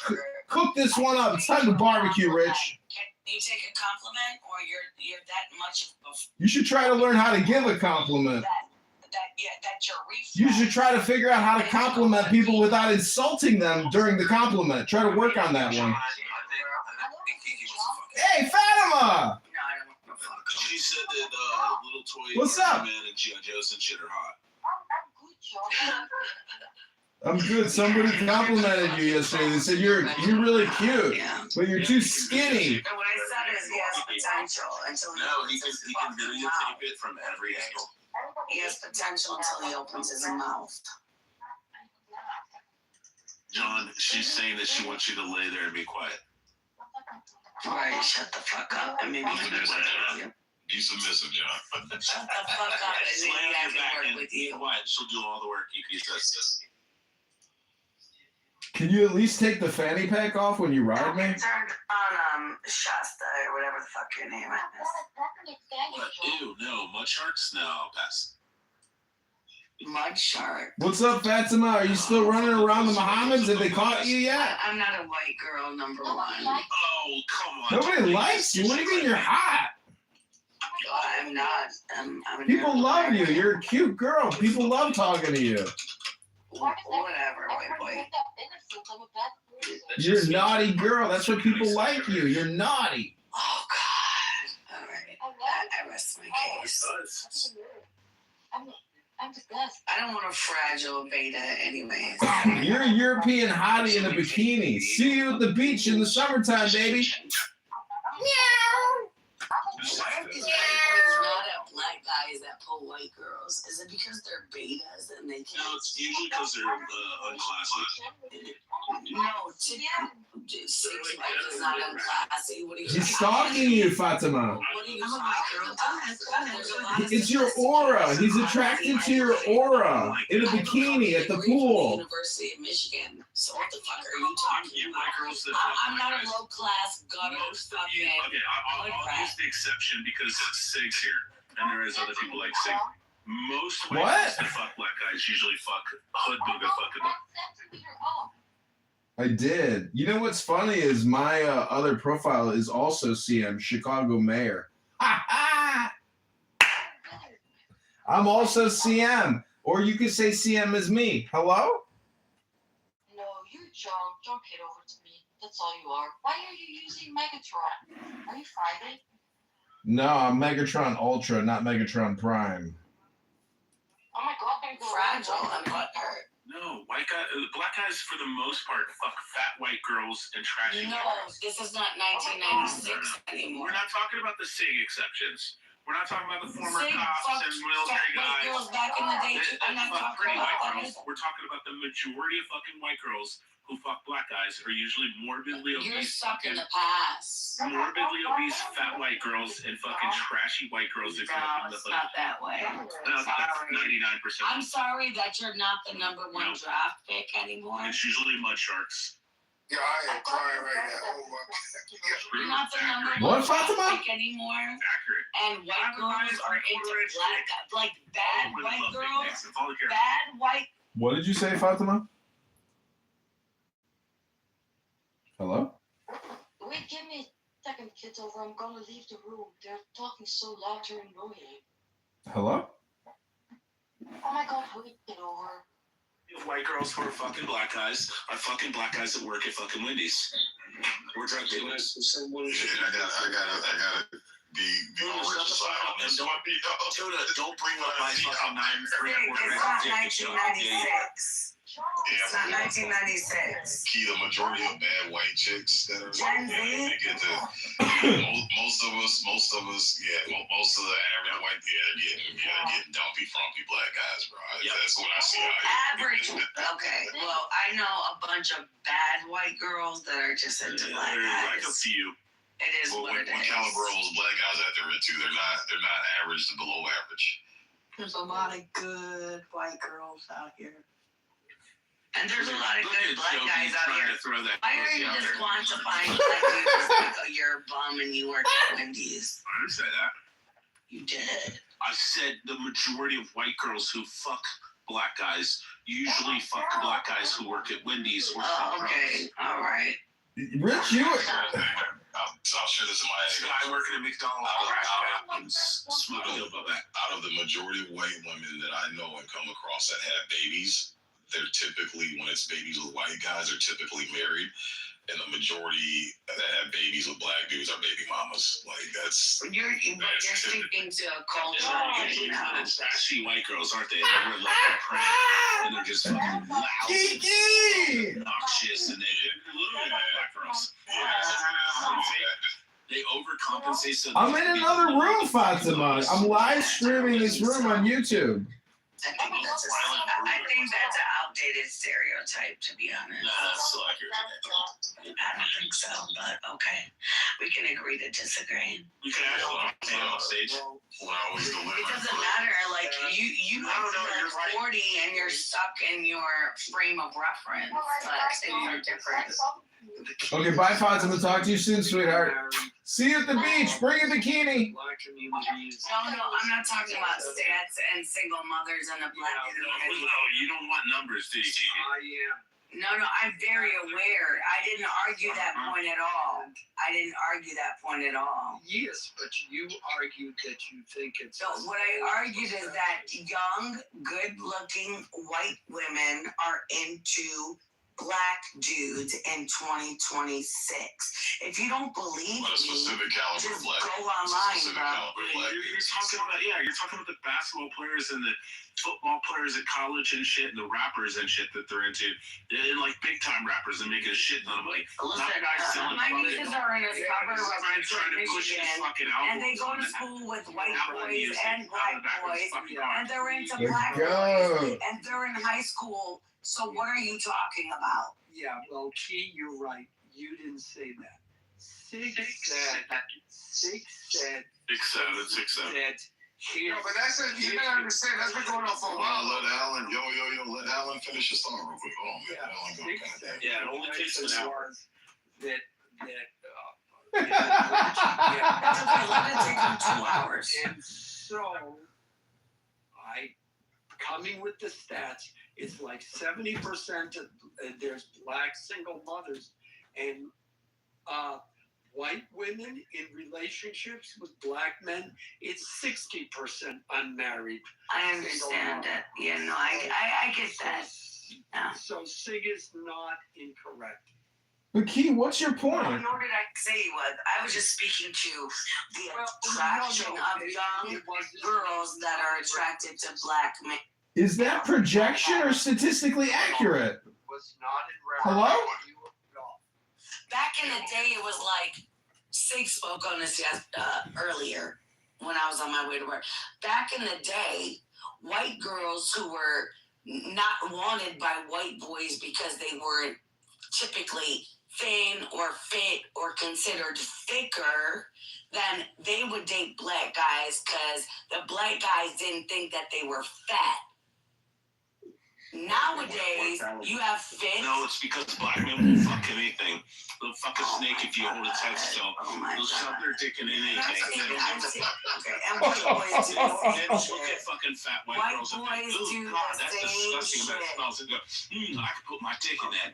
That's a matter of class and not race. No, it's because they have no fucking confidence. They just want to fucking stick their dick in everything. It's a matter of class and not race. Yeah, but here's the thing. So those women who are rejected by white men, those overweight white women who are rejected by white men and accepted by black men, they typically go for the lower echelon of black men. Yeah, the white I women agree with that. Echelon is a nightclub in anything house. 7s, 8s, 9s, 10s.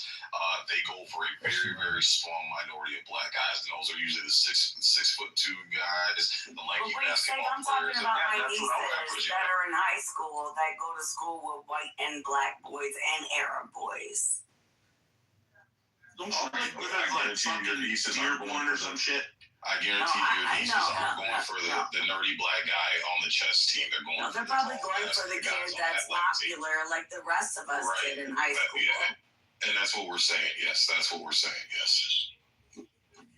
I just say it doesn't take like a white girl that's blew out the frame to deal with a black guy in 2026. All right. Well, that's typically what If we line up white girls who fuck black guys, 80%, 80% are going to be morbidly obese or just fucking dirty ghetto. I know what you're talking about, but that's not what I'm saying. Yeah, with the leopard I'm sorry, but I have maxed out my emojis here. About me, Oh, you wear leopard print. You got the hair shit. Yeah, I got that. Listen, you know nothing about me. Yeah. You can't even move in Yelling the at your room mixed race babies.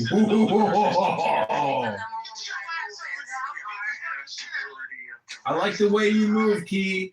I like the way you move. Ooh. You don't know nothing about a chick like me or my How many times have you been in the middle of the grocery store screaming at your mixed race children? That's why you're on an app and not next to a bitch at 5 Oh, it's getting spicy in here. Rich, you gotta admit. Maybe you need to go get you a fucking fat white girl. Yeah. Finally, somebody's giving some good advice in the masculinity mansion. No, that's not. Is that John or Rich? Anyways, what I think is that people in high school and college start to gravitate towards the people who give them positive attention and who are willing to have sex with them. And I don't think there's anything wrong with people who go towards the ones who give them that attention. Now, we all deserve love, folks. And if those fat, ugly, white chicks find love, oh, bro, I'm happy. We don't have to deal with that. Black men, more power to them. Alan, can I ask you a question, You Alan? weren't going to go that way, did you? Alan, can I ask you a question? No, but yeah, sure. Now, Alan, do you think like the woman, maybe they grow up in a household? Wait, Eddie, are you Puerto Rican? With the white man that probably like hates the black man. Like, Eddie, are you Puerto Rican or Dominican? Eddie, don't fall for that bullshit. Yeah, no, you have like the most Puerto Rican name and the most Puerto Rican look on you. That's why I asked you a question. Yo, let Eddie, My name's Eddie Manuel. Yo, let Eddie do that. Looks like a Puerto Rican. Hold on, guys. Yo. Yeah, and he's true to he can pull more bitches than Don't overtalk me, yo, Key. Don't stop. Yeah. Eddie was talking. Yo, Rich, shut the fuck up. Eddie was talking. Give him man his respect. He's been waiting patiently. Eddie, you got it. Go ahead. Yeah, and he was asking me a question. Go Yeah, I just want to ask you a question. You think that when like a white woman is grew up in a white household that's maybe racist, that talks about maybe Spanish and blacks and like it being prohibited not to date any of that, you think that has to do with a white maybe going out there and venturing out and saying, you know what, let me taste this dick that my family hates so much. Like let me try some of this dick.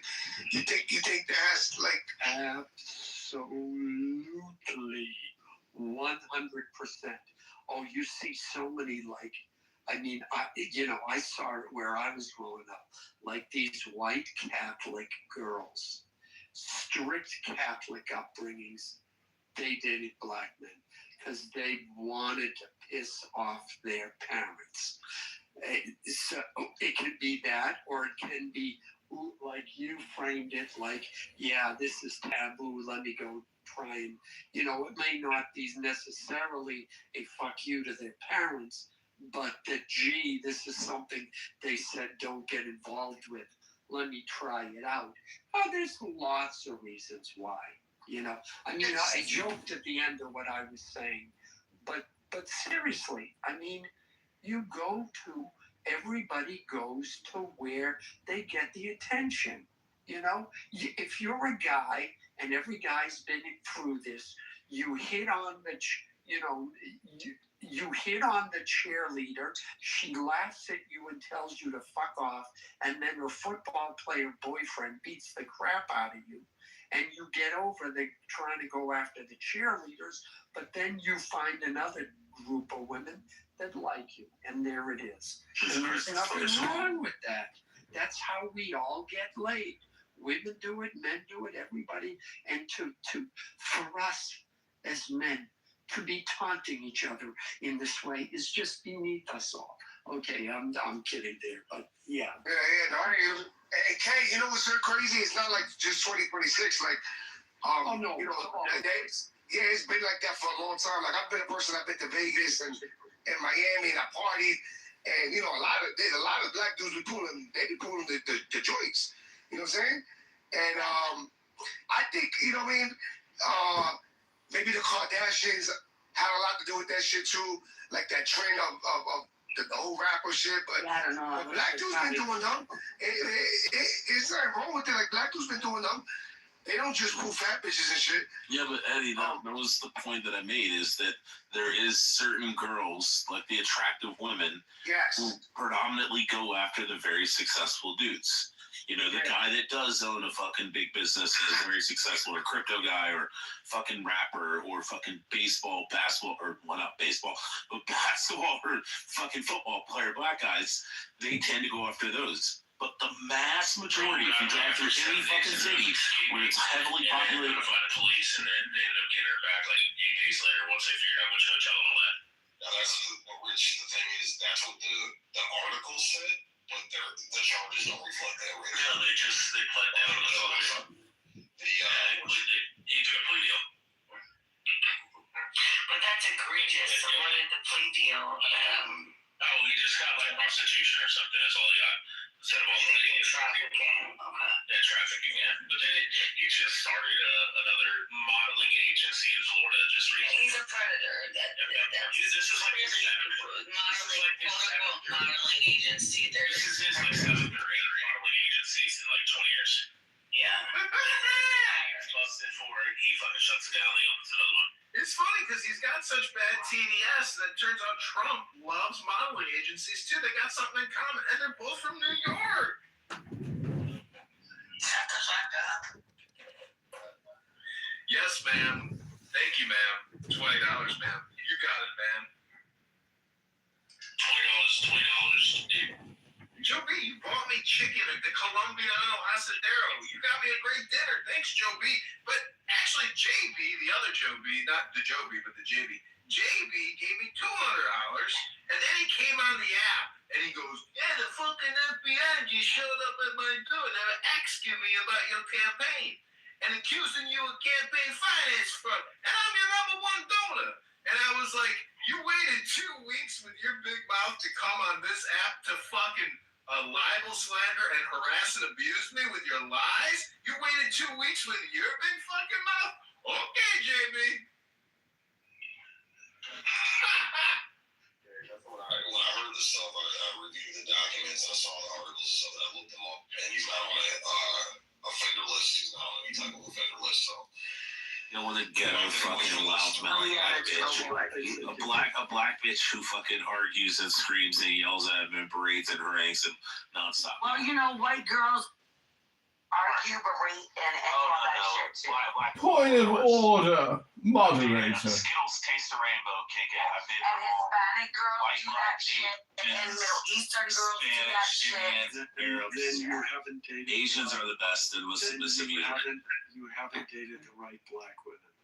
Oh no, a lot of black women are fucking. Listen, black girls are going for white boys. Alan, white guys are going for black girls nowadays. Alan, even if they're fucking okay, the girl I was with had a fucking college degree, 8 years in the Navy, yeoman first class, all kind of shit. She was still as educated as she was, as the little amount of fucking racial fucking politics that she got involved in, and she didn't really believe in the whole fucking systemic racism and all that kind of shit. Even though she was from Sumter, South Carolina.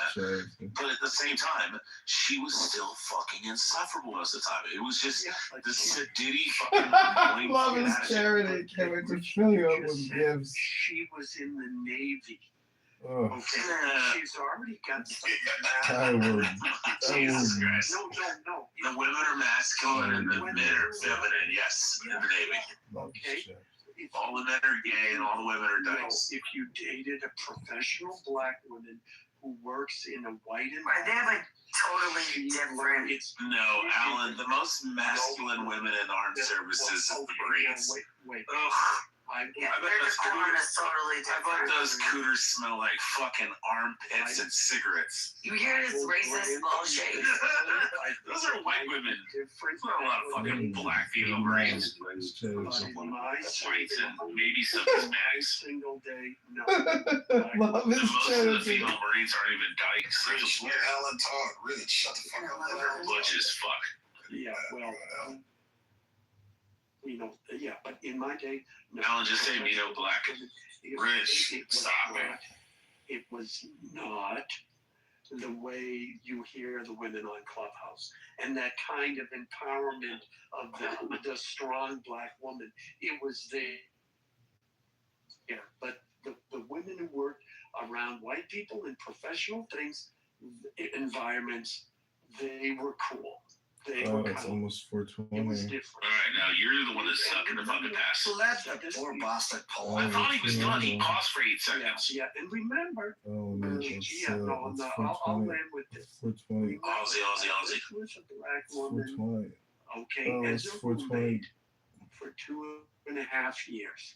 And I saw the difference because the reason she moved out is her friend needed a place to What's the stay. number? What's and her 425? friend was exactly what you would not want. Oh, they were trying to all move in on you. Yeah, I had to pick her. Okay? But for 2.5 years. I'm listening. Go ahead, Alan. I'm listening. Yeah, no issue. Now, today, different story. I would not profess to claim same today. Aussie. Alan, I've got a question for you. What was the greatest orgasm you ever had, Alan? In all your years of orgasms, Alan, when was your greatest orgasm? 1946. And can you please articulate how much ejaculate was created? Yes.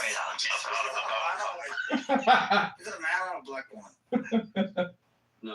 It's a Oh, the one talking, it's a white woman. His name is John Cheever. I'm sorry, I was just asking about how much ejaculate was articulated during the orgasm. That's a black woman from the 62 West Edmund Street in Chicago. Are you doxing me, sir? That's not very gentlemanly of you in the masculinity mansion, especially with a man who's with as many problems as you have with your son being trans and all. If you're going to dox me, I guess I'll have to bring up your son and your trans daughter. Please, sir, if you're going to articulate my home address, you should learn how to create ejaculate. Should learn how to create ejaculate. Next to a community garden. It's okay. If you're going to continue to dox me, I guess I'll have to bring up your trans child and what your wife has done to your poor child. If you're going to dox me with my address, well, moderators, this person is using my home address on a social public audio platform in an attempt to cause me complications and problems. Hello? I was merely asking Alan to recount his greatest orgasm. Thank you, Alan, for consideration of my question. If you're talking about the apartment complex that's on the southwestern corner, that's the old apartment complex. The other one faces... What business does it face? You had it in your live stream. It was easy to find. Well, again, I was asking Alan a question. It has nothing to do with my house. I was... Put your camera out the window and you put it outside. I'm like, dumbass. You're putting your camera outside because everybody thought your address was the one hearing off, which is the apartment complex on the southwest corner of those two adjacent streets. But you can keep looking and you'll actually find the other address anyways. Interesting. I'm pretty certain. No, the one's like $800 a month. The other's like $625 a month. The $625 a month one that he was in, that was his old apartment. Oh. That was a couple years ago. 900. So it's like $875. $875. That's a great deal. Yeah, it is.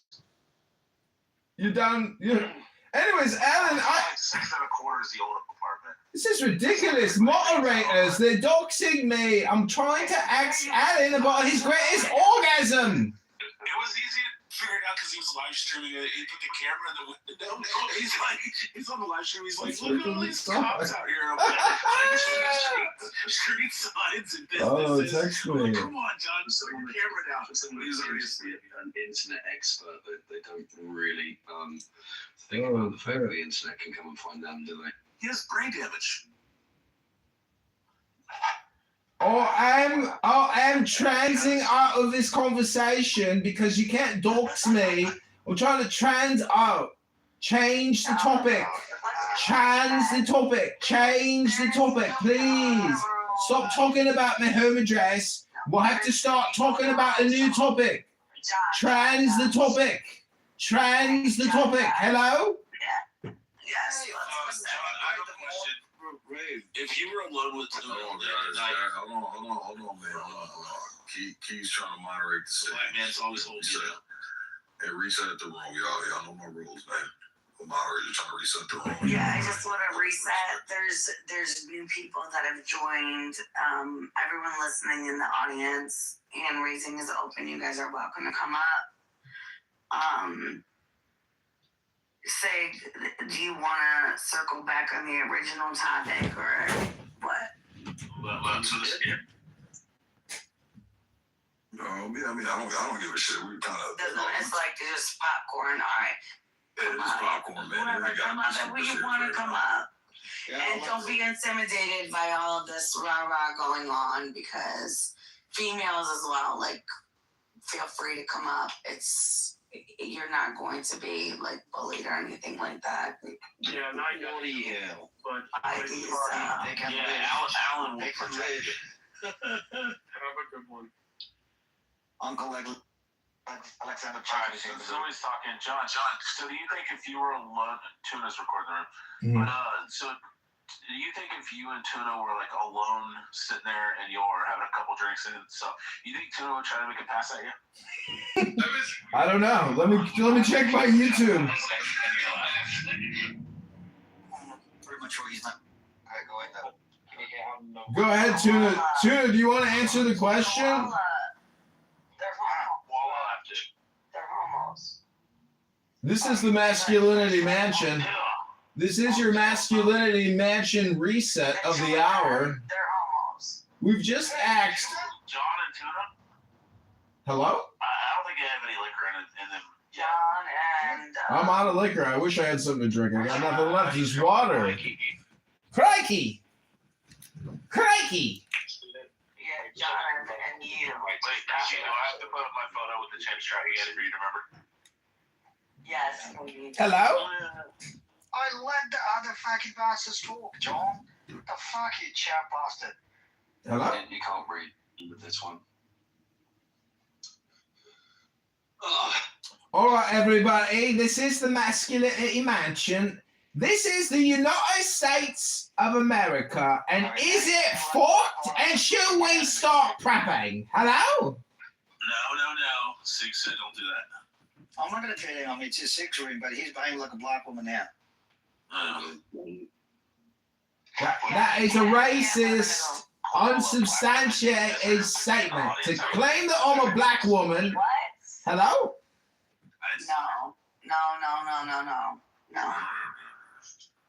No. Yes. They just feed off the outrage. Yes. Isn't it interesting how Sasta, aka Rich and I, we provide the enlightenment to Tuna? Isn't it interesting how he thinks he's the cool, calm, collected, intelligent one when we're sitting here fucking roasting him at his own fucking barbecue, and he's gonna try to think that he's better than us by trying these little statements like, oh, can't tell you, Tuna. I can't say that. Shut up. I know. You're gonna tell me to shut up? Why don't you tell Tuna to shut up? Take your green bean fascism and shove it up your arse. It's ridiculous. You can't even articulate.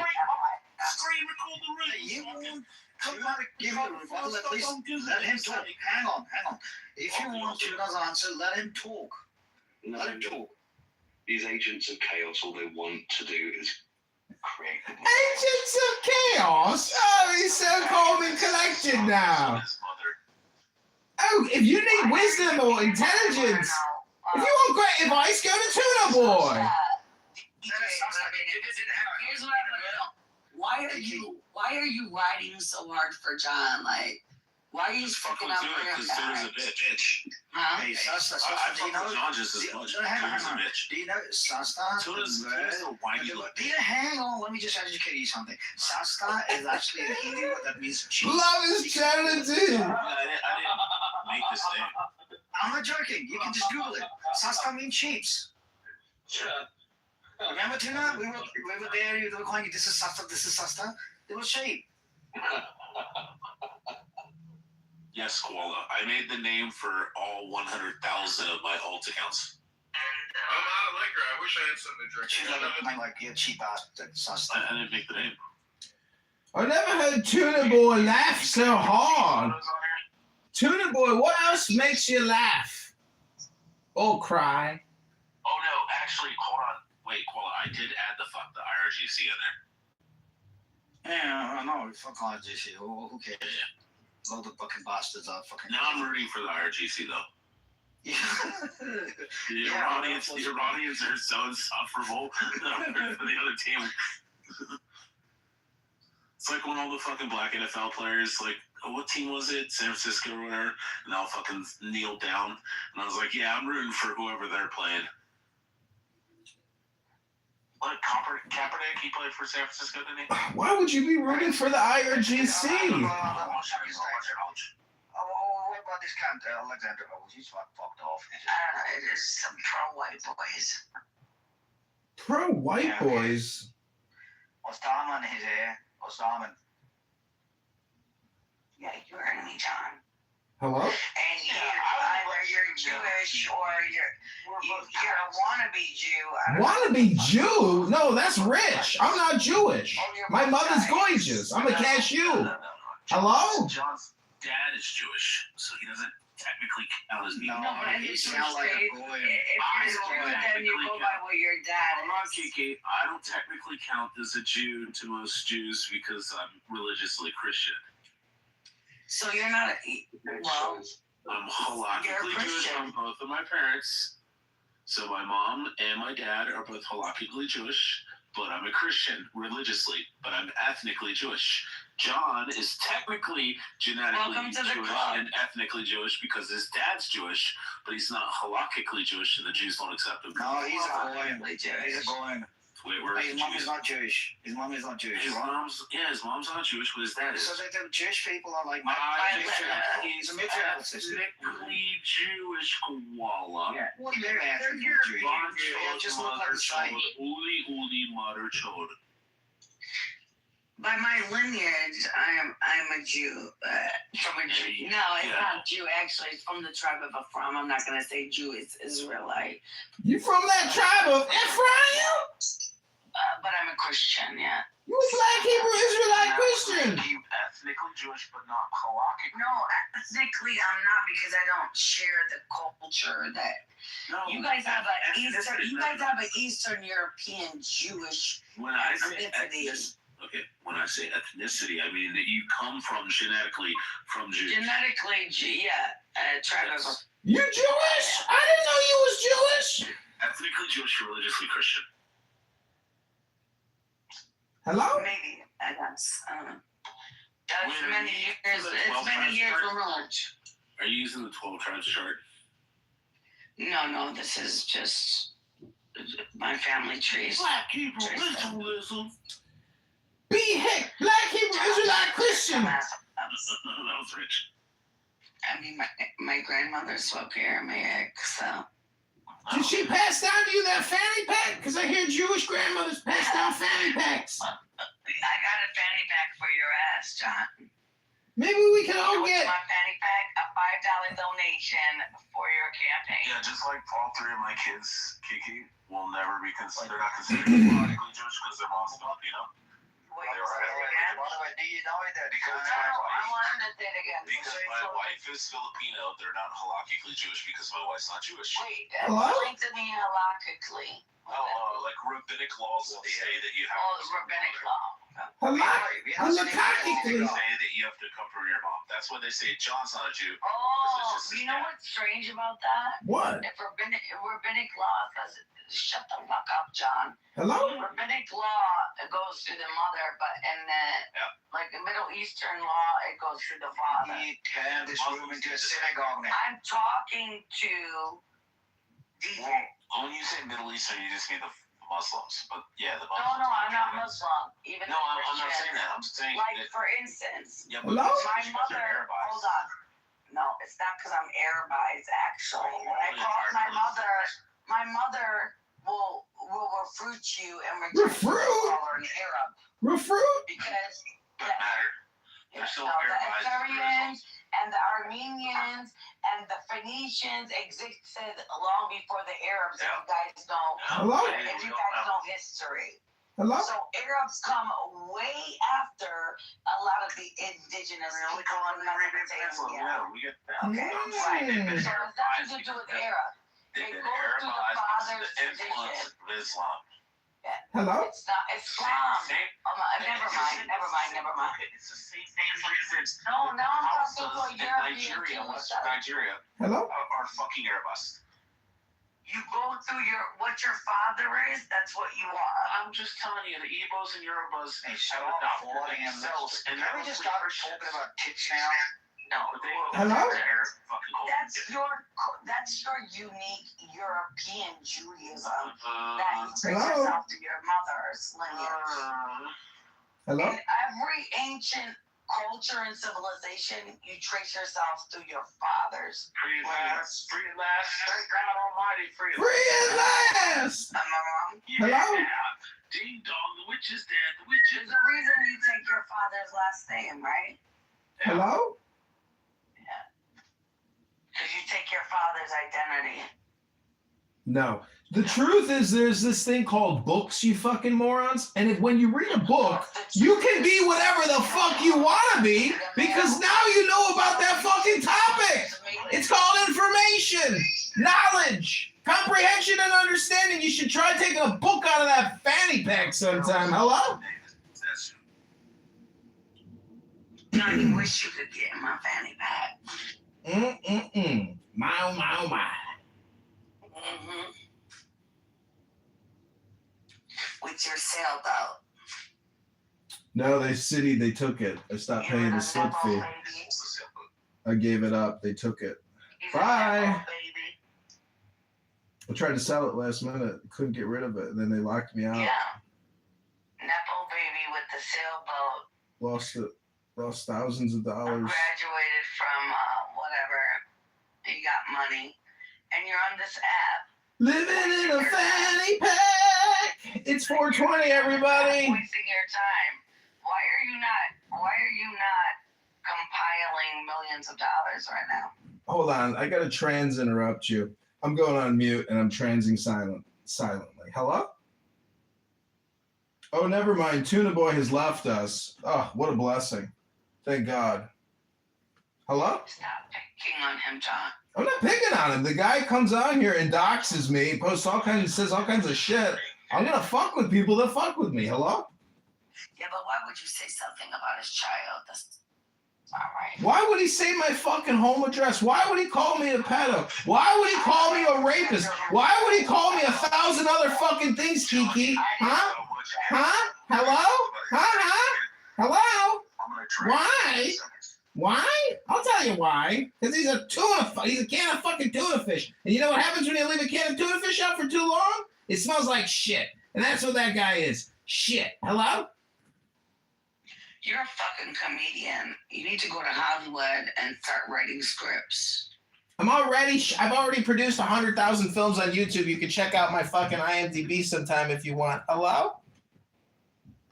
You hear the one about the blind guy that wants the job on the tuna fish boat?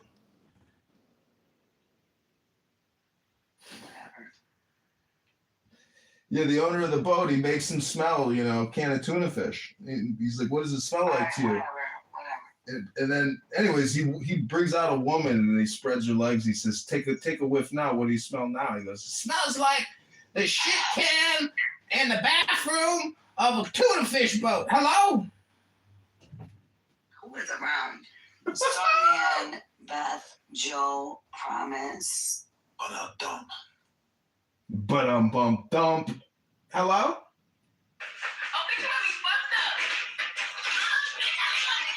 I'm taking a nap.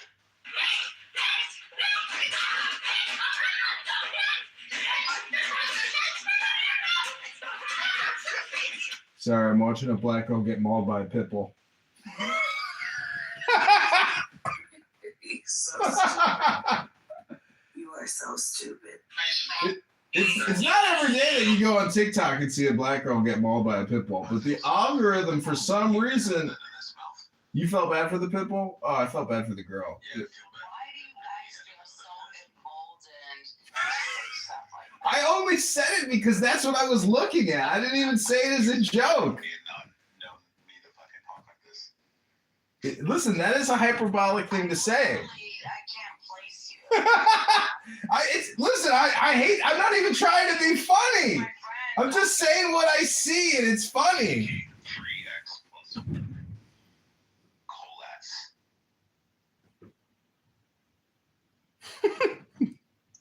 I can't believe the algorithm showed me a black girl getting mauled by a pit bull.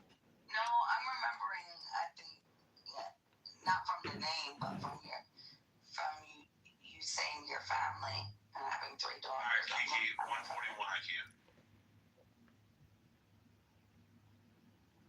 This is the guy that ran Roger Mayhem off the app, dude.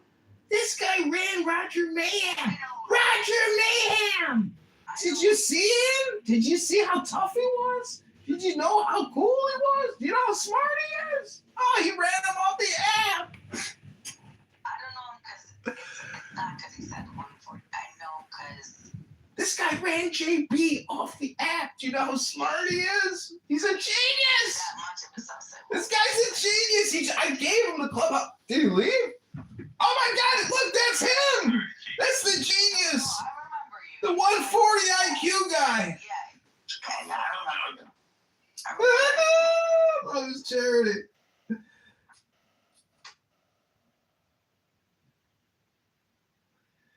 Anyways, since this is a masculinity mansion and it should deal with romance a little bit. I never seen your face to begin with, anyways. He's very oily. Did you see how sebaceous his skin is? He needs to get some sunlight. Maybe you can offer like a skincare routine for him. Do you keep skincare products in your fanny pack?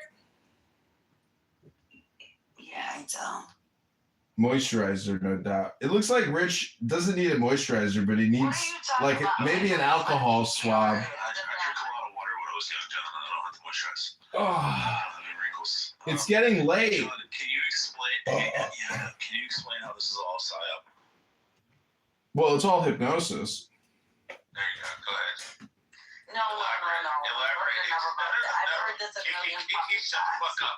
Expound. I got the book. Do you want me to actually pull the quote from the book? Read it for us aloud.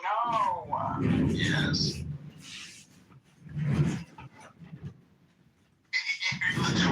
Okay, the name of this book, it's called The Nature of Consciousness in Yoga, Psychology, and Psychotherapy by Garrity. Bye, guys. It was enjoyable. Good night, Joe B. Sweet dreams. Sweet dreams, Angel. Joe B, always remember $20 is $20. Sweet dreams. Pray for another school credit soon. All right, go ahead, John. Continue. No, I'm trying to find it. Expound, John. No, I don't want to hear it. Enlighten us. Anyone else says I want an enthralling conversation. Ew. There's something in this book that I did not know about. Gross. Ooh. Hello? DJ. You see, hello is actually a hypnotic term because it calls attention to the speaker. Hello? I don't want to. Hello? Yeah, DJ. Wow. Hello? Stop. What the fuck name is this? Hello? Stop that. Hello? Hello? Now you're doing it. Hello? Okay. I don't want to hear this bullshit. I don't know what to tell you, but all communication is hypnosis. I want to know, DJ, your wife. Hey, how are you? Hi. Hey, woke up. Hello? DJ, what is your wife? Hello? Listen to this. Hello? Don, stop. DJ, your wife is what? Say, John, go to sleep. You don't want to answer that? Is your wife white? Huh? Why? Yeah. She's Filipino. Oh, yeah, that's right. You did tell me that. Yeah. Oh, so you have some cute kids. Oh yeah, they're amazing. Beautiful.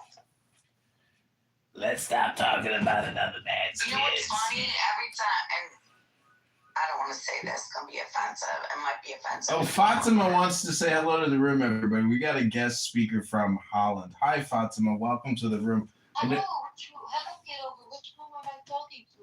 I'm in the U.S. is fucked. Start prepping room. He's talking to someone on YouTube. I got a cutie pie here. I got a hot chick from Europe flirting with me. Who do I know in that room, Kitover?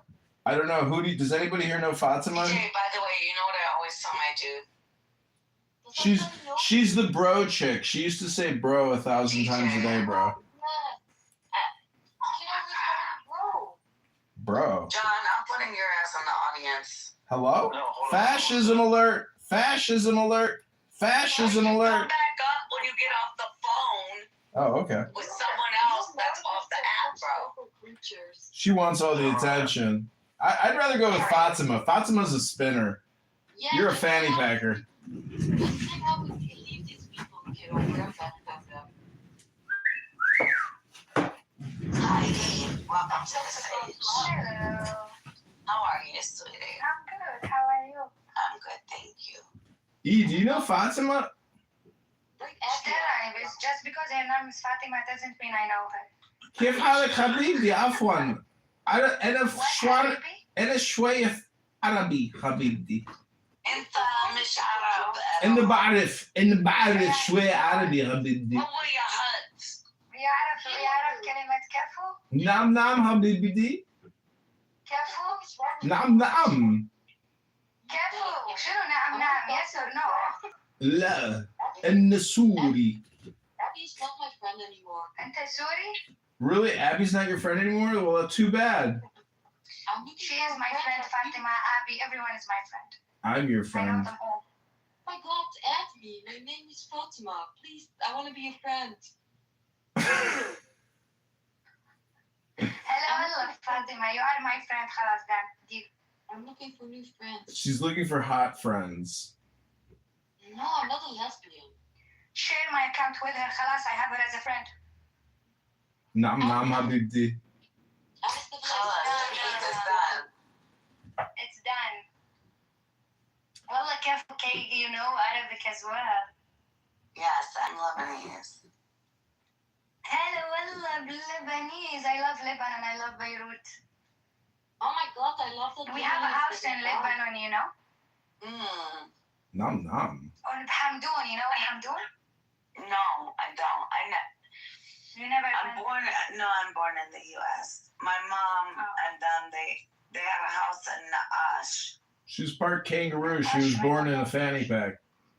In Beirut, Na'ash, on the Mediterranean Ocean, actually. Ooh, you come from money.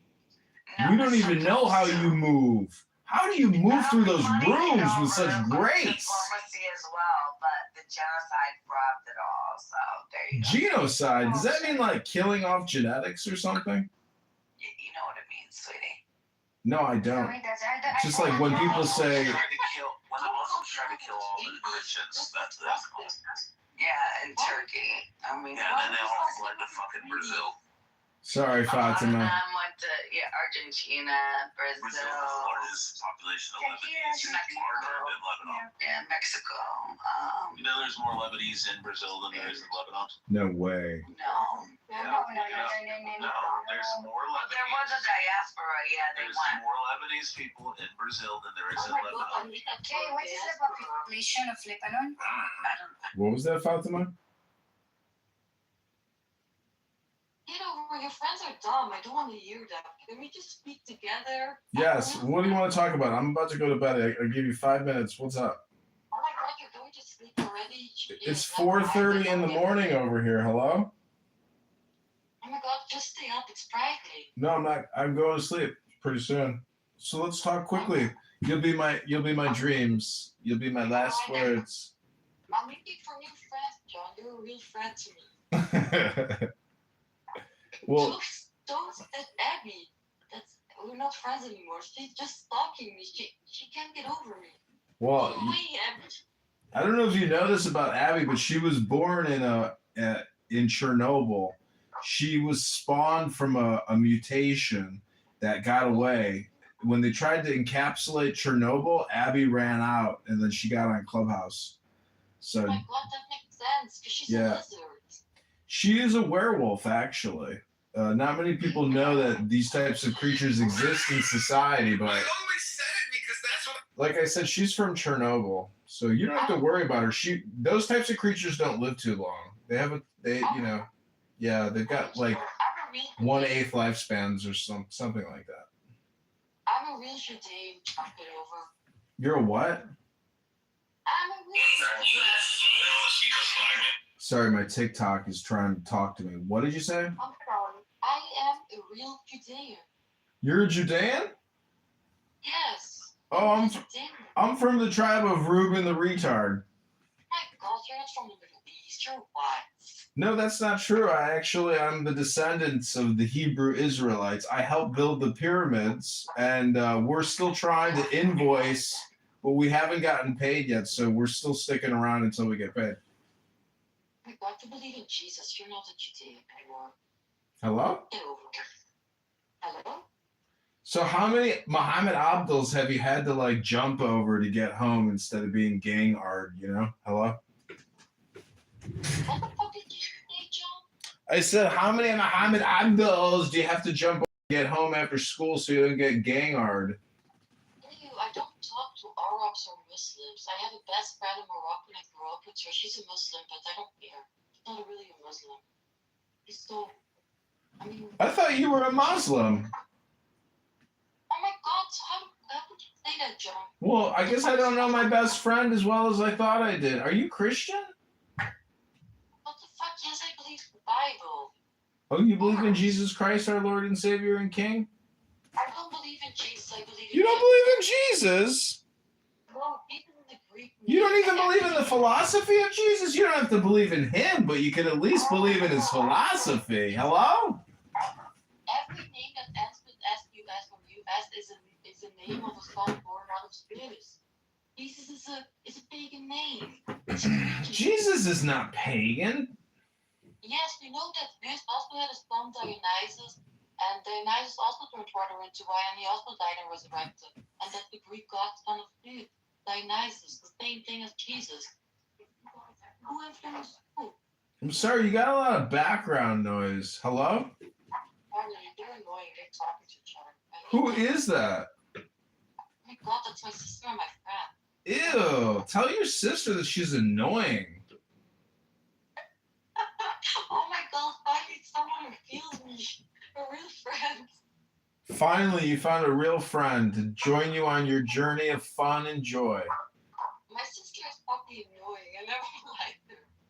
Jeez Louise, I'd hate to have an annoying sister that didn't like me. That would be annoying. She died almost when she was born. They had to help her in the hospital and do surgery on her heart. Oh my god. Well, that's at least better than poor Abby. When she was born, they had to try to put her face back on, but they fucked it up. What the fuck? That's so evil, Abby. Isn't that sad?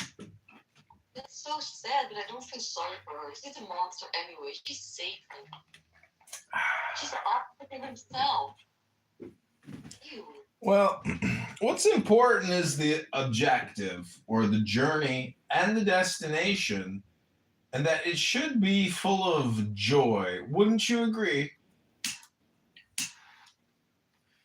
Oh my god, I always agree with you, John. Get over. Where are we taking that one? I mean, I might have started a little bit. What? Nothing. Is my microphone that bad? I have a new phone. What's wrong? Bro, I have a hard time understanding your English.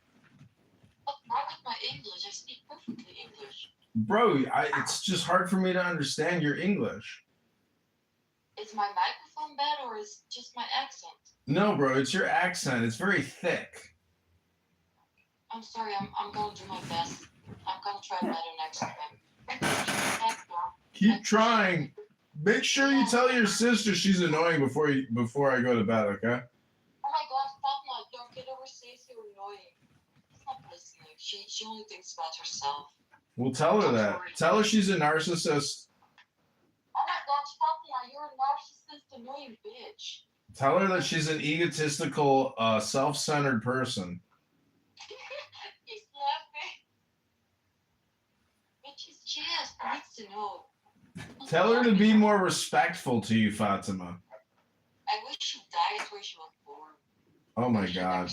That's so sad. Could you imagine saying that about your sister? What a waste of time. You got no priorities in your life, Fatima. You Americans are so sensitive. What's wrong with you? You're like disabled Europeans. Well, we learned all of our bad character traits from you guys. No way. We get it from you. No. The Europeans are the originals. No, the filthy stuff you bring to Hollywood is disgusting, and OnlyFans promoting it. Degenerate. Well, America has such a filthy culture. would you join OnlyFans if you could make $3,000 a day? Oh hell no! No, I don't want to do that. That's degenerate. I'm better than that. I'm Judean. Well, you're not even Christian. I'm Judean. You're a Judean? Yes, that's what I'm telling you all the time. I didn't know that about you. Yeah, you also thought I was a Muslim. Are you crazy? You being a Muslim. Well, this is what I like about new friends, is that you get to learn so much about each other. That's so much fun. Yes, I'm the best. I'm so much fun. I'm a child of God. I'm made in the image. I'm a son of the Most High. Are you a petite spinner? What is a petite spinner? That I thought you were a petite spinner. I am 6'4". You're a 6'4" petite spinner? Is that small? 6'4"? That's a giant. Oh my God! Oh, 6'4". I'm sorry. It's 5'4", I think. I'm not sure. Oh, you are a petite spinner. I knew it. This is why everybody likes to talk to you, because you're spicy. I am 162 centimeters. I'm a big girl. I mean woman. I'm a badass. I don't know why people keep accepting me. I'm so evil. I say the most horrific things on this end. Oh my God, I'm sorry. I'm talking too much, right? I'm sorry. I know I'm overwhelming, Kitover. I want DM to become centimeter.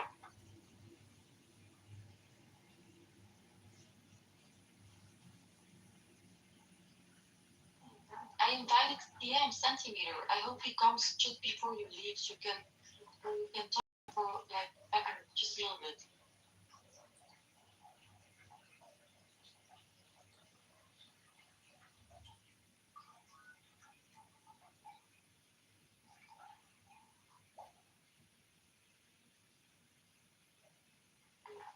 Oh my God, why are you here, please, Aaron? You don't like me. Why are you with me?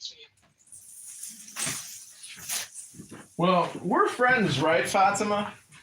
Yes, I have a new friend, Greece and Aaron. John Kitover is my best friend now. Well, you know what I like to do for my friends?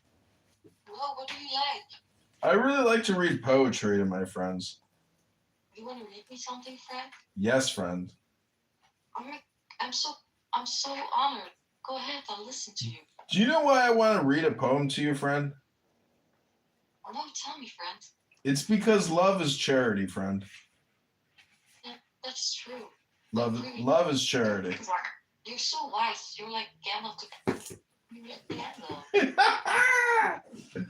I'm like Gandalf. Yes, you're like Gandalf to light. Okay, friend. Pick a number 1 through 100, and I'll read to you whatever's on the page, friend.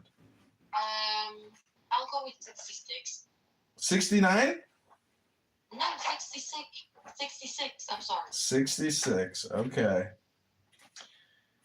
It's going to be a special one. I'm just warning you. I bet it's going to be special, and I am a special person. Okay, friend. It's called The Saints.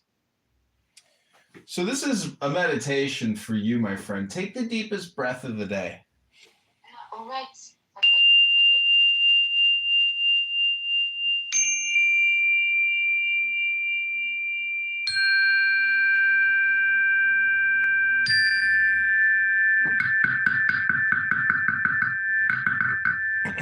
Okay, this is page 66. It says, the deacon, Lord of life and joy, that art the might of man, that art the essence of every true God that is upon the surface of the earth, continuing knowledge from generation unto generation, thou adored of us upon heaths and in woods, on mountains and in caves, openly in the marketplaces, and secretly in the chambers of our houses, in temples of gold and ivory and marble, as in these other temples of our bodies.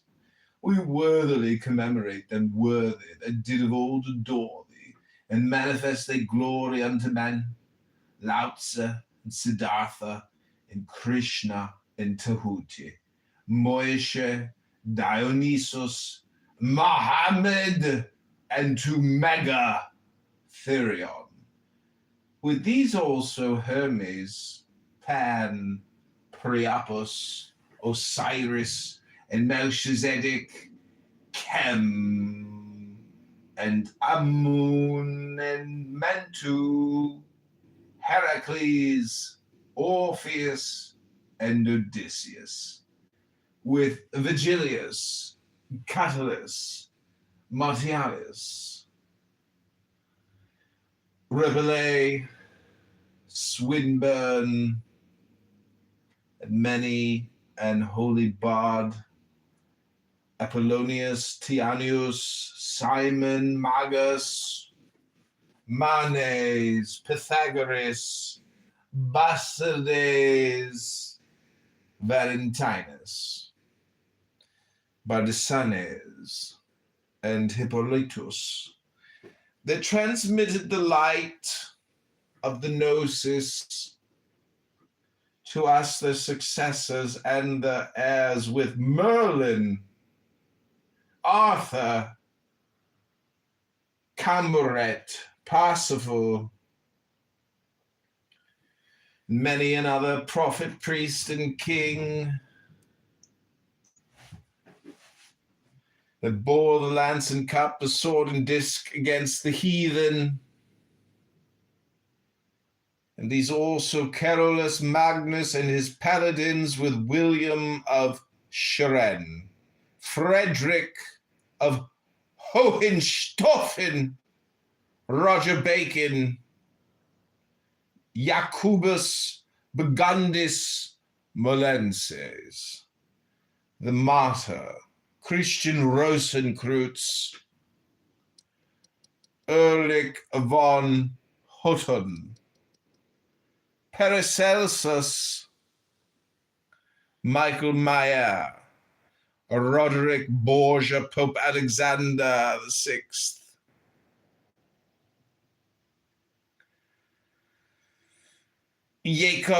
Jacob Bohm, Oh my God, John, are you dumb? Francis Bacon Lord, Verulam, Andrea, Robertus de Fluctibus, Johannes D., Sir Edward Kelly, Thomas Vaughan, Elias Ashmole, Molinos, Adam Weishaupt, Wolfgang von Goethe,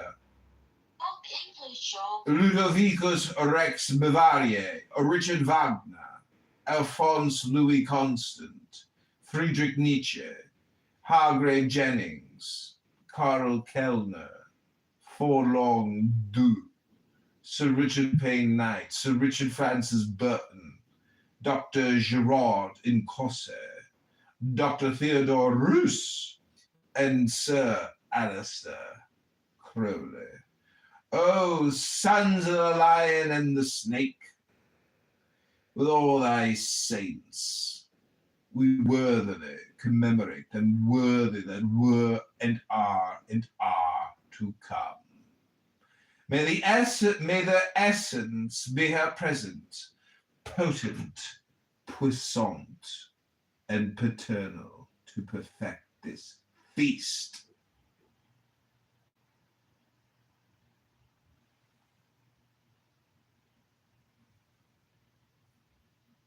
The people so moted be, Okay, that's it. That's page 66. Thanks for asking to hear me read page 66 for you. Hope you enjoyed it. Oh my god, I really enjoyed it. It was amazing, John. Do you feel better now? Your friend read you something. Isn't that beautiful? Yeah, I feel so much better. You're a real friend. I wish I met you earlier. I love having hot friends. That's what I like about hot friends, is that you're spicy. Don't make it weird. Oh, I can't flirt with a hot woman. Well, I'm not just a woman. I'm a Judean. Have some respect. You're a spicy Judean. You're like, you know what my favorite fruit is from Judea? Oh no, tell me please. It is not the pomegranate. Well, what is it, John? It is not the apricot. It is the fig. You're like a tasty little fig. What is a fig, John? A fig is my favorite fruit from Judea. Oh, fig. I remember a fig. Yeah, that's great. It's funny. I didn't expect less from you. You've always expected more from your best friends until now. No, you're the best one. No, you're the best friend. Wow, you're such a good friend. Nobody told me that in my life. Thank you, friend. Follow me on TikTok. I don't have TikTok. TikTok is for degenerate people. Well, follow me on Instagram then. Oh my god, oh my god, do you have Instagram? Do you want to follow me on Instagram? Absolutely, friend. Oh, great. Oh, Sasta is here. Put your Instagram in the chat. I'll follow you. Certainly, friend. It's John Kitover. Oh my god, I haven't made a new Instagram. John Kitover. Oh, right, John Kitover, right. There you go. Just type that in and there you are. Alright, give me a second, friend. I'm sure, friend. Love is charity. Love is taking care of me. Love is charity. Love. I would love to give you a gift. Hello, friend? Oh, sorry, I was looking me up on Instagram. What would you like to give me, friend? Friend, I would love to give you a gift. What do you like to give me? Friend, I would love to give you a beautiful gift. Oh my god, John, there's so many Instagram pages with your dumbass name. What's wrong with you? What do you mean, friend? This is John Kitover. I'm just saying you're so messy. You need to be more structural. It's highly organized. What are you talking about? It's not organized at all. You type in John Kitover, you come up 5 times. It's crazy. Come up 5,000 times. Oh. And one has a blue beanie, like verified. I followed you, by the way. Hello? Oh my god, I'm here, babe. I followed you. I'm sorry, I didn't want to call you bitch. You're better than me. Sorry. Oh my god. After all that I just read you, friend, how dare you? Yeah, you're right. Sorry, that's so stupid of me. I'm sorry, I wasn't myself for a moment. It's Abby. I just left right now. It's hurting a little bit. Oh my god, I hope you become President John again. I definitely vote for you. Okay, I added you back. Oh my god, I have a new friend. That's amazing. Oh no. Whoa, Lou followed you, huh? Lou Sergiacomi. You know, we already know each other for a year, John. You're one of the first people I've met. Yeah. Oh my god. I joined the app a year ago, and we're already 1 year friends. 1 year we've been friends. I mean, we talked for 1 year. Like 1 year ago, I joined the app, and you're one of the first people I met. Because you literally add everybody. You're crazy. Well, I'm retarded. No, you're not retarded. You're smart. No, that's when I incurred the brain damage. Oh, you're not retarded. You're better than everybody else. Like, we're better than other people. Wow. Actually, yell at your sister and tell her she's a narcissist. My sister knows she's a narcissist. She can hear you. She doesn't care. She's a narcissist. Oh, good. I'm glad she knows it. better than her. I'm smarter than her. I'm better with math. You're more beautiful than her too. Oh my God, I'm definitely more beautiful than my sister. Oh no, I'm so evil. I'm sorry, I can't do it anymore, John. It's so evil of me. I'm so bad. I know why people hate me. You're a troublemaker. No, I'm Judean. I'm sorry. I'm Israel. I started with the word of God. But I'm a chosen one. Yeah. I'm better than you, John. You're better than me? Of course I am. Now you're better than everybody. Oh my God, definitely I'm better than everybody. That's yeah. Take it slow, but it's not typical. He already What a good year. Hello? Oh my God,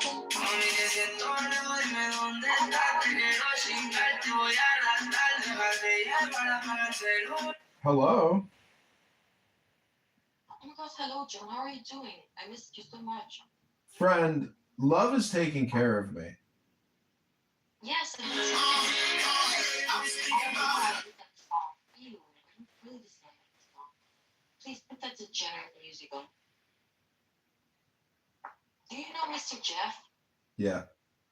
I'm gonna invite Mr. Jeff. I like Mr. Jeff. Really? The audit I released this morning shows Mr. Mayor. Contracts that delivered nothing. Every deferral that is 10% from its life. And at 4 o'clock this afternoon. New Mayor John Kitover stunned the city today, declaring the city bankrupt and announcing plans to shed $100 billion in pension debt through federal. Hello? What the f***? On the radio, Kitover? That's amazing. Yeah. Great. Running for the mayor, go to chicagomayorvote.com.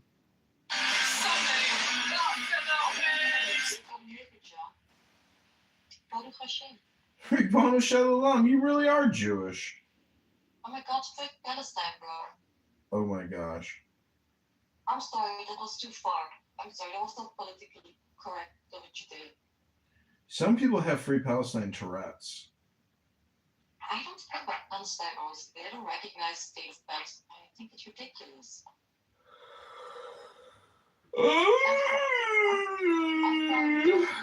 Is this a sensitive subject for you? Friend, click the link above and tell me what you think about my campaign website. All right, I'll check it out. Thank you. It's an honor. Follow it on Tumblr, friend. Be honorable. I don't use Tumblr. I'm not like you. I don't use every app. I'm a normal person. Well, you know, friends should go the extra mile and help friends, you know, do what friends want to do. So you can be, you know, encouraging, friend. Oh my God, your head is so funny, John Kitover. Thank you, friend. I mean, just looking at your head, you already want You just want to ride it. That's what a lot of girls tell me because I'm bald that I look like a big penis and they just want to ride my face. Don't talk to me like that. My sister can hear. That's disgusting. Oh, just tell your friend, just tell your sister that your friend is flirting with you and your sister's a narcissist and you're better than her. So who cares? Why are you flirting with me? You're too smart for me. I'm too stupid. Really? You think I'm better than you? No, I don't. Sorry, I just wanted to make it separate. Oh, I see.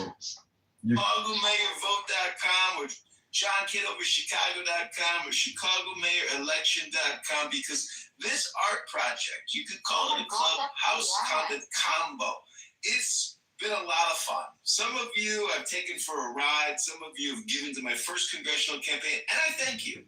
You helped me get a delicious steak dinner, some wonderful white fish, some red wine. Oh, what a night we had in Bloomington, Illinois, on your dime. Some of you in this room have given to John Kitover, but all I want to say is let's get back on topic, focus on the war. What should be the goals and objectives over the next 48 hours? Hello? Sorry, Fatima.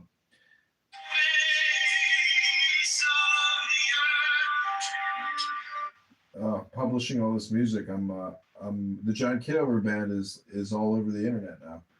I'm using DistroKid. I'm so sorry, Joe. My internet finally. What did you say again?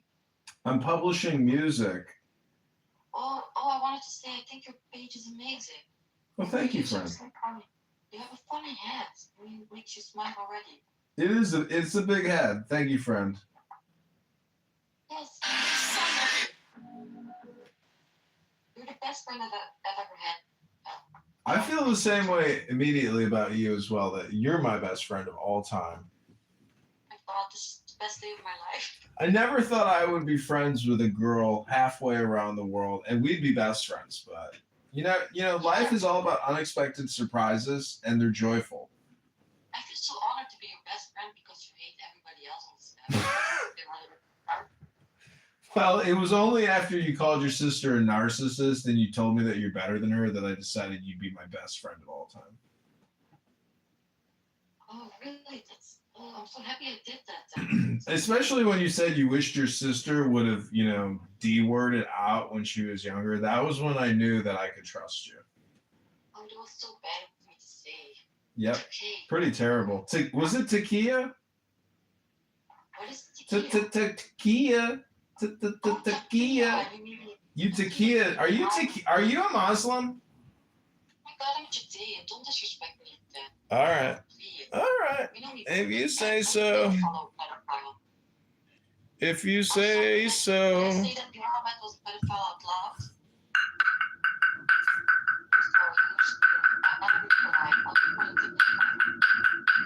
It's good that nobody can understand you because you have such a thick accent.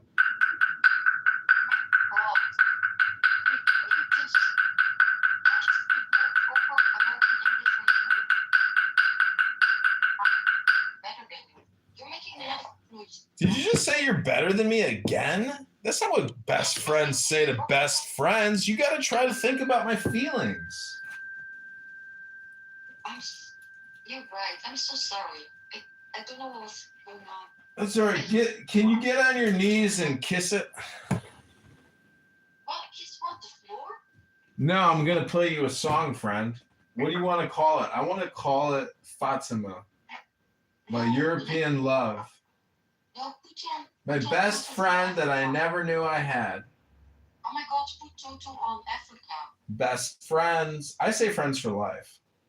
Yes, we will be friends for life and afterlife. Friends forever. This is an eternal friendship at 5 a.m. I waited. I stayed up this long because I knew it would be worth it. Oh my God, John, I knew it would be worth it just to talk to somebody in Europe as beautiful as yourself, friend. Friend! My friend Fatima. Oh, I'm so happy. I never knew I could be this happy. Fatima, that's all because of you. I never knew someone like you existed. I never knew someone like you existed.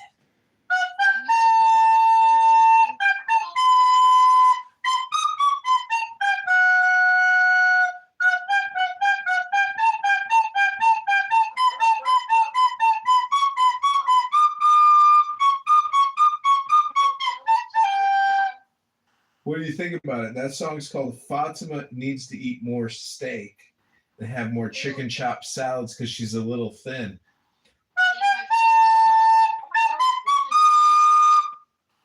Hello? Never had one lesson. My sister said I'm not.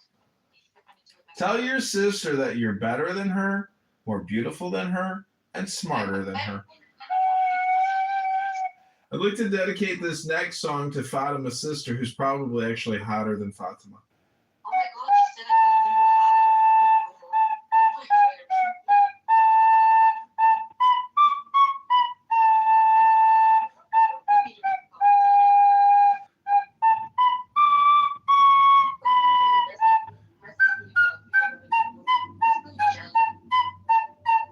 can Your sister's gonna message me on Instagram?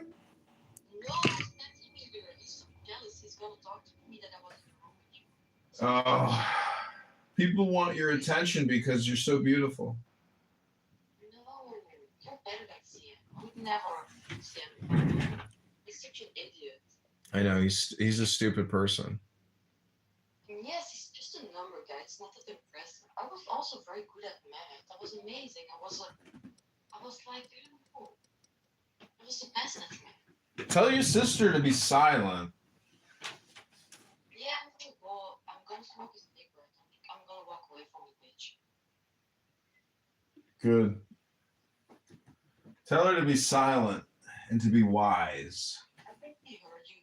He heard you loud and clear, bitch. Well, I'm glad she knows that you're better than her for once and for all. All right, well, Fatima, go outside, enjoy your cigarette, take the deepest breath of the day. Do you want me to stay with you for your cigarette, or do you want me to disconnect now and go to sleep, friend? Can you just answer one question? Go ahead, friend. Of course, friend. Tell me. Ask me. Do you have siblings? Yes, I do. How many? I have one sister, just like you. Oh my God, no! I have 4 brothers and 3 sisters. Oh my God, bro, you're Muslim. I knew it. I'm not a fucking Muslim. How dare you, Jew? What did you just say? Friend? Hello? No, you're my friend. You also have new 4 brothers and 3 sisters. Oh, that's exciting. That's exciting. That's mi casa y tu casa, amigo. Ah, muchas gracias, señorita. Mi casa es tu casa también, chica. Hermosa y bonita persona. Oh, señorita, aquí el Cordero de Dios, poquitos pescados del mundo.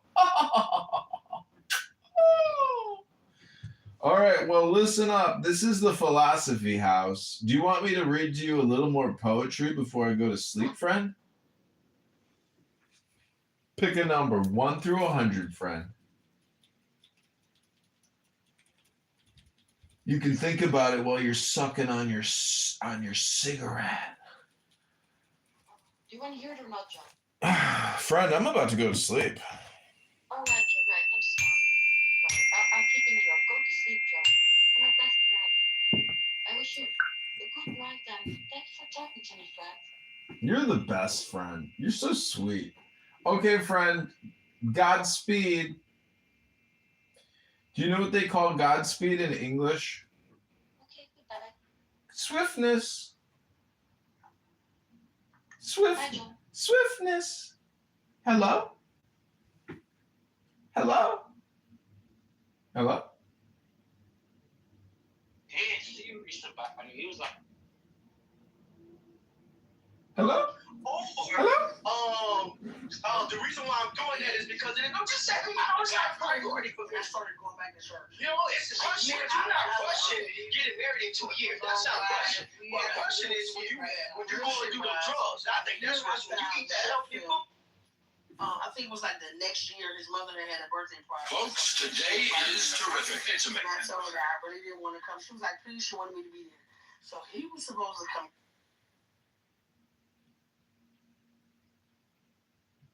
For too long, politics has been about sides. It's time to get to work for everyone.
Okay, everybody, go to ChicagoMayorVote.com. This has been a 10-hour live stream.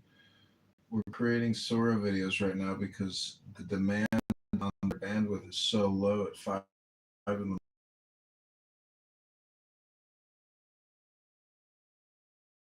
Possible a problem creating Sora videos, which is great news for the